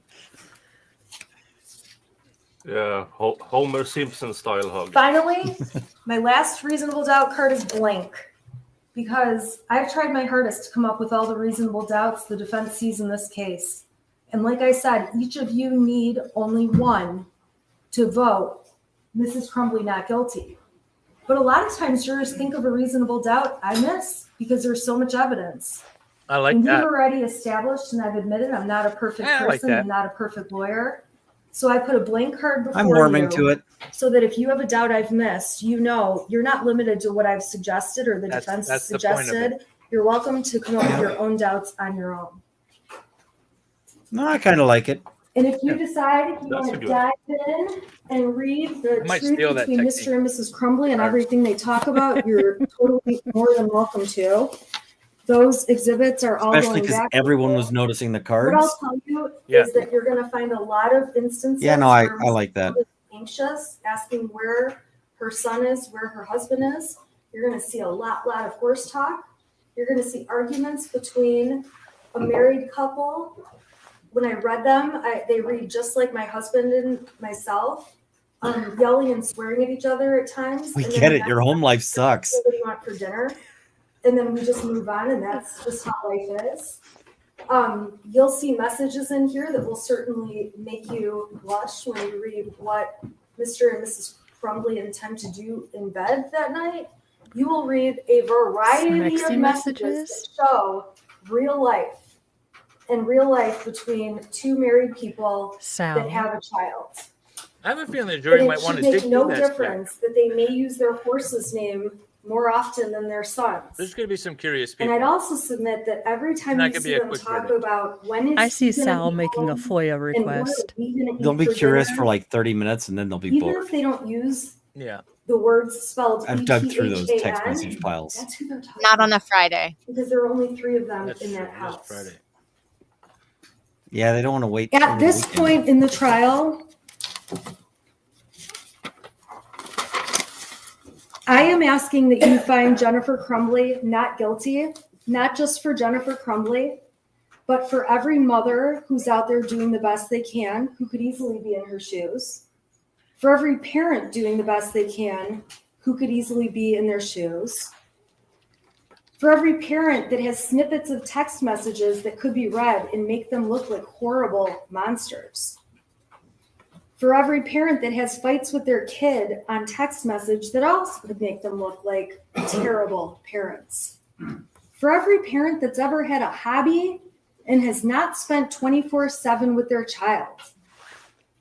That should not be held against parents. For any parent that's ever had an affair or spent time communicating on an affair, that says nothing about how much you care about your child or your expectation of whether or not they would commit a school shooting. Most people who have affairs would still not expect their child would do this. If it was an improper argument, the I state would do be wish standing more up than and screaming anything right now. this case could bring justice to the victims of the she's gonna shooting, do the what- victims of the terrorism that took place that day, and the victims of their families.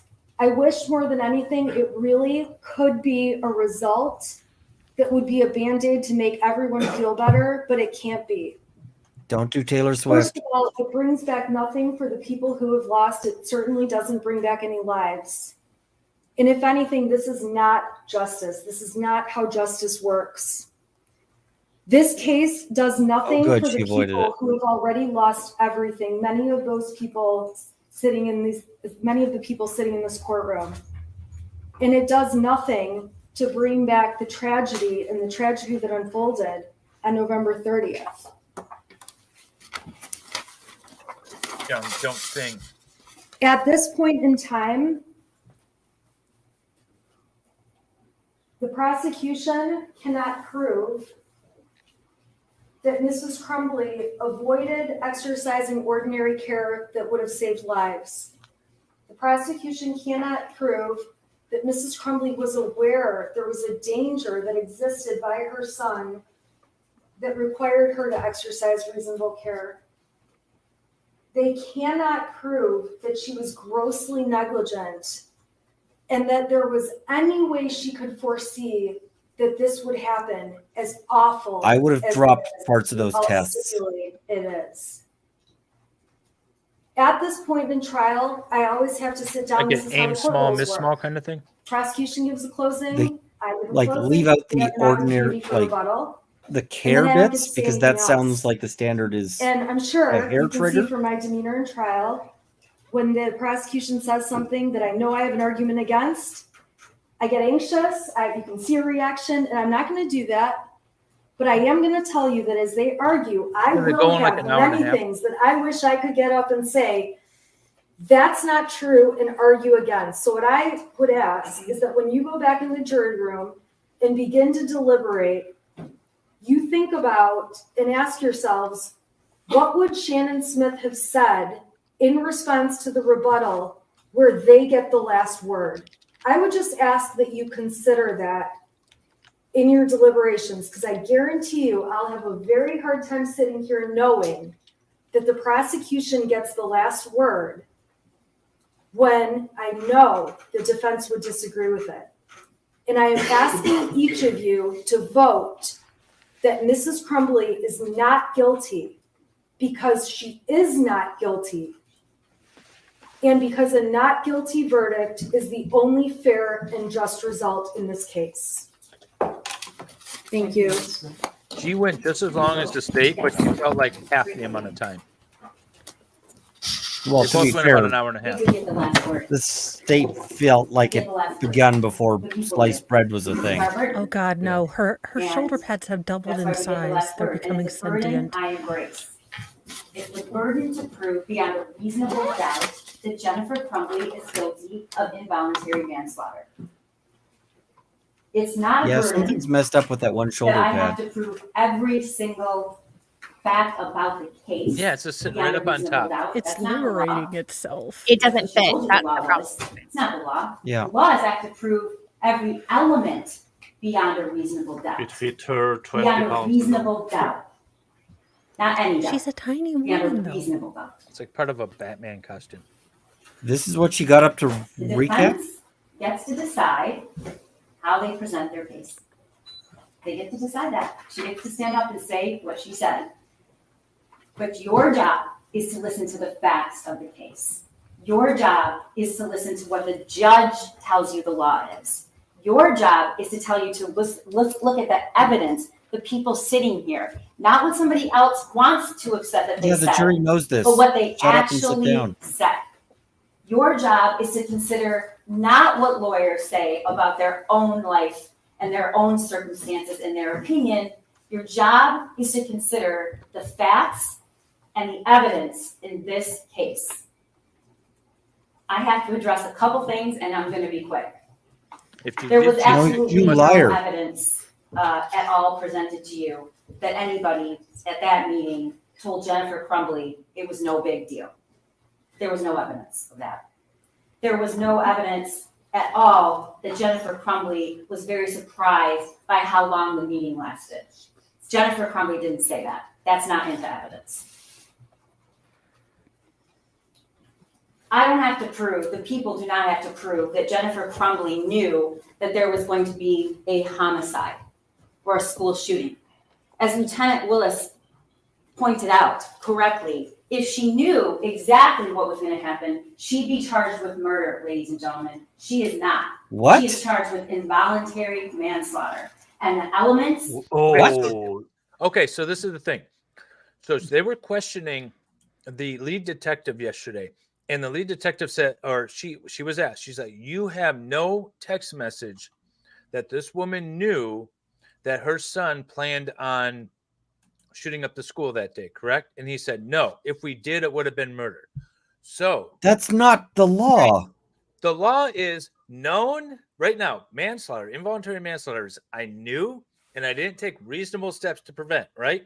So if they had evidence that she knew, they would have charged her with an intentional murder.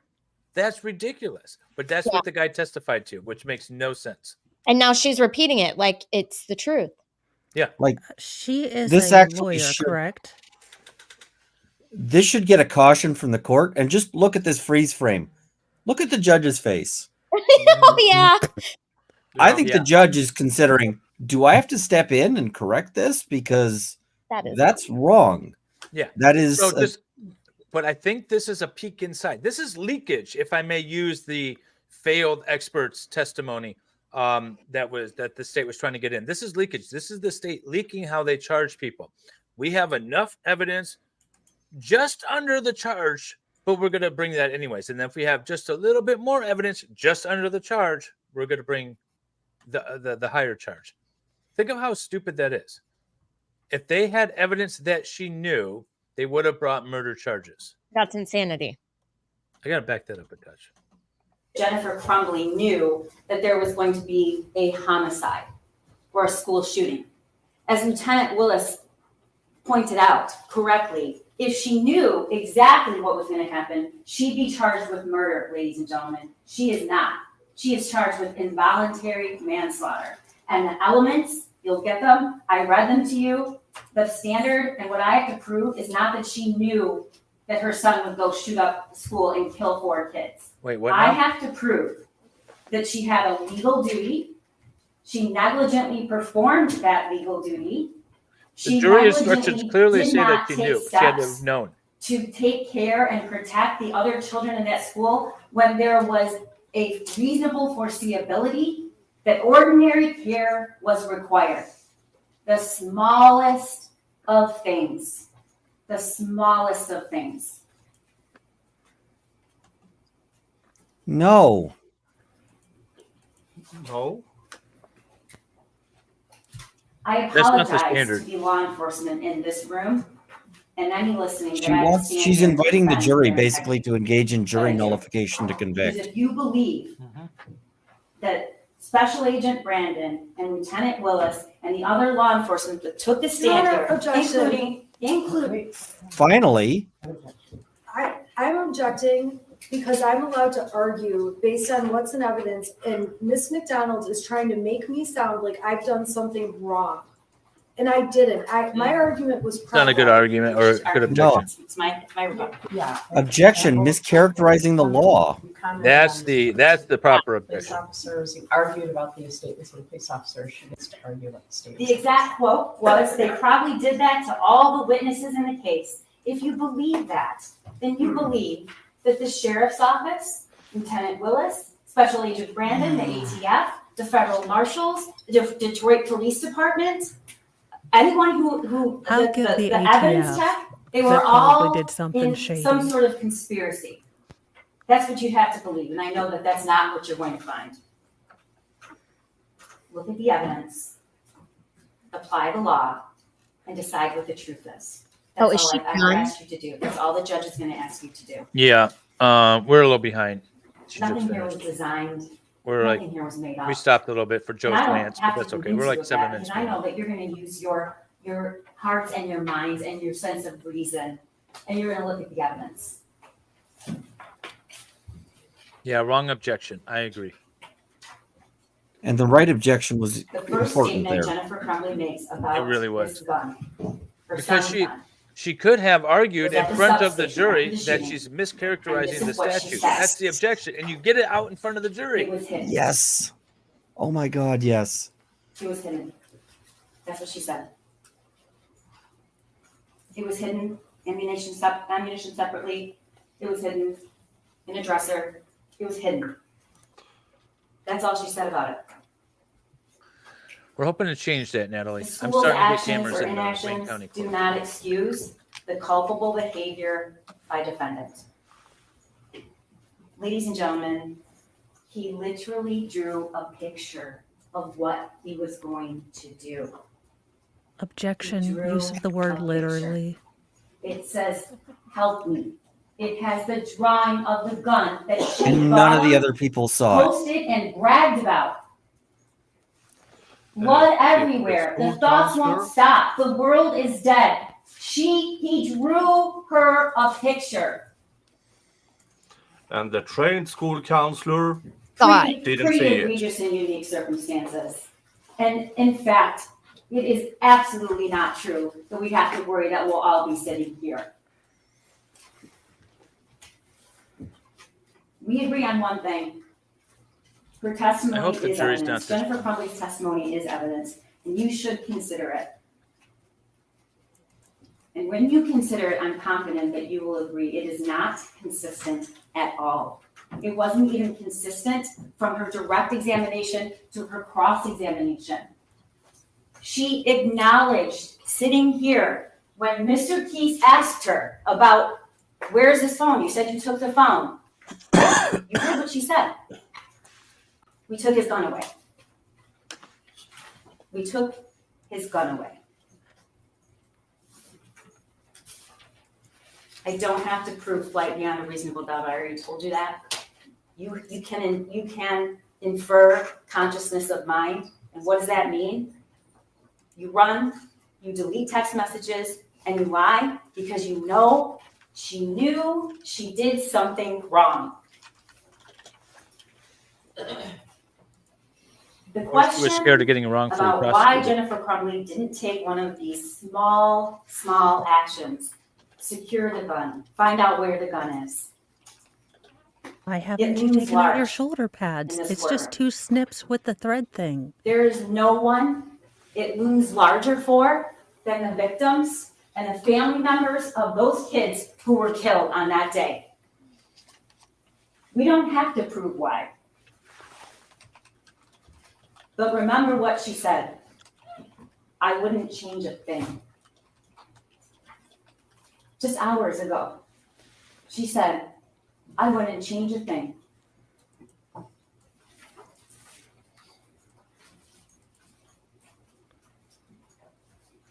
This prosecution is about nothing else except the facts of this case and what Jennifer Crumbley did and what she didn't do. If only I could look at the faces of these parents who are dealing with unspeakable darkness and grief. If only I could make that better. I could appease them, as defense counsel suggests, by charging Jennifer Crumbley. These are the parents of Hannah St. Juliana. These are the parents Oh, doing the name of reading. Madison Baldwin. These are the parents of Tate Meir. These are the parents of Justin Schilling. And not just their parents. They are mothers and they are fathers and they are sisters and their brothers. And do not think for 1 second that this prosecution takes any of that pain away, because it doesn't. This isn't an effort to appease anybody. Your verdict means one thing. It means Jennifer Crumbley is guilty of 4 counts of involuntary manslaughter beyond a reasonable doubt. And I am not going to stand here and tell you that that's going to take away this pain that these families feel, because it will not. I won't stand here and say that the pain will be gone for Molly Darnell or Christy Gibson Marshall or Special Agent Brandon, who ran out of that office so quickly that his chair was spinning.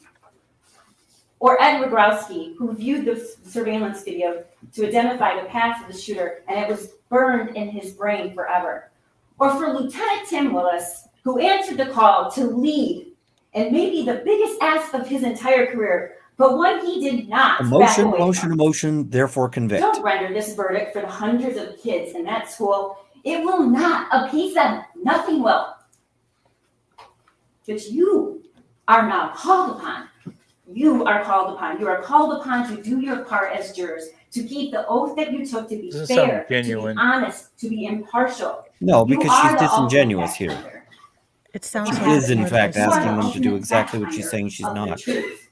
We have It met sounds our like a burden. Trudeau We have speech. proven beyond a reasonable doubt that Jennifer Crumbley is Let's guilty not of give 4 Trudeau counts that of much credit. involuntary manslaughter for failing to exercise she's not dressed ordinary up care in when the something. smallest, tragically simple thing could have prevented it.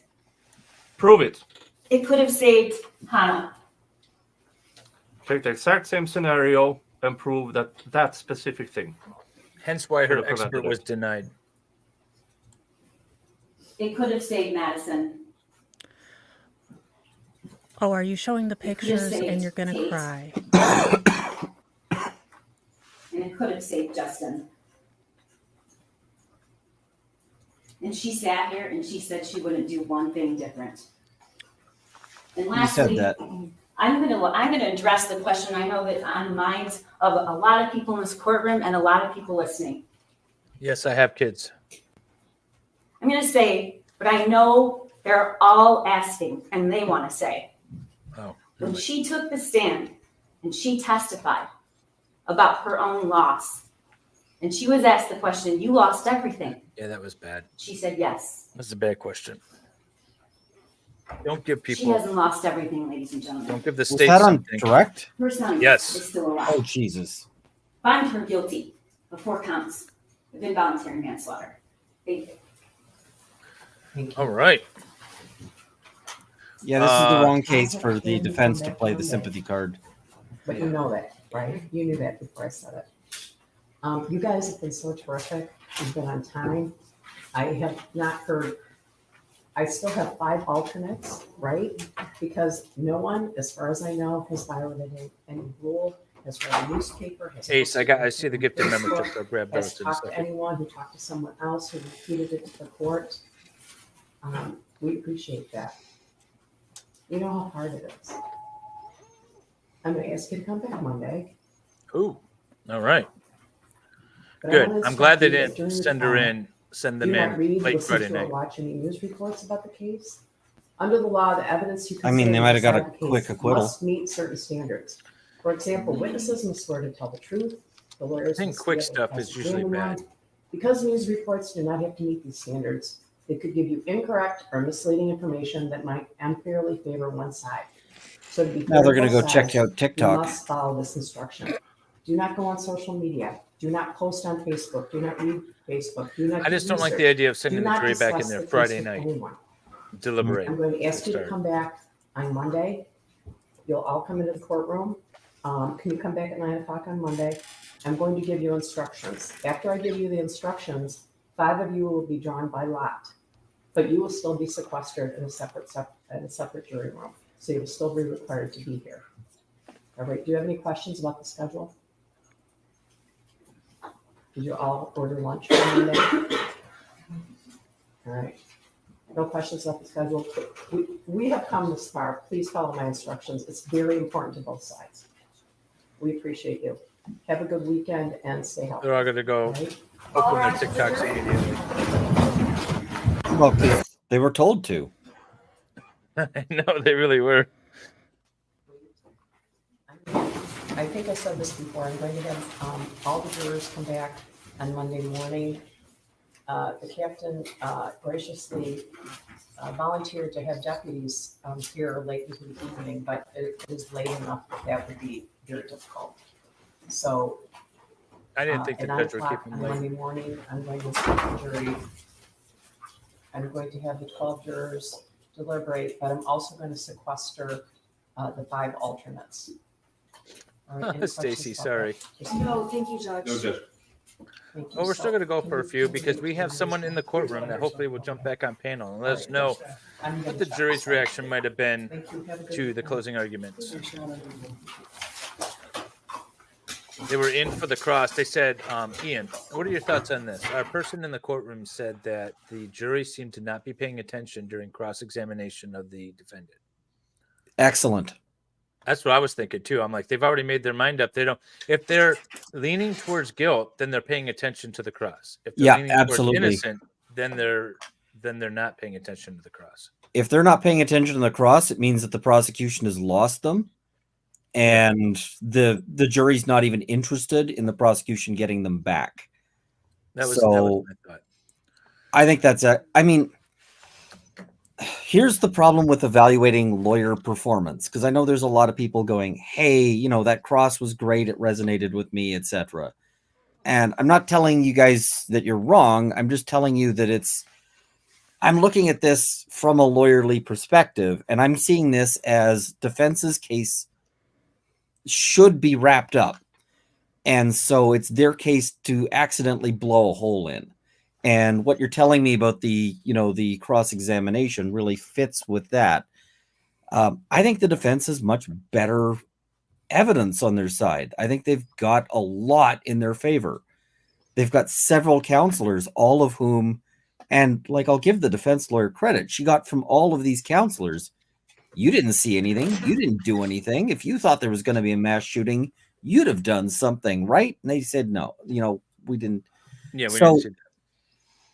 I think she was like, she's sitting in what should be just an absolute slam dunk of a close.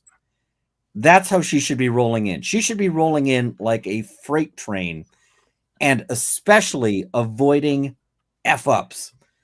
And this is why I jump on the child porn thing, because there are people, and you don't know if there's one of them on your jury, for whom that just shuts down all rational thought. And the instant that gets, and that could get somebody like that to flip from, I'm ready to, like, I'm leaning towards acquittal, to just convict. And then you've hung your jury. There's all sorts of better examples that you can pick for that sympathy. If my kid, meets some, troublesome friends, gets into a car, they go joyriding, am I going to be on the hook for, that car theft? I always use the car example. That's what I've been using. Like, you give your kid a car when they turn 16. It's not their car, but it's theirs to use. Exactly. Now they go kill somebody with that. Are you responsible? Yeah. And I think the car is relatable without having that potential explosive aspect. Yeah, because everybody drives, but and don't tell the jury that people are making fun of you online. That was the only thing.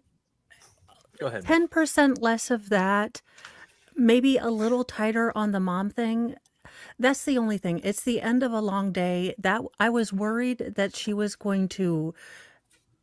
My worry was that she was going to try to give them the case, and then we were going to be on a Friday night, and I was thinking, oh gosh, they're going to be here on a Friday night. So that was my worry. I liked the mom things, but I was also worried that, with the length and you stating what you had said about, Friday juries, I was worried. All of the mom stuff is relatable, and I think that's great. I was worried about the timeliness, because I knew we still had a rebuttal to go through, and then jury instructions if they were going to start deliberating that night. I like the mom stuff. I don't like how deep she got into the mom stuff.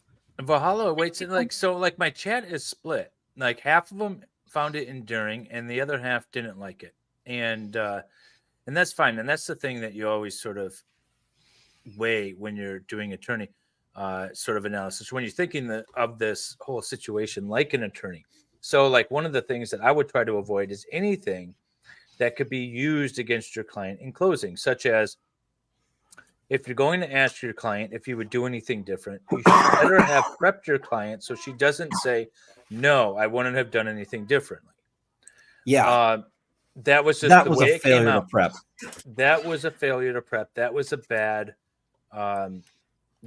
preparation. Now, I know she tried to clean it up with, well, obviously because I can't go back in time, but still, you don't want it to come off that way. And then to ask your client if you are a victim here, that was just bad as well. Question ever. Oh. Oh my God. That's how they ended it. That was the last question on direct of the defendant. That was really bad. And that's not your mic drop. Yeah, that's not a mic drop. By the way, Ace, thank you very much for the gifted memberships. 10 gifted memberships from Ace. Those went to Marcy something, Murph's Turf, Emma Lamarie, Salty Dog, Food Fairy, Melissa Simak, And where am I? Melissa Simak, Scott Coleman, and Cool Bunny Slim. Awesome. You guys got new memberships. Make sure you check out my the link to my Discord under my member tab, where I have all of my member content. And thank you very much, Ace. I just wanted to make sure I got to that. So Ian, I know you were planning on coming on earlier, and I hope you're feeling better. Or earlier in this trial, anyways. You can still hear me coughing occasionally. I try to reach for the mute, but usually the cough beats me to it. Sorry about that. So did you no, you're fine. So there was a lot of testimony early on about the gun handling and buying a kid. That was a hobby for him, and taking him to the range and anything. Did you get a chance to watch any of that testimony? Yeah. I mean, do you have any thought? Because I feel like that's a normal hobby that a lot of people get into and a lot of kids get into. It's a normal. I mean, I can tell you what the Canadian legal standards, like you couldn't leave the gun around. It's not required, and they're trying to become a mercenary. It's not like, I know a lot of people who've actually taken their kids shooting because their kids started falling in with a bad crowd, and they're like, let's get this guy a hobby. One guy specifically said, I thought my kid was doing drugs, so I got him into guns so that he wouldn't have enough money for drugs. It's not bad. And it worked. Like, I know the kid. I've competed with him in games now, and he beats the heck out of me. Nice. So, I don't have an inherent problem with that. I would say it would be better if your kid is depressed and so forth to take steps. But, like, are we going to create that as a legal obligation where otherwise you're on the hook for deaths? And what about the argument that the parents were essentially training their son how to be, a mass shooter because they took him to the range and all this stuff? I mean, that's kind of what the state was arguing. They were trying to argue it, and it's basically just an attack on the Second Amendment at that point. Yeah. Like, if you take your kid hunting, they're going to be better at shooting, right? Yeah. Over here, we don't have the Second Amendment, but we have roughly 10% of the population here are hunters. We take kids hunting, so they learn hunt. Yeah. And we have obligatory military service at 18. So are we training them to be mass? I mean, well, not in that regard, but I've taken kids shooting, right? You just supervise them and you select appropriate calibers. That's about it. Oh, okay. So did you see the ATF agent testify about the 9mm versus the Derringer? Oh God. He said, he did you hear his testimony? ATF should be banned from testifying in court forever.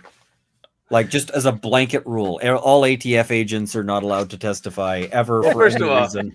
I got to show you this. So this is what the guy looked like. I don't know if you saw him or if everyone saw him. He had the most fed face. Actually, that's not true. The ATF guy at at SHOT Show, they had an ATF guy with a even more fed face than this guy. But this is very much a fed face. He looks better when he's marching with Patriot Front and has the gaiter on. Allegedly. The what did I say? So there we go. I was trying to get Kurt a link. There you go. Hey Kurt. What's up? Oh, you're quiet. Let me boost you a touch. So what did you think of the closing there, Kurt? I thought the prosecutor's closing was a little paint by numbers, a little routine, a little unimaginative, but overall fine. Went on a little long, a little repetitive. Could have used a little editing around the edges. B-, fine. As to the defense's closing, in the first third, I would have said F. Total absolute fail. It just didn't go anywhere. Some of the things she said just put me completely off.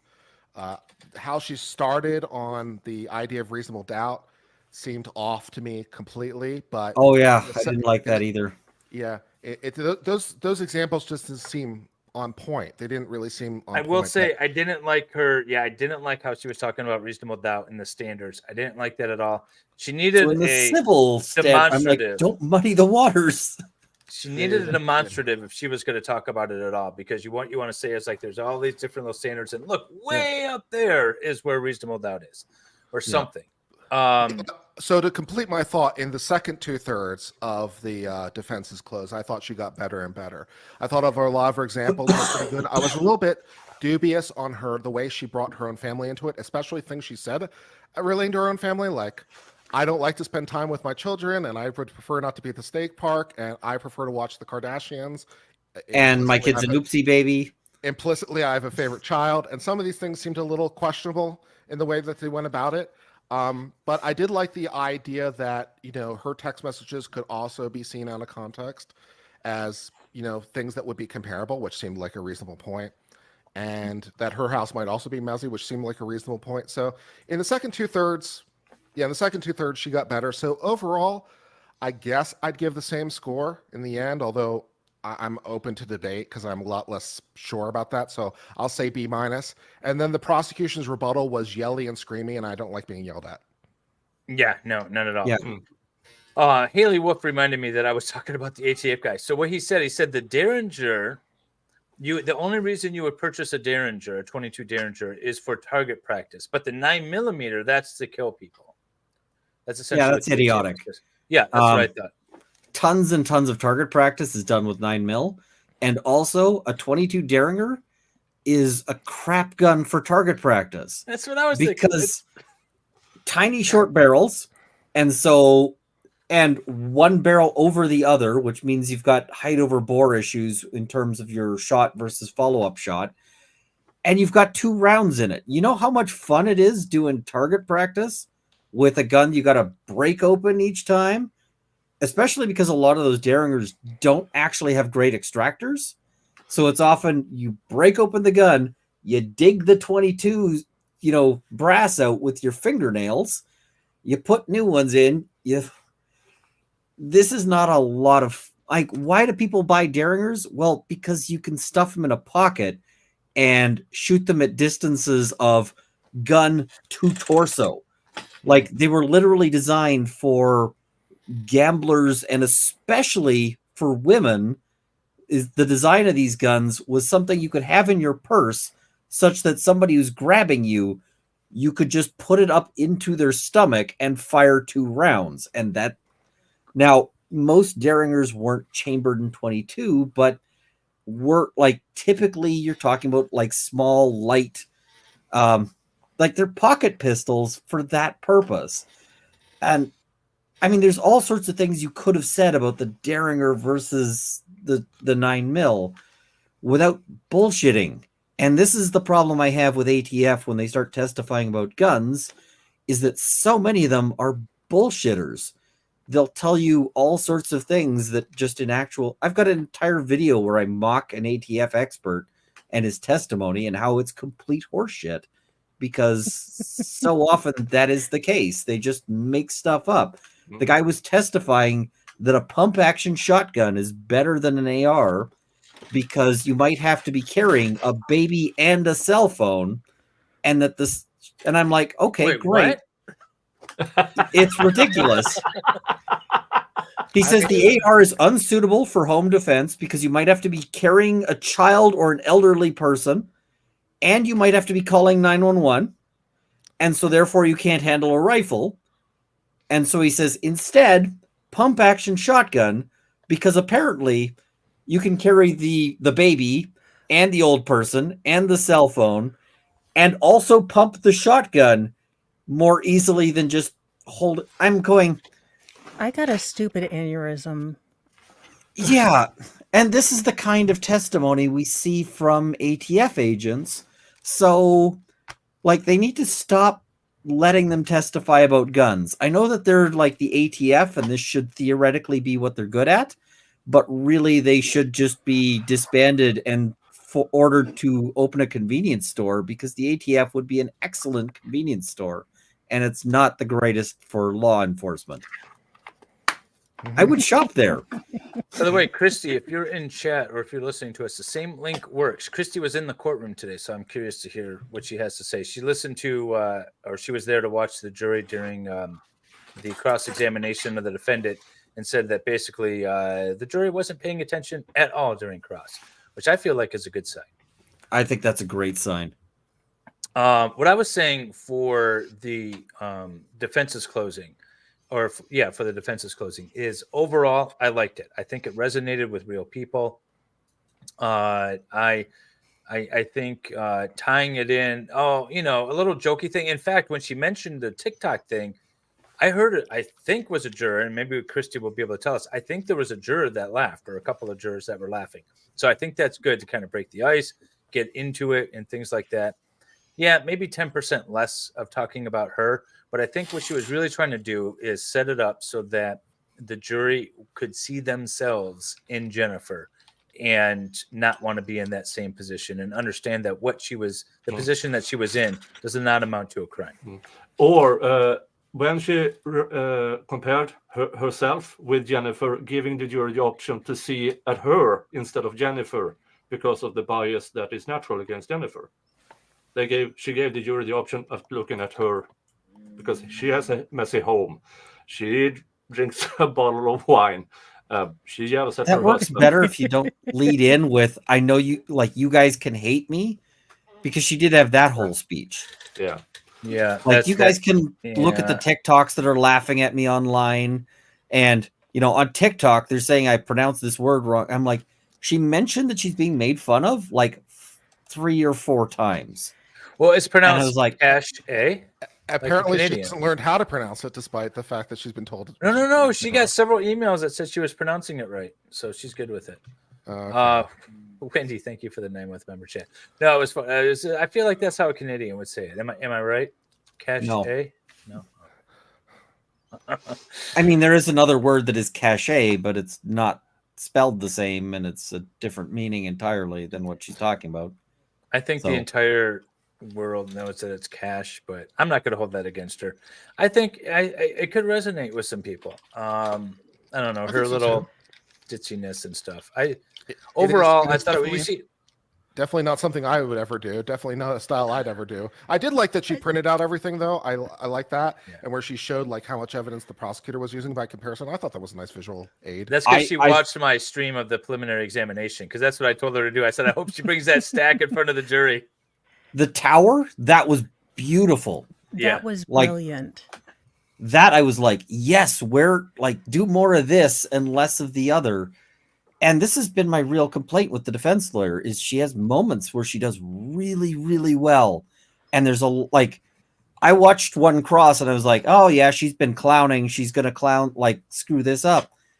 And she just got in, got what she needed, destroyed, and got out. And I was like, that didn't linger too long. She just hammered this person. It was excellent. And then she does things like just mutters, I'm going to kill myself in front of the jury. And then the next day, what does she do? She begins court by saying, I just want to apologize for the thing. I'm like, let it go. Don't remind everyone what you did yesterday. Oh my God, no, stop. That was Friday to Monday. So they went the whole weekend to forget about it. And then she brought it up again on Monday. Yeah, everyone who still remembers at that point is not forgiving you. So just let it go. And anybody who's forgotten really doesn't appreciate the reminder. So, hey, well, thank you. I appreciate you being a member for 3 months, John H. 2004. The thing I was going to say too, somebody had said in chat when she first started her cross, like 15 minutes in, is she Columbo? Or he would just sort of feign stupidity and then just sort of pull something out of his ass. And all of a sudden he was brilliant. I wonder. I sent her an email the other day when she started to get better, saying, it's tough, keep it up, kind of thing. So I sent her another email too just today to see if she'd come on for an interview, win or lose. Hopefully win, but we'll see.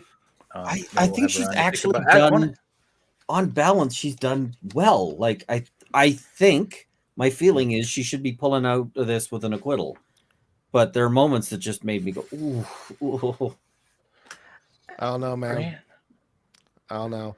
I don't really understand some of the choices in terms of who the witnesses were, because the defense presumably could have brought some people to testify about how this is not reasonably foreseeable, and brought some more evidence about that, about how people can't really predict the future and how even experts can't see it. I think that the state had a witness like that they could have used, the defense just could have used. So Yeah, you're talking about the expert. Did you get my email, by the way, Kurt? I haven't checked it. Oh, I sent you over the judge's opinion on that expert, where she denied it and talked about why she denied it. And after you read that, I guarantee you will be like, yeah, the defense probably should have called this person.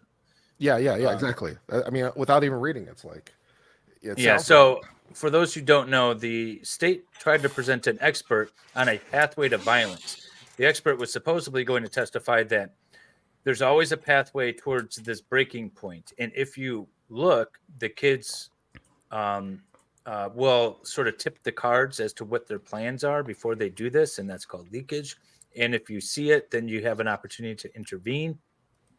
The problem is that all the studies around it showed about a 30% success rate in predicting. And the thing is that there was 185 mass shooters and school shooters identified for the study, of which only 30 responded. So you have an extremely small sample size. And of the small sample size, only 30% when they tested experts such as police officers and psychologists, by showing them like text messages and works and say, hey, if somebody said this, what's your thoughts? Only 30% said that guy's going to be a future mass shooter or something. So and that's even out of a much better pool, because if you're taking that test, you're looking at a pool that's going to include at least one, whereas most humans will never encounter a mass shooter in our lives. Right. And the judge even said in her opinion that the experts' own like highly educated, qualified test takers couldn't get it right. There's no way I can admit this. It's not even scientifically sound. Yeah, You- defense. yeah, you call I'll that. witness all day long. I'll call him. That's great. $5 super chat from I Am Shout. You seem familiar. I don't know if are you local? I think you might be local. Anyways, $5 super chat. Thank you. But if she did more of the things like the towers, then you would start saying she's doing too much of that. Well, yeah, I mean, there's always balance. Everything's a nitpickiness. balance. Everything's Sure, a I mean, balance. I like some cowbell in a particular song, but if the song is entirely cowbell, then you don't like the song anymore. How dare you? There's always more cowbell. More cowbell. Very dare you. But it was funny. The judge had actually made a comment when she had them all stacked up, Ian, I think on day 2, about it falling over and being Leaning Tower of Pisa. Yeah. But you're right. Having a fall over would have been great. If you want to push for like theatrics that might get the judge to be slightly annoyed, you could just be like, and tip. And you're going to be picking that up for the rest of the day. But just Looked like it was ready to fall over on its own. Oh, that would have been a disaster to pick up. Her second chair disappeared halfway through the trial. So I mean, I might have just been like, and tip. You would never find the prosecution's statements in this pile if I asked you. I would have done that. That would have Mic been drop. Like that would have been good. I emailed Christy again, gave her another link. So I don't know. I have to jump off because I have to prepare for my own stream. But thank you for having me on. Or I let myself in to be accurate. I came in through Dave's back door, and yeah. Thanks, Nicholas. All right, take care. Yeah. Okay. See you later. Everyone Bye-bye. go subscribe to Nick. His link is in my description. And you have a? Oh, he jumped off. Does he have a stream coming up later? He might. If he does, I'll probably. I believe he does. He said he had a prep. Yeah. Okay. So I just got an email from Christine that says she is getting on the freeway, and when I get on the freeway and know where I'm going, I'll grab the link. I'm not sure we want her driving and streaming, so we might not get. Oh, here she is now. Never mind. Oh well. Hey, Christy, how are you? Good. How are you? Good. So I had how to was pull the? over, so. No, that was All right. probably a safer move. So what sort of insight do you have about the jury? How were they resonating, in your opinion, with the closings? First of all, what did you think of the closings? I thought Shannon did really good. The only thing I wish I was there the last couple days, because going in today, the jury is very stone-faced, all of them. So it's kind of hard to read them, except, when they do movements, which that's why I pulled over, because I did write down quite a few things. Now, granted, I did people, we hear you know say this is something about reading that tea TikTok, leaves. though. Oh, yeah. What about TikTok? Yeah, cool. Out in the, if you want to call us audience, I guess, that was laughing. Yeah, the jury did not laugh, crack a joke, or anything about that. Oh, I really? mean, So the that was jury it. shouldn't be thinking it's funny because the jury shouldn't be watching the TikToks. No. Just her comment about it when she mentioned, like, she's like, I know everyone's talking about how many times I said I'm sorry. I get flustered sometimes. There's a TikTok about it even out there. And then somebody laughed, and I didn't know if it was the jury that laughed or not. The jury wouldn't be mic'd, so. Yeah. And there was when she made the comment about the gun community. The audience didn't like that either. Well, they're not on the jury, number though, I 6 guess. that was taken. Jury number 6 that was taking all the notes. Mm-hmm. She was That would be. started Go ahead. shaking her head like when Shannon would say something about when your kid would get sick at school. Like she was agreeing with Shannon. Like, yeah, they go home. Okay, that's the one that was taking all the notes. That's the retired compliance specialist. She was the one that was taking all the notes before. I was like furiously writing. Yep. She's going to be our foreman probably if she's not removed. It sounds like. Yeah, and then because on the top row I can see the first 5, from my view, and the bottom was the 6. I couldn't see the first one, and then I could see the 2 at the bottom and the extra chairs, their faces. Yeah, again, we understand this is Dr. G body language stuff, but it's fun to think about. I like it from a defense perspective because whenever I'm in a trial and I'm examining or the other side's examining or I'm doing opening or closings, I always watch the jury and I hope I can read them. And so I'm curious just to see what the reactions are. Not that we have any prediction whatsoever, but it's just interesting to hear. Right. And one thing too is we were held out, but when we did get out, I seen that there was a juror downstairs. So I don't know what's going to that because the sheriffs were running around there like crazy, and they did not like that he was still there because all the jurors were supposed to be gone, and he was standing there at the elevator. But I kept walking and didn't want to get involved in that. Stay around and listen. Did you, first of all, what is the jury makeup, and did you notice any difference based on the demographics of the jury as to like how men reacted versus how women reacted, for example? Christy? Okay, you're breaking up. You couldn't hear me? She's in a bad spot. Like I said, what? They're very, very. Am I in a bad spot? Yeah, you're breaking up quite a bit. No. Christy's just a regular person too. She's not like an attorney or anything. She just came from my chat. Obviously, she's a local and she wanted to jump in. So I thought it would be good for her perspective. Maybe she'll get a better signal and come back. Oh, McKinley had to jump out.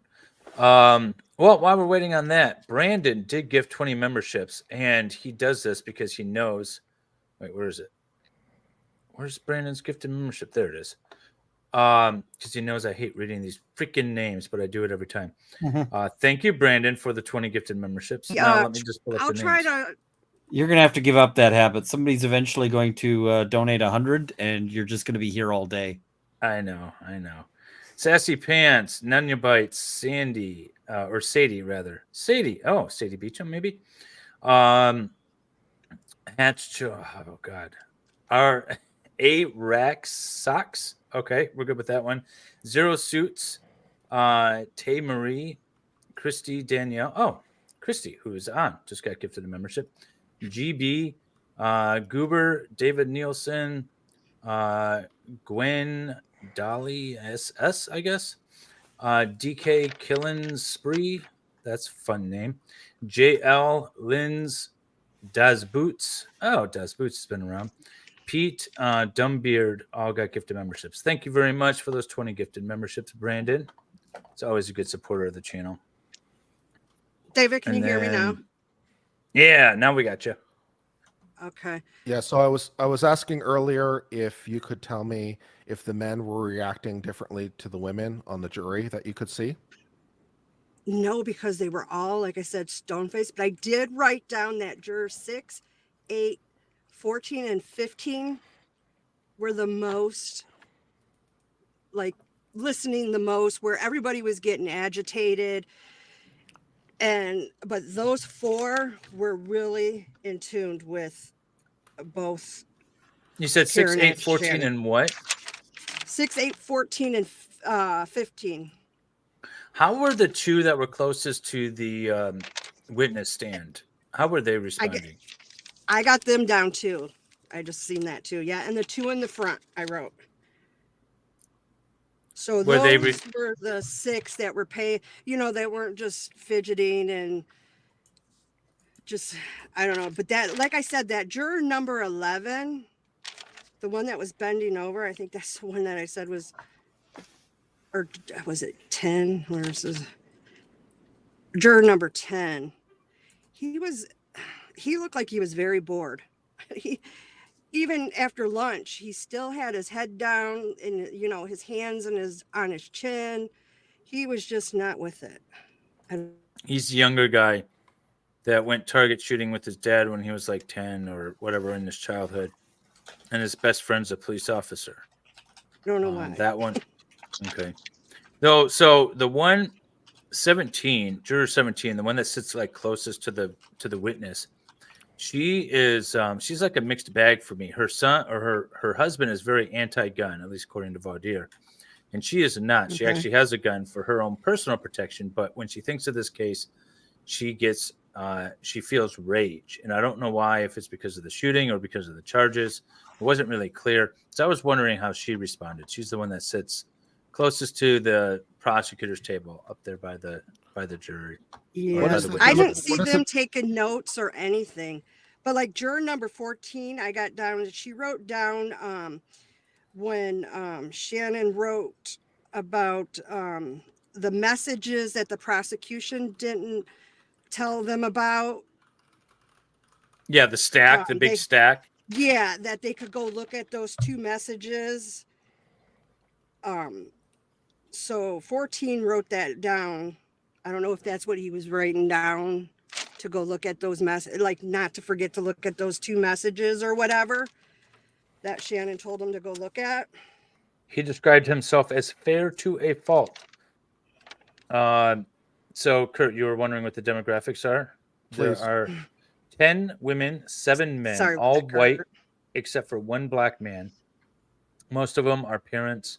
I have the individual breakdown of all the jurors on my YouTube channel under the community page, so you can get like juror 1 is a white female, works in human resources, 2 adult children. Her father was hunting.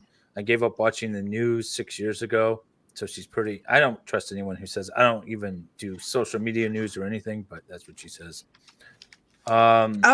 So I have things like that. I have all that stuff in my community tab. When tunnel pretty vision evenly was split. mentioned, when that tunnel vision was mentioned, David, that juror number 6, she started taking notes again and shaking her head. When the tunnel vision was mentioned? Yeah, when the tunnel vision was mentioned, there was So too much she might be tunnel the next- vision.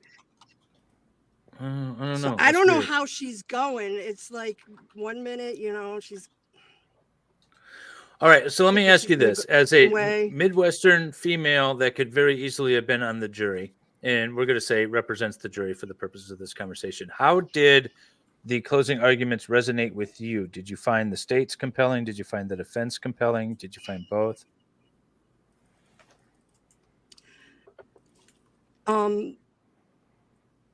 I liked the defense. She was a little long though.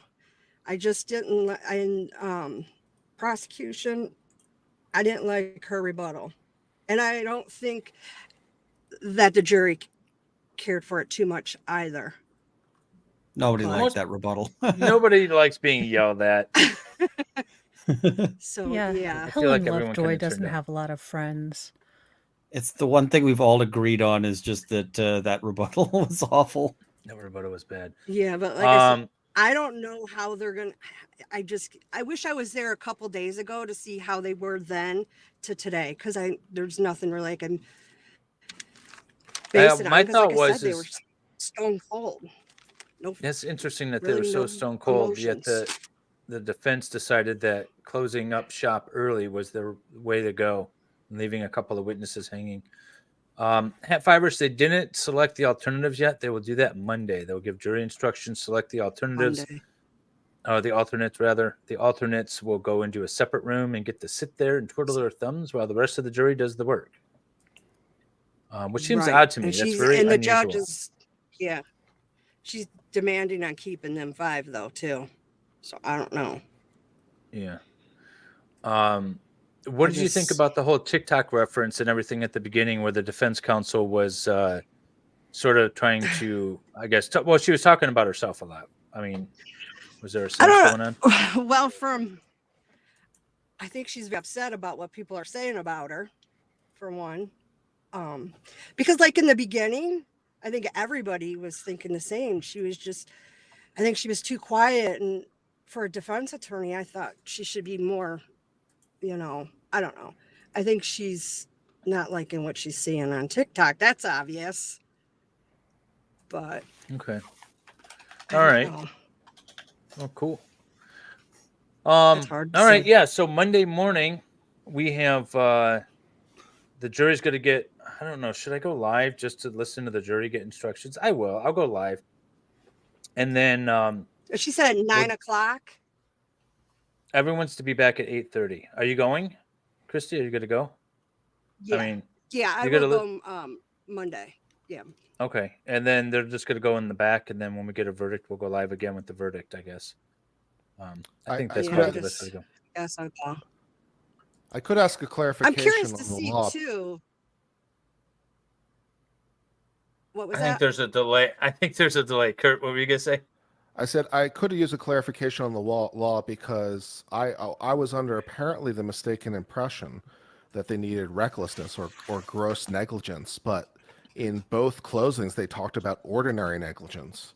So is that right? Ordinary negligence of a known risk is sufficient to get to manslaughter? No, it's gross negligence. And the defense counsel brought up gross negligence. So this is the manslaughter jury or the involuntary manslaughter jury instruction. And if you see here, it says the defendant caused the death of another. Second, in doing the act that caused the death, the defendant acted in a grossly negligent manner. And then this is the jury instruction regarding gross negligence. And so presumably like these get altered a little bit, but this is essentially the elements. Gross negligence means more than carelessness. It means the willful disregard of the results to others that might follow from an act or failure to act. In order to find the defendant was grossly negligent, you must find each of the following elements beyond a reasonable doubt. First, that the defendant knew of the danger to another, that she knew that there was a situation that required her to take ordinary care to avoid injuring others. That's where the ordinary care comes in. Mm-hmm. And then that the defendant could have avoided injuring another by using ordinary care, and that the defendant failed to use ordinary care to prevent injury to another. When a reasonable person, it must have been apparent that the result was likely to be serious injury. So that's the jury instructions that we're talking about here for this particular case. So it is a gross negligence standard, but once you reach that gross negligence, or part of that gross negligence involves first recognizing it and then failing to use ordinary care to prevent it when you have a duty to. And she's arguing that the which I think is a fundamental mischaracterization of the law, because the only case that talks about this is one case, like I said, where a man, I don't know if they were his kids or if they were his girlfriend's kids, whatever. He was in charge of 2 kids and he locked them in a room together. And in that room was also a loaded shotgun. And they were like 6 and 7. And the one accidentally shot and killed the other kid. And he was charged and convicted. And that set the precedence that we can charge parents or caregivers for involuntary manslaughter in this type of situation. But in that situation, he was in charge of the safety of both kids, not just his own out there in the wild, you know? Yeah, guardian at fact. I get it. Yeah. So, but, you know, and of course, in that case, the court says for this time only, for this specific, specific set of facts. Oh, yeah, they always try that. Yeah. And they're like, yeah, no. And then just run wild with it. But that's where this prosecutor thinks she has a legal authority to say that all parents are responsible for any of the crimes that their kids commit out there in the world. They have a duty to protect the world at large from their kids. That's the case that this comes from. And it's ridiculous. It's a miscarriage of the law. Anytime a judge tries to write, this only applies in this specific case and it has no precedential value, a magical gnome should appear with like a pipe wrench and just beat the crap out of them. Because, like, no, that is not what being a judge is about. And anytime you find yourself writing, oh, well, for just this one case, no, stop it. That's not a thing. Yeah, I know. I've been preaching this on my channel for a hot minute now. When the prosecutor said to them, it's like, no one else in this courtroom has to worry about being on the defendant's stand one day. I'm like, really? Are you sure? I'm not sure. Every one of them. As soon as she said that, I was like, bullshit. This By the way, Farrell, I'm not. This is the couple questions. Oh, sure. Go for it. I just have a couple questions for you, and I mean, since I'm an attorney or that ATF agent. Yeah. He when like during the breaks and stuff, he was huddling with Karen and all them, going through the paperwork and stuff. Is that allowed? I mean, I don't know. Because everyone's hanging around.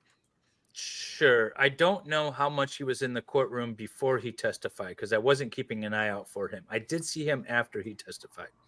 The general rule in Michigan is that the prosecutor can have one officer, the lead investigator usually, sit with them at the table and assist them and still testify. Just like the defendant, apparently the idea is that the defendant sits there and helps the defense counsel.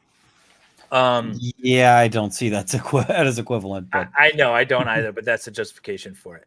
Now, once a witness testifies and they're released from any further obligation to testify, they can stick around in the courtroom. You see it a lot with family members that are like testifying or friends that are testifying, and then they'll stick in the courtroom and want to see how this goes, but particularly victims too.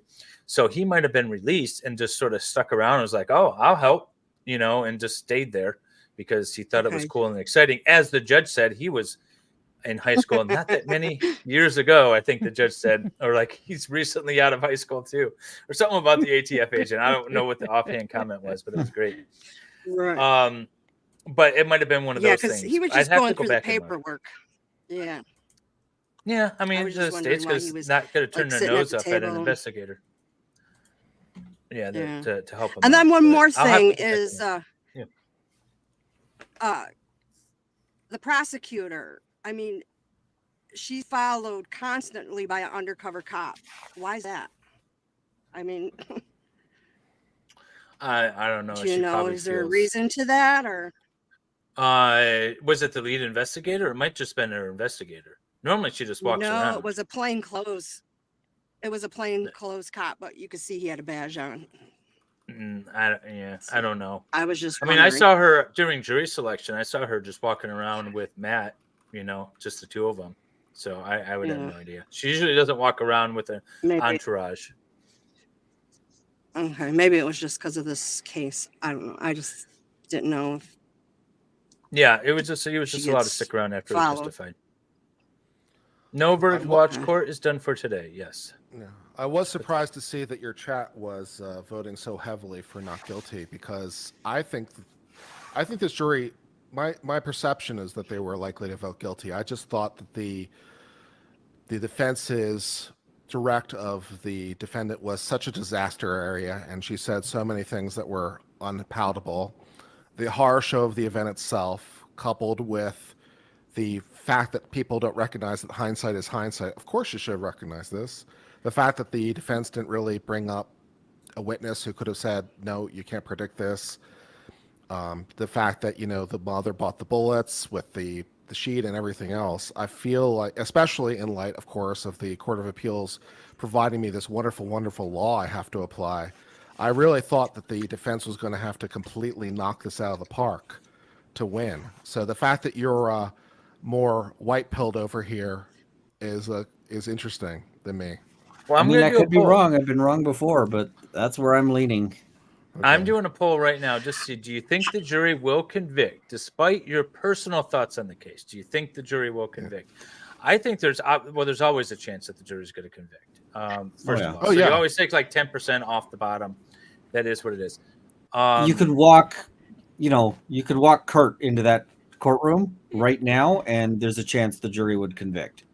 They've not heard a single bit of evidence about Kurt, but they might go, we don't like his face. Boom. I'm sitting at the defense table. That's one strike, baby. Yeah, yeah, exactly. Yeah. It'll really depend on. I don't know from what who's I going saw to fight. today. Sorry, go ahead. Go ahead. Go ahead. I'm sorry. No, go ahead, Christine. There's I'm obviously saying a from delay. what I saw. Okay. What I saw from what I was watching today, I think they're going to go with not guilty. That's just my opinion. All right. I like that. I'm going to run with that.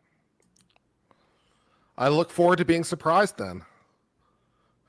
I've been disappointed too many times watching these trials. My first trial, the whole reason I'm on YouTube streaming stuff is because of this case. But I watched Zachariah Anderson. I was disappointed. No, I shouldn't say all of them, but there are some that I've streamed that I'm disappointed that the jury came back with a guilty verdict when I didn't think they should have. But I'm going to be very concerned if they come back with a guilty verdict. So I'm praying for a not guilty verdict, but who knows? We'll probably find out on Monday. Everyone's sorry. Everyone go ahead. Yeah, we're starting to sound like Miss Smith, right? It's a very Canadian channel right now. It's the recovering Catholic in me. I'm Canadianing it up here. Mo, what were you going to say? It's going to come down to the jury and who's going to fight for what. I mean, are you going to be able to separate what Ethan did and that particular thing?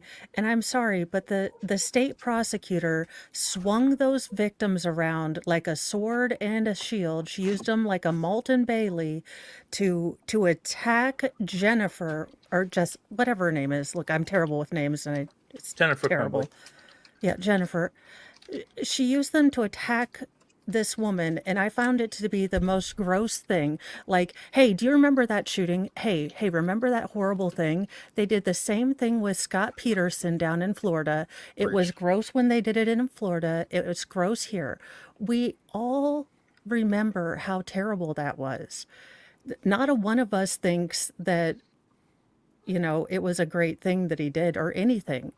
But again, I think that the defense attorney did a good job of making every mom, who maybe feels like there is not a mom on this earth who feels like she's doing a great job. Every mom I know has mom guilt. You wake up in the morning, you didn't maybe get the right peanut butter, so regardless of how you're doing it, you feel like you're doing a bad job. Now, has she made mistakes? Yes. Would I have done the same thing she did? Would I have asked the questions like, do you feel like you're a victim? No. No. Why would you end with that? Holy Jesus, I'm going to hang Mary my and hat Joseph on that. wept. If she's convicted, I'm going Why? to say it was because she was asked if she was a victim at the end of her direct.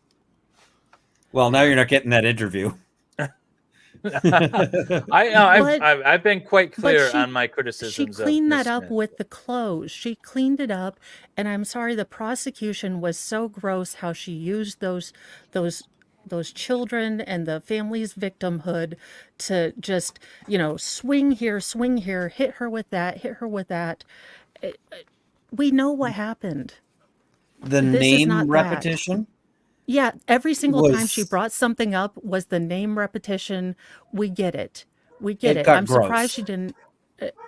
It was gross. It was disgusting. And quite frankly, if anyone votes for her for reelection, you get what you get, and you don't throw a fit. I voted for her. I have I 6 voted for her children. because I didn't like the last prosecutor we had that would do no plea on stupid little misdemeanors. You got to plead straight up or go to trial, and it caused a logjam in the courts. And so I was like, all right, this one's got to go. And so I voted for McDonald. And now you're regretting it? Yeah, a little bit. Hey, apparently I hit 6,000 subs, so awesome. Brandon, I wish I had some drinks. I don't. You I'm gonna are have a to stock up terrible for dog. tomorrow. Stop. I have drinks, but I'm not busting anything out right now. Yeah. Maybe some like cough syrup or something. And It's a I Dayquil should go tea. get a drink and then go ride my horse is what I should do tonight. That'll be a good way to celebrate. Do you have a horse? I do. I wasn't sure if that was a joke or not. No, I do have a horse. And so, and now Does there's this everyone out there have a horse? we need to entertain ourselves. But no, on my MLS Goes to Sweden stream, I misspoke and said I was going to go milk a horse in Sweden. And so now apparently I milk horses all the time. But no, I do have a horse. And what's funny? What was interesting is my horse has the same sort of like rash that Jennifer's horse had. And the reason why she was going out there every day is because you got to treat this thing every day. And so now every day after my streams, I've been going out to the horse and treating it and just thinking this could be me. I'm neglecting my kids. I left them at home and went to go treat this horse. No. Hopefully your kids aren't doing any, but the thing is everyone looks at this and they see like this mass shooting and they say, oh, that's we got to get this person. The thing is the next time they use this won't be a mass shooting. It'll be some parent who's working 3 jobs to keep, single mom working 3 jobs, trying to keep their, trying to keep their kids fed and whatever else. Kids are getting up to all sorts of crap because mom's too busy to supervise them. And kid ends up being, the lookout at some convenience store robbery with a shooting. Kids looking at life in prison. Mom is looking at prison just because oh, well, you had the time to work 3 jobs, didn't you? That's where this ends. Wait, you took a night Ian speaks off? the truth. Ian speaks the truth. Yeah. Exactly. Thank you very much. Excited utterance. You went for to your the $2 restroom with the Australian. door shut? How dare you? Yeah, but that's the thing, right? So I like the law that says the intentional wrongful acts of a third party is as an intervener bars all causes of action in this case because it's a nice bright line rule, right? Now we have a situation where did you know? Well, let's assume you knew and let's assume there's a mass shooting at the other end. Now, did you take reasonable, ordinary steps to prevent this? Well, what does that look like? Does that mean getting them into counseling? Does that mean pulling them out the one day and then he goes back and does it the next day? Does it mean that you got him into counseling, but you didn't? Yeah, did you not hug him enough? You hugged him twice. It should have been 3 times. Did no, you not or get it him should have the been right- once. Or 2 was once. too many. Yeah, 2 was too many. But it's like, okay, so now we're developing a situation where you're going to be convicted if the state says you didn't do enough. But if the state says you did enough, then you're good. So let's just rely on the state and after the fact, mind you, not ahead of time, not saying you did enough ahead of time. After the fact, we're going to say you did enough or you didn't. So don't worry. We'll let you know when this is all said and done. Stray, thank you very much for the $2 super chat. Congrats on this 6K, David. Your hard work shows. Thank you very much.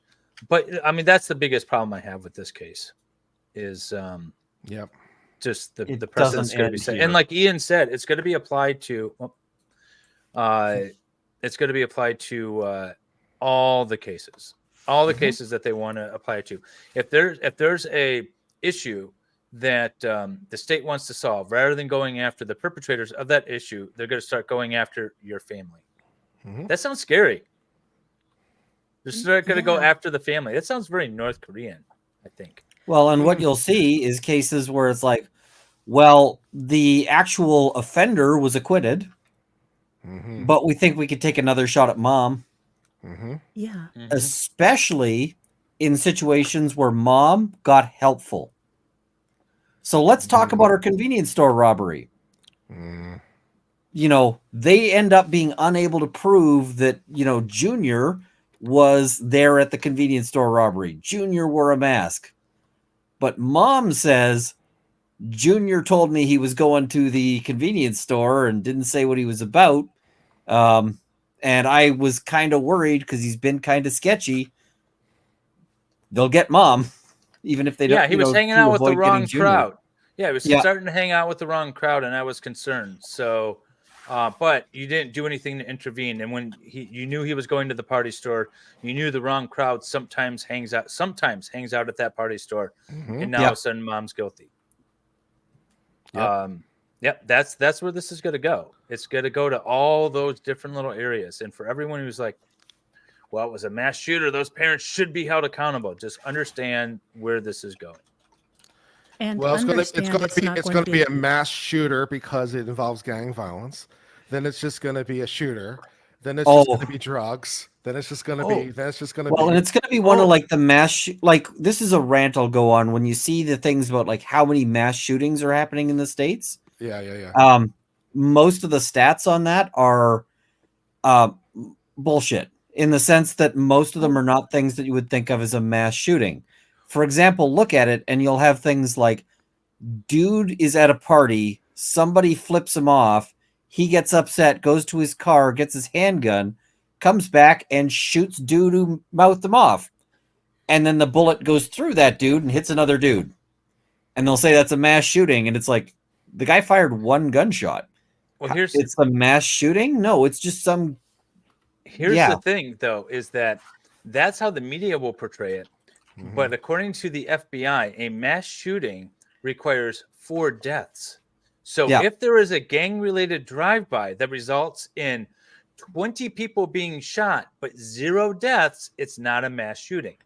Well, and the thing is that the FBI numbers were intended specifically to try to capture, you know, the like the Columbine situation, and this, it's to try to capture, and they were trying to exclude as much of the other stuff as they possibly could, because they're trying to actually look at the phenomenon that we're talking about, right?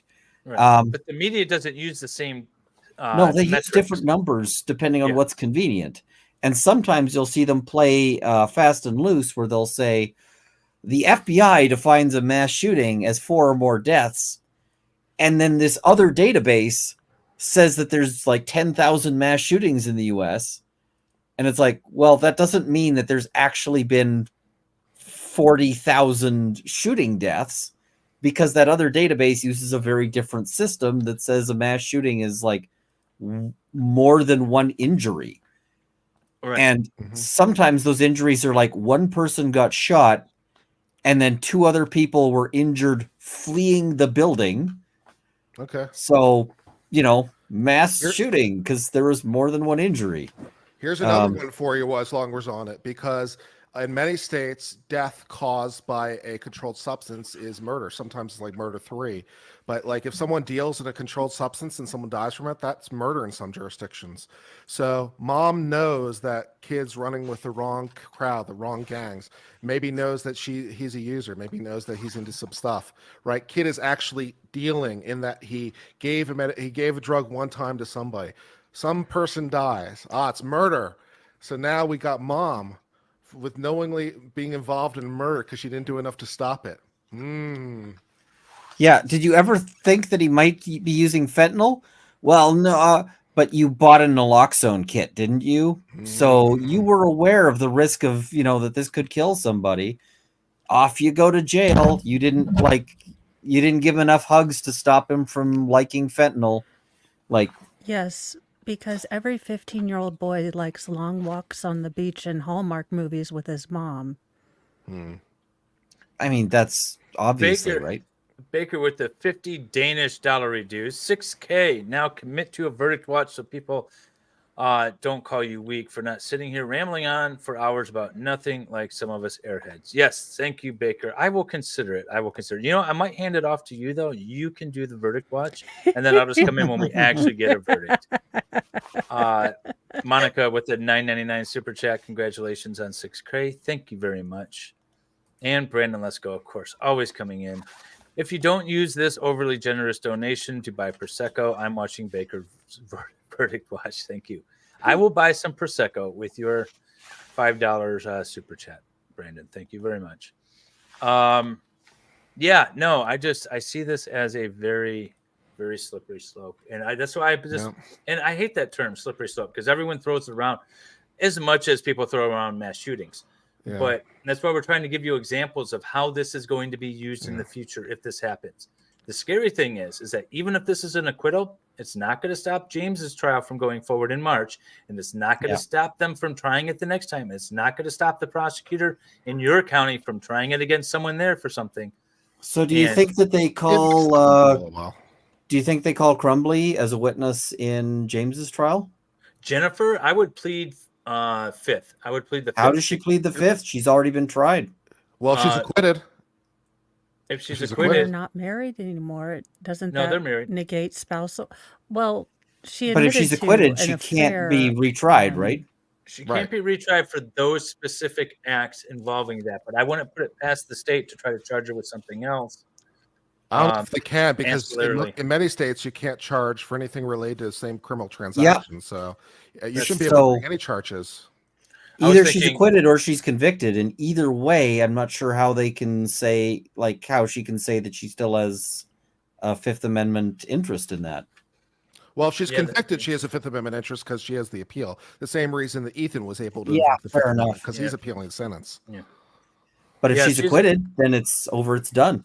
I would still, if I was representing Jennifer, I would file a Fifth Amendment notice and I would fight that tooth and nail, because I would not want to be testifying. I wouldn't want my client, meaning Jennifer Crumbley, to be testifying even if she was acquitted, because it opens up too many things. I don't trust the state to not try to bring other charges, and then she's locked up again for another 2 years before we can get something done on those other bullshit charges. Maybe. So that's why I would handle it. I'm not saying I wouldn't file the motion. I just wouldn't expect to win. Yeah, fair. Maybe. I just, about bringing ancillary stuff. I mean, who knows? It could be some other stupid BS that's not even related to this particular cause of action. Maybe they found something in her text messages that they believe something else. I mean, hell, adultery is still illegal on the books in Michigan. Who knows what they want to charge? It is, in fact, yes. Yes. So plead the fifth on the basis of adultery? That. Yep. Well, seeing as you are about it in open court, I'm not sure about that one. Yeah. But I wouldn't. I mean, they probably would. If I was James's attorney, I absolutely. Well, I don't know. Which she can't testify credibly in a way that's contradictory to her testimony that she gave in her own defense. So that testimony was. Have to. No, she can still back her husband without necessarily changing her testimony. If she wants to move to Australia, yes. I mean, I think in the public sphere, she'd be doomed if she testified contrary during her husband's testimony. Like, yeah, I had the gun, I was in charge of it, because that would be exactly opposite of what she testified to yesterday and today, right? So, oh my God, I love it.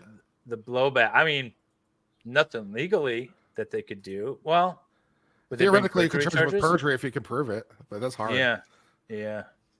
But I mean, I could see them wanting her evidence about like all the places where she was throwing him under the bus. Yeah. I mean, the time for that would have been to offer her a deal to not get charged in the first place. Spousal privilege has largely been sort of dwindled down to nothing in Michigan. Really? That's unfortunate. Yeah. But so what's left of it in Michigan? Inform us. It's like co-conspirator kind of stuff. I'd have to pull it up. I looked it up years ago when this first came up, but let me find it here. I know New Mexico abolished it for no particular reason. Okay, 2 states that I won't be going Bonnie and Clyde in, I guess. The New Mexico Supreme Court said that spousal privilege is old, antiquated, and essentially a leftover from the patriarchy. And yeah, so therefore we don't need it anymore. Yeah. So it's a long, lengthy statute. I can send it to you. But basically it says that in a criminal proceeding, husband should not be called against the wife. Wife will not be called against the husband, except these 10,000 exceptions. Yeah.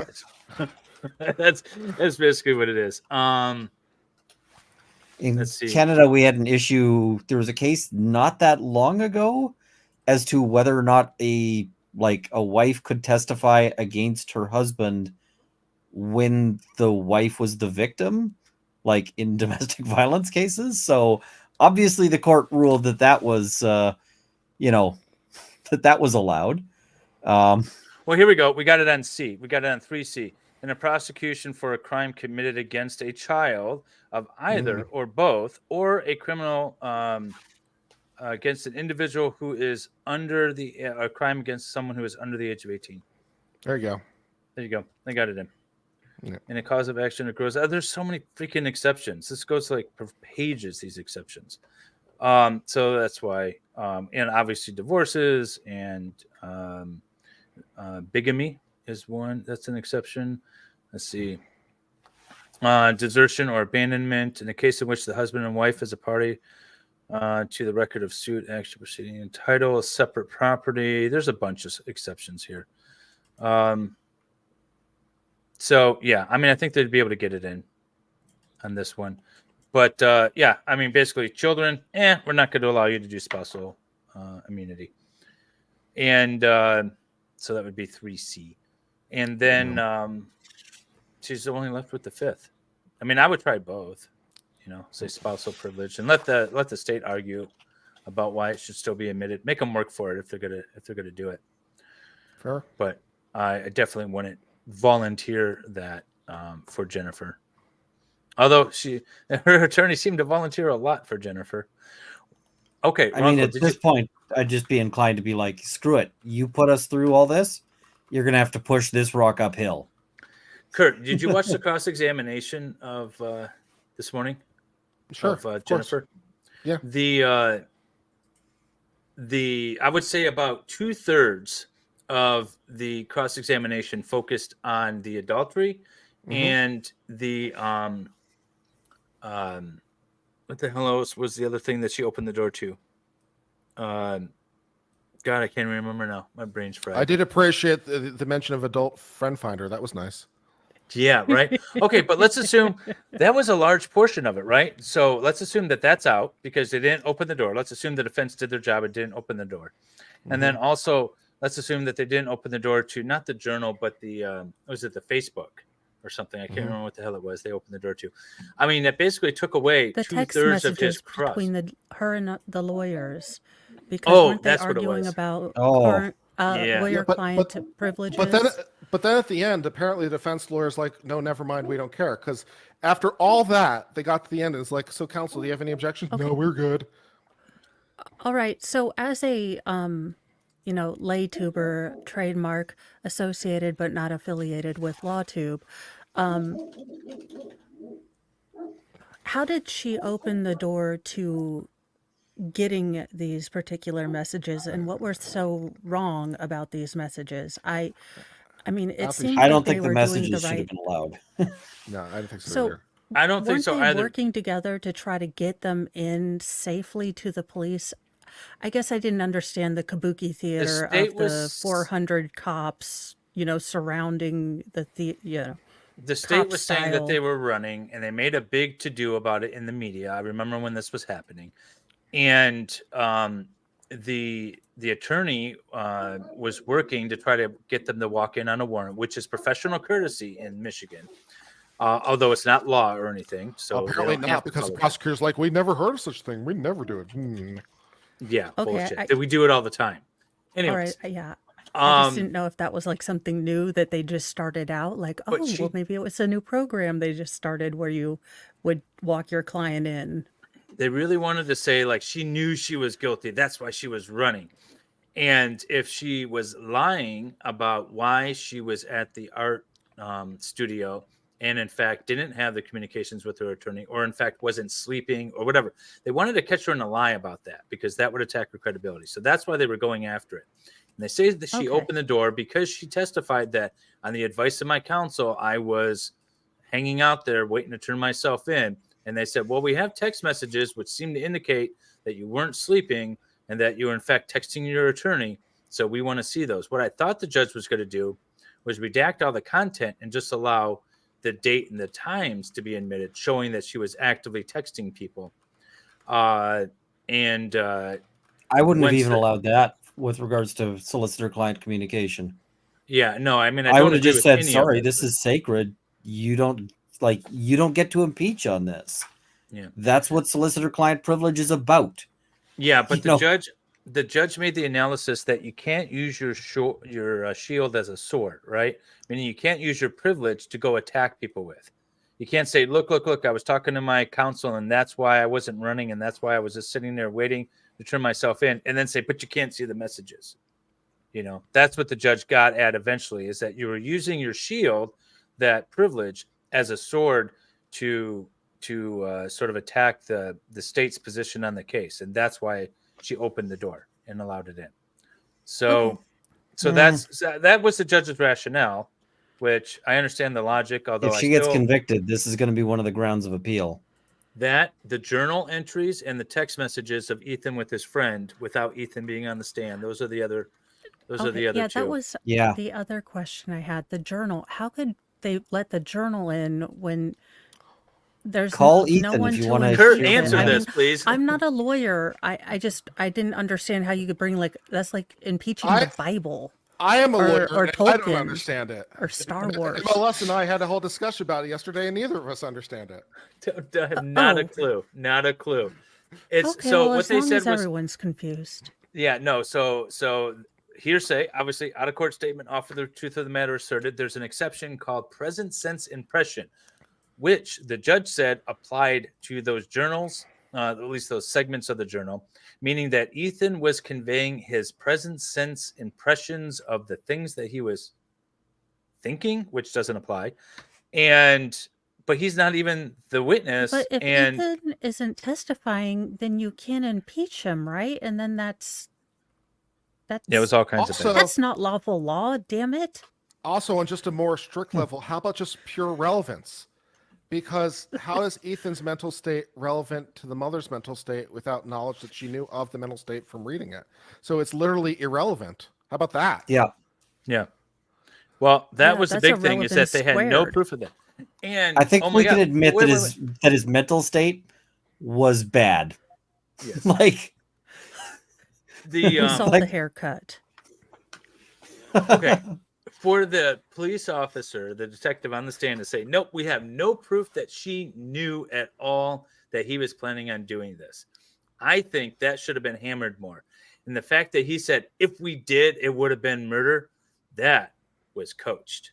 That absolutely was coached. That he was told to say by the prosecution. and it's bullshit. It's Like- bullshit. Because knowledge of something does not equal I No. intended these murders to occur, right? Yeah. Which is what you need for murder. My pure So- knowledge is not enough to convict me of anything. I can know that MLS is going to go commit a murder and be like, well, that's nice, but as long as I don't help conspire or whatever, it's like, well, Wait, all right. again? Again, I know, yeah, that's what I'm saying. It's not Tuesday. Wait, but so they don't have evidence of knowledge, but they're trying to convict her with having the knowledge and failure to act. But if they had the knowledge, then they're going to try to convict her of intent. It was ridiculous. You know that answer was coached. That answer was told to be said, and the prosecutor uses it in her closing arguments. And it's all BS. We're missing a fundamental element, but we would charge him anyways. People, this is how the prosecution works. With a different higher element. Yeah, no, a fundamental higher element. Yeah, we This don't is how have this- knowledge, so we'll charge him with knowledge. But if we did have knowledge, we'll charge him with intent, which we still wouldn't be able to prove because all we have is knowledge. But that's okay. And if we had Ridiculous. intent, we'd charge him with, I don't know, genocide, I guess. Super murder. Well, we got to get a conspirator in there. If we had intent, then we got to get the conspirator, right? That's Could the we mom. make That's this the a mom, is the RICO case? co-conspirator. Yeah, there you go. I appreciate the idea. All right. Well, I've been streaming for 9.5 hours. I think I'm going to shut it down. Maybe too. I want to. I'm going to set up a redirect, though. I think I don't see who's streaming right now. I always forget to do that ahead of time, and I want to make sure I do it. I forget it every time. Nick is streaming. I'll send you guys over to Nick. Start off. He's streaming Young Thugs, talking about a RICO case. No. Ridiculous, stupid Talk case about that a is. well-oiled and perfectly prepared prosecution. They are just doing wonderfully. They make me proud of my judicial system. So that last poll I put up, which was, will the jury convict despite your personal feelings? It came out at 63% no on my little I'm group. kind of black-pilled, y'all. I put a yes. But I think they'll acquit. I'm hoping they'll acquit. I would love to be wrong on this one. It would make me happy. Yeah. My money's on acquit. Y'all, I got stuck behind a person that spent 10 minutes looking at peanut butter. There's only been 2 choices for 50 years. Chunky and smooth. No, there's honey. There's the kind that already has jam in it. Oh yeah, No, that's a that is a crime against nature. There's like 17 different brands of peanut butter, assuming you're not like in Soviet Russia. And then you've got almond butter, and you've got other things of butter. Yeah, no, there's lots of. You got choices. sugar-free, extra sugar. Yeah. Yeah, you got Get all your kinds. peanut butter and get out if you've decided not to wear deodorant today. And I am stuck behind you. I put yes, unfortunately. Yeah, no, I mean, I know I want it to be a realistic poll because I want to know what you guys think. So I have no faults with people saying yes or no. If I was allowed to vote, which for some reason I can't vote in my own polls, which is weird, I would have put yes too, because I have a feeling that they're probably going to convict, although I really don't want them to. And I don't think it would be because of a legal thing. I think it would be because it's going to be perhaps feelings. Bad lawyering, honestly. I don't think Jennifer came across as trustworthy as much as I would have hoped, I guess. Not trustworthy, sincere enough. I feel like she didn't come across sincere enough as it's all showmanship, people, right? The legal stuff is out the window because we've already argued all the legal stuff. We've been up to the Court of Appeals and the Supreme Court, and we're back down, and we've done our motions outside of the court. This is a song and dance in front of the jury. And she went out on the stage and stood there for a little bit and then walked back. You know, that's what happened here. So I was just disappointed in that performance. On that note, I don't know. I'm still leaning. I'm still thinking acquittal, but yeah, it's tough. You may get jurors who are just like, I don't care about anything else. I saw those pictures of those dead kids, and someone's going to jail because of that. That's the hardest thing. You and the prosecution knew what they were doing, because they knew for some people, you see those pictures and it's done. They're done no matter what. And that's why they did it at the beginning of the trial, and that's why they did it at the end. Because for some people, that's just going to be the end of it. Yep. Kurt, any parting words? No, I'll be there for jury instructions, and we'll see where we go from there. And otherwise, I am done because I am beat. Yeah, me too. All right, y'all, have a wonderful weekend. Ian, thank you very much. Kurt from Uncivil, Mo in the Deep End, and to everyone else, I had Baker on earlier. Thank you very much for joining me. Thanks, everybody in the chat for the super chats, and we'll see you on Monday morning. All right, take care, guys. When I was young, my daddy said, gotta keep one eye